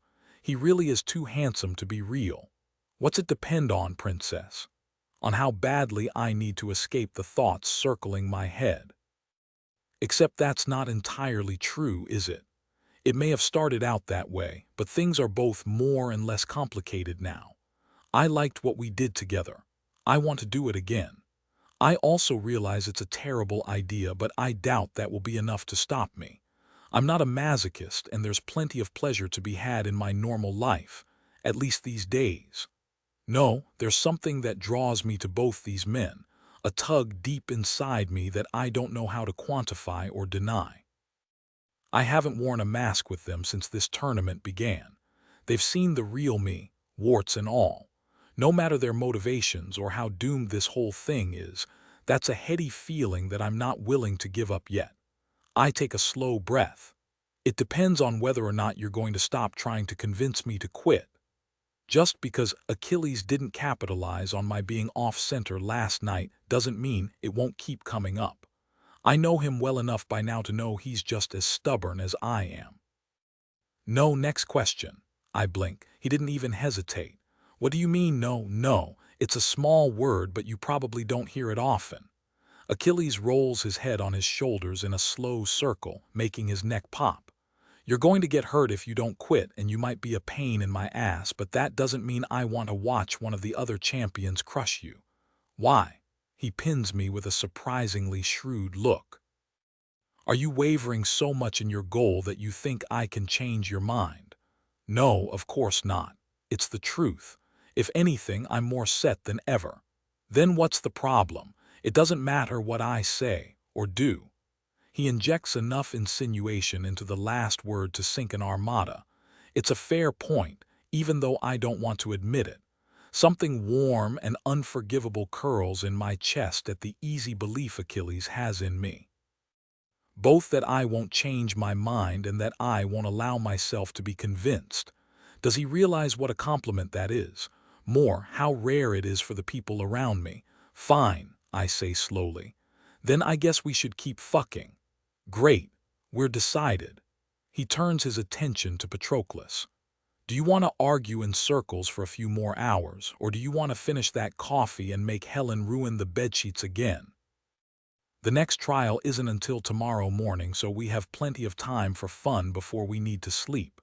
Patroclus shakes his head slowly. Bellerophon will be here in 10 minutes. Get your head out of the gutter. You know what they say about all work and no play, Patroclus. I've never seen Achilles like this. The gorgeous warrior, the irritating asshole, the sexy dominant, but never the playful puppy. It's disconcerting in the extreme, especially when he catches my eye and winks at me. Look at the princess. You hurt her feelings when you acted like fucking her was something to be guilty about. The exasperation on Patroclus's face is really, really attractive. He glances at me and shrugs. Sorry, Helen, he's being ridiculous. It isn't even a question of playing along with Achilles. I simply do it. I give Patroclus a sexy pout. He's right. My feelings are very, very hurt. See. Achilles nods sagely, but his dark eyes are sparking with mirth. He's absolutely irresistible right now, and he knows it. Do you want to guess what would make our princess feel better? I'm sure you're about to tell me. Orgasms. Yes, I nod quickly. I'm not touching our princess with a 10-foot pole. Lots and lots of orgasms. Patroclus gives another of those sexy, exasperated sighs. God save me, now there's two of you. You're acting like it's a bad thing. I'm still pouting and feeling a little ridiculous about how fun this is. The only people I play around with are Hermes, Dionysus, and Eros, and it's not sexual in the least with any of them. I didn't realize anything related to sex could be this fun. I nudge Patroclus's bare calf with my foot. Double your pleasure, double your fun. Achilles barks out a laugh. Listen to her. She knows what she's about. Oh, for fuck's sake. A knock on the door has Patroclus rising. He points at us. Behave while we get to the bottom of the very serious attack on Helen last night. He pauses. If you manage that, we'll spend the rest of the day naked in bed. Deal, we say at the same time. I can't help the lightness in my chest as I sit back and drink my coffee. God's help me, but I'm enjoying my time with these two far more than I could have ever expected. Oceanoff. Calm 19 Achilles. Things go south the moment Bellerophon enters the room. They take up an at ease stance, their dark gaze pinned just above the top of my head. That's not good. I've known Bellerophon for years, and the only time they get overly formal is when conveying bad news. They only confirm my suspicions when they say, the attacker is no longer with us. Beside me, Helen startles. They're dead. No, Bellerophon shakes their head. They were picked up this morning and removed from our facility. It went up the chain of command, and there was nothing I could do about it. Unfortunately, my team wasn't able to get answers before that time. I'm sorry. Patroclus leans forward and braces his arms on the table. I can already see his big brain kicking into gear. Picked up by who? Their gaze flicks to Helen, and Bellerophon hesitates for so long, even I already guess the answer before they speak and confirm it. By Zeus himself. You have to understand, there's nothing I could do about it. Not even Athena could step in at that point. Well, that's something. Helen goes a bit green. They were being held. Here. Bellerophon resumes staring over my head. There are several cells on the property in the event that we need to intervene with a confrontation between champions. We decided it would be prudent to keep the attacker there until Athena was able to retrieve them. Zeus came instead. It's a token of our history that they give the information so freely. I doubt they'd do the same if anyone else was asking the questions. That makes logistical sense to keep them here. Why are you asking, Helen? No reason. She's got that look on her face, the one that says she's seeing things outside this room and thinking dark thoughts. For once, I don't need Patroclus to step in and make his strategic jumps to understand why she's upset. If the attacker was being held here, then that means her brother was on the property this morning and didn't bother to come check on her before he whisked the attacker away, ensuring no one would get any answers. Sometimes, when I hang out with Patroclus's moms, I get a sick feeling in my stomach wondering about what my life would have been like if I had two loving parents, instead of being dropped on the temple steps to be donated like a toy that no longer served its purpose. Polymele and Estheniel treated me as an honorary son from the moment they met me as an angry little fuck at 18. If Patroclus had been the one attacked, his moms would have all but beaten down the door, would have challenged both Athena and Zeus to ensure he was okay. They wouldn't care who they pissed off or what the long-term consequences were, not until they reassured themselves with their own eyes that their son was healthy and whole. Zeus would have gotten a report about Helen's health. Bellerophon is a rule follower and would have written it up as soon as the attacker was secured, even knowing she wasn't physically harmed. What kind of brother doesn't even bother to stop by and see her, especially since he's able to come and go from this place without consequences? It's far more likely my parents, if they're still alive, have more in common with Helen's fucked-up family than with Patroclus's moms. Every time I get a reminder of it, the flicker of gratitude is something I hold close. It still feels shitty to be reminded of it while Helen is being hurt by her family's carelessness. I'm sure he had a reason, I finally say. The words feel flat and wrong. Helen doesn't smile, doesn't so much as look at me. She's holding herself so tightly as if worried she'll shatter. I don't like that shit. I don't like it at all. He always does. She sounds tired. No, beyond tired. She sounds the kind of exhausted that comes from fighting an uphill battle on a timeline numbered in years. I have the strangest impulse to tell her that I'll take up both sword and shield for a little while, give her time to rest. I won't say it, though. Who the fuck am I to offer her that? She wouldn't trust it. She's too smart to, even if there are no strings attached. Patroclus frowns. But that doesn't make any sense. Why would he interfere with Athena's ability to get answers from the prisoner when his little sister is the one who was attacked? We need to know who the attacker was working for and how they got into the building. Even if a different champion was the target, it will make both Zeus and Athena look weak if this gets out. It won't get out. Not from me or my people. Bellerophon shifts from foot to foot, obviously uncomfortable with this conversation. They tend to prefer working behind the scenes where they don't have to interact with victims of any sort. Helen isn't a victim, but this is still a shitty piece of news to have to convey. They finally clear their throat. Helen, I can put a pair of guards on you to ensure your safety. That won't be necessary. I push slowly to my feet. All due respect, Bellerophon. They roll their eyes, relaxing for the first time since they stepped into the room. I don't know why you start like that when you're about to say something disrespectful. I ignore the statement because they're right. The hole in your people's security is how this person got into Helen's room in the first place. We'll take it from here. We're Athena's people too. I know. I'm not saying any of your team is disloyal, but until we have more information, we assume worst-case scenario. I shrug. Besides, your people are good, but we're still better. Patroclus makes a choked sound. He doesn't mean it like that. We both know he means it exactly like that. Bellerophon shakes their head. If Helen agrees, that's fine. We're not in the business of policing what the champions do in between trials as long as no one's being threatened or made to be uncomfortable. Helen finally stirs. I'm fine staying here. She's still got her arms wrapped around herself too tightly, and I don't like the look in her eyes. She seems cornered. Again, that ridiculous fucking impulse rises to tell her she has nothing to worry about, that we'll protect her. We already offered to play bodyguard, but not even a bodyguard can protect the precious princess from her own family. I want to, though. I don't know what the fuck I'm supposed to do with that. Let me know if that changes. The second trial begins tomorrow. Try to stay out of trouble until then. Bellerophon turns and leaves the room at a pace just shy of running. I turn and catch Patroclus's eye. He still looks confused, but I shake my head slightly to indicate that it's time to drop the topic. Helen's still bracing like she's going to be bashed over the head, and I highly doubt trying to figure out why her brother is being a dick is going to help her feel better. I want her to feel better. She's mine, after all.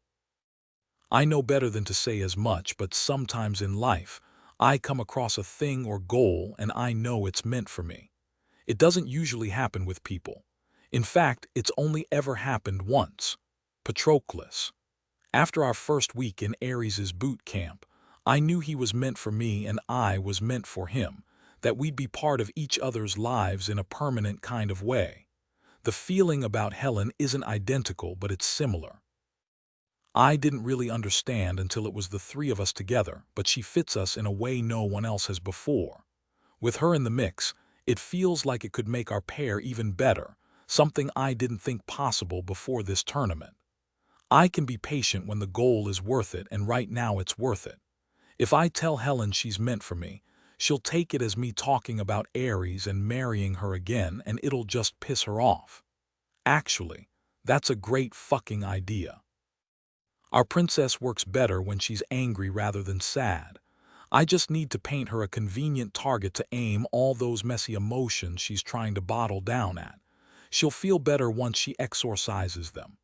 You know what Bellerophon was too cowardly to say? What your brother and Athena are thinking. I give her my laziest, most arrogant grin. You should quit. Helen tenses right on cue. All the brittle, fragile bits of her disappear between one blink and the next, and the scared princess vanishes, replaced by the furious harpy. She narrows pretty amber eyes. "Excuse me. Your brother is a dick and there's only one reason he wouldn't come check on you." I cross my arms over my chest. "He thinks if you get scared enough, you'll quit." "I won't." "I know that. Patroclus knows that. You know that too," she glares. "You obviously have a brilliant point you're attempting to get to. Feel free to enlighten us." I like her when she's prickly. It's loads better than when she appeared so fragile and out of sorts. Patroclus is looking between us like we've gone mad. When there's a problem to be solved, he's my man, but he lets logic get in the way of his instincts. Right now, Helen's too emotional to sit still long enough for him to strategize our way out of this mess. She won't hear a damn thing he says, and she'll just keep sitting there, looking small and lost and sad the entire time. Once she snaps out of it, she'll feel better. Then she and Patroclus can bounce their brilliance off each other. I can't say that, though. He won't understand. He drags his hands over his face. "We need to." "No, Patroclus. Achilles has something to say. Let him say it." Helen starts for me, lasers practically shooting from her eyes. She's beyond sexy when she's furious. No shit. I don't think it's possible for her to be anything less than gorgeous, no matter the circumstances. More importantly, though, is that the lost look on her face is gone. She's not thinking about the attack or her messed up family right now. The only thing Helen is focused on at the moment is cutting me down to size. I might not be a borderline genius like Patroclus, but I know how to maneuver around battlefields, and my interactions with Helen are exactly that. I give a lazy smile designed to infuriate her further. "You're playing right into their hands, princess. This is just another kind of warfare. The second trial is tomorrow. Are you really going to spend the next 12 hours or so obsessing over your asshole brother?" She opens her mouth and pauses. I can practically see her brain kicking into gear. It looks different on her than it does on Patroclus, but the vibe is very similar. Finally, Helen drags in a rough breath and slumps back into her chair. "You think this is all a mind game?" "I don't know what this is, but there's not a damn thing you can do about it until the tournament is over and we get out of this house." I hold her gaze. "You're smart. You know the trials are as much mental as they are physical. They can't make you quit, but they can undermine you until you fail." She shakes her head slowly, almost wonderingly. "The gods really gave with both hands when they created you, didn't they? That's what I've been trying to tell you, princess." Some of the tension bleeds out of me. She hasn't lost that haunted look in her eyes, but it seems the worst has passed. Damn woman bounces back fast, doesn't she? Or at least gives the appearance of it. Helen seems the type to stew. One way we differ, so she's not going to pour out her heart to us. Things would be simpler if it didn't feel like she was mine, which means I want her to fling open the doors barring us from her inner thoughts. I drag my hand over my face. This shit is stressing me out. I preferred life simpler, when the most complicated thing I had to worry about was the next mission Athena sent us on, and when Patroclus would be too distracted to remember to eat. I know him, so I never have to wonder what he's thinking or feeling. All the signs are right there, learned over more than a decade together. Things might have changed recently, but they haven't changed that much. Like right now. He's thinking he doesn't understand what the fuck just happened. He glances between us and speaks slowly, cautiously. "Achilles isn't wrong." Helen smiles a little. "Why do you sound so shocked?" "He's not usually subtle," Patroclus murmurs. He shakes his head. "How can we help, Helen?" She picks up her coffee mug and stares down at it as if she can find answers in its depths. Patroclus and I share a look of perfect understanding. No matter how messy this situation is, we're going to give Helen what she needs. We can't control what the trial brings in the morning, but at least we can offer her a reprieve until then. It feels good to be on the same page with him after all the fighting and messy emotions. Things aren't resolved. They won't be resolved until the tournament is over and we've navigated the inevitable fallout. In the meantime, why? I look up to find Helen staring at me as if I'm a puzzle she can't quite figure out the shape of. It's tempting to offer her a charming smile or a bullshit answer, but if I want her to take this seriously, to take me seriously, the least I can do is explain myself, at least in this. I don't like that lost look on your face. She blinks those big eyes at me. I know, Achilles, I mean, why try to make me feel better? Don't you want me to quit? A complicated question. I shrug. I'm going to win this thing and become Eris. Her lips thin, but I keep going. She asked. I'm going to answer honestly, but I don't like that shady bullshit. They're underestimating you and it pisses me off. But why? Why does it piss you off? I don't understand why you're being so nice to me right now when it goes against your interests. It doesn't make any sense. You hate me. Helen. I wait for her to look at me fully. I don't hate you. I like your contrary, difficult ass. You're strong and smart and ambitious as fuck. If I wasn't in this tournament, you could take Eris. Patroclus snorts. You just had to throw that in there, didn't you? He turns to Helen.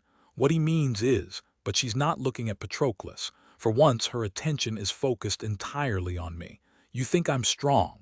Her soft words aren't exactly a question, but I don't like how wonderingly she says it, like no one has ever pointed it out before. You know you're strong. You don't need me to confirm it. Helen stares at me for a long moment and finally gives a faint smile. Yeah. I guess I do. She stands slowly. Let's go back to bed. Patroclus looks like he wants to argue, but he just says food first. Coffee isn't enough nutrition, not with the second trial tomorrow. I'll get it. I stand and stretch. Any requests? She shrugs. Whatever they have available. Patroclus stands too. I'll walk you out. He barely waits until we're out into the hall to turn on me. What the fuck was that? What the fuck was what? He gives me the look that question deserves. You know what I'm talking about. She was reeling and you came at her like an opponent. Patroclus. I am suddenly tired. So fucking tired of him thinking the worst of me. I won't pretend that I don't deserve it, especially after the last couple days, but while I might be careless at times, I'm never cruel. Not intentionally, at least. She was going to start spiraling and thinking too hard about what a dick her brother is. I have my own thoughts on Zeus, and that fucker will be lucky if I don't punch him in his perfect face the first chance I get. My anger doesn't have a place in this fight, though. Helen might feel like mine, but she isn't mine. Her honor isn't mine to defend. Good thing she's more than capable of defending herself when she gets out of her own way and forgets to think too much. I hold Patroclus's gaze. She's not fragile. She's not fucking breakable. Yeah, she's been knocked down more than a few times in the last week, but she just needed the right prodding to get back up and start swinging again. The right prodding. Patroclus narrows his eyes and gives a dry laugh. Gods, you're a scary motherfucker sometimes. You know that, right? I shrug. Keep her distracted while I get food. Then we'll fuck her until none of us have the energy to worry about shit outside our control. We need plenty of sleep, but the day is young and we're all in the best shape of our lives. No reason not to expel some pent-up energy in the most pleasurable way possible. Achilles. I stop in the middle of turning away. Yeah, sorry for thinking the worst. Patroclus runs his hand over his short dark hair. This situation has my head all fucked up. There's not much I can say to that. It stings that he thought the worst of me, but he's not entirely unjustified on making that jump. It's a fucked up situation, and it's not going to get less fucked up as time goes on. The only option is to keep pushing forward and then deal with the fallout after the tournament. It's fine. Now go take care of our princess while I get some breakfast. Oceanoff. Calm 20 Patroclus, we spend the rest of the day in bed, breaking only for meals. By unspoken agreement, none of us speak further about the assassin or Zeus or the tournament. Achilles and I do what we can to offer the comfort Helen will allow, which translates to orgasms. That night, I take second shift. I sit in the chair next to the bed and watch them sleep. Helen didn't wake when we switched out, and Achilles passed out in the way he's always been able to within seconds. He's got his arms slung over her waist, and a few seconds later she snuggles back against his bigger body. I press my hand to my chest. When he wins Eris, they'll sleep like this. They might snarl and snap at each other, but this morning Achilles demonstrated a deeper understanding of Helen than I have. He gets her, at least on some level. No reason for that to make my chest ache. My foolish heart might care too deeply for her, might have given itself to Achilles long ago, but even if it breaks at the end of this, at least I have the bittersweet comfort of knowing they'll take care of each other. If Achilles isn't the one to knock Helen out of the tournament. I don't like his odds of winning her forgiveness anytime soon if that happens. She as much as admitted that it would be impossible. Maybe I should be the one to do it. I rub my chest harder. Damn it, I can't. Even if it would help him, I can't do that to her. No matter how complicated the potential outcome, we can't go after her. She trusts us. Maybe not entirely. Helen is no fool after all, but she trusts us with her body, trusts us enough to at least share some small vulnerabilities. We can't turn around and crush her after the last couple of days. By the time the alarm goes off, I still have no answers. We get ready in near silence. I dress in my workout gear. I have no one to impress after all. Achilles dons another of the custom uniforms we commissioned for him. This one is inky black and clings to his body, showing off his impressive muscles and elevating his attractiveness to the point where it almost hurts to look at him. And Helen. She has on a skin-tight catsuit that looks like someone spilled oil down her body. With every move, different colors shine in the low light of the room. She's braided her hair and pinned it up around her head in an almost crown. Smart. The whole damn outfit is so smart. The fabric of the catsuit will make it challenging for anyone to keep hold of her, and her hair is no longer a liability to be grabbed in a fight. Every part of her glitters. Her makeup is more stark than last time, too. She darkened from her eyes to nearly her temples, a dramatic look that, combined with her black lipstick, gives her the image of someone who should be on the front lines of some ancient army leading her people into battle. Helen looks like a warrior queen. The crowd will be unable to take their eyes off her. More, they'll love her for the dramatics of it all, especially if she does well. Ready? I finally manage. Doesn't matter if I am, it's time. Achilles moves to the door. Let's go. Achilles and I share a look and keep Helen between us as we file out of the room and follow the rest of the champions out of the house. I don't like the way Paris watches her, like she's a prize that's his for the taking. It might be technically true, but it leaves a bad taste in my mouth all the same. At the arena, I can't stop myself from grabbing Helen's hand and giving it a light squeeze. It will be fine. She spares me a faint smile. I know. She squeezes my hand back before releasing it. Then there's no more time for talking because we're being ushered through the concrete tunnel and out into the main area. I'm stunned by the transformation of the arena when the champions file through the entrance. Gone is the obstacle course, replaced by tall walls of varying heights. They look like concrete, but that's impossible. Concrete would be far too heavy to haul in here to form this. It's a maze. It must be. It's hard to focus with the ever-present cheering of the crowd. I think I'll hear that sound in my nightmares. It's a reminder that too many eyes are on me, that this trial will change things even more than the first. There are 12 champions left. After this trial, that number will be more than halved. I glance at Helen and on the other side of her, Achilles.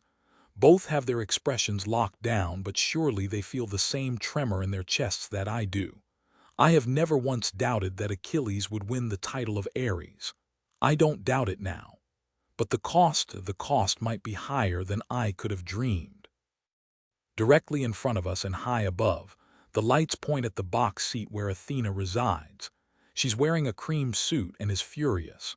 Oh, she has it locked down, but I've answered directly to her for too long not to know her moods. She's just as unhappy with the way things fell out with the would-be assassin as we are. More so since it happened on her watch. She holds up a hand and the arena immediately falls to silence. Athena sweeps the champions with a single piercing look. The second trial begins shortly. You will be positioned at different locations within the maze. There is one door leading to the exit, but it requires a key. There are 5 keys hidden within the maze. There is also a time limit. You may only take one key if and when you find them. If you have not found a key and the door exiting the maze within the time allotted, you will be eliminated. This is where alliances begin to break down. 5 keys means 7 people eliminated, at least. We have to find the keys first, and there's no guarantee all will be discovered before the time limit is reached. I take a slow breath and speak softly enough that only Helen and Achilles can hear me. It's a good wager that the keys, or at least a few of them, will be in the center of the maze. Find your way in, find your way out, Achilles muses. Seems simple enough. Helen snorts. Sure, simple, except for the other champions trying to do the same thing. Down the line of champions, Bellerophon approaches with black hoods in their hands. Ah, that makes sense. They're not going to give us a chance to potentially memorize the way through the maze. If we're blindfolded and they take a strange route, it will be discombobulating enough that we should all start on even ground, at least in theory. Bellerophon eases the first hood over the Minotaur's head and tightens it a bit. Then they move to the next champion. There will be fighting, and they're going to fight dirty. I'm not saying anything that they don't know, but I feel compelled all the same. Helen shakes her head, her picture-perfect smile in place. So will I, she looks between us. For the first time since we got into the vans this morning, some of the real woman shows beneath the mask. Stay out of my way. I don't. Look, I like you too. In a perfect world, we wouldn't be competing against each other, but this isn't a perfect world, and I'm not going to let my emotions compromise my goals. So no hard feelings, but I will go through you to get Eris if I have to. My stomach twists at her words, even if they aren't surprising. The feeling only gets worse when Achilles booms out a laugh. We'll see you on the other side, princess. Her grin is downright feral. Bet on it. Then Bellerophon is in front of her, sliding the black hood over her head. They move to me next. Even knowing it's coming, it's still disorienting in the extreme to have all sight taken from me. The hood is perfectly blacked out, and the sound of the crowd feels particularly loud without my sight to distract me. I jolt when hands touch my shoulders. They guide me forward, and even knowing we're maybe 20 feet from the maze, I still can't get my bearings. I try to keep track of the twists and turns, but it's a lost cause. And if I'm not able to, I highly doubt any of the others are having a more successful time of it. Oh well, this isn't outside the expected parameters. The hands on my shoulders tug me to a stop, and a soft voice in my ear says, "Stay here with the hood on until Athena begins the trial." I nod, and they release my shoulders. Without the touch to anchor me, I feel even more out of sorts. The sound is unrelenting, and with the darkness so complete, I have to fight against the urge to lift my hands defensively. Anyone could be standing just out of reach, and the cheering goes quiet, and Athena's familiar cool tone fills the empty space. The second trial begins now. The trial will end in 2 hours, or when 5 champions have escaped the maze. Good luck. I drag the hood from my head and blink into the bright lights. The walls are just as high inside the maze as they were outside it, but I can still see the upper tiers of the arena and the several of the screens showing the various champions. It's impossible to gather enough info to be helpful, though. The maze walls seem to be uniformly gray. Even the differing heights of the walls, ranging anywhere from 10 to 14 feet, best I can tell, only add to the disorienting feeling of being unable to guess which direction to go. The other champions could be on the other side from me, or the next path over, or they could be nowhere near me. Focusing on the screens will be more distraction than asset. The path I'm on is relatively straight, one direction leading deeper into the maze and one appearing to lead toward the perimeter. When I was doing research on what the possible trials could be, mazes were on the list. The common advice to get out of a maze seems to be pick a direction and follow that wall to the exit. Unfortunately, that won't help me now. I need to find a key before I find the exit, and that means heading deeper into the maze rather than toward the perimeter.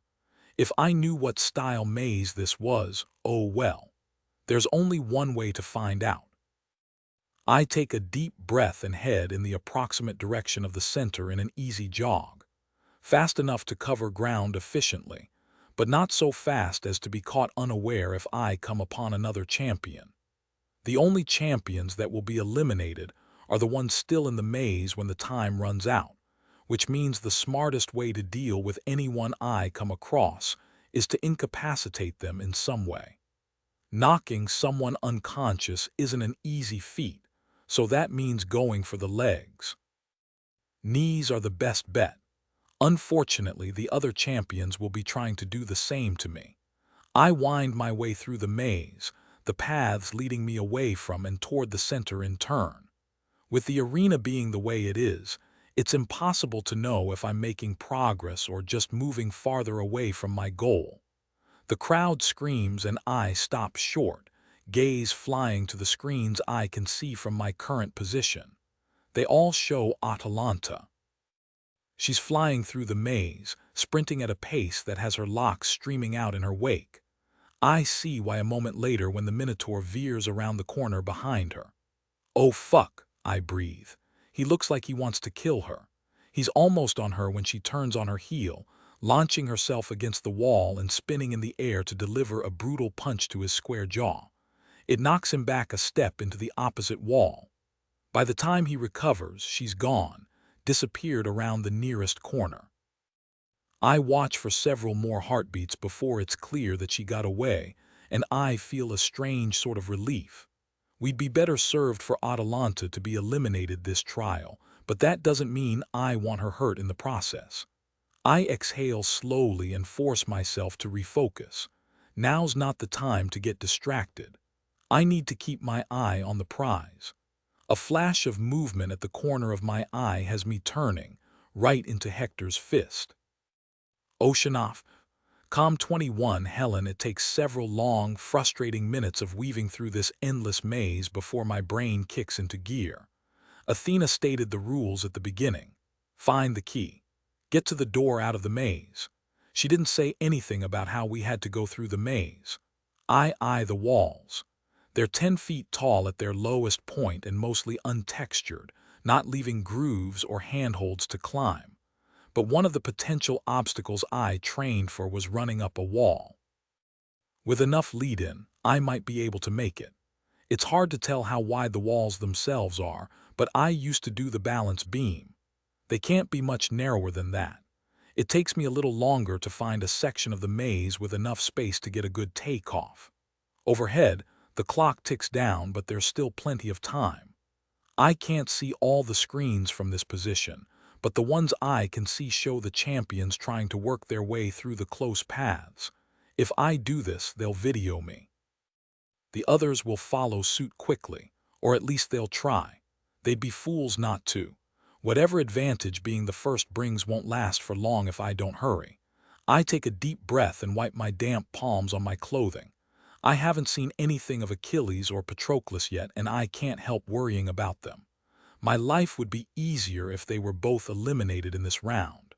I should be seeing this in black and white. What helps me become the next Eris and what stands in my way. But if they're eliminated, this strange thing between the three of us ends. They're the first people I've come across who seem to truly see me. Spoiled brat, yes, pampered princess mostly. But the strong, savvy woman beneath too. Patroclus treats me like I'm something of true value. Achilles just takes my strength as fact. They both regard me as an equal. It's a heady thing. Maybe I'm a fool, but I'm not ready to give it up yet. There's no time to mull it over now. It doesn't matter what the clock overhead says. If I don't reach one of those keys first, I won't make it to the next round. I haven't come this far to fail. I sprint at the wall. It feels a bit like running for the vault in gymnastics, except the vault is a 10-foot tall wall and I get a quarter of the distance to pick up speed. I take one last step and launch myself at the wall. Up, up, up. My fingertips barely brush the top. I curse as I drop back to the ground and nearly land on my ass. Look, the more times I attempt this, the more energy and time I'm wasting, neither of which I can afford. Maybe I should try something else. I shake my head hard. No, this is the best option. I've never let a little thing like failing once get in the way of my goals, and I'm not about to start now. I retrace my steps back down the path and inhale slowly.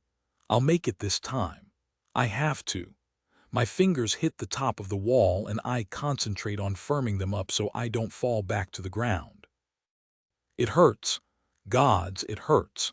But I muscle past the pain and pull myself up until I can loop my leg over the top of the wall and drag my body the rest of the way up.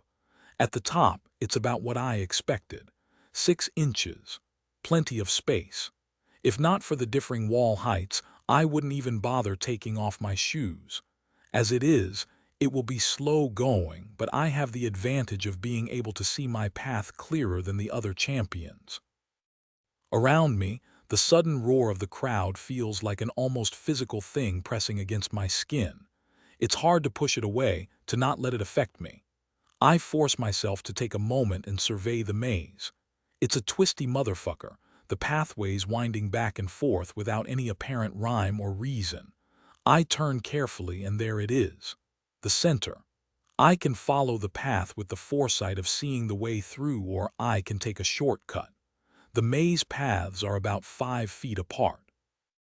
Not an insignificant distance, but not so far that I can't easily jump it. The center is right there, maybe 50 feet away. I can get there, get the key, and take the same path back to the perimeter to find the door.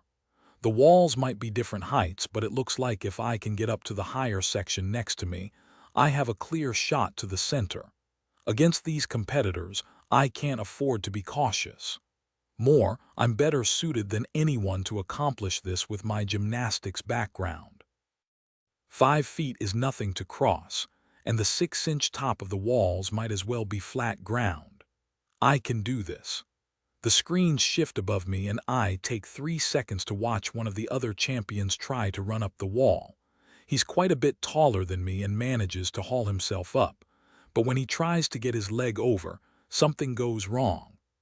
I wince as he falls back to the ground with a dull thud I can almost feel, even if I can't hear it over the roar of the crowd. Maybe I'm the only one who can do this, I murmur. There's no more time to waste. I leap to the next wall and then use my momentum to leap to the third. Again and again, flying over the top of the maze. I vaguely register that many of the screens are showing me now, which means I have to hurry. Even if no one else can successfully scale the walls and use them the way I am, which is a big if, they will all know my location. I might as well have painted a target on my back. The center of the maze isn't particularly large, maybe a 12 by 12 space. In the center is a steel beam crafted to look like a tree with 5 branches sticking out. On each dangles a skeleton key. The center of the maze also contains another champion, Theseus. He hasn't seen me yet, but he will as soon as he turns around. I don't need to take him out. I just need him to stay down long enough for me to get a key and flee. I can climb another wall further into the maze once I'm alone. I don't stop to think of all the ways this could go wrong. I throw myself at him, using my momentum and a healthy dose of gravity to drive him into the ground before he can reach the tree. The impact jars me down to my bones. He's a big guy, but jumping down 10 feet hardly makes for a soft landing. Can't stop. Doesn't matter how much it hurts. Keep going. I shove off his back and stagger to my feet. The tree is only a few feet away, but I barely make it a step before he grabs my ankle and yanks me down. This time when I hit the ground, it knocks the breath from my lungs. I don't let that stop me, though. Not with Theseus crawling up my body. If he pins me, he might actually kill me. He'll definitely incapacitate me to ensure I don't pass this trial. Fuck that. I bend at the waist, sitting up and putting as much strength as I can behind my fist when I punch him in his face. It's barely enough to stun him, but I manage to wiggle a few inches away before he recovers and tightens his grip on my leg. He drags me half under his body with a harsh yank. My bodysuit might have been designed to be hard to hold, but it doesn't matter when he can wrap most of his hand around my thigh. Panic takes hold. I am so fucking close to what I want, and this man threatens to stand in my way. Let go. I aim another punch at his face. He just grunts in response and releases my thigh long enough to hammer a blow to my quad. Pain makes me lightheaded, but I will not be stopped. Not now, not by this man. You're fighting a losing battle. Theseus makes a sound perilously close to a snarl and rears back. You're just a pampered little daddy's girl playing pretend warrior. You won't win. I can't flip him. He's too damn big and I'm not in the right position for it. Watch me. I grab a fistful of his dark red hair and jab my fingers into his eyes. Theseus howls and flinches back. It's enough for me to scramble out from beneath him. My injured thigh threatens to buckle when I stand, but I grab a key and drape the lanyard over my neck. Each step hurts, but I don't have time to worry about that now. I turn in time to see Theseus plant a hand on the ground and stagger to his feet. He teeters almost as if he'll fall but manages to stabilize. Damn it.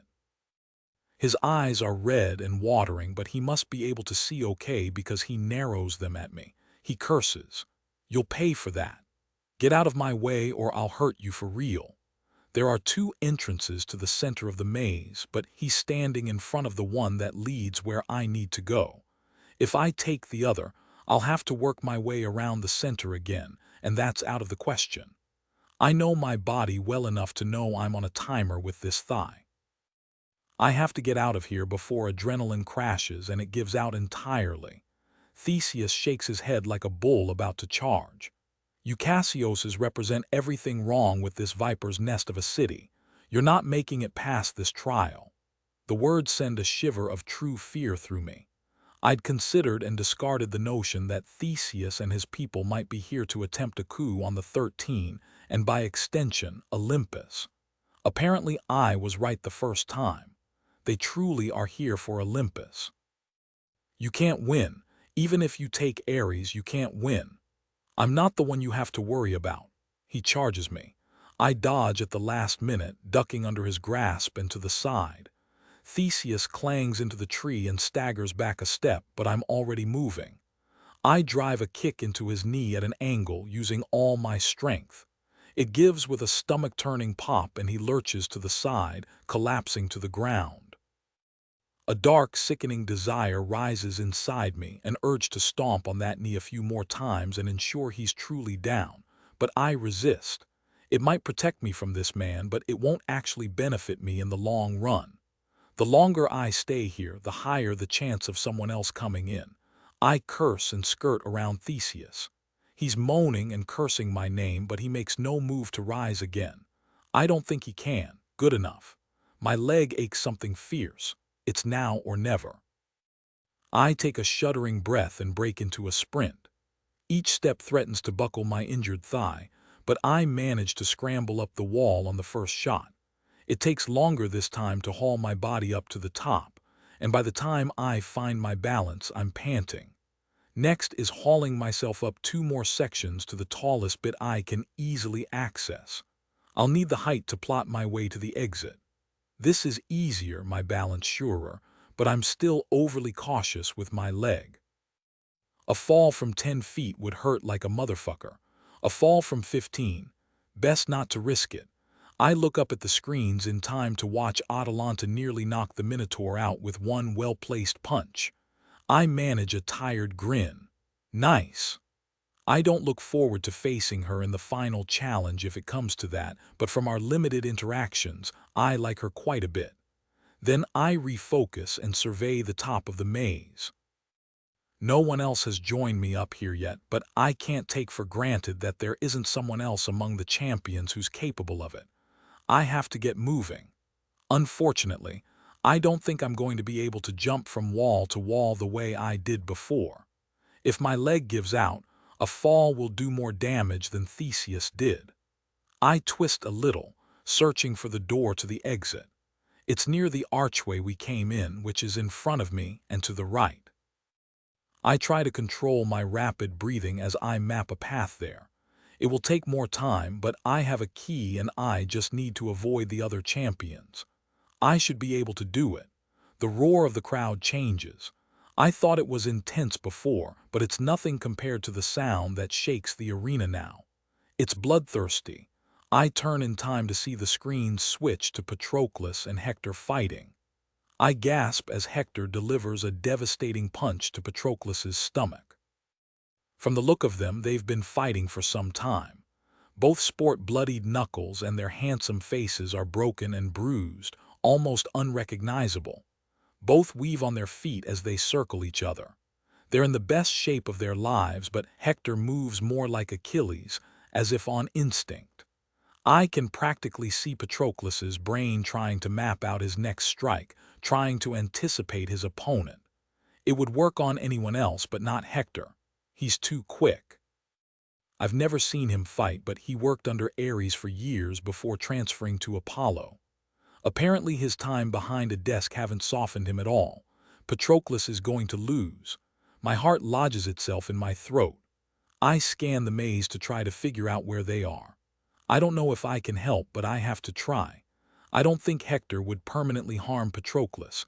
At least, he wouldn't do it on purpose. But accidents happen, especially in fights, especially when the stakes are so high. There, they aren't far. I could reach them in just a few minutes, but it means going in the opposite direction of the exit. If Patroclus is no match for Hector, I'm certainly not either. Helping him might very well mean sacrificing my chance to pass the second trial. Hector lands a punch that snaps Patroclus's head back. He barely stays on his feet. No! A frustrated roar, heard even over the crowd, has me turning to find Achilles charging down the path. In the wrong direction. I don't stop to think, I just scream. Achilles! Somehow he hears me. He slams to a stop and looks up. I point in the opposite direction. He's there. A quick look is enough to map his course.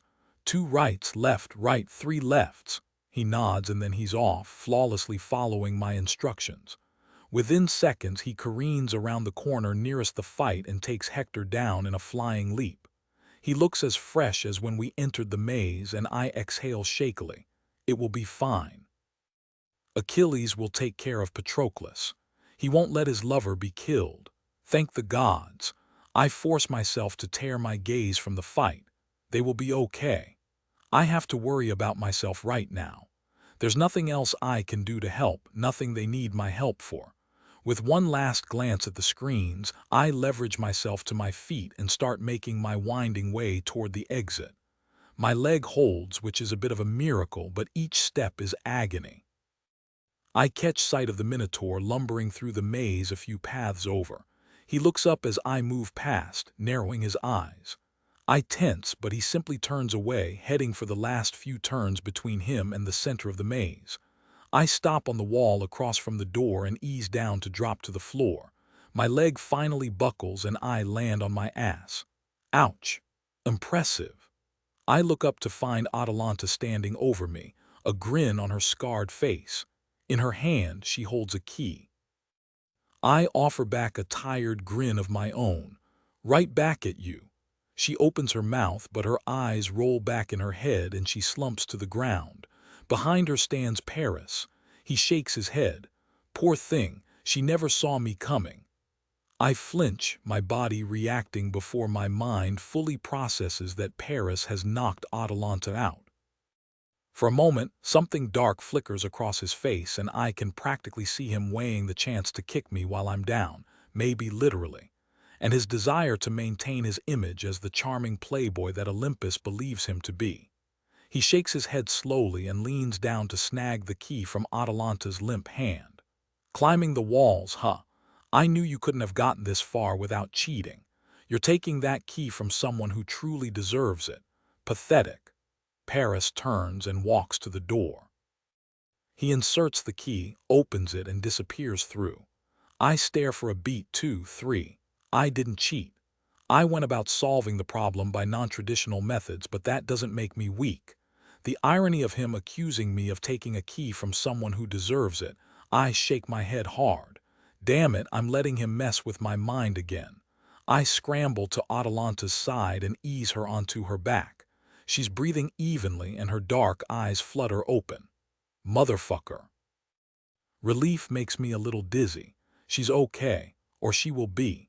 I'm sorry. I can't stay here, can't risk suffering the same fate if someone decides to take a page out of Paris's handbook. I squeeze her shoulder and push away from her. I'm so sorry, I have to go.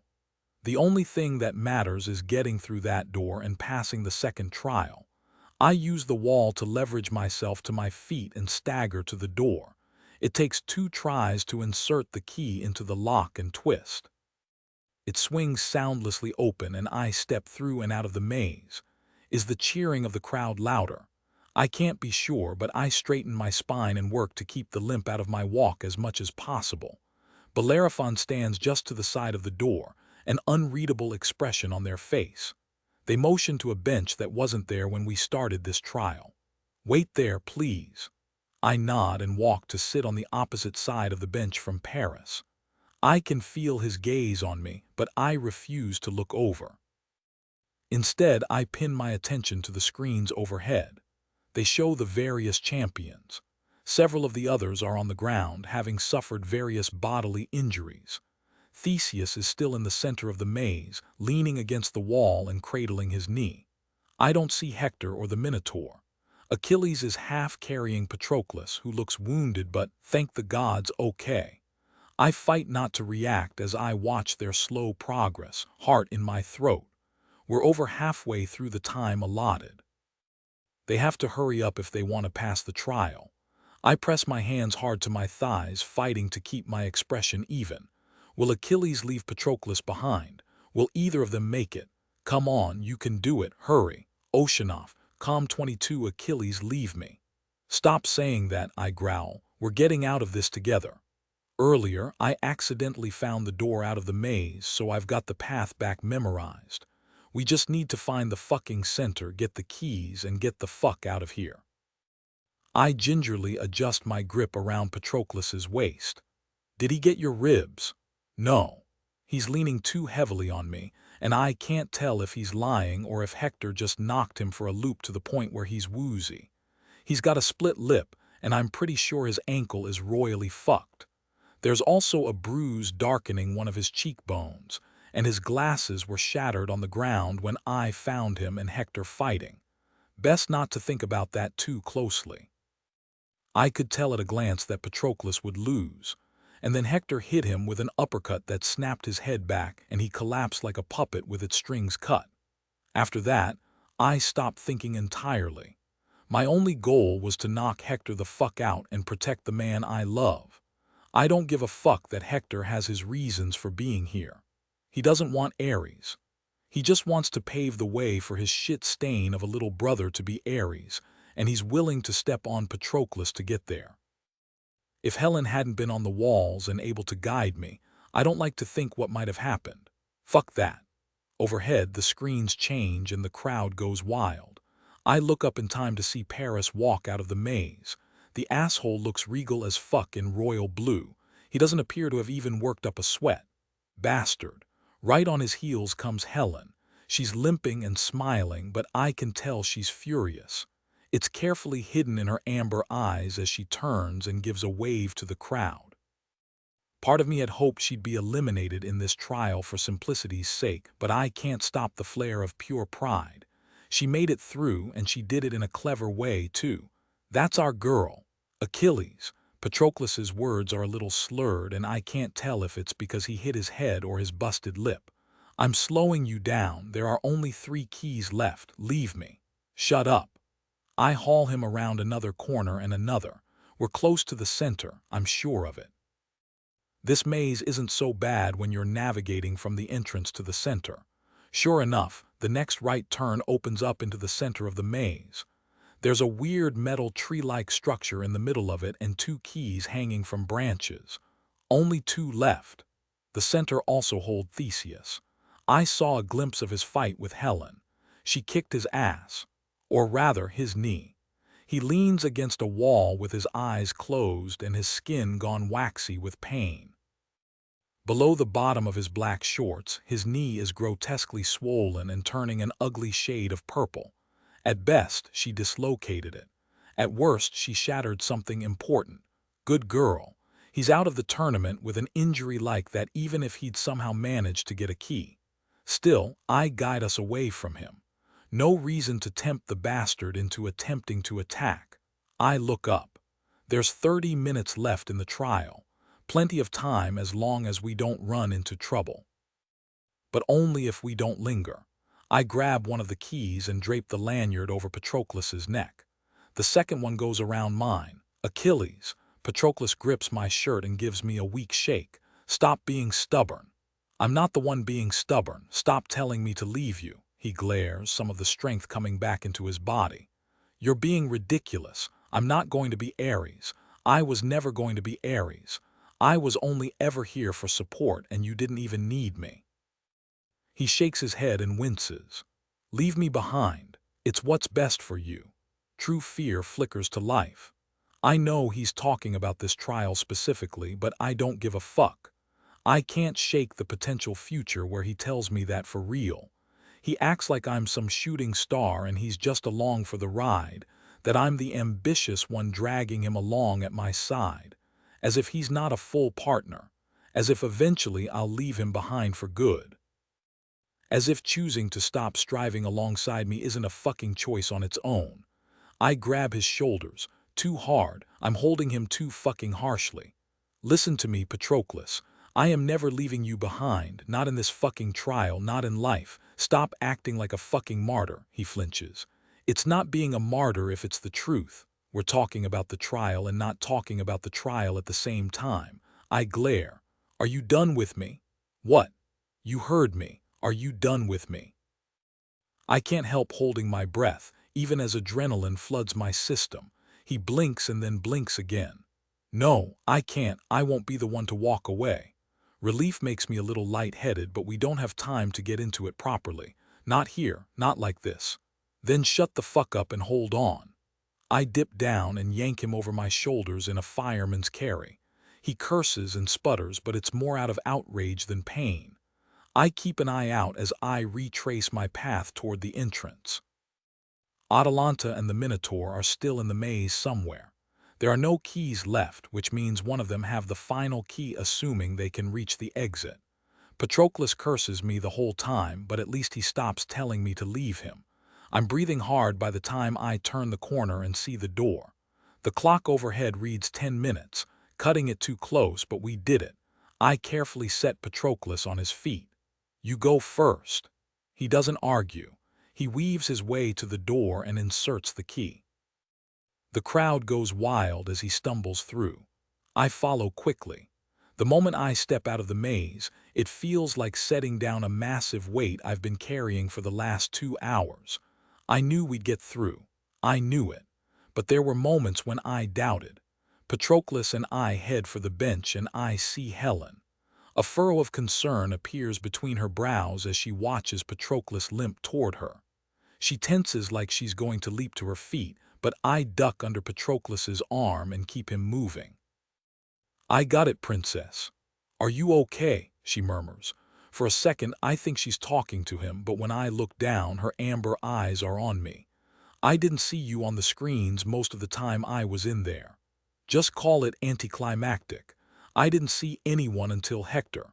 My stomach twists at the memory. I'm not one to linger on things, but I won't get the image of that last hit out of my head anytime soon.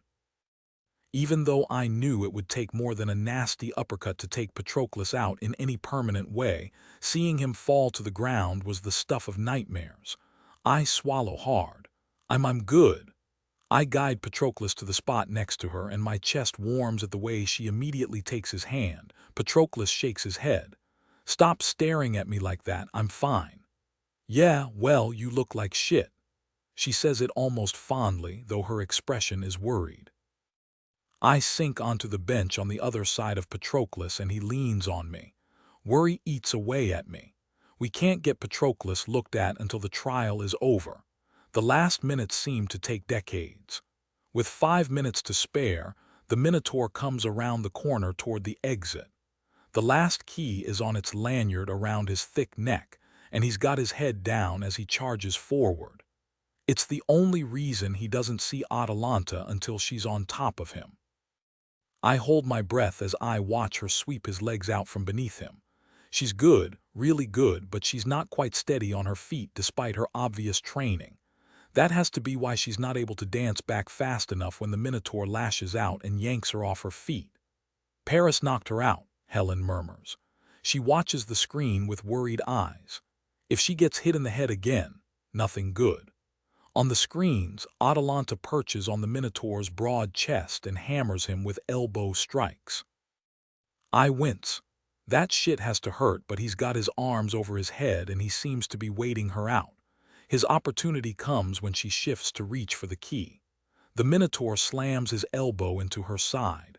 The force of the blow knocks her off him and she lands against the far wall and clutches her stomach.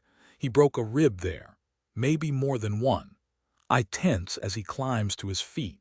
If he goes after her now, there's not a damn thing I can do about it. For a long, pregnant pause, I can almost see him considering hurting her seriously. Then he turns and lumbers to the exit. Seconds later, he throws open the door and stalks out. One of his eyes is almost entirely swollen shut from where Atalanta punched him, but he seems otherwise fine. I suppose it was too much to ask for him to have some more injuries to fuck him up for the next trial. The crowd goes quiet as the spotlight aims at Athena. The second trial is over. She gives a slow smile. Congratulations to our champions who are moving on to the third and final trial. Achilles, Patroclus, the Minotaur, Helen, and Paris. The arena goes wild. I can feel the cheering though the soles of my shoes vibrating right down to my bones. Even though I want nothing more than to get the fuck out of here and get a doctor to look at Patroclus, I grin and wave. On the other side of him, Helen is doing the same. I hate myself a little bit in that moment. Why the fuck am I playing the game when one of the people I care most about in the world is so injured, he can't sit up entirely on his own? It says something about me and my goals, and it's a pretty shitty statement. But with how far we've come, how hard we've fought to be here, I can't give it up. It's not in my nature. I will fight to the bitter end, and the only thing I can do is hope that the cost isn't higher than I can pay. It never occurred to me that that was even an option before this point. Now I'm not so sure. Things move quickly after that. Bellerophon and their people usher us out of the arena. There are few enough champions that we all fit in one van. I keep Patroclus between me and Helen. I don't like the way the other two men keep looking at us. Paris leans back against his seat and smirks. Cute little thing you three have going. Don't you get tired, Achilles? I stare stonily at him, but apparently he doesn't need a response. You know, from carrying both Helen and Patroclus on your back. I sense Helen going tense, but I don't look over as I respond. It must be exhausting for you, Paris. He narrows his eyes. What must be? The mental gymnastics you go through to pretend like you're better than everyone. I shake my head. You're a sneaky little shit, and that's the only reason you made it through this trial. Don't think I didn't see the way you attacked Atalanta from behind. It's the only chance you had to beat her, because you sure as fuck wouldn't have done it in a fair fight. Anyone in this van could take you, including Patroclus with his current injuries. So shut the fuck up. Paris's skin goes a mottled red, but his tone is still full of that same infuriating charm when he speaks. It's cute how you're sucking up to Helen like this. He leans forward, a little cruelty alighting in his eyes. You don't have to work so hard.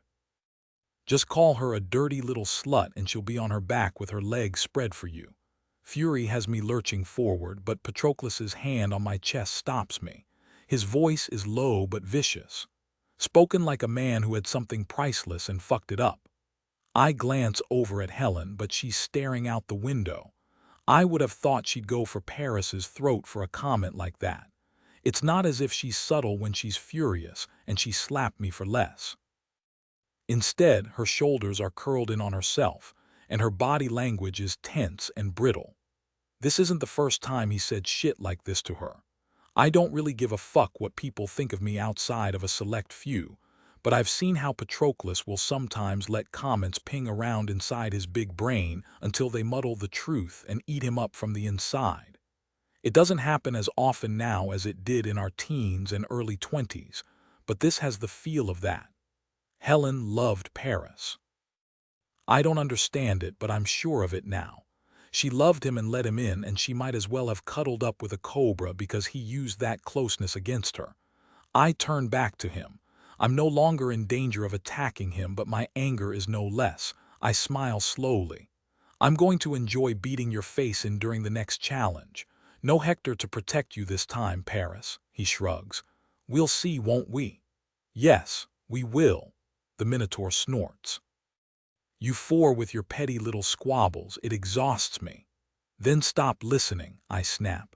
No one was talking to you. The van slows to a stop. Paris barely waits for the door to open before he's charging out of the vehicle. The Minotaur follows, but at a more reasonable pace. I half expect Helen to leave too, but she turns to us. Her expression is locked down in a way I don't like. I'll help you with Patroclus. Neither of us comment that I can carry him without much trouble. She obviously needs something to occupy her after Paris being such a shit, and if Patroclus is fine with it, so am I. We carefully ease him out of the van and Helen tucks herself under his arm. She's short enough that he doesn't have to raise his arm over much, and she doesn't so much as weave at his weight. She's deceptively strong for her size, but that's nothing new. Bellerophon meets us there. They sweep a look over our trio. The doctor will meet you in Patroclus's rooms. Perfect. Helen starts for the door. Bellerophon and I watch for a moment. They speak softly. He would have seen a doctor even if you didn't carry him out of the maze on your back. He probably would have seen one sooner. I know, I do. But I couldn't leave him behind even if it means he's eliminated first in the next trial. I don't have it in me. Bellerophon claps me on the shoulder. Well, congrats on making it to the third trial. You all but have it in the bag. I manage a slight smile, though I'm still tracking Helen and Patroclus as they reach the door. She's limping a little, and I don't think it's because he's leaning on her. Damn the woman, she should have said something if she was injured too. I start for the front door. Congratulate me when I'm named Eris. I never get over how confident you are, I'll do that. They chuckle. Next trial is in 2 days, be ready. I will, I call over my shoulder. I catch up to my pair quickly and duck under Patroclus's other arm. I've got him. We were doing just fine without you. There's no snap to her tone. Helen just sounds exhausted. What happened to your leg, Helen? She sputters. I'm fine. Bullshit. The doctor will look you over when we get to the room too. She seems otherwise okay, but if she's anything like Patroclus, she wouldn't tell me even if she was bleeding out. The thought sends ice skittering down my spine. These two might be some of the smartest people I've ever encountered, but they don't have the self-preservation the gods give children. If left to their own devices, they will ignore their bodies and end up seriously hurt. That's okay. If you won't look out for yourself, then I'll look out for you. I spare a quick glance, taking in their profiles. Something soft and tender stirs in my chest. Both of you. Oceanoff. Com 23 Helen. No matter what I tell Achilles and Patroclus, my thigh is one massive ache by the time we make it back to the room. I barely feel it. Between Paris's horrible words circling my head and Patroclus's obvious injuries, I have plenty beyond the physical to focus on. That doesn't stop Achilles from bullying us to the couch and snarling when I try to stand. He points a blunt finger at me. Sit the fuck down and wait for the doctor. I should probably find his attitude aggravating, but much like when Patroclus stopped me on the treadmill, this is Achilles taking care of me. It's novel enough to be nice. Aggravating, but nice. People don't take care of me. Growing up in my father's house meant showing too much caring was just asking for Zeus to teach us a harsh lesson. We watched it happen again and again with Hercules, and we learned well. Too well, maybe. I nudge Achilles' finger away from my face. Theseus just got my thigh. It's a bruise. We'll see, he mutters. He eyes my catsuit. That's going to be a bitch to get off. We'll cut you out. Achilles, he points at Patroclus. Don't you start. You can barely lift your arms to your shoulders. I'm cutting you out of your shirt, too. Kinky, I murmur. You have no idea. Patroclus and I share a look, and the exasperation I see mirrored in his dark eyes surprises a laugh out of me. It feels good, so I do it again. Gods, Achilles, you're a delight. I know. Good, you're finally figuring it out. A knock on the door has him heading in that direction after one last severe look at us. Behave, you too. The doctor is a short, wizened woman with medium brown skin, a tight bun of graying hair, and thick square glasses. She sweeps a look over us. Injuries? My thigh is bruised. Patroclus hesitates but finally sighs. Face. Ankle. He shoots a guilty look at Achilles. Ribs. You motherfucker. The doctor snaps her fingers at Achilles. That's enough out of you. Either help them get out of their clothes without commentary or leave. Instantly, he ducks his head. Yes, ma'am. Better. He grabs a pair of scissors from the kitchen. It feels far more intimate than it should for Achilles to sit so close, his handsome face a study in concentration as he carefully pulls the fabric away from my skin and cuts. The scissors are a cool slide with each snip, and a few minutes later, he peels the catsuit off. He's just as careful with Patroclus, though he glares at the other man the entire time. You should have said something. You would have worried. A thin thread of pain hints at exactly how hurt Patroclus is, or maybe, hopefully, it's just adrenaline letdown. Bruises can hurt like motherfuckers. It doesn't mean he's seriously injured. Worry curdles my stomach. Look him over first. You have one injury, he has several. The doctor pokes and prods at my thigh and straightens. A bruise, ice it. If you weren't in the tournament, I would say take it easy for at least a week. That's not an option, I say quickly. I'm aware. Her tone is dry and unamused. It might give out if you put too much stress on it, so keep that in mind during the next trial. Thank you. She examines Patroclus next, asking a series of terse questions. I look over her head at Achilles. I've never seen him so sick with worry and guilt. He carried Patroclus out of the maze over his shoulders. If Patroclus has broken ribs, if that action made them worse, I can practically see those thoughts going through the big man's dark gaze. Neither of us take a full breath until the doctor sits back. You're lucky. I don't think anything's broken. I would like to get an X-ray of your ribs, though, to be sure. They're not broken. Patroclus touches his side gingerly. I've had broken ribs before, and it was different, she sighs. Very well, be stubborn. I can't force you to get care. Achilles bristles. Get the X-ray. I'm fine, Patroclus shakes his head. I'm exhausted and filthy and want a shower, a meal, and bed. But I'm fine, Achilles, I swear it. I don't know him well enough as an adult to know if he's lying. It's strange to realize that. It's been less than a week of being close to him, but it feels far longer. At least until moments like this when it's readily apparent that my knowledge is only skin deep. But even Achilles looks at him like he's not sure what the truth is. Finally, he shakes his head. If I find out you're lying, I'm going to kick your ass. I know. Achilles turns to the doctor and gives her a polite smile. Thank you so much for checking them out, ma'am. Ice and rest. She turns and walks out the door. Achilles glares at us. Can you be trusted to sit still and not fuck yourself up further while I go get some food for us? Or are you going to be vaulting out of windows and fighting the Minotaur? I roll my eyes. It was a trial. I would say I got out pretty clean considering that I was facing down Theseus. Yeah, guess you did. He suddenly grins. Saw his knee, nice job, princess. I flush in response to his praise. He offers it so freely without a single string attached.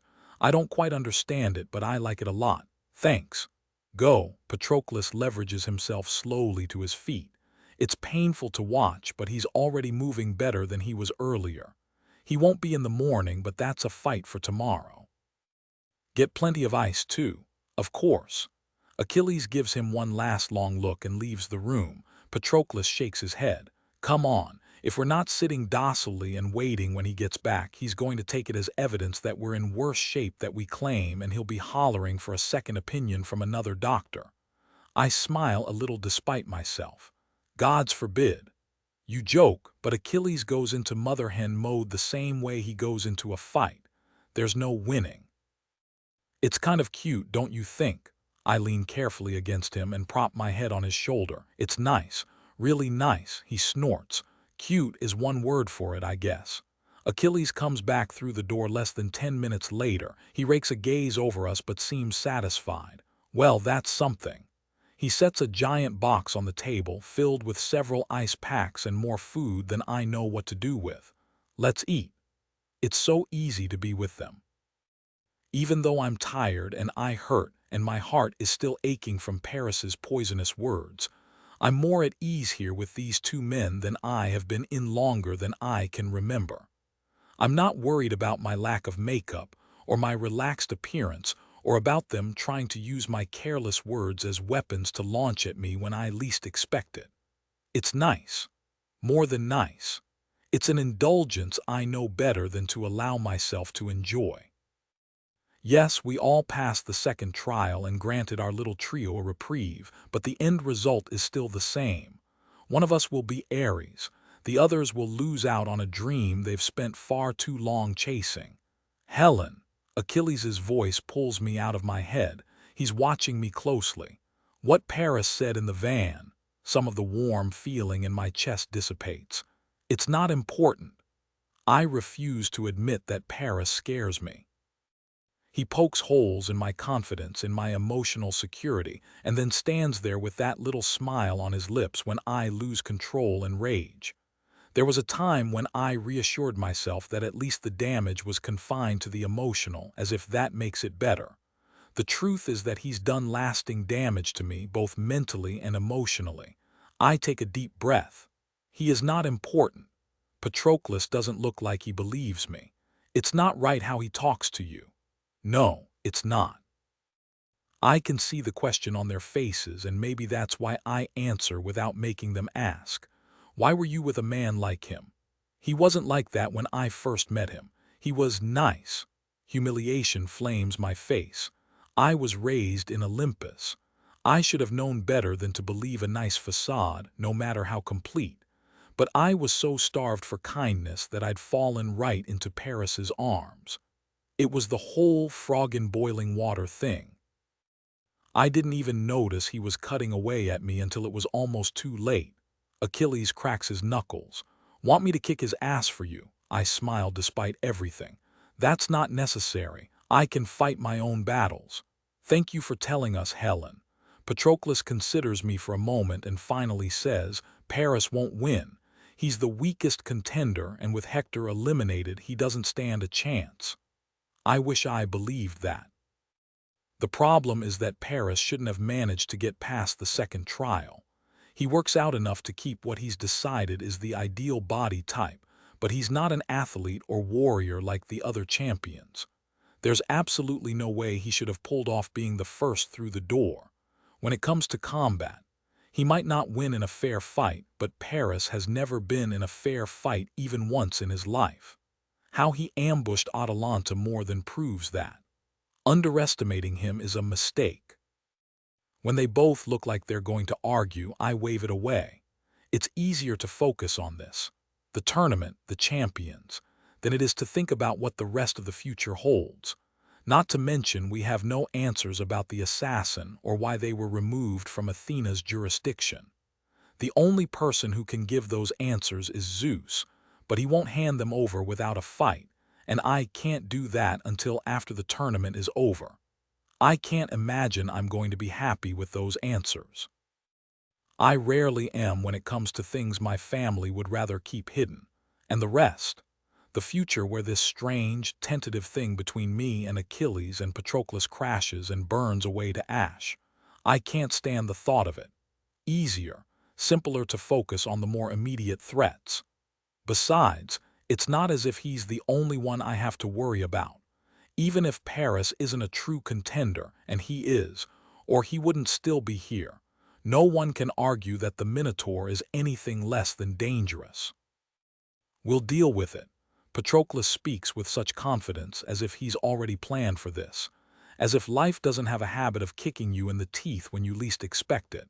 As if he's not halfway out of commission from being beaten by Hector. You have nothing to worry about. Neither Paris nor the Minotaur will win. Yeah, that's what everyone keeps saying. I shake my head slowly. Do you know what my brother said to comfort me when he sold me out to cement a potential future alliance? He said if the new Eris hurt me, he'd kill them. Achilles narrows his eyes. Seems forward of Zeus, but what's wrong with that? My laugh comes out ragged. What's wrong is that he's making a whole lot of assumptions that aren't based in reality. Eris doesn't need me as their wife in order to hold the title. Somehow the so-called comfort of being avenged doesn't make me feel better. But then, he didn't say it to make me feel better. He said it to assuage whatever's left of his stunted conscience. Or worse, to placate me into being a willing victim. I can't say that aloud, though. It's too much to share, even with these two. Achilles lifts his brows. I don't know what you're worried about, princess. I'm going to become the next Eris, and while I enjoy a bit of slap and tickle and fighting turning into fucking, I only enjoy it when everyone involved is having a good time. You're safe enough with me. I stare up at him, temporarily dumbfounded. Does he think that's comforting? While I can admit that Achilles is the best candidate of the bunch, his winning means I've failed. It means I'll spend the rest of my life regulated to the supportive wife, the one always outside the inner circle, the prize. I sink into the chair across from him, suddenly exhausted. I can't afford to forget that these men aren't my allies. Not really. They might be guarding my body and giving me more pleasure than I could have dreamed, but it doesn't matter. We're at odds. Gods, that shouldn't hurt so much.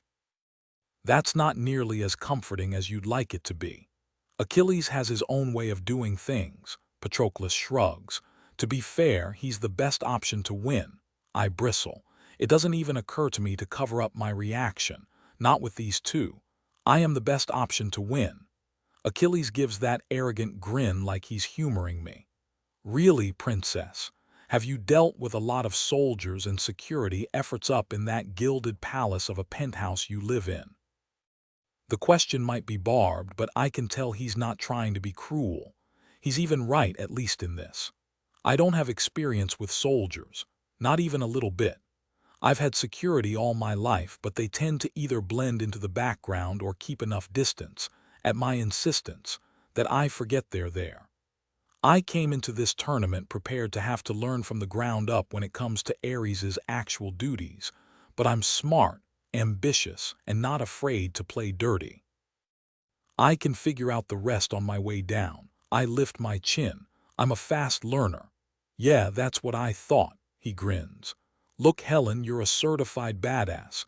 No one is saying otherwise. You've kicked ass in both the challenges, and if I wasn't here, you'd have a better than decent chance of taking Eris. But the fact remains that you're not qualified for the title. I am so fucking tired of being underestimated. Yes, I know only the basics of security from the client perspective, but that doesn't mean I'm ill-prepared for the title. These two men are both smart and ambitious, and they actually take me seriously, but they still don't understand. There's absolutely no reason to feel stung by that. No one else sees the real me, understands what I'm actually capable of. Why would Achilles and Patroclus be the exception? Honestly, it's an asset. No matter how it chafes, being underestimated has only benefited me. Right now is where I keep my mouth shut and let them believe they know something I don't. I can't quite manage it, though. Wrong, I'm not the one in over my head if I become Eris. I lean forward and tap Achilles on the chest with a single finger. You are. You think so. If anything, his grin widens. Enlighten me. You're showing your hand.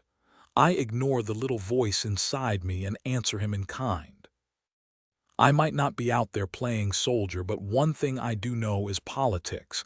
Can you say the same? I'm a fast learner.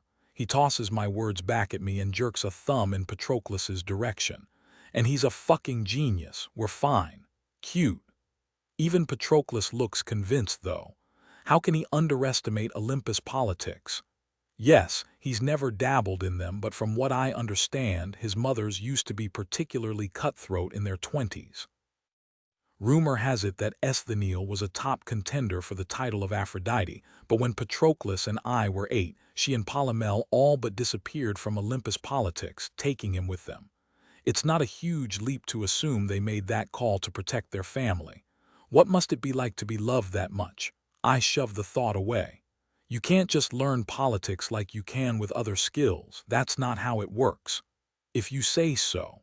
Something like worry takes root inside me. I'm going to win. I have to believe I'm going to win. But if I don't, if Achilles does manage to secure Eris and steps into the viper's nest I grew up in, he's going to get hurt. He might get dead. Because of the barrier, we haven't had to deal with an outside incursion in our lifetime. What's your point? My point is that no one is qualified to defend the city properly, at least if we're talking about experience. The title of Eris is a glorified babysitter to ensure the petty squabbles between the rest of the 13 and their inner circles don't get out of hand. The responsibilities of the title matter less than the allies and enemies that you have to navigate. Achilles shrugs. I'm still more qualified than you are. I raise my brows, trying not to let the strange worry inside me flourish. How can he be so determined not to see the pitfall right in front of him? Or if not Achilles, how can Patroclus ignore the danger I have to make them see in the event that the worst comes to pass? I can't stand the thought of something happening to them. Is that so? Then I'm sure you can tell me why the last Aphrodite took a hit out on Demeter's daughter. Patroclus raises his brows. Everyone knows she tried to kill Psyche. It was televised, Helen. Everyone knows it happened. Do you know why? Because Psyche was fucking Eros and Aphrodite doesn't share her toys, Achilles says lazily. Next question. Wrong. She did it because Demeter had Psyche lined up to be the next Hera, and she went around Aphrodite to do it. Psyche would have been a good fit for the title too, but I know better than to say as much to either my brother or Eros. I plant my hands on my hips. Do you know who among the 13 Poseidon is sleeping with, and how that influences where his alliances lie? I didn't, I keep going. How about what Hermes' endgame is? Or are you naive enough to think she's merely stirring the pot to entertain herself? Can you trace all of Demeter's contacts across the rest of the 13? Will you fall in with her or try to stand apart? Both decisions have consequences. Are you prepared to pay them? Achilles shrugs, but Patroclus is looking at me like he's never seen me before. Finally, he begins to understand. All our strategy has been focused on the martial side of things, he says slowly. Exactly. A small voice whispers that the three of us as a team would be unstoppable, but I ignore it. Achilles has his sights set on Eris. So do I. That puts us on opposite sides, regardless of how he's taken care of me in that particular Achilles fashion, or how sweet Patroclus is, or how much I enjoy fucking them both. At the end of this tournament, it doesn't matter what he feels for me. He won't hold back in the final trial. The only thing that matters is his end goal. That's something of a compliment, I suppose. It makes my chest ache to think about facing him down in 2 days. All this means I can't really trust either of these men, no matter how much I want to. Even a precious princess isn't exempt from having to learn to swim in shark-infested waters. Information is just as dangerous as a gun, even more so in the right hands. The 13 will eat both of you alive. Oceanoff. Calm 24 Patroclus. I've underestimated Helen. Again. I stare at the fire in her amber eyes and have to shift every path into the future I had speculated on. Again. Our original plans didn't last past meeting her, and now the pieces I'd slowly begun to put back together are blown out of the water. Again. We need her. Not because we enjoy sex with her. Not because she's destined to be Ares's wife, which means Achilles' wife. Not because we both like her quite a bit in our own way.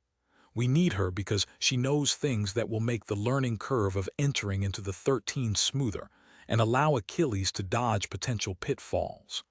No matter how smart I am, I don't know what I don't know. I don't know a single thing about what she just mentioned. Oh, everyone knew that Aphrodite attempted to kill Psyche, but it had appeared to be driven by jealousy and a desire to keep the woman away from her son. I had no idea that Demeter was involved at all, or that I should be concerned about Poseidon's bedroom habits, or that Hermes is more than just the creature of chaos she appears to be, or any of the other shit. We'll figure it out, I finally say. My chest hurts, and I wish I could blame it on Hector's fists, but the feeling goes much deeper than the surface-level pain of my injuries. Not before you get yourself into trouble. Helen shakes her head slowly. Learning the security stuff is a cakewalk compared to that viper's nest. Can you say the same if it's the other way around? No, we can't. Achilles is brilliant when it comes to conflict, to anticipating an opponent's move and ensuring victory for him and his team. But this is a different kind of conflict that he's never had to deal with, that neither of us have, for all that my mothers are both from families that have a history of scheming for the available titles among the 13. I think they used to indulge in more ambitious games before we moved away from the city center, but my life has been startlingly normal. Nothing like Achilles, with his ambition a hunger so large, I'm not sure Olympus itself can hold him. Certainly not like Helen, who is a warrior in her own right. We need her. Are you sure you're not just saying that? I ignore the voice, just like I have been ignoring it since my talk with Helen the night of the nominations. It doesn't matter what I feel, because logic and facts reign supreme, and right now they're all pointing in one direction. Fact. Achilles is going to win the tournament and become the next Eris. Fact. Marrying Helen is an inevitable side effect to that conclusion. Fact.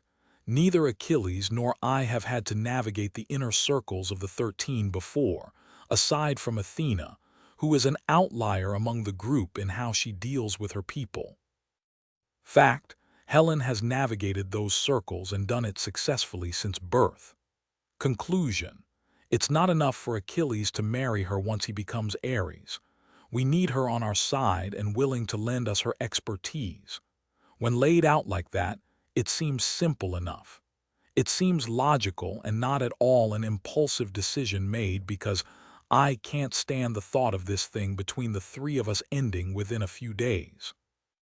I can blame Achilles and his intense looks all I want, but my own feelings are no less complicated or irrational.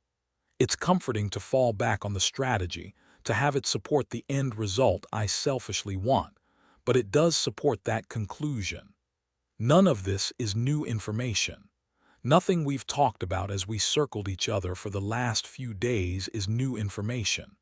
It doesn't matter how much we argue because it boils down to the facts, and they never change. We can't argue or reason our way out of this situation. I don't know what the answer is. Patroclus. Achilles taps my forehead, bringing me back to the present. They're both staring at me, him with a bemused expression and Helen with a contemplative one. He lightly taps my forehead again. I think that's enough for now. Achilles always has a better head in situations where time is of the essence. He isn't weighed down by running scenarios and examining facts before choosing a route. He shoots from the hip, so to speak. I want to argue that right now that isn't the approach we need, not when so much can go wrong, but Helen gives a small smile. He's right. We've had a long day. Let's go to bed. How seamlessly they move to guide me to the door, Helen tucking herself under my arm and Achilles falling a few steps behind to watch our backs, all without saying a single word. I shake my head. This is wrong. We are supposed to be looking after Helen, not coddling me because I was fool enough to get into a fight with Hector in the second trial. Funny, but somewhere in the last day or so, I forgot I was jealous of the future bearing down on us. I glance down at Helen, waiting for the feeling to come roaring back, but there's just a strange sort of contentment twinning with my overall stress and the pain beating in time with my heart. I'm not sure how to process that. Achilles barely waits for us to make it to the bedroom before he says, "Get naked." Helen arches a perfect brow at him. Someone's presumptuous. He reaches overhead and lightly grips the doorframe, perfectly at ease, as if he's not putting on a show for an audience of two. I'm all for tucking you two in and keeping watch if you can honestly tell me that you won't lie there in the dark and stare at the ceiling and stress yourself the fuck out. He transfers his attention to me. Are you up for it, or were you lying to the good doctor? I wasn't lying. Nothing's broken, I'm sure of it. I ache like a motherfucker and I'm going to be black and blue for a while, but I'm okay. I've had worse injuries in the past, even if I feel like I've been hit by a truck at the moment. Helen crosses her arms over her chest and eyes Achilles. There's nothing wrong with using our brains. You should try it sometime. He grins. Nah, I'll leave that to you too. I'll be here to help you check out when you start spiraling. You might have a point. A smile pulls at the edges of her lips, but Helen shakes her head. But we're on the opposite sides. Continuing to have sex at this point is a really great fucking idea, pun intended. He sighs and drops his arms. We were on opposite sides last night and again during the trial today. Nothing's changed. Are you going to treat me any differently in the final trial just because you've been bouncing on my cock? Absolutely not. Good, I won't either. With that out of the way, he leans down and lowers his voice, a rumble creeping into his words. Take off your clothes, princess. I'm jealous as fuck that Patroclus got a taste of that pretty pussy. My turn, she blinks. Achilles, I try again, you're being pushy. Tell me you're too hurt to want her. He pins me with look. Or fuck, tell me you don't want her. This is already complicated enough without tangling myself further up emotionally. Which is exactly what will happen. I've barely dealt with the implications of what comes next, of how it's shifted now that we've met Helen, slept with Helen. How am I supposed to make my peace with Achilles moving on without me if he keeps insisting on including me in this shit? I'm not too injured, but I'm also not ruled by my wants. You should try it sometime. It's fun. How can you think of fun at a time like this? Except he's told us what he's doing, hasn't he? This isn't Achilles being reckless. This is him taking care of us in that particular way of his. He's a man of action, and he's right that I'll spend the next few hours overthinking everything, going back over the events of the day and wondering what I could have done different, looking to the future and worrying about what comes next. He's always used sex to help me stop spiraling mentally. It's always worked. Now he's extending that to Helen as well. As much as he was bothered by the idea of me and her before, he's totally set that aside now that he's involved in the picture too. Now that he's got some future painted in his head with the three of us. If I were braver, I'd ask him what he intends, but I'm not sure I'm prepared for whatever the answer is. Achilles shrugs. Both of you need sleep. A few orgasms will help that along. I'm all too happy to provide them. This whole situation would be aggravating if it wasn't so Achilles. He's more than capable of nuance, but he prefers to see the world in black and white. What serves his goals and can be acted on in this moment versus literally everything else. And he doesn't give a shit about the latter. To him, there's nothing we can do until the next trial. We have Helen with us, so it's a given that we'll keep her safe until then. He'll fuck us to sleep and then take watch, probably until morning if I don't miss my guess. I sigh. You competed today, too. You have to be exhausted. You know better, I have excellent stamina. He nods at Helen. You're still dressed. It's really that easy for you, isn't it? She sounds almost in awe. I thought I compartmentalized well, but this is a whole different level. Aw, princess, are you falling for me? Her face goes a little red, but she shakes her head. Absolutely not, I don't even like you. Liar, you like me a whole lot. Achilles strips quickly. I've been with this man for nearly half my life, and yet my breath still catches at the sight of all that light brown skin, of the promise that strong body holds. He's a study in perfection, has been as long as I can remember. At 18, I was awkward and unsure in my body. Achilles never seemed to have that problem. He's always known who he is and where he's headed. The top. He steps around us and walks into the shower to turn the water on. It takes only a few seconds before steam curls in our direction. I turn away. I have to because watching Achilles shower is one of my favorite vices. If I don't get control of myself right now, I'll be naked and with him beneath the water. Now is not the time for that. I have to remember that. I have to. Helen presses her hands carefully to my upper chest. She looks a little fragile around the eyes but otherwise unbothered by Achilles being Achilles. He's always like this, isn't he? Yes. Her lips curve. Your blood pressure must be through the roof. You're so logical and he's so himself. You don't have to say yes, I blurt out. With any of it, he's pushy but he respects no. It's one of the many things I love about Achilles. In life, he might be willing to go through every obstacle in his path instead of finding a way around, but in the bedroom, he's very intent on making sure everyone involved is having a good time. The second they aren't, everything stops. I know. She smiles sweetly and goes up onto her toes to press an equally sweet kiss to my lips. Like you said, he's taking care of both of us in his own way, though, isn't he? Achilles and Helen are so different from me. I don't see how fighting and fucking are more of a comfort than finding a solution. Don't get me wrong.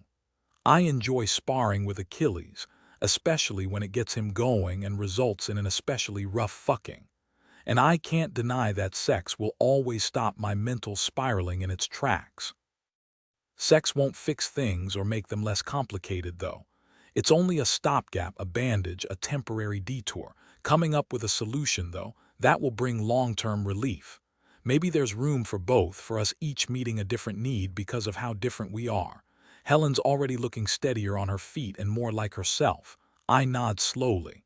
Yeah, he's taking care of us in his own way. He's doing it right now. Helen tugs on my shirt. Come play with us, Patroclus. We'll be gentle. After we tire ourselves out, you can talk us through what's going on in your head.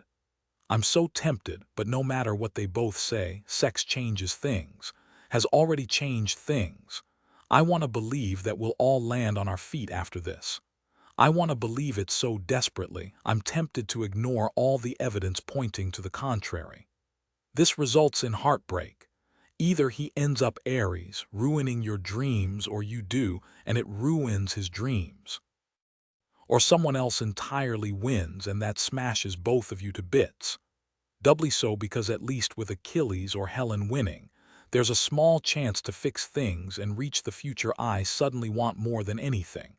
The three of us together. That won't happen if Helen is married to another. Patroclus. She leans up and kisses me again, lingering this time. We can go round and round and round worrying about the future until we're ready to wring each other's necks. It won't change what happens in the next trial, and it won't change what happens after. Or we can follow Achilles' lead and enjoy the time we have left together. But we can argue more about it later if you want. She speaks against my lips. When life is just a series of bad scenarios, you learn to take your pleasure and joy where you can. I am tired and shaky and more than a little heartsore. I might be wrong, but I think you're feeling a bit of the same, if for different reasons. I startle. Why would you say that? Call it an educated guess. She leans back and looks up at me. I don't know what's going on with you and him, though if it has to do with me, I'm sorry. Helen worries her bottom lip. Also, I realize that I'm being just as pushy as he is, so it's okay if you don't want to. If I don't want to, the thought almost makes me laugh. Of course I want to. It's not as simple as seeing something I desire and reaching out to acquire it. Except maybe it is. Maybe this once, I can throw the consequences to the wind and ride it out for a little while. If we're all but destined to crash and burn, why not do as they suggest and take what little pleasure and joy I can where I can find it? Helen. Yes. After this. Why is it so hard to get the words out? I clear my throat and try again. After this, I'll talk through what has me so tangled up, but only if you promise to do the same. I half expect her to laugh it off or maybe agree easily with the intention never to follow through on it. We've known each other long enough that I understand Helen doesn't let people in. She's so different from the child I remember, different from the public persona she adapts with other people. Even so, I'm not naive enough to think she's giving us everything. She's too smart, and much too savvy, to expose herself like that. Helen gives me a small smile that feels like a punch in the gut. I'm not sure you really want that. I'm a mess. I like your mess. It's the truth. Too stark, too honest. She hesitates but finally nods. If you show me yours, I'll show you mine. Deal. I offer her a smile of my own. Now take off your clothes, Oceanoff. Calm 25 Achilles. By the time Helen and Patroclus join me in the shower, I've managed to get myself under control. I don't make a habit of lying to myself. There's no point. That shit just gets in the way of accomplishing what I want. So I accept new information as it comes and adapt accordingly. The feeling that sprouted yesterday morning, the surety that Helen is meant to make our couple into a throuple, has solidified inside me with the completion of the second trial. She kicked ass in that trial, and I don't give a fuck that the three of us making it to the final one continues to complicate things. It means more time together before we have to deal with Eris. I like having her around. I like her. Yeah, she's got a point about the politics and shit, but that just reinforces my belief that the three of us were meant to be working as a team instead of at odds with each other. Helen will make a stellar ally. She's smart and she's experienced, and she knows the ins and outs of this new battlefield better than we do. More, I enjoyed the fuck out of watching her shove that knowledge down our throats.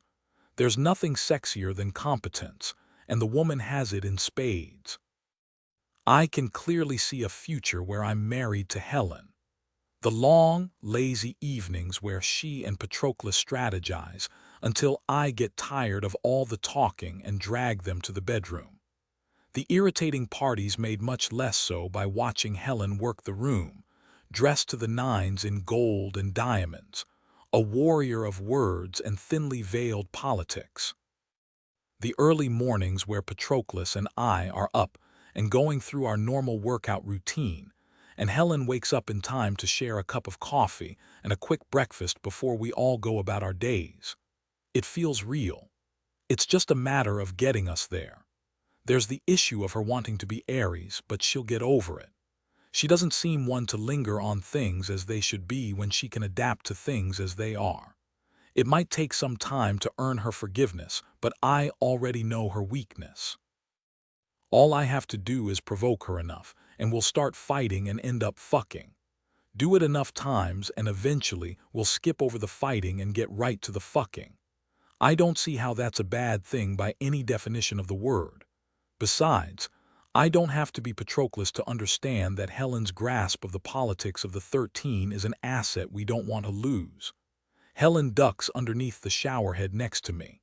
When I first saw the showers in these suites, I thought they were ridiculous. I'm a big guy, but even I don't need 4 showerheads in this much room. I get it now. I watch her wash her hair out of the corner of my eye while Patroclus comes up on my other side. He's still got that sexy little furrow between his brows that makes me want to kiss it away. He always worries too much. We have this in the bag, and now that I don't have to be worried about him running off into the sunset with the precious princess, everything is coming up aces. There is the final trial to consider, but none of the remaining contenders are enough to worry me. None of that matters for the next 2 days, though, so I hook Helen around the hips and pull her against my chest. She resists the tiniest bit, but not like she really wants to go anywhere else. How's the leg? She's sporting a nasty bruise from where Theseus hit her. Looking at it now, I kind of wished I'd kicked the fucker while he was down. It looks worse than it is. Her nails prick my chest and my cock hardens even more in response. I like this about her too. She's not afraid to play rough and doesn't seem to pull her punches. Does she understand the depth of the compliment she's giving me as a result?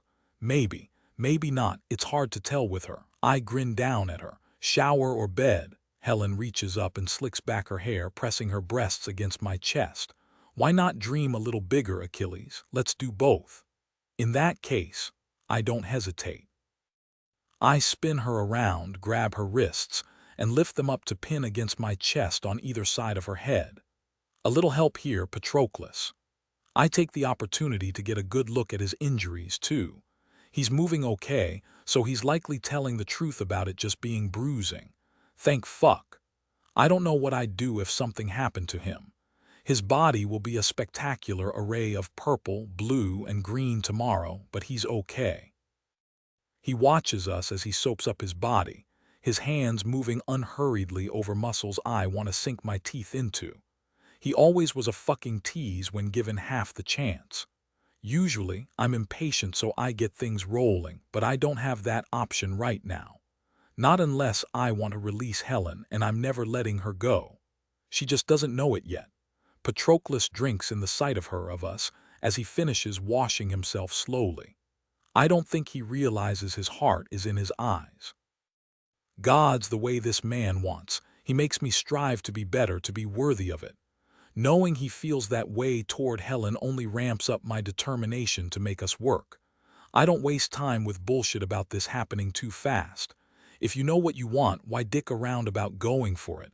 I want Patroclus. I want Helen. I mean to have them. Permanently.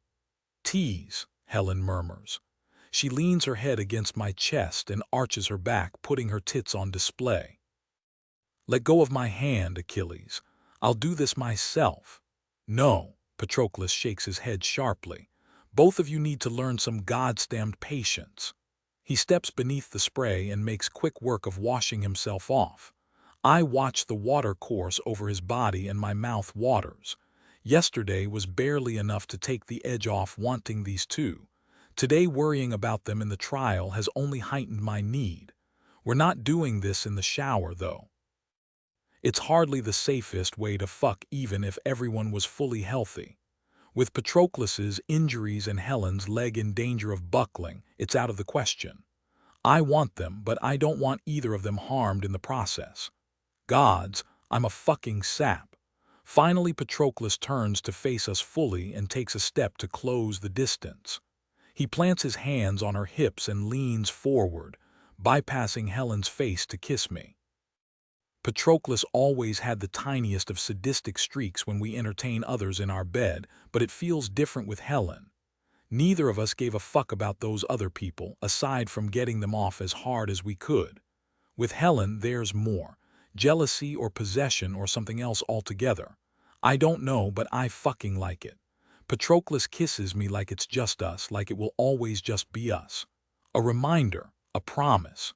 Who the fuck knows? I kiss him back just as intensely. And then he moves to Helen, taking her mouth with the same command he took mine. My breath comes faster as Patroclus presses her back against me even harder with the force of his mouth. She tries to reach for him, but I tighten my grip on her wrists. Helen's strong, but I'm stronger, and I think she likes that because she moans. Or maybe what she likes is that I don't treat her like she's made of spun glass. Patroclus eases down her body, finally kneeling before us. He kisses her lower stomach just above her pussy. Her legs, Achilles, hold her for me. I'm standing right here. Her breath is coming even harsher, faster than ours. Stop talking about me like I'm a toy. Don't you want to be our toy, princess? The perks are pretty great. She sputters a little and rolls her hips, rubbing her ass against my cock. Anything resembling submission is strictly confined to sex and only sex. Don't get any funny ideas. Patroclus's eyes go hot. Noted. Wouldn't dream of expecting you to kneel unless it's to suck my cock. I grin against her hair. Now be a good girl and loop your arms around my neck. You won't be able to stand for long once Patroclus gets going. Cocky. Accurate. I release her wrists and wait for her to do what I command. She doesn't make me wait long. I like this about her, too. How sometimes she fights and sometimes she submits, and the sharp is just as sexy as the sweet. She's a perfectly curated greenhouse rose, too gorgeous to be real and with curves that create the temptation to hold her in my hands. So tempting, it's easy to miss the thorns until one bites deep. Or maybe it's easy for others to ignore the thorns, seeing only what they want to see. Not me. I like the thorns. What use is a defenseless flower except to shove in a vase and let wither until its once beautiful petals fall off? They want to do that to Helen. Fuck, we want to do that to Helen. The realization makes me shift, not liking the direction of my thoughts. Patroclus and I aren't the same as the other champions, the rest of the 13. Yes, I plan to squash Helen's dream with my own, but that doesn't mean I want to watch her wither away. She doesn't have to be Eris to get what she wants. She'll figure that out as soon as this whole tournament is over. That's fine. I don't have to see every step of the journey to know my destination. That's what Patroclus is for. I have no doubt that he wants Helen too. He'll find us a way forward. I grab Helen's thighs, careful to avoid the bruise, and spread her wide for Patroclus. He makes a deep, appreciative noise, and I laugh. Somehow, you get her pussy first again, and I'm stuck here doing all the work. It's good for you not to get everything you want right when you want it. He doesn't wait for a response before he dips down and drags his tongue over her exposed center. I'm tall enough that I get a great view of him eating her out. She's as perfect there as she is everywhere else. I'm not sure I believe in the gods, but if they exist, they really spent the extra time forming this woman. She squirms in my arms, but even slippery from being in the shower, I hold her immobile as Patroclus works her clit with the flat of his tongue. He goes about it like he goes about everything in life, with utter precision and a determination to be the best. Helen's breasts heave with every breath and impatience flickers. Hurry up and make her come. It's my turn next. Helen turns her head and I take the unspoken offer, kissing her mouth even as Patroclus kisses her pussy. She tastes a little like him, and the realization has my cock hardening to an almost painful level. She's not one to take her pleasure, this kiss, passively. It's a battle the same way everything between us is a battle, and then she's coming, moaning against my tongue and trying to thrash. I tighten my grip on her thighs, enjoying the way her muscles flex and fight against my hands. She's athletic as fuck.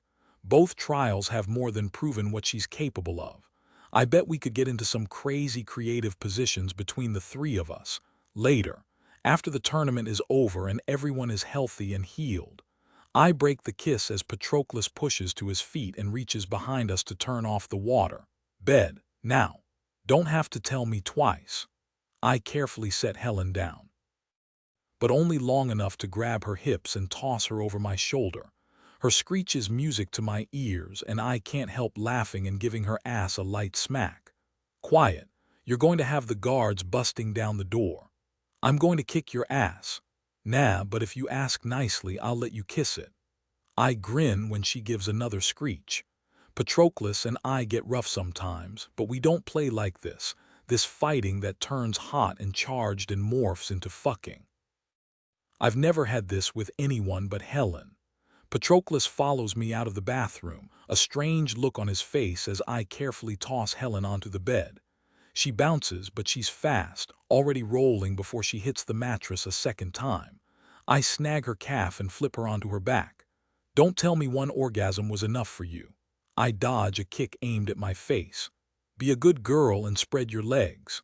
Fuck you. Her words are harsh, but her eyes dance and she's obviously fighting down a smile. I laugh. Gods, this is fun. If you don't play nice, I'm going to tell Patroclus to hold you down. Her amber gaze flicks to him, and I see the exact moment she realizes that will get her off even harder. Oh no, she drawls. Not that. When I don't immediately move, she curses and tries to kick me in the face again. Brat, Patroclus. I don't have to lift my voice because he's only a few feet away. Hold her down. I watch him closely as he moves onto the bed. If either of them show the first sign of their injuries being more serious than they and the doctor claim, I'm shutting this whole thing down. Patroclus kneels on the mattress above Helen's head and catches her wrists, pressing them to the bed. She struggles, but I can tell she's not fighting as hard as she could. I catch her eyeing his ribs, and my chest goes warm at how she's taking care of him without being overt about it. Good girl. I move up between her thighs and press them wide and up, spreading her obscenely. What a picture we make. Patroclus is breathing harder than the effort to hold our princess down requires, and his cock is so stiff. It'll be a fucking miracle if he doesn't come just from the foreplay. It's fine if he does.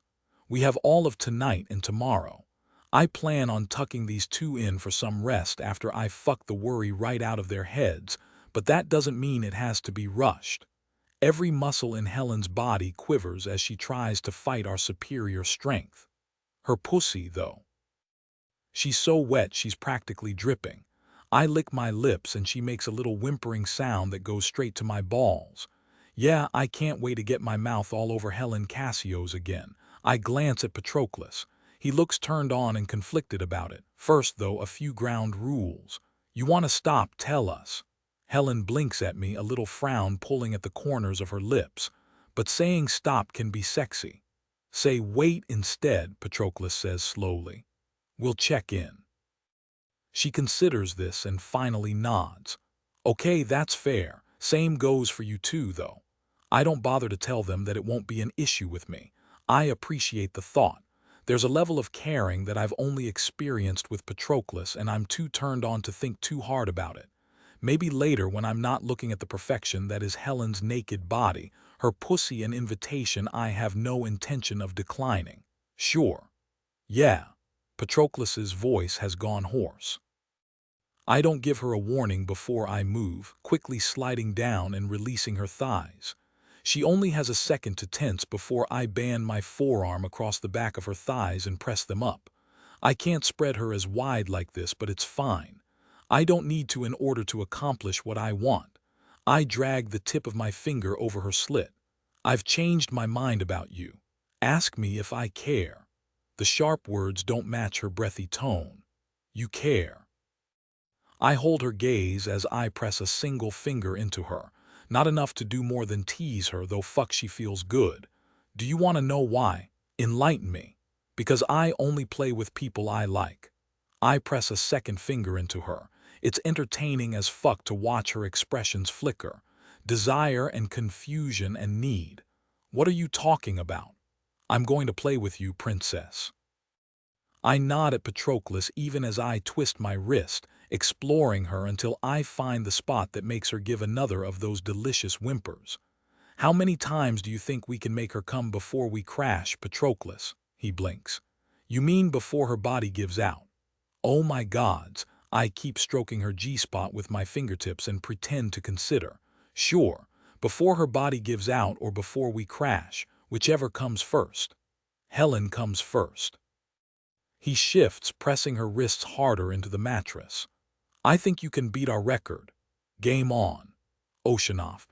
Calm 26 Helen, I'm still having a hard time processing that I'm here, in between these two men, when Achilles starts eating me out.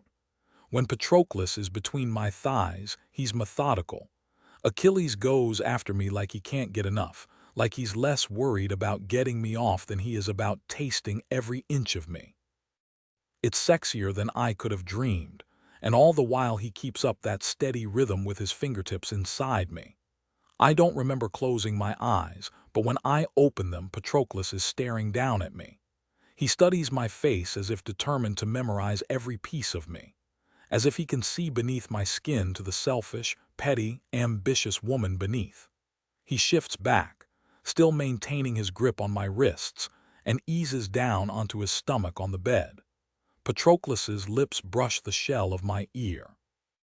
You fight so fucking hard, Helen, to be taken seriously, to be seen as a person, to forget how often neither of those things happen. He speaks in a soft murmur completely at odds with the way Achilles is sucking on my clit. I tense. I didn't ask for this. I'm already held down and spread open. Being stripped bare, too, it's too much. Stop. Between my thighs, Achilles pauses, but stop isn't wait. After the barest of hesitations, he resumes, settling into a rhythm of rubbing the flat of his tongue against my clit. My whole body goes tight in response. Please. I don't know what I'm asking for. Patroclus to stop before he says something I can't take. Achilles to make me come so hard I stop thinking entirely. Both. Neither. Patroclus, devil on my shoulder, just keeps spilling words directly into my ear. Has anyone ever taken care of you, Helen? Not as a prize to be shown off, but as a woman. He might as well have split open my rib cage and ripped my heart right out of my chest. This is only supposed to be sex, to be a convenient escape from how ugly the inside of my head is right now.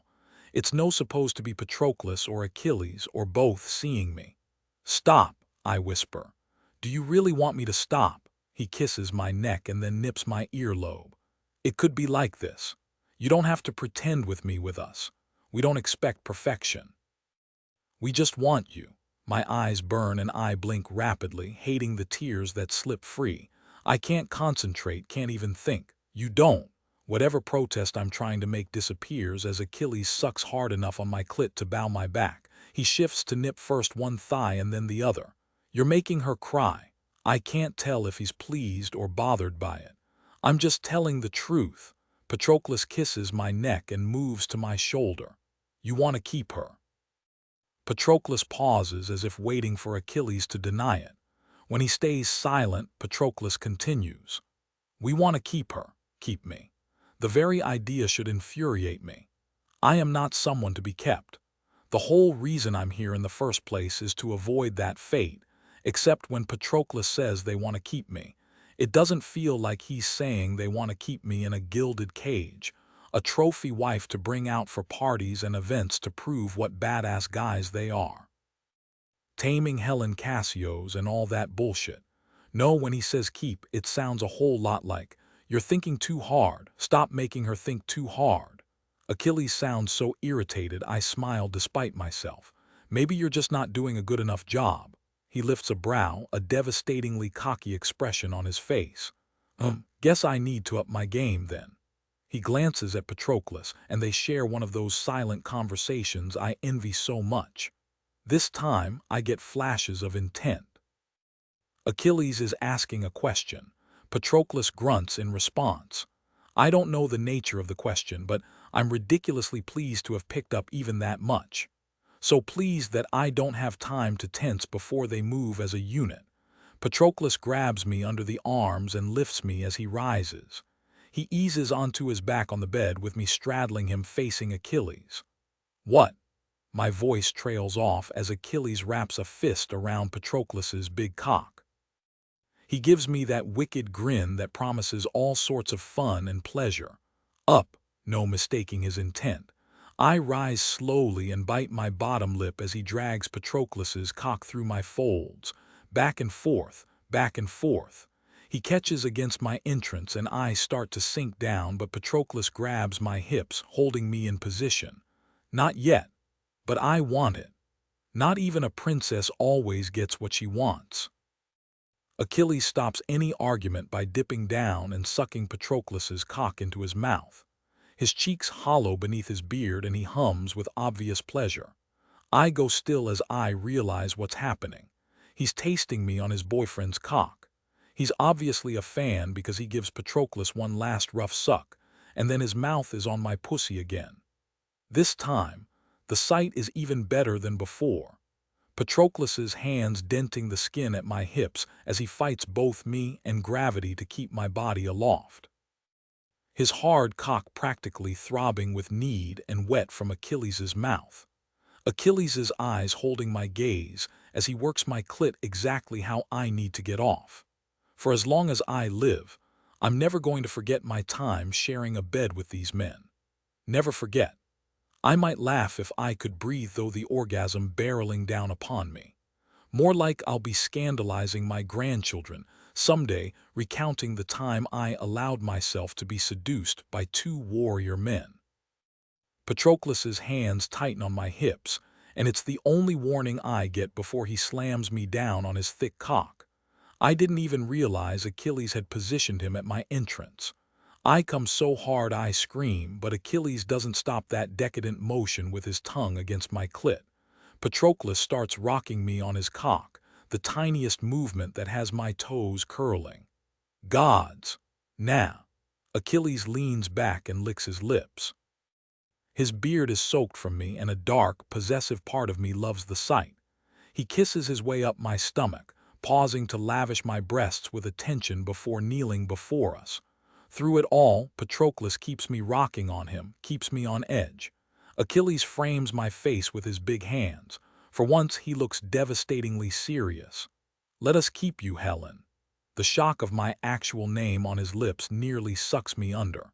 I can't submit not to this. Not here, not now, not when so much is at stake. It should have been an easy thing to deny. One little word, two tiny letters. No, I can't say it. I can't agree, but I can't push them away either. Instead, I do the only thing I can think of. I hook Achilles' thick neck and yank him down to claim his mouth. I pour everything into the kiss, all my doubts and fears and sorrow, because this can't last. It doesn't matter what these two men think, how right the words they say, how safe they make me feel. It simply cannot last, but we have tonight. Achilles growls against my mouth. Fine then. He breaks the kiss long enough to grab a pillow. Lift. Patroclus almost unseats me when he obeys. I catch myself on Achilles' shoulders, and for a moment he looks at me like he wants to keep me. Then he plants those massive hands on my hips, lifting me and turning me around to face Patroclus. I want to watch, I protest. Another time. His casual assurance that there will be another time should irritate me, but it makes me all melty inside instead. He works me down on Patroclus's cock, and that draws my attention to our third. Gods, he has his heart in his eyes. I rock my hips, fucking him slowly as Achilles climbs off the bed long enough to grab lube from the nightstand. Patroclus looks at me like I'm a puzzle, a marvel, a gift. Like he's in full agreement with Achilles about keeping me. That should piss me off. It really should. But then nothing is like it should be with these two. They defy expectation. Patroclus slides his hands up to cup my breasts. One day, I can't quite catch my breath. One day you'll say yes. He pulls me down into a kiss. I expect something soft and sweet and maybe a little polite. Joke's on me. Patroclus kisses me like he needs the air in my lungs to breathe. Like if he just claims my mouth effectively enough, he'll claim my words, my future, my everything. I can't think past the rushing in my head, past the pleasure pulsing inside me, so close to completion. The bed gives beneath Achilles as he crawls to take position between Patroclus's spread thighs. He shoves them wide and up and makes a really sexy, pleased sound.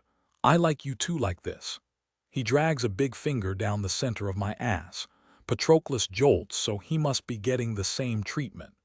I could have either one of you, Achilles muses. Yeah, I like this a lot. I break the kiss long enough to say, you're talking too much. Nah, you like it when I talk. Patroclus goes tense, and I know without a shadow of a doubt that Achilles is feeding him his cock. With the flick of a switch, this became more about Patroclus's pleasure than it became about mine. I press back a little so I can move more effectively, and so I can give him a show. The way he watches my body, it's like he's still not quite sure this is real, but he really, really wants it to be. I'm not sure it's real either. I lift my arms over my head as I roll my hips, and it's the most natural thing in the world to twine them around Achilles' neck. He's tall enough that I have to stretch, but the way Patroclus curses at the sight, it's more than worth it. Patroclus moves one hand from my hips to press his thumb against my clit, and then he holds perfectly still so I can rub against him how I need. I want to feel you come on my cock again, Helen. Keep it up and I will, I gasp. Achilles palms my breasts as he picks up his pace, fucking Patroclus so roughly. I can feel every stroke. So roughly, it's as if he wants to reassure himself that Patroclus is okay, and this is the only way to do it. It's almost like the thrust starts with him and cascades in a wave through Patroclus to me, where I rise and sink back down, sending it back to Achilles. It's surreal and sexy, and I never, ever want it to stop. I never want any of this to stop. It feels too good, though. The pressure builds and builds, and I want to fight it, but not enough to stop or slow down. Achilles plucks at my nipples, little pinpricks of pain that only add to Patroclus's thumb against my clit, his cock filling me entirely. I open my mouth to demand more, and then it's too late. I'm coming. I start to slump forward, but they hold me up between them. Achilles picks up his pace, and I dazedly realize he was holding back until now. He's not holding back any longer. His thrusts have Patroclus's cock moving inside me, and my orgasm just keeps coming. Wave after wave, until it feels like my very bones have turned liquid. Achilles holds me surprisingly gently considering how he's fucking Patroclus, and I swear I feel him kiss my temple. Patroclus curses. Fuck, His grip on my hips turns punishing, and then he's driving up into me, yanking me down onto him as he comes so hard I feel it. Achilles presses me gently down against Patroclus's chest. Patroclus wastes no time in claiming my mouth again, but I barely have time to sink into it before I feel something wet lash my ass. I pull back. Achilles. Did you just come all over my ass? He chuckles. Yeah. I wait for irritation, but all I feel is a ridiculous sort of amusement. I grin down at Patroclus. He really likes to mark his territory, doesn't he, like a dog? Nah, Achilles slaps my ass lightly. Just marking my intent. Patroclus gives a choked laugh. Stop, you're making her clench around me and it's too good. Shower, then bed. We just had a shower, Achilles. And I just got you all kinds of filthy. Come on, it will be fun. Achilles slides off the bed, hooks me around the waist, and lifts me into his arms. I don't screech this time. I'm still too boneless from the orgasm, and maybe I don't totally hate being hauled around by Achilles. I like the possessive way Patroclus watches us even more as he gingerly hauls himself off the bed and follows us into the shower. We barely last 5 minutes in the shower before Achilles is on his knees, Patroclus's cock in his mouth and his fingers buried in my pussy.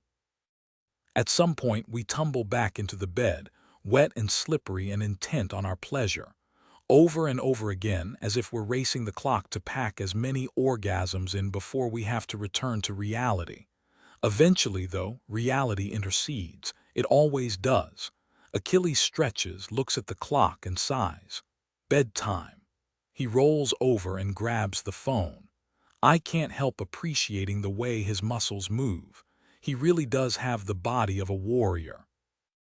On my other side, Patroclus shifts so he can coast his hand down my side to my hip. Not a sexual touch, but it feels so good I nearly moan. The casual intimacy is something I'm going to miss almost as much as the sex. Both he and Achilles are so free with their touch, with their words. I'm going to miss them. You just tensed up. What are you thinking? I want to lie or do something to turn away the question, but maybe I'm more fucked up than I thought because I answer honestly. I'm going to miss you. Not just the sex, though that's fun, but I try for a shrug, but it's rather challenging to shrug while flat on your back. It's nothing. It's not nothing. He brushes my hair back from my face. I try very hard not to think of how much a mess I must look right now. I hate that Paris's poison still occupies space in my head despite my best efforts. I know he was using criticism to manipulate and control me, but that doesn't stop insecurity from lashing me at the most inconvenient times. Patroclus hesitates, his dark gaze flicking to Achilles, who's gone silent and still on my other side. You don't have to pretend with us. I know. It's even the truth. That's not the problem, though. Pretending and putting on a mask are second nature, and even if I feel safe enough with these two men to be my true self, that doesn't change how fucked up our circumstances are. But do you always borrow trouble? Achilles sits up and stretches his arms over his head. The third trial will decide the future. No point in worrying about it until then. Achilles. I glance between the men, but this time, I have no idea what they're conveying back and forth. What must it be like to trust someone that much, to have that level of history that you can speak without words? I can do it with Eris a bit, but that's more shared trauma than anything else. And my silent conversations with Hermes and Dionysus basically consist of "can you believe this bitch?" While at Dodona Tower parties. What Achilles and Patroclus have is something else altogether. Finally, Achilles looks down at me. I wasn't talking out of my ass earlier. We mean to keep you. You can't keep a person. All the same, I can't have this conversation again while flat on my back. Why are we retreading this ground? Nothing's changed, no matter how many orgasms we've exchanged. We've gone beyond beating a dead horse with this situation. I sit up and scoot back to press against the headboard. You want to be Eris, I want to be Eris too. We are diametrically opposed. Only in that. As if it's that easy. When I win, you'll have to go back to being Athena's second in command. You'll never forgive me. Maybe, he shrugs those wide shoulders. And when I win, you'll lose out on Eris but become my wife. The thought isn't as unattractive as it was the first time I thought it. If I were a different person, maybe tonight would be enough to make me change my mind, doubt my goals. It wouldn't be so bad to be kept by this man and Patroclus. Except being kept is the thing that's slowly choking the life out of me. No matter how nice the cage, the bird inside is still trapped. Being married to one of the 13 is not the same thing as being one of the 13. If I fail, I will spend the rest of my life on the outside looking in. You honestly expect me to accept that? I honestly expect you to accept the results of the tournament, yeah. Another of those shrugs. What must it be like to be Achilles, totally and completely sure of his place in the world and the path laid out before him? I envy him, even as I just don't fucking understand how easy it seems to be. My stomach twists a little, but I force myself to stare him down. So you'll accept the results of the tournament too? Maybe I should leave it alone, but I can't quite make myself. You say you want to keep me, both of you. So that extends to my potentially winning Eris. If when I win you'll still want what? A relationship. Is that what you're saying? Achilles smiles. Yeah, princess, exactly. He answers too easily, as if indulging me. As if he doesn't believe for a second that it's really a possibility. That's usually what keeping means. It's too good to be true. No matter the strength of the connection, I've only known these men for a few days. Relationships that last years couldn't weather what we're about to. What are the odds we will? I push the thought away. I can't afford to let myself get derailed worrying about things that might or might not happen. Either it will or it won't. Ruining things with Achilles and Patroclus based on theories. Maybe it would be smarter, but I don't want to do it. Instead, I stretch. I'm tired. Let's brush our teeth, change the sheets, and go to bed. I ignore the little voice inside me whispering that we're only playing house and this will end in tears. Everything in Olympus ends in tears. You have to take your joy where you can find it. Oceanoff. Calm 27 Patroclus, for better or worse, we're headed for a single destination. There are no exits, no diverging paths, no way to change what will come. Within a few days, the title for Eris will be awarded to the winner of this tournament. Reality will invade this safe space we've created. There's no avoiding it, but not yet.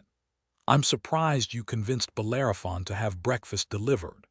The layout isn't fancy, eggs, hash browns, fruit, and pancakes, but it's more than I expected. Achilles pulls out a chair for Helen, ignoring her suspicious look, and grins.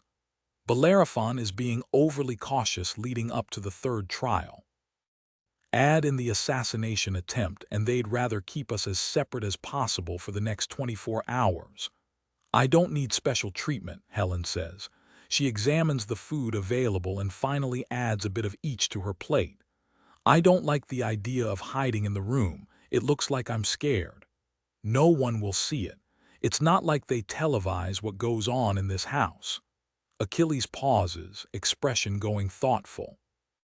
Though Bellerophon did say they are canceling the interviews that were supposed to happen today, it's a security risk, though they're spinning it as something else for the public. Gods forbid we provide a less than perfect image for the public, I murmur. I sink into the empty chair and start filling a plate. I'm starving. Spending the night exerting the kind of energy we did wasn't wise, but I don't regret it. I'm not prepared to say that sometimes plans should be thrown out, but I can't deny that I didn't plan on Helen. It doesn't matter. I'm still 100% with Achilles on finding a way to make this work. She's still right, though. There isn't a single scenario that is perfect. The odds aren't in our favor, but Patroclus. From the patient way Helen says my name, it's not the first time. She's got that little indulgent smile on her face, and my whole body goes warm in response. Gods, this woman does something to me. I don't fully understand it, but I'm beyond questioning it. Yeah, your mom Esthenil. She was almost Aphrodite, right?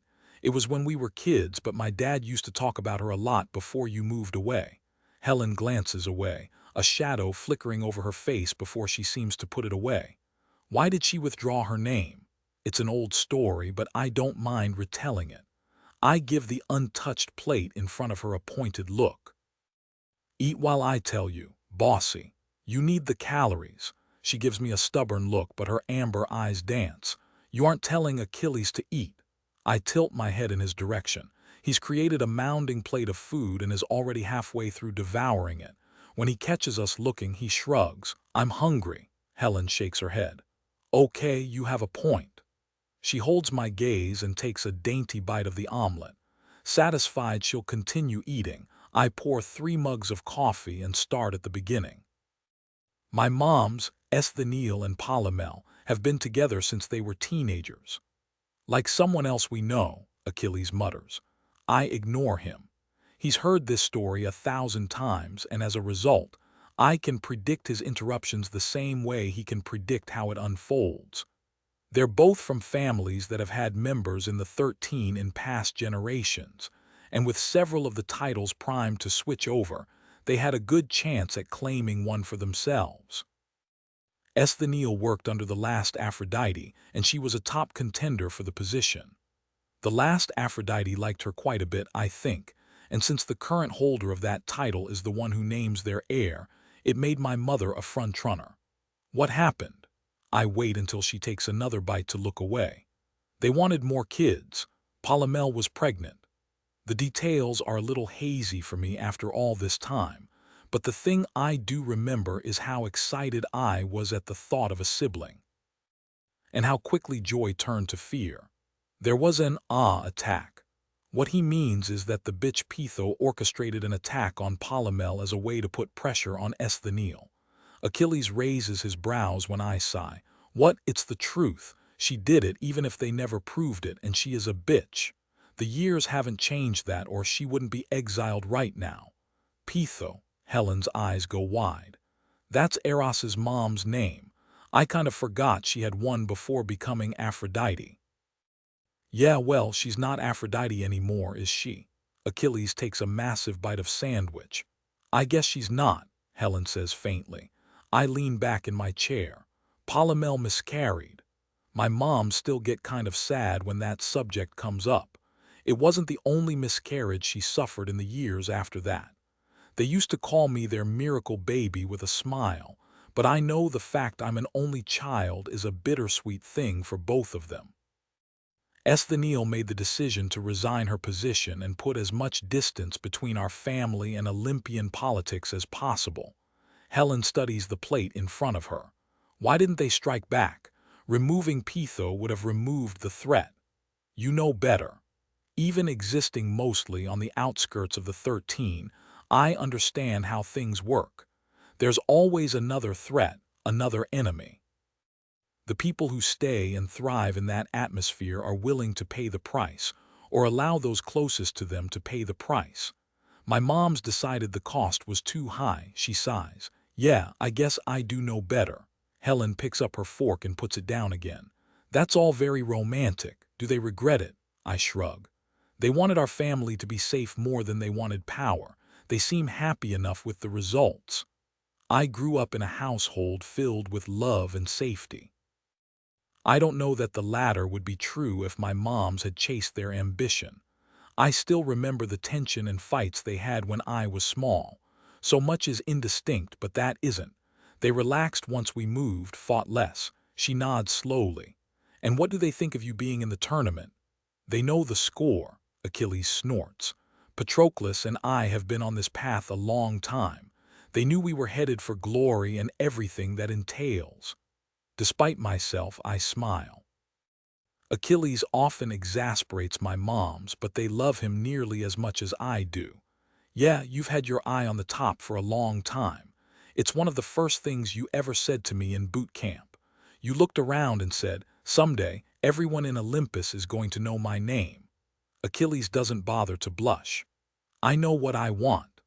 Helen's shoulders go tense, a sure sign we're about to re-enter our argument about Eris and what it means and what the future will hold. We'll end up going in circles again and again because there's no solution. We only have theories right now. I cut in before we can go off the rails. "I've shown you mine, now show me yours." Her smile is half-hearted at best. "You had a happy childhood, didn't you, even before you moved?" "Yeah, it's the truth. I never went without. I knew my moms loved me. There was the normal kid shit, especially being a person who needs a lot of time to think but nothing worth commenting on. I didn't." She flicks her hair over her shoulder. "All my physical needs were taken care of. I know, Achilles, poor little rich girl, but," he looks a little guilty. "But Zeus." "Yeah, but Zeus." She sighs and pushes her plate away. She's eaten half the omelet and a few bites of fruit, which isn't enough, but I don't want to press her right now, not when she's lowering her walls just a few inches, letting us see part of her she's kept back until now. "He killed my mom." I know that's the rumor and everyone kind of takes it as something like an urban legend, but it's the truth. They were fighting and he shoved her down the stairs. She snapped her neck. Achilles tenses and looks to me. I don't know what I'm supposed to say to that. Saying "I'm sorry" sounds like the biggest bullshit. I'm still waffling over responses when Helen continues. "I don't say that so you'll feel sorry for me. It's just one of the many sins to lay at my father's feet. He was a monster, and he raised me, which makes me at least a little bit monstrous." She finally lifts her gaze, and the determination shining from her face is staggering. "So, yeah, I am a spoiled princess, but that's not all I am. I survived him. I'll survive whatever my siblings are planning, too. Maybe there was a time when I might have gone along with their plans, at least in part, in order to keep the peace, but that's not who I am anymore. I deserve to be more than a prize." My chest twinges with a strength I'm not prepared for. "Helen, I need a little space. I'm going to try to take a nap." She pushes up from the table and walks down the hall to the bedroom. The door closing sounds unnaturally loud in the suite. I turn to Achilles and sigh. This is a mess. She'll get over her disappointment once this all shakes out. He's frowning, though, and he pushes his plate away without finishing the food he'd been working his way through. "It might take time to earn her forgiveness, but we will." He doesn't sound as confident as normal. "She has to forgive us." I don't think Helen has to do a single thing up to and including forgive us. Not for this.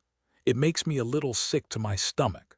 Obviously, everyone who knew Zeus's reputation knew that he wasn't a good guy. 3 dead wives, more than a handful of whispered allegations of assault, and a son he ran out of town when he wouldn't fall in line. It all adds up to an unsavory picture. I don't know how I didn't consider what it would be like growing up in that household. If I remember correctly, Helen's mother died when she was a teenager. Her stepmom didn't last more than a handful of years after Zeus remarried. My skin prickles. What if this breaks her?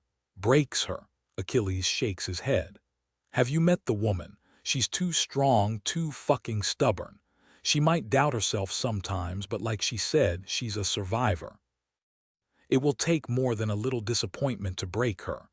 I want to believe that, I do, but people are more than just a problem to be solved. Emotions often have nothing to do with logic. If they did, we wouldn't be in this situation to begin with. I hope so. Achilles flinches, the tiniest reaction. He slumps back in his chair. "I don't want to break her, but you've wanted this for a long time." His reasons for striving to claim the Eris title are just as valid as Helen's, just as rooted in past pain and uncertainty. He's no longer the powerless child who grew up in one of Hera's orphanages and was palmed off to be a soldier for Eris. It's completely understandable that he's seeking to cement his place of power and ambition. Failing to claim it probably won't break him either. But Achilles has never suffered a true setback once he's decided on an outcome. I don't know how losing would affect him. I don't know what the answer is. That's a first. He gives a tired smile and pushes to his feet. Achilles claps me on the shoulder. Let's clean this up, toss a snack for Helen into the mini fridge in case she gets hungry later, and do some restorative yoga. You're doing a shitty job of covering up how stiff you are, and it will probably help. He gives a tight smile. Whatever comes, we'll figure it out. No matter what. It's a child's plea with no basis in logic, but I can't help making it all the same.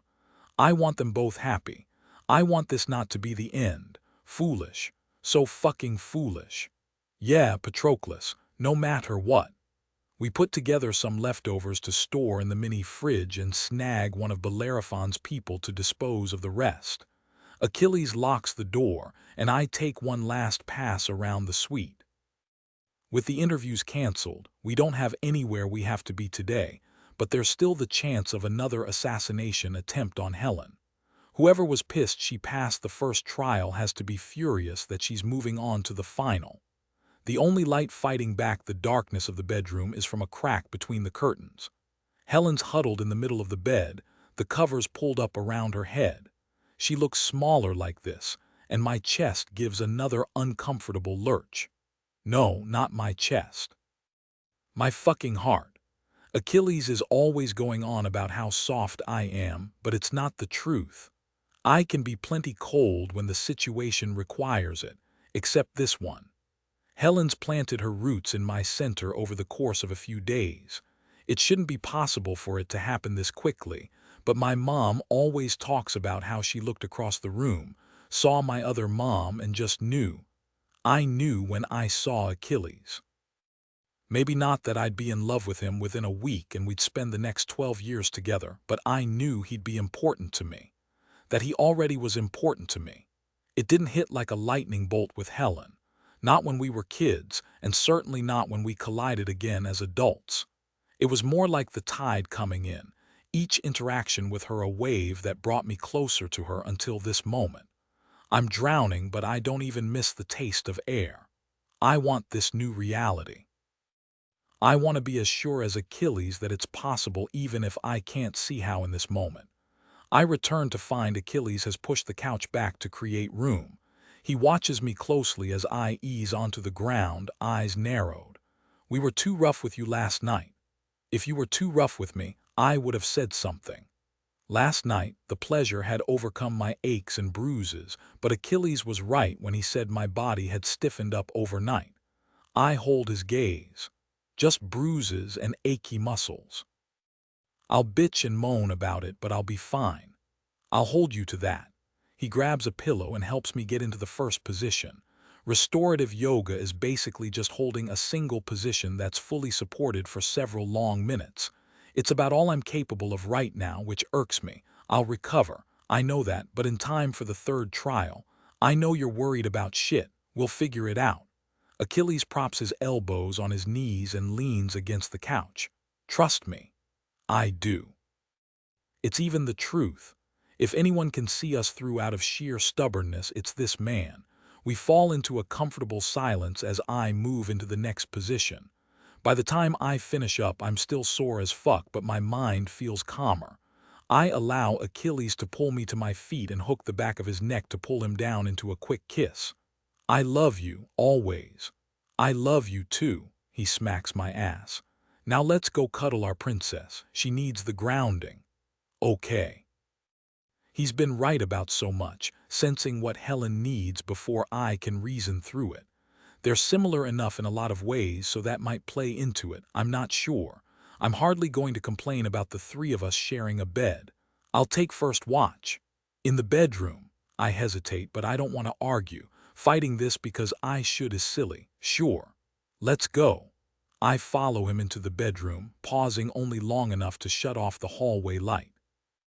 He slides beneath the blankets on one side of the bed, and I crawl up to sit against the headboard on her other side. Helen tenses. Did I invite you? Aw, princess. Achilles drops an arm over her waist and drags her back against him. You won't make us take naps on the couch, will you? Especially since you're 1/3 responsible for all the lost sleep last night. You already said how uncomfortable the couch is. She sighs. You're trying to provoke me. Nah, I just want to cuddle you while Patroclus keeps watch. He brushes a kiss against her temple. Close your eyes. We'll keep you safe. She shifts and I nearly startle when her fingers brush my elbow. She follows my arm down to my hand and laces her fingers through mine. My heart twists and surges, and I don't know what the fuck is happening, but I think I might be falling in love with Helen Cassio's. Oceanoff. Calm 28 Achilles. The moment we walk through the tunnel and into the arena, it's like entering a different world. I think it's the sheer noise the people in the stands make. It reverberates through my body right down to my bones. The maze is gone as if it had never been here to begin with. Instead, the oval is sand like it was during the opening ceremony. They're really leaning into the gladiator shit, which is about what I expected since the final trial is combat. Last person standing becomes the next Eris. I glance at Patroclus. He's got his game face on, every expression locked down and nothing slipping through. He's wearing his normal gym clothes and he's limping a bit, but he's moving better than he was yesterday. That's fine. He doesn't have to be in top form for this trial. He's here to watch my back, which means there's no reason for him to be sticking his neck out. I'll make sure he doesn't feel like he has to, even if I have to eliminate him myself. I have on clothes similar to the last 2 trials, gold and black that give me a dark prince kind of vibe. Or that's what Athena's designer informed me when he put together the clothing I was to wear for each event and trial. Helen is in her warrior queen getup. I watched her put on the golden one-piece earlier, and it had been entertaining and sexy to hear her swear as she wrestled it up her body, but I can't deny that the overall effect is stunning. It's a bodysuit that leaves her arms bare and stops a few inches above her knees. There's plenty of give so she can move, but the slick surface is similar to the one she wore in the second trial. It will make it damn near impossible to grab her or pin her. She's pulled her hair back into a braid thing that's pinned up around her head, another potential handhold gone, and there's the ever-present gold glitter dusting her skin. She catches me watching her, and her gaze skates away from me. She's been like this all morning, skittish. I can't blame her, but part of me wants to comfort her when I should be focused on my end goal within sight. Pass this trial, win the next. Eris is so close, I can taste it. The camaraderie from the second challenge is gone. We don't have that padding between us any longer. At the end of this trial, one of us will have our dreams crushed and the others will be left to pick up the pieces. A shiver of foreboding goes through me. We will pick up the pieces. The 3 of us together work, and that's rare enough that I'm not willing to give it up without a fight. I like Helen a whole fucking lot. She'll forgive me eventually, she has to. The crowd quiets as the spotlights make their way to Athena. She's in another suit, a deep amber one this time that is about as fancy as she gets. She looks good, though. She always looks good. She lifts her hands, instantly commanding the attention of everyone in the space. When they're quiet enough, she speaks. The final trial is the trial of combat. A pause while people lose their shit. They quiet down faster this time. The champions will fight until only one remains. Elimination is by tapping out or first blood. She waves a graceful hand to encompass the oval of sand we stand on the edge of. Choose your weapons, champions. The trial begins in 3, 2, Patroclus tenses. Batons. He jerks his chin to the right, and I see exactly what he means. There are a trio of expandable batons hanging on a rack halfway around the arena on the right. It means running past several options, but he's right. We should stick to what we know. Yeah, okay. Don't wait for me. I'll be right behind you. He turns to Helen, but it's too late. Athena's voice says, 1, begin. The crowd screaming drowns out everything else. I don't hesitate. I sprint across the sand toward the batons. They might not be flashy, but they can break bone easily enough and have a decent reach on them. More importantly, we use them regularly during our tasks for Athena. The heavy handle is comfortable and familiar against my palm. The feeling of someone behind me surprises me. Surely Patroclus didn't keep up with that sprint. I turn, expecting to see him beside me, but Patroclus is nowhere in sight. Instead, it's Paris bearing down on me, a dagger in his hand. The fucker is aiming it right between my shoulder blades. I dodge back, the sand giving beneath my feet and threatening my balance. Fuck, we should have thought to practice sparring in a sand ring. It's a complication I hadn't anticipated. Paris strikes again, his face a mask of fury. I know you're fucking Helen. I get my baton up in time and the knife slides along its edge. The guy isn't going for first blood. He wants me dead. The feeling is entirely mutual. I stagger back another step, allowing him to think he's got me on the ropes. Did you send the assassin? He pauses. What? His confusion seems genuine, but what do I know? I didn't realize Paris was a potential threat until I saw him through Helen's eyes. He could be lying. Ultimately, it doesn't matter. I would have enjoyed eliminating him personally even before I knew that he hurt her, scared her, made her doubt herself. Now it's personal.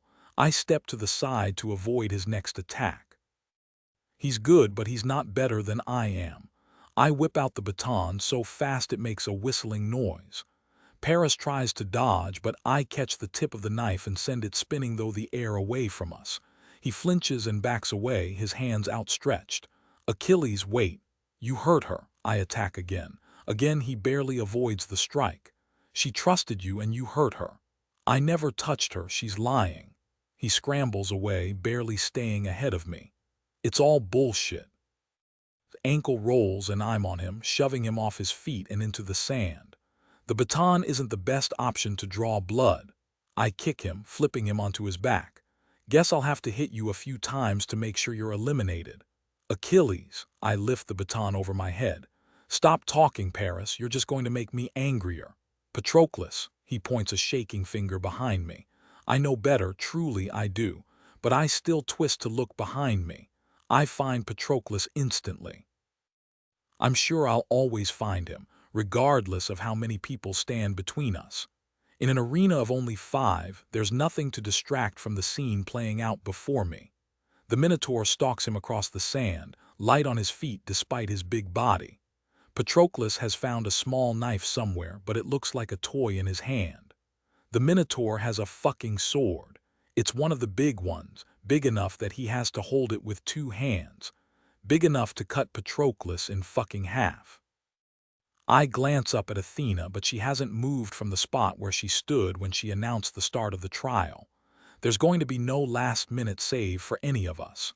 Patroclus could take the Minotaur in a fair fight, probably. But right now, when he's favoring his ankle and has bruised ribs limiting his range of motion, it's going to be a fucking bloodbath. The way the Minotaur swings that sword, he doesn't care if he removes limbs to get to Patroclus's blood. He'll kill him. Even as the thought crosses my mind, Helen appears like an avenging goddess behind the Minotaur. She raises a pair of daggers and holds his death in her gorgeous face. Our woman doesn't hesitate, striking at his exposed back. The Minotaur must sense her, because he spins easily out of the way and cuts back at her with a stroke that would take her head if it landed. She ducks easily beneath it, but that doesn't stop my lungs from turning to stone in my chest. Both of them. Both of them are in fucking danger and they're outmatched. If the Minotaur lands a blow, even as the thought crosses my mind, I'm moving, leaving Paris behind and heading for them. I don't give a fuck if the rules don't encourage murder. Someone tried to kill Helen in the house and Patroclus is injured right now. The way the Minotaur swings that sword has every alarm bell in my head blaring. He's swiping it at them like he wants to hurt them. Helen is fierce and quick on her feet, but she's too small. She can't take even one hit from that thing. She'll lose a limb and that's the best case scenario. And Patroclus, he'll sacrifice himself for her, the fool, I already know it. I pick up my pace, the sand churning beneath my feet as I pelt across the space. If I can just get there, I can stop him. I'm better than this fucker. I know I am.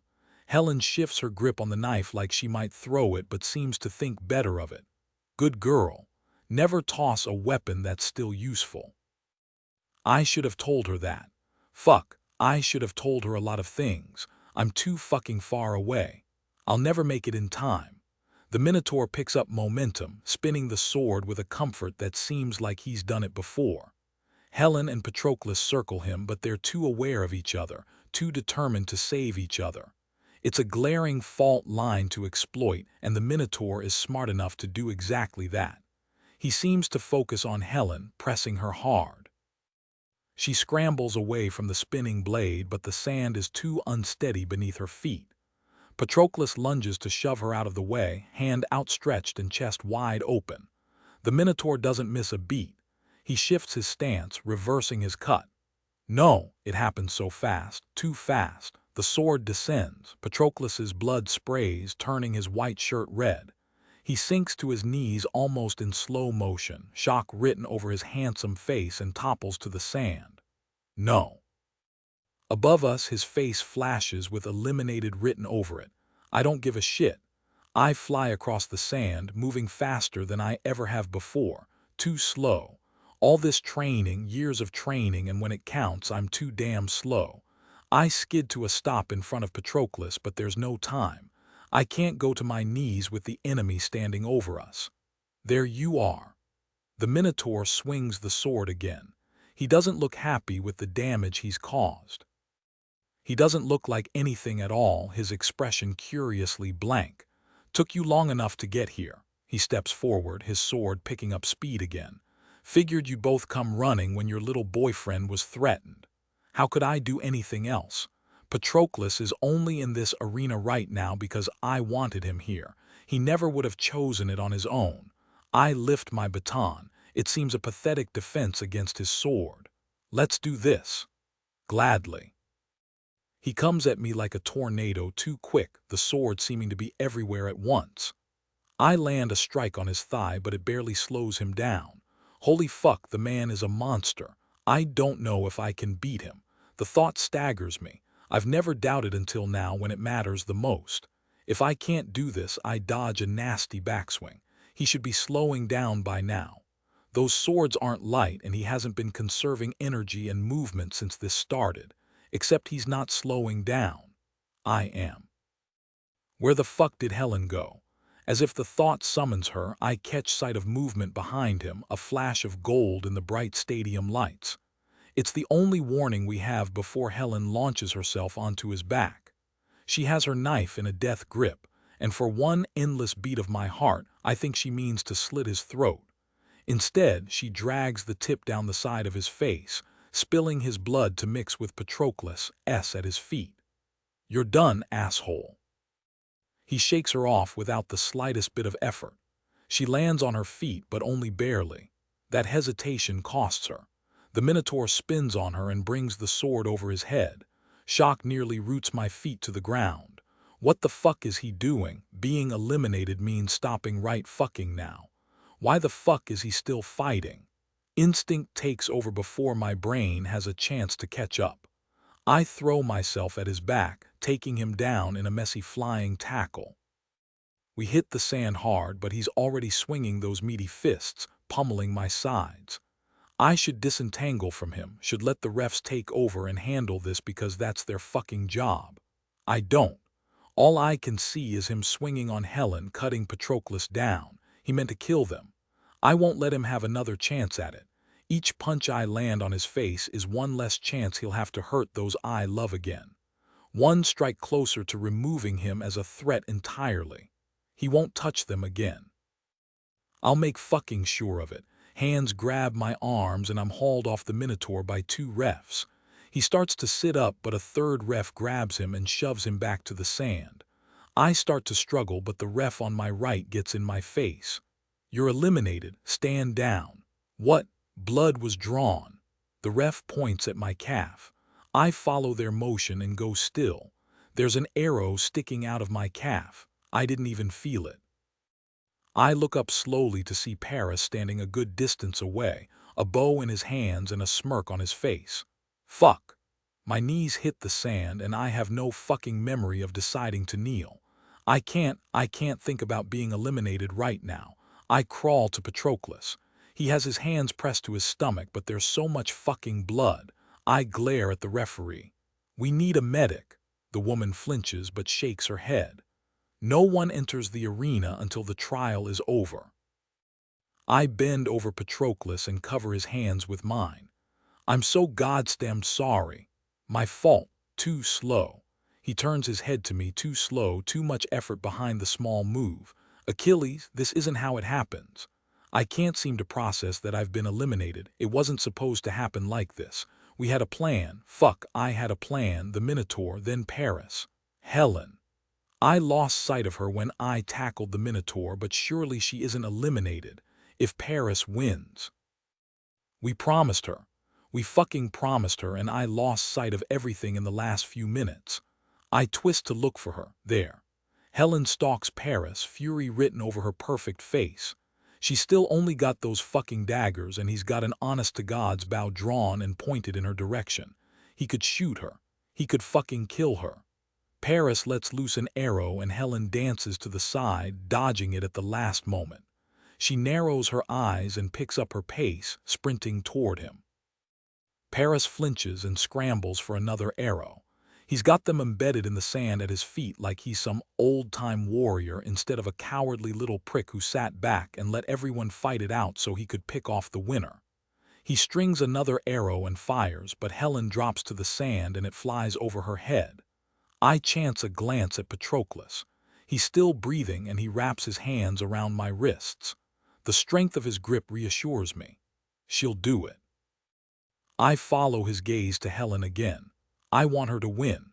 Of course I do. It's not even a contest between her and Paris. But I can't think properly right now. Not with her and Patroclus still in danger. Not with my entire plan upended. A third arrow flies. She spins out of the way like a dancer, light on her feet and using the turn to pick up momentum until she's flying over the sand.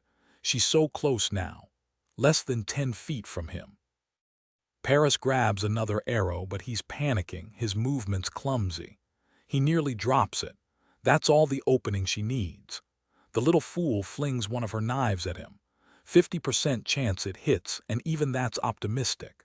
Except it does.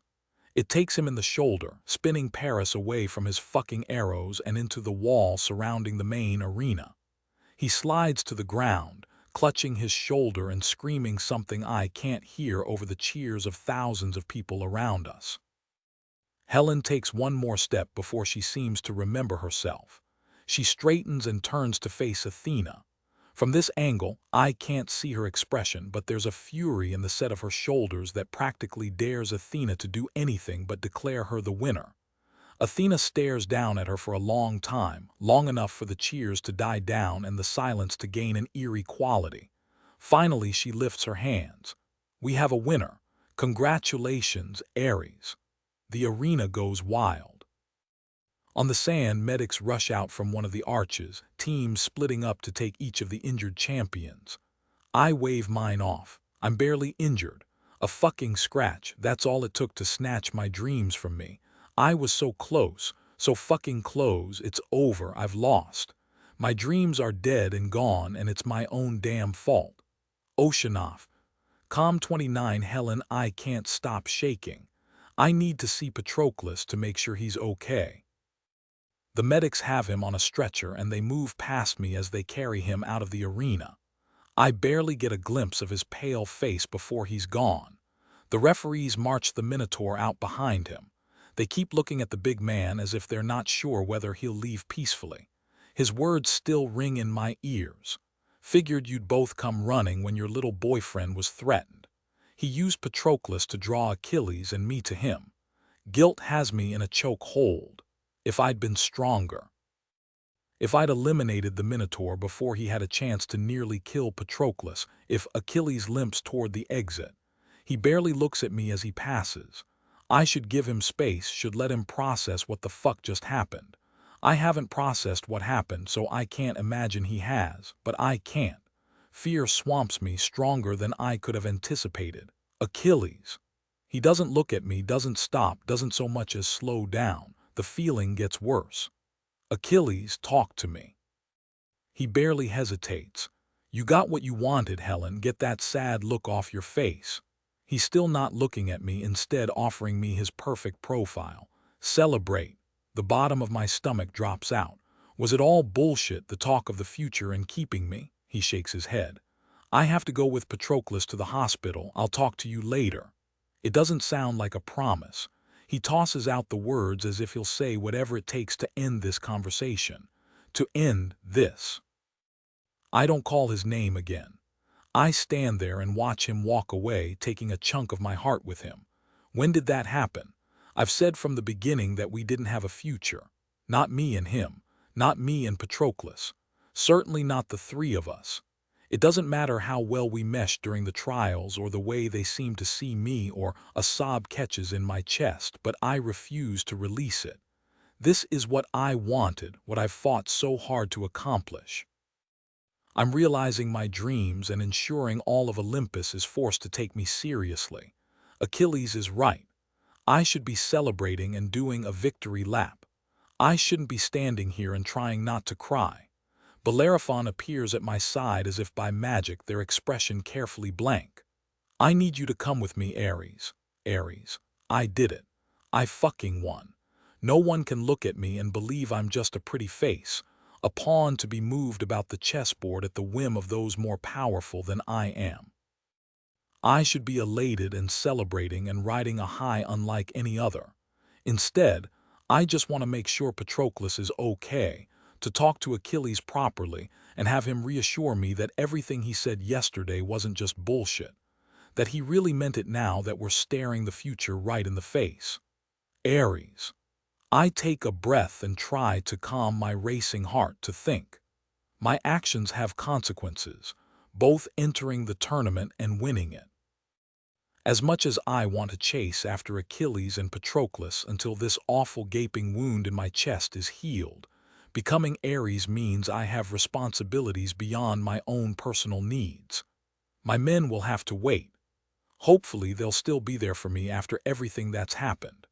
I've barely let myself consider that they might actually be mine, and now it may very well be over.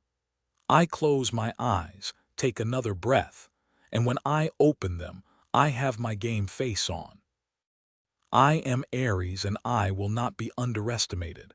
I smile up at Bellerophon. Lead the way. They don't speak until we've entered one of the arches, a different one than we've been entering and exiting for the trials, and head up a flight of stairs.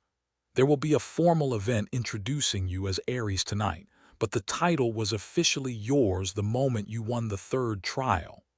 I can't read anything in their tone about their thoughts on my winning. That's just as well. Plenty of people will be pissed about it, and I need to get used to it. That doesn't mean I can't be gracious in this moment. Thank you for hosting the champions. I know it wasn't an easy duty. Bellerophon doesn't comment on that. We take another set of stairs up. My adrenaline is still going strong, but I can already sense the crash coming. Too much, too quickly. This is exactly what I wanted, so I should be happy, right? I don't understand this strange sense of loss that feels like someone wrapped me in a lead blanket and tossed me off a pier. They open the door at the top of this flight of stairs and step back. They're waiting. I don't know why I'm surprised to see my brother standing next to Athena. He might not have been visible in the box seat when she made the announcements, but he's not the type to let something this important pass without witnessing it. Perseus has on a charcoal gray suit with a cream shirt underneath it. The only sign that he's less than perfectly put together are the faint creases in his slacks that almost look like he was gripping the fabric in his fists like he used to when he was a child and trying not to react. But that's ridiculous. Perseus hasn't shown that kind of loss of control since our mother died. Longer, even. Athena waits for the door to shut behind me to sigh. Well, you fucked that right up, didn't you? Excuse me. It's too late to worry about it now. You're Eris for better or worse. She checks her phone. I need to go check on my men. Wait. The word is out before I can call it back. Is Patroclus going to be okay? Athena's dark eyes flash, the only outward sign that she's furious right now. He's on his way to the hospital now. The damage was too much for the medics to handle, so it'll be up to the surgeon. They had damn well better save him. Save him, because he might die. No, panic flares, strong enough to rock me back on my heels. I turn for the door. I'm coming too. Plant your feet, Eris, she snaps. She waits for me to look at her again to continue. You're new to the 13, so I'll let that insult slide despite the fact that you should know better being a Cassios. You are Eris now. She speaks slowly, but it's not patronizing. I am Athena. Those men, Achilles and Patroclus, they're my people, which means they're my responsibility. Do not spend your first day as Eris stepping on my toes, or I'll make you regret it. I open my mouth to argue but manage to hold the words back at the last minute. She's right. It doesn't matter what promises the men and I made, except were they promises. They certainly sounded like it when Achilles spoke with such confidence, but that was before he brushed me off just now, before he walked away without looking back. He's never going to forgive you. It was a nice dream while it lasted, but it's over now. I inhale slowly. If I ignore Athena's warning and show up at the hospital, there's a decent chance neither of the men will want to see me. I don't think they lied exactly, but I know how quickly people stop saying what you want to hear when you stop giving them what they want. Achilles thought he'd become Eris. When he made those promises, it was with the intent of me bending when all the chips were down. He never actually thought I had a chance of winning, and his confidence reflected that. Now that he's lost his dream, he won't forgive me. He certainly won't play second fiddle to me being Eris. I swallow hard. Would I feel differently if our positions were reversed? It's easy to pretend I would have gotten over it and we dance our way to some happy little triad, but the loss of something I've wanted with every fiber of my being. I can't say I'd be able to look him in the face, married or no. When I speak, my tone is perfectly cordial, doing nothing to reflect the loss driving its roots deep into me. Of course, Athena, my apologies. Better. She sweeps past me and out of the room. I can see the storm brewing in Perseus's blue eyes, and I want nothing more than to follow Athena out the door to avoid it, but I didn't come this far to be cowardly when it counted. I got what I wanted, and that means facing down the consequences of my actions. I'm one of the 13 now, after all. I lift my chin. Zeus. No, you don't get to call me Zeus right now. He drags his hands through his hair. What the fuck, Helen? Do you know the trouble you've caused? I've been putting out fucking fires for the last week while you gallivanted around. I'm going to stop you there. I start to wrap my arms around myself but stop and straighten. You don't get to take the high road with me, Perseus. Yeah, I became a champion without talking to you first, but after I was fucking attacked, you didn't even come by to see if I was okay. Immediately, he goes cold, covering up messier emotions. We're all such liars in my family, myself included. My brother finally says, I had my reasons. Do tell. I wait, but he doesn't seem inclined to share. Fine, I draw myself up. As the new Eris, I will be taking that prisoner back. They're key to discovering the responsible parties and ensuring no other attacks are leveled against other members of the 13 and their families. As Eris, that's my specialty, and not even you can stop me. They claimed diplomatic immunity. That pulls me up short. Excuse me. The attacker, they were one of Minos's people. He says it so casually, his tone belying the careful way he watches me as if I might spring into violence at any moment. They weren't a citizen of the city, and as such, Minos requested leave to be the one to exact punishment. He removed them from Olympus. I force myself not to react, to slow down long enough to piece out what he's saying and what he isn't. You can't seriously believe that Minos had no knowledge of the attack. That doesn't even make sense. What are the odds that one of his carefully selected people randomly decided to sneak into my room and try to kill me? My hands are tied. Why?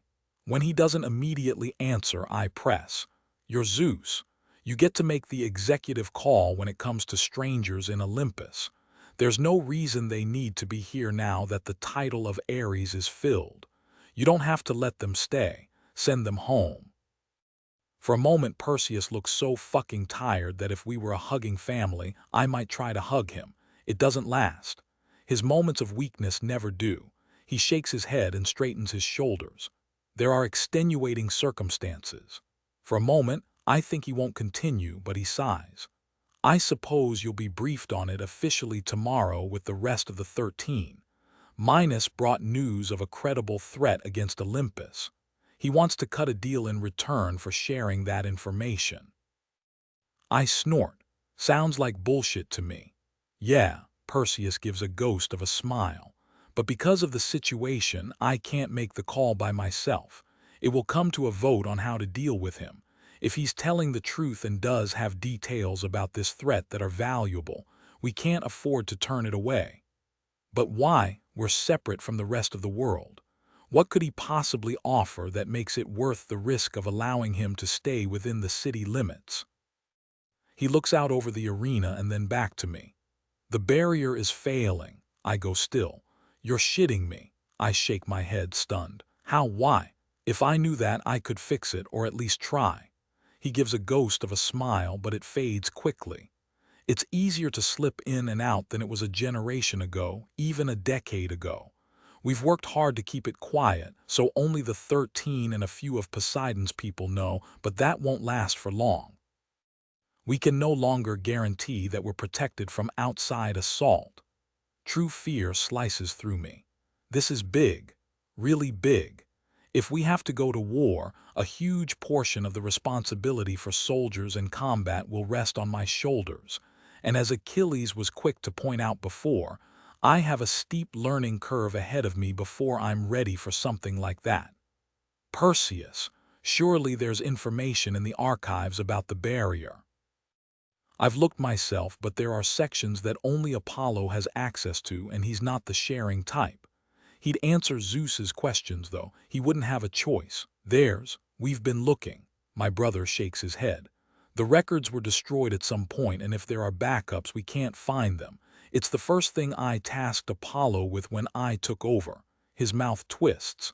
Our father didn't feel it was a high enough priority to investigate. I had no idea, I say faintly. We aren't exactly advertising it. He runs his hands through his hair. I don't know how long the barrier will last or if it will survive a full-on assault. No matter how distasteful the transaction, we can't afford to refuse any potential information Minos has. He meets my gaze. Not even if I suspect him of being responsible for the attack on you. I want to be mad about that, but I can't. I might not like being left in the dark, but I can't deny that my brother is doing his best for Olympus. I swallow hard. I see. Like I said, we'll discuss options in full in a few days when the entire 13 meets. It strikes me then why this feels so different. Dad never had the whole 13 meet. He just made executive decisions and expected everyone to fall in line. I know. Perseus looks away. I'm not him, Helen. I might be a monster, but I'm Olympus's monster. Everything I do for this city and the people in it. We need the entire 13 unified if there's an outside threat. He pauses. Will you stand with me? What kind of question is that? Except as I consider him, I realize I'm not a sure thing from Perseus's view. He's treated me like a piece to be moved about the board, has used and misused me. Our father preached loyalty to family above all else, but we both know it's bullshit. Perseus hasn't even given a proper apology, and as much as I love him, I know better than to hold my breath and wait for one. I should hate my brother for what he's done, but this is Olympus. We're all monsters here. Even monsters have to work together when threatened by an outside force. I'm sure Achilles. I stop the thought before it can reach completion. It doesn't matter what Achilles would or wouldn't do. I can't make decisions based on his and Patroclus's theoretical position in my life when it's all but guaranteed they'll never want to see me again. Helen Cassios may have had time and space to mourn something like the loss currently residing deep inside me. Eris doesn't. With the safety of Olympus in the balance, I will do my duty. Yes, I finally say. I'll stand with you. He nods and walks past me to the door, only to pause with his hand on the knob. Helen. Yes. You being Eris fucks things up. It will make it harder to get some members of the 13 on our side. It makes our family look power-hungry and greedy, which complicates everyone's life. The words sting, but I manage to keep a sarcastic reply internal, mostly. And, he glances over his shoulder. For a moment, the briefest blink, his eyes warm up and his smile is bright and sharp just like it used to be before our father beat every soft emotion out of him. I'm proud of you. You were amazing out there. He opens the door and walks out of the room before I can work through my shock to come up with an answer. My brother is proud of me. Maybe pigs will fly next. Still not an apology. I shake my head. Apparently I can't help wishing for the moon even when I'm getting everything I ever wanted. It's exceedingly frustrating to have to keep reminding myself of that fact. I am Eris. I did it. Even speaking it aloud does nothing to dispel the cloud of loss around me. The feeling in my throat gets worse. I press my hand there as if the physical touch can do anything to alleviate the emotional. Damn it. I understand that Achilles was worried about Patroclus. I'm worried about Patroclus, but couldn't he have thrown me a single sentence of comfort? Something to convey that we would talk later rather than brushing me off. I can't go to him. Not without pissing off Athena, but even without her in play, it feels wrong to show up uninvited. If they don't want to see me, it's cruel to force them to. Before I can take a step, the door flies open and Eris, Hermes, and Dionysus pour into the room, towing Eros and Psyche behind them. Dionysus sweeps me up into a hug and spins me around until I feel sick. Ares, look at you, little warrior. Put her down before she barfs on you. Eris barely lets my feet touch the ground before she takes my shoulders. You are the biggest pain in the ass a big sister could be, but you were wonderful out there. The way you handled the maze, eliminating the Minotaur, she shakes her head. Always an agent of chaos. Always, I say faintly. I should be happy to see my friends. This is what I wanted after all. We stand on the same level now. I'm no longer being left behind. I didn't expect the wind to feel so hollow. As Dionysus and Eris cut to the bar at the back of the box seat, Hermes and Psyche chat easily like old friends. This is what I wanted. This is everything I wanted. I'm Eris. Too bad it feels like I'm missing a limb. Hey. Eros nudges me with his shoulder. He looks as good as always for all that he's dressed down in a pair of jeans and a knit sweater. His wife's influence, no doubt. The obvious way they love each other makes my chest ache. Hey. I try for a smile, but it wobbles around the edges. He watches Psyche laugh at something Hermes says while Dionysus pours out 6 drinks. Hermes told me a wild rumor a few days ago. He says it so casually, voice pitched low to only carry to me. She claims you're hooking up with both Achilles and Patroclus. The wobble in my bottom lip gets worse despite myself. I like them, for real, maybe more than like. I don't know why I'm confessing to him. We're friends, but some wounds are best kept hidden. I can't quite seem to manage it in the face of his presence. Sometimes love comes at you fast. His blue eyes warm when Psyche laughs again. She's a pretty plus-sized white woman with excellent style and one of the savviest minds I've ever encountered. She plays it down and pretends she's just a social media influencer, all beauty and no brains. But she's equally as dangerous as her mother, Demeter. I like her quite a bit. She makes my friend happy, and she's given him a chance for real love for the first time in his life. You've got rose-tinted glasses on, Eros. What you have is rarer than red diamonds. Not everyone gets that. Maybe, he shrugs. You won't know until you try. You won't know until you try. Becoming Ares has complicated that. I can't get to Patroclus and Achilles without stepping on Athena's toes, and that isn't an option. Not when it might mean a split 13. My brother's right. If there's an outside threat, our petty rivalries shouldn't stand in the way of an allied 13. Unfortunately, I know too well how shit doesn't mean shit. I can't threaten that. I can't, but Eros isn't one of the 13.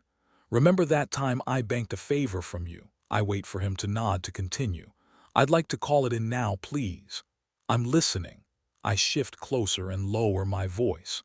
Would you check on Patroclus? He was injured and I want to make sure he's okay. I can't do it without stepping on Athena's toes, and she'll never forgive me for starting out my time as Ares by fucking with her. Eros lifts his brows. That all? Was that all? The cowardly part of me wants to leave it at that, but I've come this far. Maybe my feelings for my men will blow up in my face, but if I don't try, then it definitely will. I drag in a breath. And tell them, gods, why is it so hard to get this out?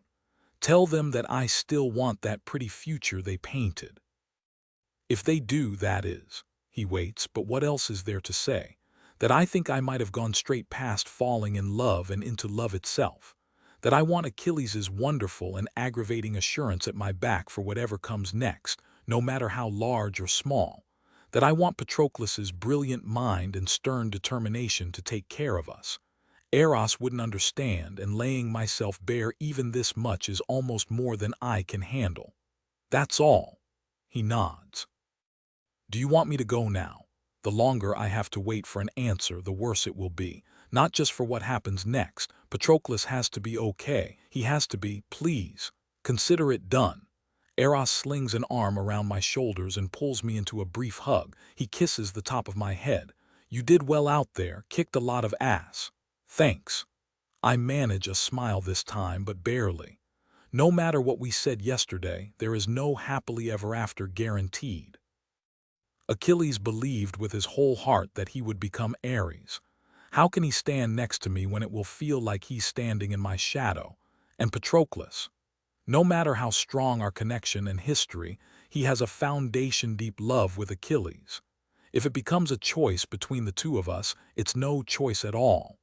I would never ask that of him, either. I inhale slowly and exhale just as slowly. I'm dirty and sweaty and exhausted, and all I want to do is go home and sleep for 3 days until this new world settles around me. That might have been an option for Helen, but it's not an option for Ares. I square my shoulders, paste a smile on my face, and head to join my sister and friends at the box seat bar. Oceanoff. Calm 30 Achilles I go straight from the arena to the hospital, following the ambulance they stuffed Patroclus into. He needs surgery, though the nurses keep telling me it isn't serious, that the doctor is optimistic that he'll be just fine. Optimistic. That shit isn't a sure thing. I pace around the waiting room until they find an empty room to stash me in. I wait and wait and wait. I'm practically climbing the walls as the minutes tick by without news, two thoughts rolling through my head at regular intervals. I need him to be okay. Helen should be here, except she's not Helen anymore, is she? She's Ares. She got what she always wanted, snatched that shit right out of my hands even if she wasn't the one to eliminate me. Why would she be worried about me, about Patroclus now? It's not a fair thought, but it's clear she has no intention of coming. She would have shown up by now if she wanted to be here. More than that, I don't know if I'm ready to see her. The future I had in my head, the one I'd been working toward for years, is gone. No matter what else is true, I will never be Ares now. Without that title. I drag my hands over my face. I don't know what the fuck I'm doing. I can't find my feet, can't figure out next steps until I know Patroclus is okay. He'll figure out the future for both of us, unless he doesn't want me anymore. I'm not the winner he fell in love with. It's my fault he got hurt. He wouldn't even have been in the tournament if not for me. He begged me to leave him behind in the second trial, and I ignored him. I curse. Patroclus wouldn't dump me for not securing the title. That's not how he operates, no matter what my sudden insecurity is sure of. No, it's far more likely that things with Patroclus will fall apart if we can't find a way forward with Helen. He got a taste of how well she balanced the two of us. How can he be satisfied with only me now that he's had her too? A knock on the door has me spinning on my heel, but the person who steps inside isn't a nurse, and it's sure as fuck not Helen. It's Eros. I know who he is, know who his mother was to Patroclus's mom's. Enemy, rival, danger. Eros and I have never had reason to cross paths. He plays the part of the golden fuckboy and I'm the soldier, or at least both those things used to be true. Now Eros has, by all appearances, settled down into domestic life with Psyche Dimitriou. And me? I don't know who I am anymore. What are you doing here? Giving Hermes a respite from playing messenger. He leans against the door. He might look like a playboy, but everyone knows the rumor about him. When his mother was still Aphrodite, he was her fixer. She pointed him at the people she wanted taken out and pulled the trigger. What the fuck is he doing here? I cross my arms over my chest. I'm listening. Helen can't come. You're Athena's people and she doesn't want the new Eris anywhere near you. He narrows his eyes. I also get the feeling that she's not sure of her welcome. Sounds like excuses to me. If I were in Helen's place, I would have told Athena to fuck off. No matter how much I admire her, Patroclus matters more than anything. Spoken like a man with more brawn than brain. I start to snarl back, but I can't help thinking about the conversation we had with Helen after the second trial. She might not have any experience leading soldiers, but her brain is more than twisty enough to be at home steeped in the 13's fucked up politics. I have a prior relationship with Athena which might have smoothed the way when I became Eris, but I know better than most that she bends for no one. Would she truly have kept me from Patroclus? The thought leaves me cold. Maybe there is a brain in there after all. Eros shrugs. It's not my business. I'm only here to deliver Helen's message. She said, and I quote, "Tell them that I still want that pretty future they painted. If they do, that is." She wants a future with us. I don't know whether to laugh or curse. This is probably some fucked up version of karma for being so sure that she'd forgive me if I took Eris from her, but it's not the same. It's not the same. Without Eris, Helen is still a Cassio's. She might be a pawn moved about by her brother, but she has power. Only a fool would say she doesn't. People will remember her forever, would have even before she entered her name as a contender for Eris. Even before she won. I know who I am as Athena's second-in-command. It's not the role I wanted to play forever, but I understand the parameters. I'm good at it too, the best. If I gamble it all on Helen, that means sacrificing my place beneath Athena. She's not one to allow her people to serve two masters, and starting a romantic relationship with Eris is exactly that.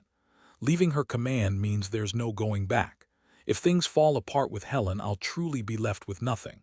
She's asking too much. If you say so. Eros sighs like I've disappointed him. I don't get how. I barely know the guy. Look, Helen is a friend, so I'm going to be uncharacteristically straight with you. Her charging to your side and defying Athena on her first day as Eris might sound romantic as fuck, but every action she makes now has consequences. There's something happening in Olympus, something beyond the petty politics, and she can't afford to make enemies right now. Not for anyone. It's not just your lover's life on the line. He pulls open the door. I'll be in the waiting room until Patroclus gets out of surgery because she wants an update on him. If you decide you want to send a message back, that's where you can find me. He leaves without another word. Dick, I mutter. I can't settle down, though.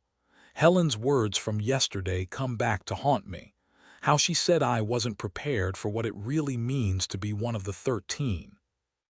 I thought she was full of shit at the time, but who the fuck cares about someone and lets politics get in the way of making sure they're okay? I know what I would have done in her position. Even knowing there might be far-reaching complications, I can't say I'd do anything differently if I had won the title of Eris. Patroclus is mine. Olympus can burn if it means making sure he's okay.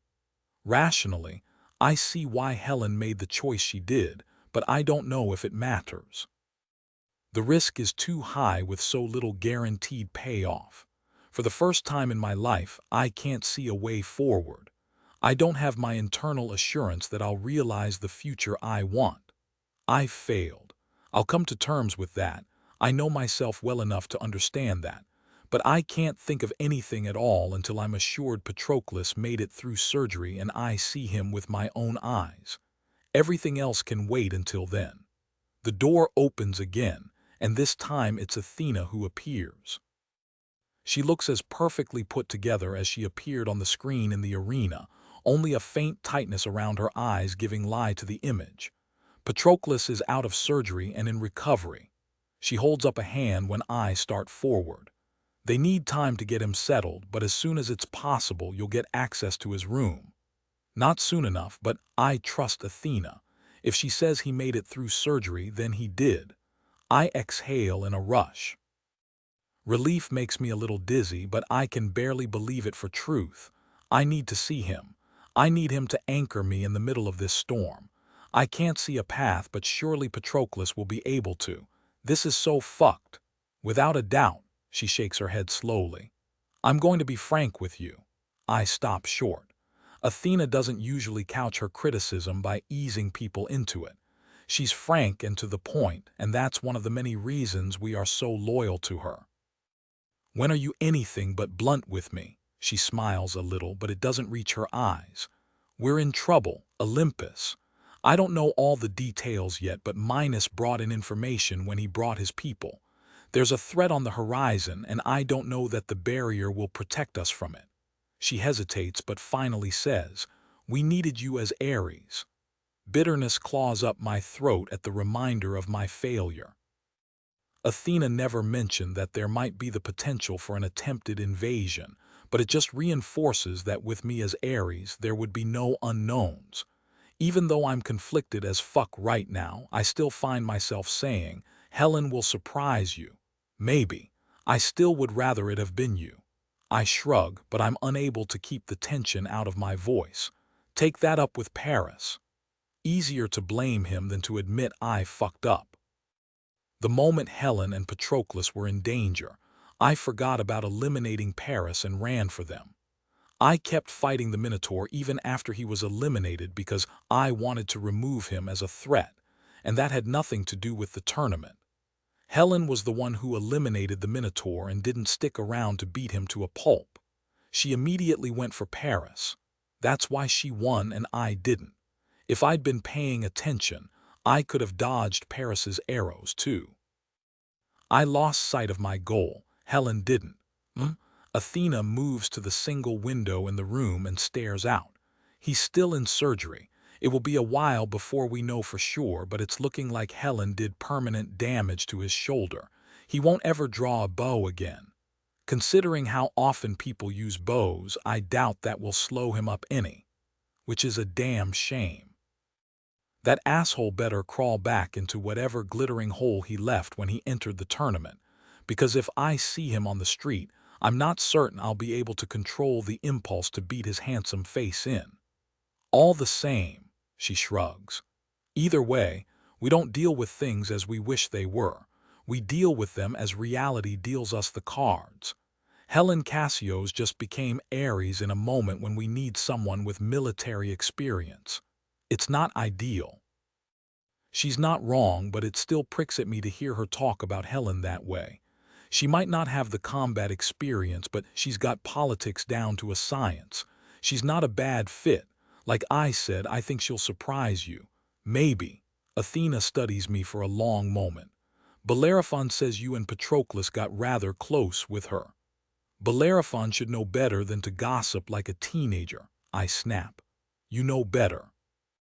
She's being careful, but Athena doesn't have much patience for dancing around a topic. You're the best damn second in command I've ever had, and I'm going to need your skill set in the coming confrontation. She hesitates. But I will respect whatever decision you make in regard to the future. Athena. I wait for her to look at me. If I resign and end up changing my mind, her smile is bittersweet. You're smarter than that, Achilles. That decision is one that will stick. For better or worse, the fact is appearances matter in this city. I can't have my position undermined by welcoming back Eris's cast-offs. She moves to the door. Whatever your decision ends up being, Be sure it's what you want because you'll have to live with it."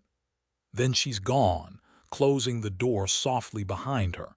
Everyone's making a dramatic exit today. It's another hour before a nurse comes and collects me, herding me down the hall and up an elevator and through another series of halls to the room where Patroclus lies in a hospital bed. He looks too pale, too thin. It has the fear from before rushing back amplifying. He's going to be okay. The doctor will explain everything. The nurse hesitates, but she must read the panic on my face because she leans closer and lowers her voice. He'll make a full recovery. There might be some hiccups along the way, but he'll be fine. I don't know if I believe her. I have to believe her. Thanks. He'll wake up when he's ready. Please be patient. With one last significant look at me, she slips out of the room. He looks small. Patroclus lies on the bed, hooked up to several machines, his skin even paler than normal. Guilt pricks me, digging deep. The only reason he was in the tournament in the first place was to watch my back.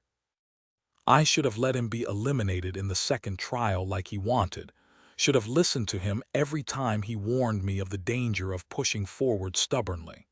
I bullied him into entering, and then I bullied him into continuing even when he was injured. I wanted him with me, and that selfish desire is the reason he's in this bed now, still and drained. I might not have wielded the sword that cut him, but this is my fault. There's not as much space here as there was downstairs, and I'm afraid if I start pacing again, I'll knock into his bed and cause him pain on accident or something. So I don't. I force my restless energy down deep and drop into the chair next to his bed. It's like the bastard was waiting for me to stop moving because he opens his eyes almost immediately. Achilles. Even his voice is fucked up, raspy, and too quiet. I drag the chair forward and take his hand. I'm here. Touching him calms me a little, though it does nothing to remove the guilt plaguing me. My chest goes tight and awful. He's okay. That's the only thing that matters. He's okay. I fucked up. I think it's more than safe to say the only one who really fucked up is me. The horrible feeling in my chest shows up in my voice, making the words thick. I got you into this mess because I couldn't bear the thought of not having you at my side. You got hurt twice because I didn't give a fuck about anything but my needs. I'm sorry. I know that's not enough, but I'm fucking sorry, Patroclus. Achilles. Patroclus grips my hand hard. It's much weaker than he's normally capable of, but he gets his point across. Did Paris win Eris? No. He exhales and goes limp. Thank the gods if after everything Helen was married to that bastard we promised her that it wouldn't happen. His eyes fly open. Wait, that means Helen is Eris. Yes. The bitterness is back in my tone, but even I don't know if I'm bitter at Helen or the entire situation. I shake my head slowly. You should have seen her. She dodged 3 arrows and threw one of her knives at him. Risky, he murmurs. She pulled it off. I find myself smiling despite everything. Hit him right in the shoulder joint and knocked his ass to the ground. Patroclus squeezes my hand. I'm sorry. What do you have to be sorry for? I'm speaking too harshly, but there's only one person in this room that fucked up spectacularly, and it's me. He smiles faintly. I know you wanted Eris. I'm sorry you didn't get to live out your dream. I hesitate, but Patroclus is in this with me too, and I can't hold back information from him, no matter how Athena's words still churn away in the back of my mind. Athena came by the hospital. He doesn't speak, so I force myself to continue. She says she wants me to stay on as her second in command. I guess Bellerophon reported about how close we got with Helen, and she wanted to let me know that in order to pursue things with the new Eris, it means resigning with Athena. Do that and there's no going back. I wait, but Patroclus doesn't offer any brilliant insight. Well, what? He leans back and gives my hand another squeeze. I can't tell you what the right call is, Achilles. It's a big decision and you're the only one who can make it. What the fuck are you talking about? He shakes his head.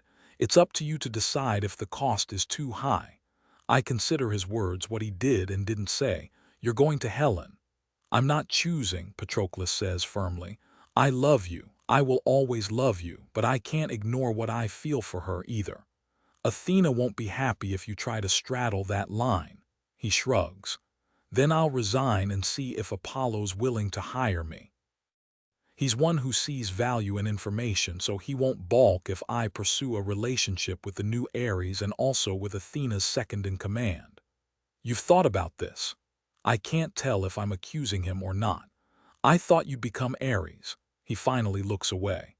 I honestly hadn't thought about contingency plans leading into the third trial, but Achilles, he meets my gaze. I know you. You weren't talking out your ass about keeping Helen. If you weren't serious, you never would have brought it up.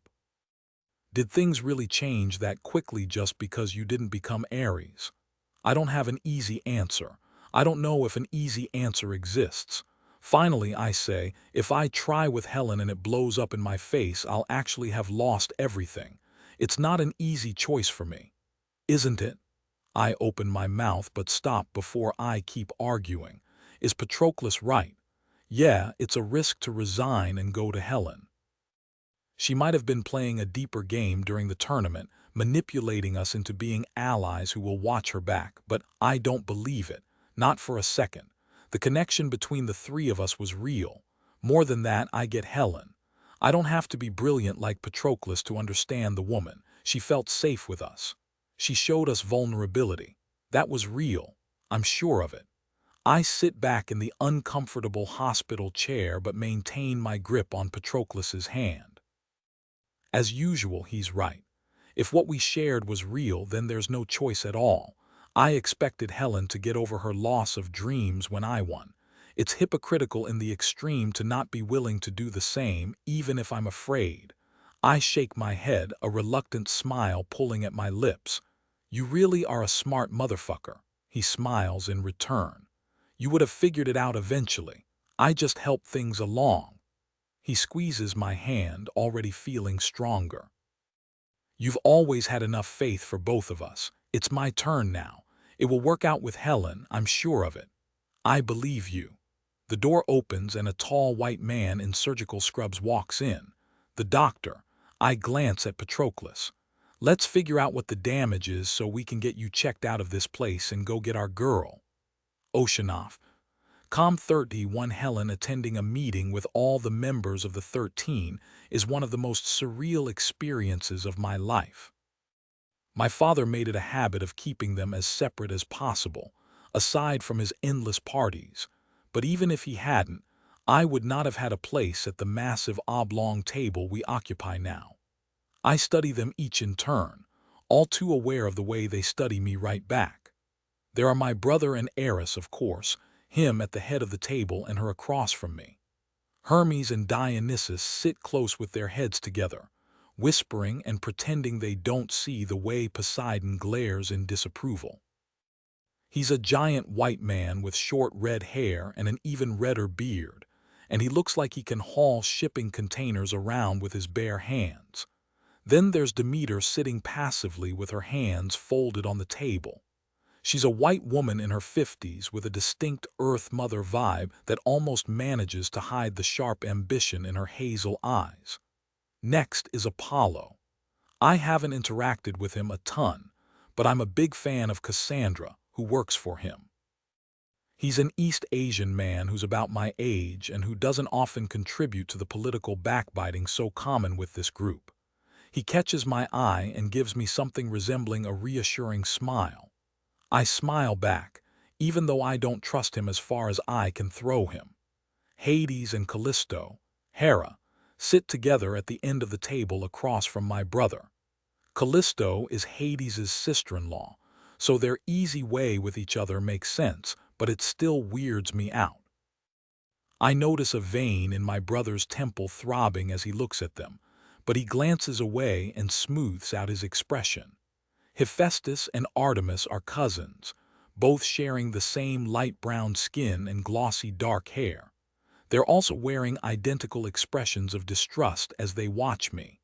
I won't find allies in that corner, but hopefully they'll be willing to work together to protect Olympus.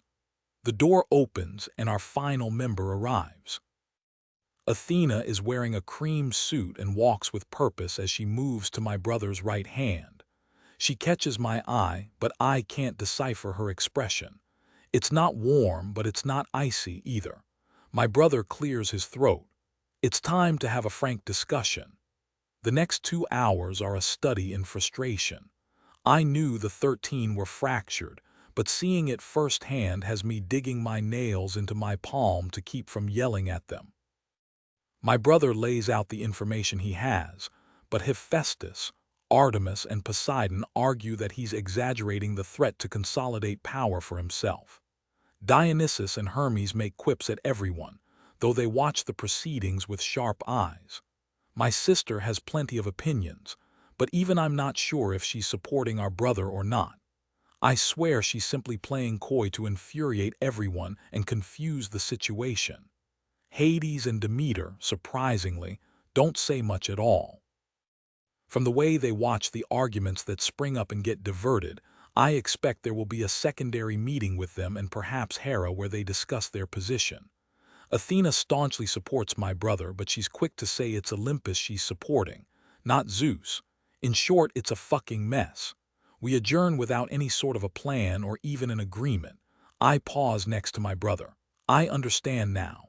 He gives me a brief smile. Come around tomorrow and we'll talk. More back office meetings. I expect there will be a lot of that going around in the near future, the segments of the 13 breaking off to converse with like-minded people. I don't know how we can get them all on the same page. I don't know if it's even possible. The only other option is for Olympus to risk falling to the enemies we can barely see yet. I head to my new office. It's only been a few days since I was named Eris, but my crash course in the job has spotlighted how lazy the last Eris was. Nothing is filed properly. His second-in-command thought he could talk over me because of my gender.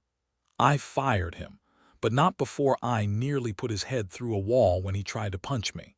It's a mess. Maybe I'd be more optimistic if I wasn't nursing a broken heart. 3 days, and not a single word from Achilles or Patroclus. Eros returned late that first night to let me know that Patroclus came through surgery just fine and is expected to make a full recovery. He's out of danger, but Achilles still hasn't reached out. Hard to misinterpret that. Maybe they meant what they said during the trials.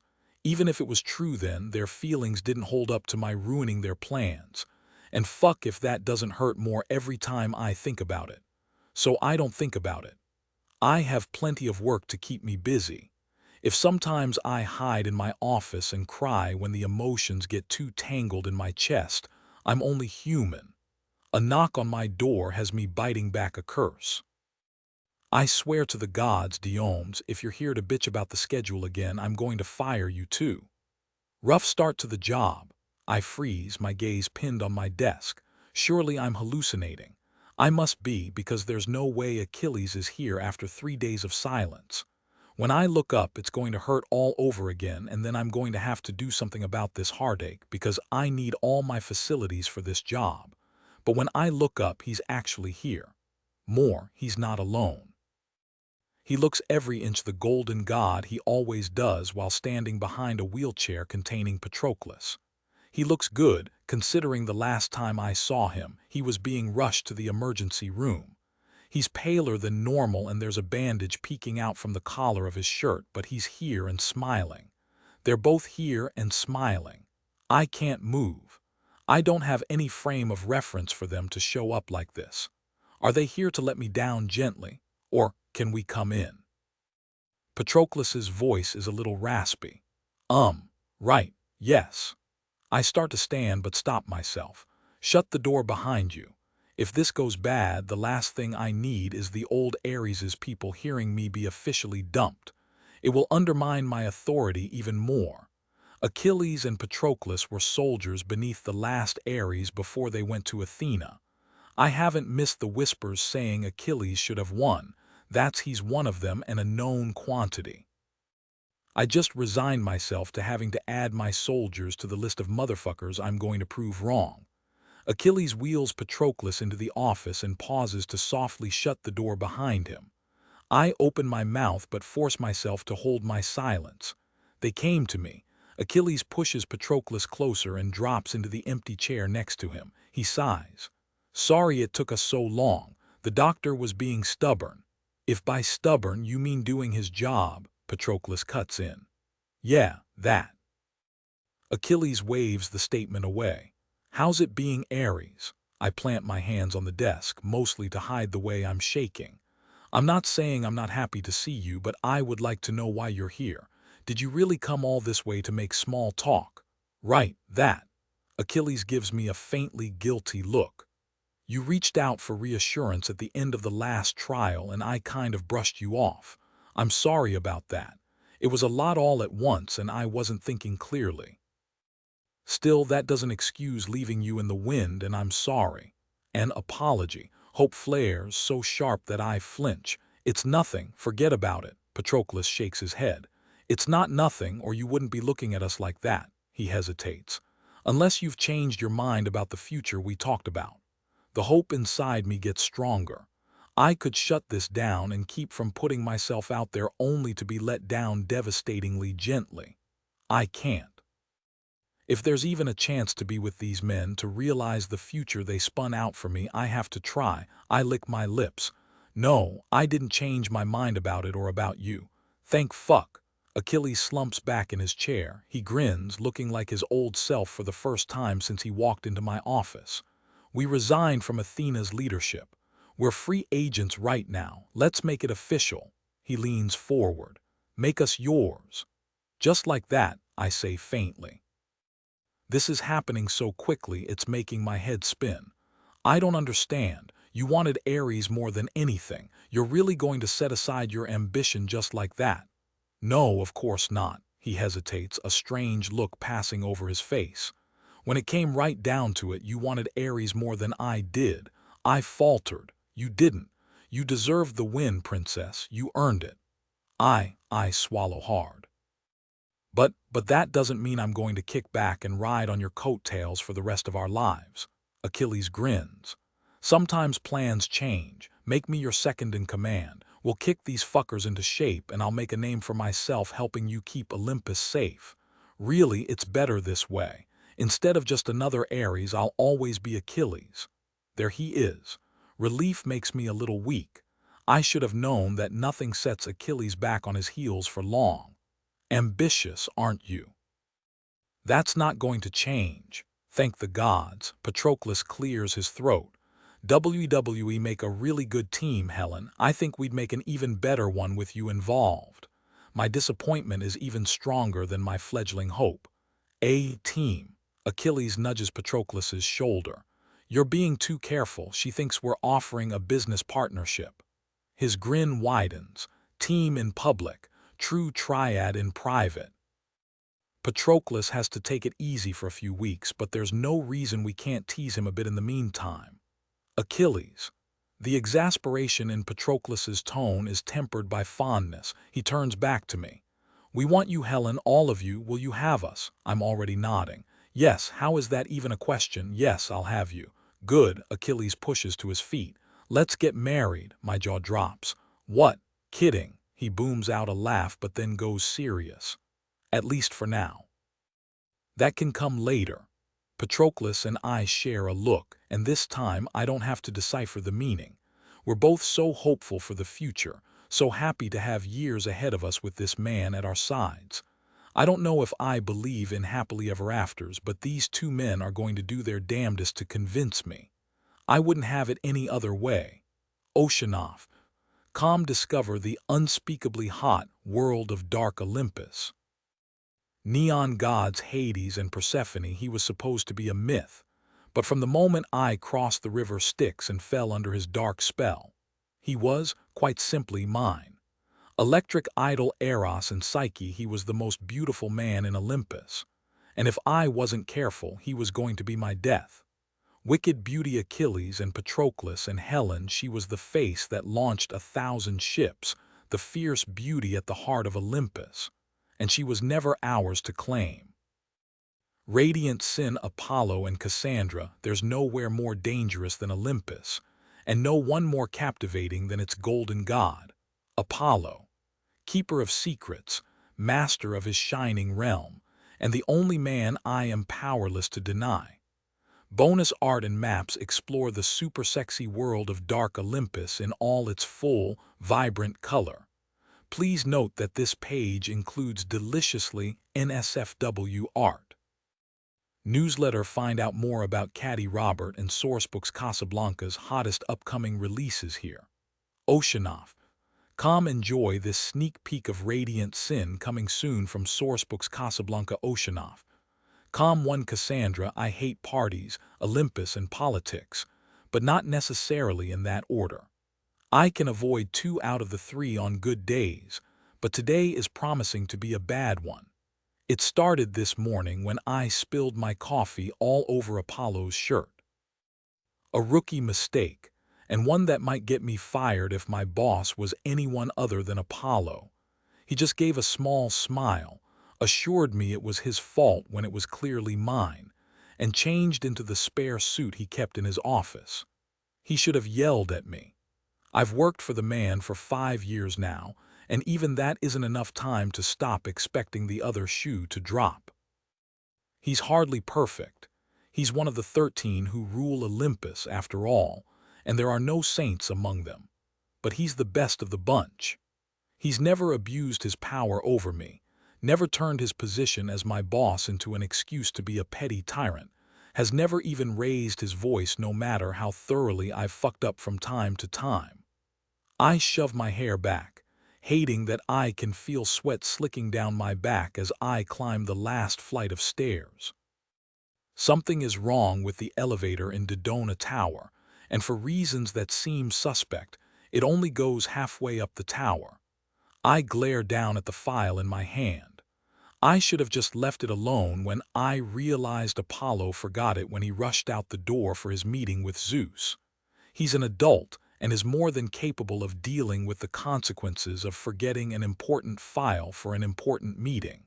But he didn't yell at me, and so I'm here. No one who knows me would call me a bleeding heart, more like a cold-hearted bitch, so I have absolutely no reason to have caught a cab to the center of the upper city, taken the elevator halfway up, and then proceeded to climb the rest of the 30 floors on foot. In 6-inch heels, no less. There's something wrong with me. There must be. Maybe I have a fever. I press the back of my hand to my forehead and then feel extra foolish because of course I feel overheated. I just did more exercise than I would ever intentionally commit to unless running for my life. And even then, I'd fight before I ran. I curse myself for the millionth time as I push through the stairwell door and out into the hallway where Zeus's office is located. Then I get a look at my reflection in the massive mirror next to the elevator. Oh no, my red hair has gone flat. There's a sweat stain darkening the line under my breasts, which means there's an answering one down my spine, and I'm shiny. In a city obsessed with appearances, I can't let anyone see me like this. Fuck this, he doesn't need the file that bad. I turn for the elevator, and then remember that to flee, I have to make the return trip down 15 flights of stairs. My thighs shake at the thought, or maybe they're shaking from the climb. Does it count as a workplace accident if I fall down the stairs on an errand I technically wasn't asked to do? Apollo would probably find some way to blame himself and pay for my medical bills, but getting hurt like that means no paycheck, and no paycheck means Alexandra might not have the money she needs to buy books or school supplies, or all the other random shit being at university requires. I can't risk an injury, even if it means I'm humiliated in the process. Cassandra.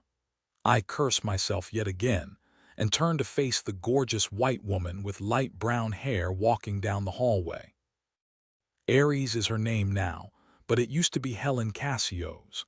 I wouldn't call us friends, but I've attended the parties she used to throw from time to time before she became one of the 13. It always felt a bit like watching animals in a zoo as I witnessed the powerful people from Olympus's legacy families poke and snap at each other. I've learned a lot from playing the sidelines, nearly enough to protect me and my sister from the circling wolves.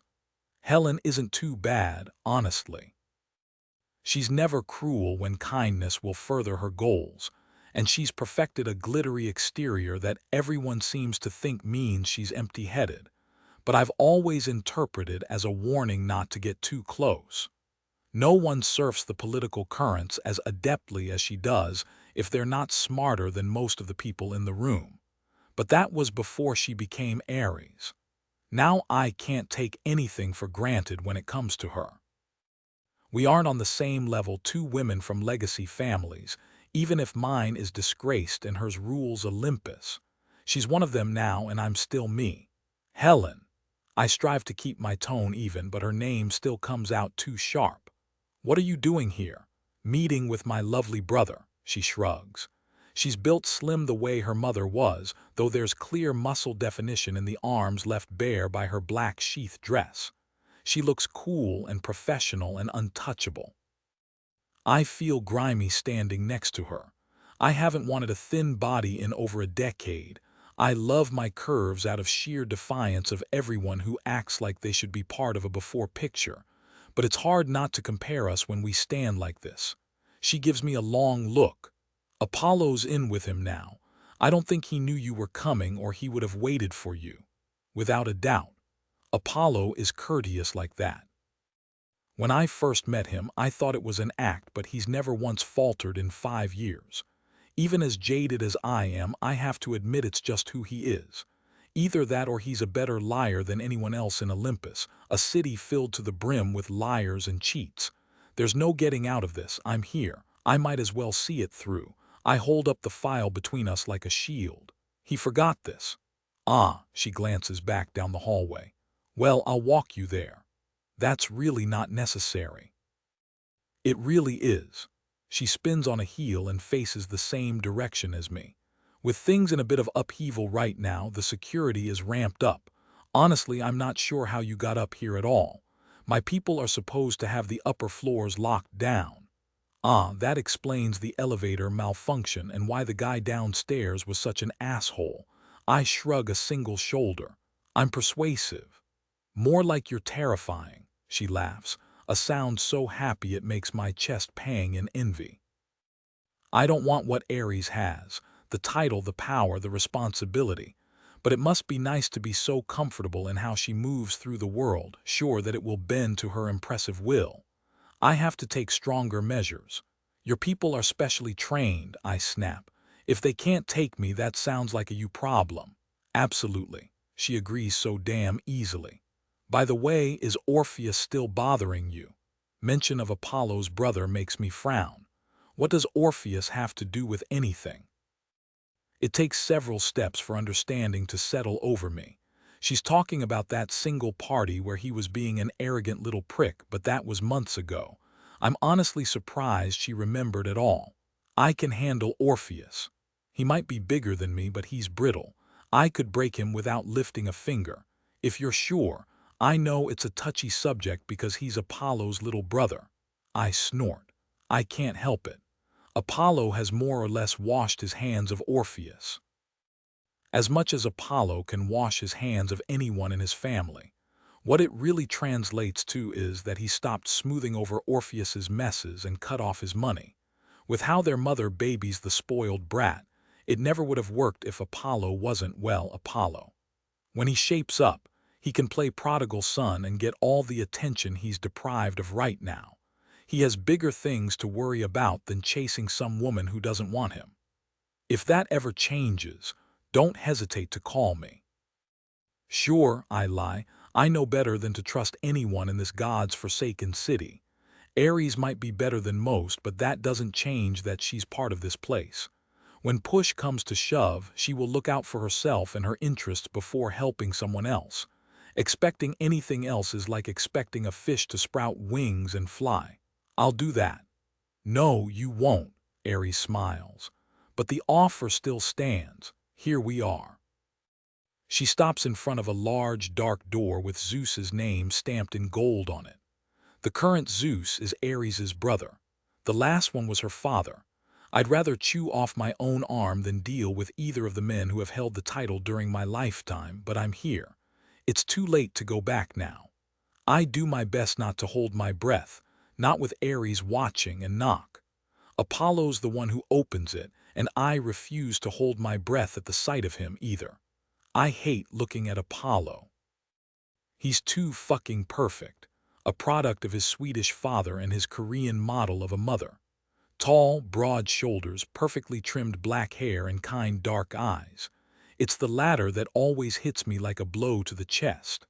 I should have quit a long time ago. Better to work in an office job I loathe than to have feelings about my boss, even if the feelings in question are something as simple as lust. It complicates things, though I'd throw myself out the window before I let him know. Why my instincts kick in and I shove the file at him. You forgot this. My voice is too sharp, too bitchy. He didn't ask me to do this, but I'm embarrassed, and it's so much easier to snarl and snap than admit it. I'm not your errand girl, and now I'm in overtime for the week. Apollo raises a single dark brow. You didn't have to come all this way, Cassandra. I could have done without a doubt. He's capable on a truly terrifying level and has nearly perfect recall of anything he's ever read. He would have been fine relaying the contents of the file without having it on hand. He probably only put it together to hand it off to Zeus at the end of the meeting. But he was nice to me this morning. I am a fool. You're welcome. I turn on my heel. See you tomorrow. Cassandra. I ignore him and keep going. If security is the reason the elevators won't go above floor 15, then I bet they'll descend from here. They're keeping people out, not in. My exit won't be marred by having to take a breather on the stairwell and praying to gods I don't believe exist that no one stumbles on me. My pride won't be able to handle it. Cassandra, he's closer. Damn it, I should have known he wouldn't let this go. I sigh and stop. It's beneath both our dignity to have him chase me down the hall in front of Helen. Apollo stops next to me, his longer legs having covered the distance easily. He pauses. Thank you for bringing this. If you'll hold on for a few minutes, I'm just wrapping up. I'll give you a ride home. The temptation to say yes nearly makes my knees buckle. I've shared enough rides with him over the years on the way from one meeting to another. I know exactly how it will go. He'll slump back against the seat and loosen his perfect black tie. Not a lot, just enough to drive me to distraction. Then he'll pull out his phone and leave me to my thoughts. Apollo never prattles on the way some people do. He's not one of those strong, silent types, but he doesn't feel the need to fill quiet moments with inane chatter. The car ride will be comfortable and lovely, and I absolutely cannot say yes to it. It's one thing to have those moments during the workday when I can excuse them. After hours, no, absolutely not. I'm fine. He searches my face like he knows I'm being stubborn for the sake of being stubborn, but Apollo is a man who respects boundaries, and so he just nods. Keep the cab fare receipt and expense it. I hate how weak I get at the simple thoughtfulness he continually demonstrates. Apollo is too savvy not to know how tight money is for me. His entire job is information, after all, and he also knows me well enough to know I won't take charity. Not from him. Not from anyone.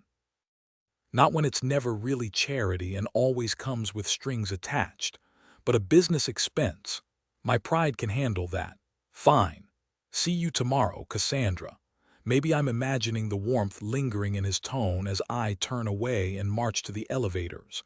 I must be. I am no slouch in the looks department, but I've seen the people who populate Zeus's parties. They might not all be on Helen's level, but they're closer to hers than mine. Apollo's mother is a model, and both Apollo and Orpheus really got her looks.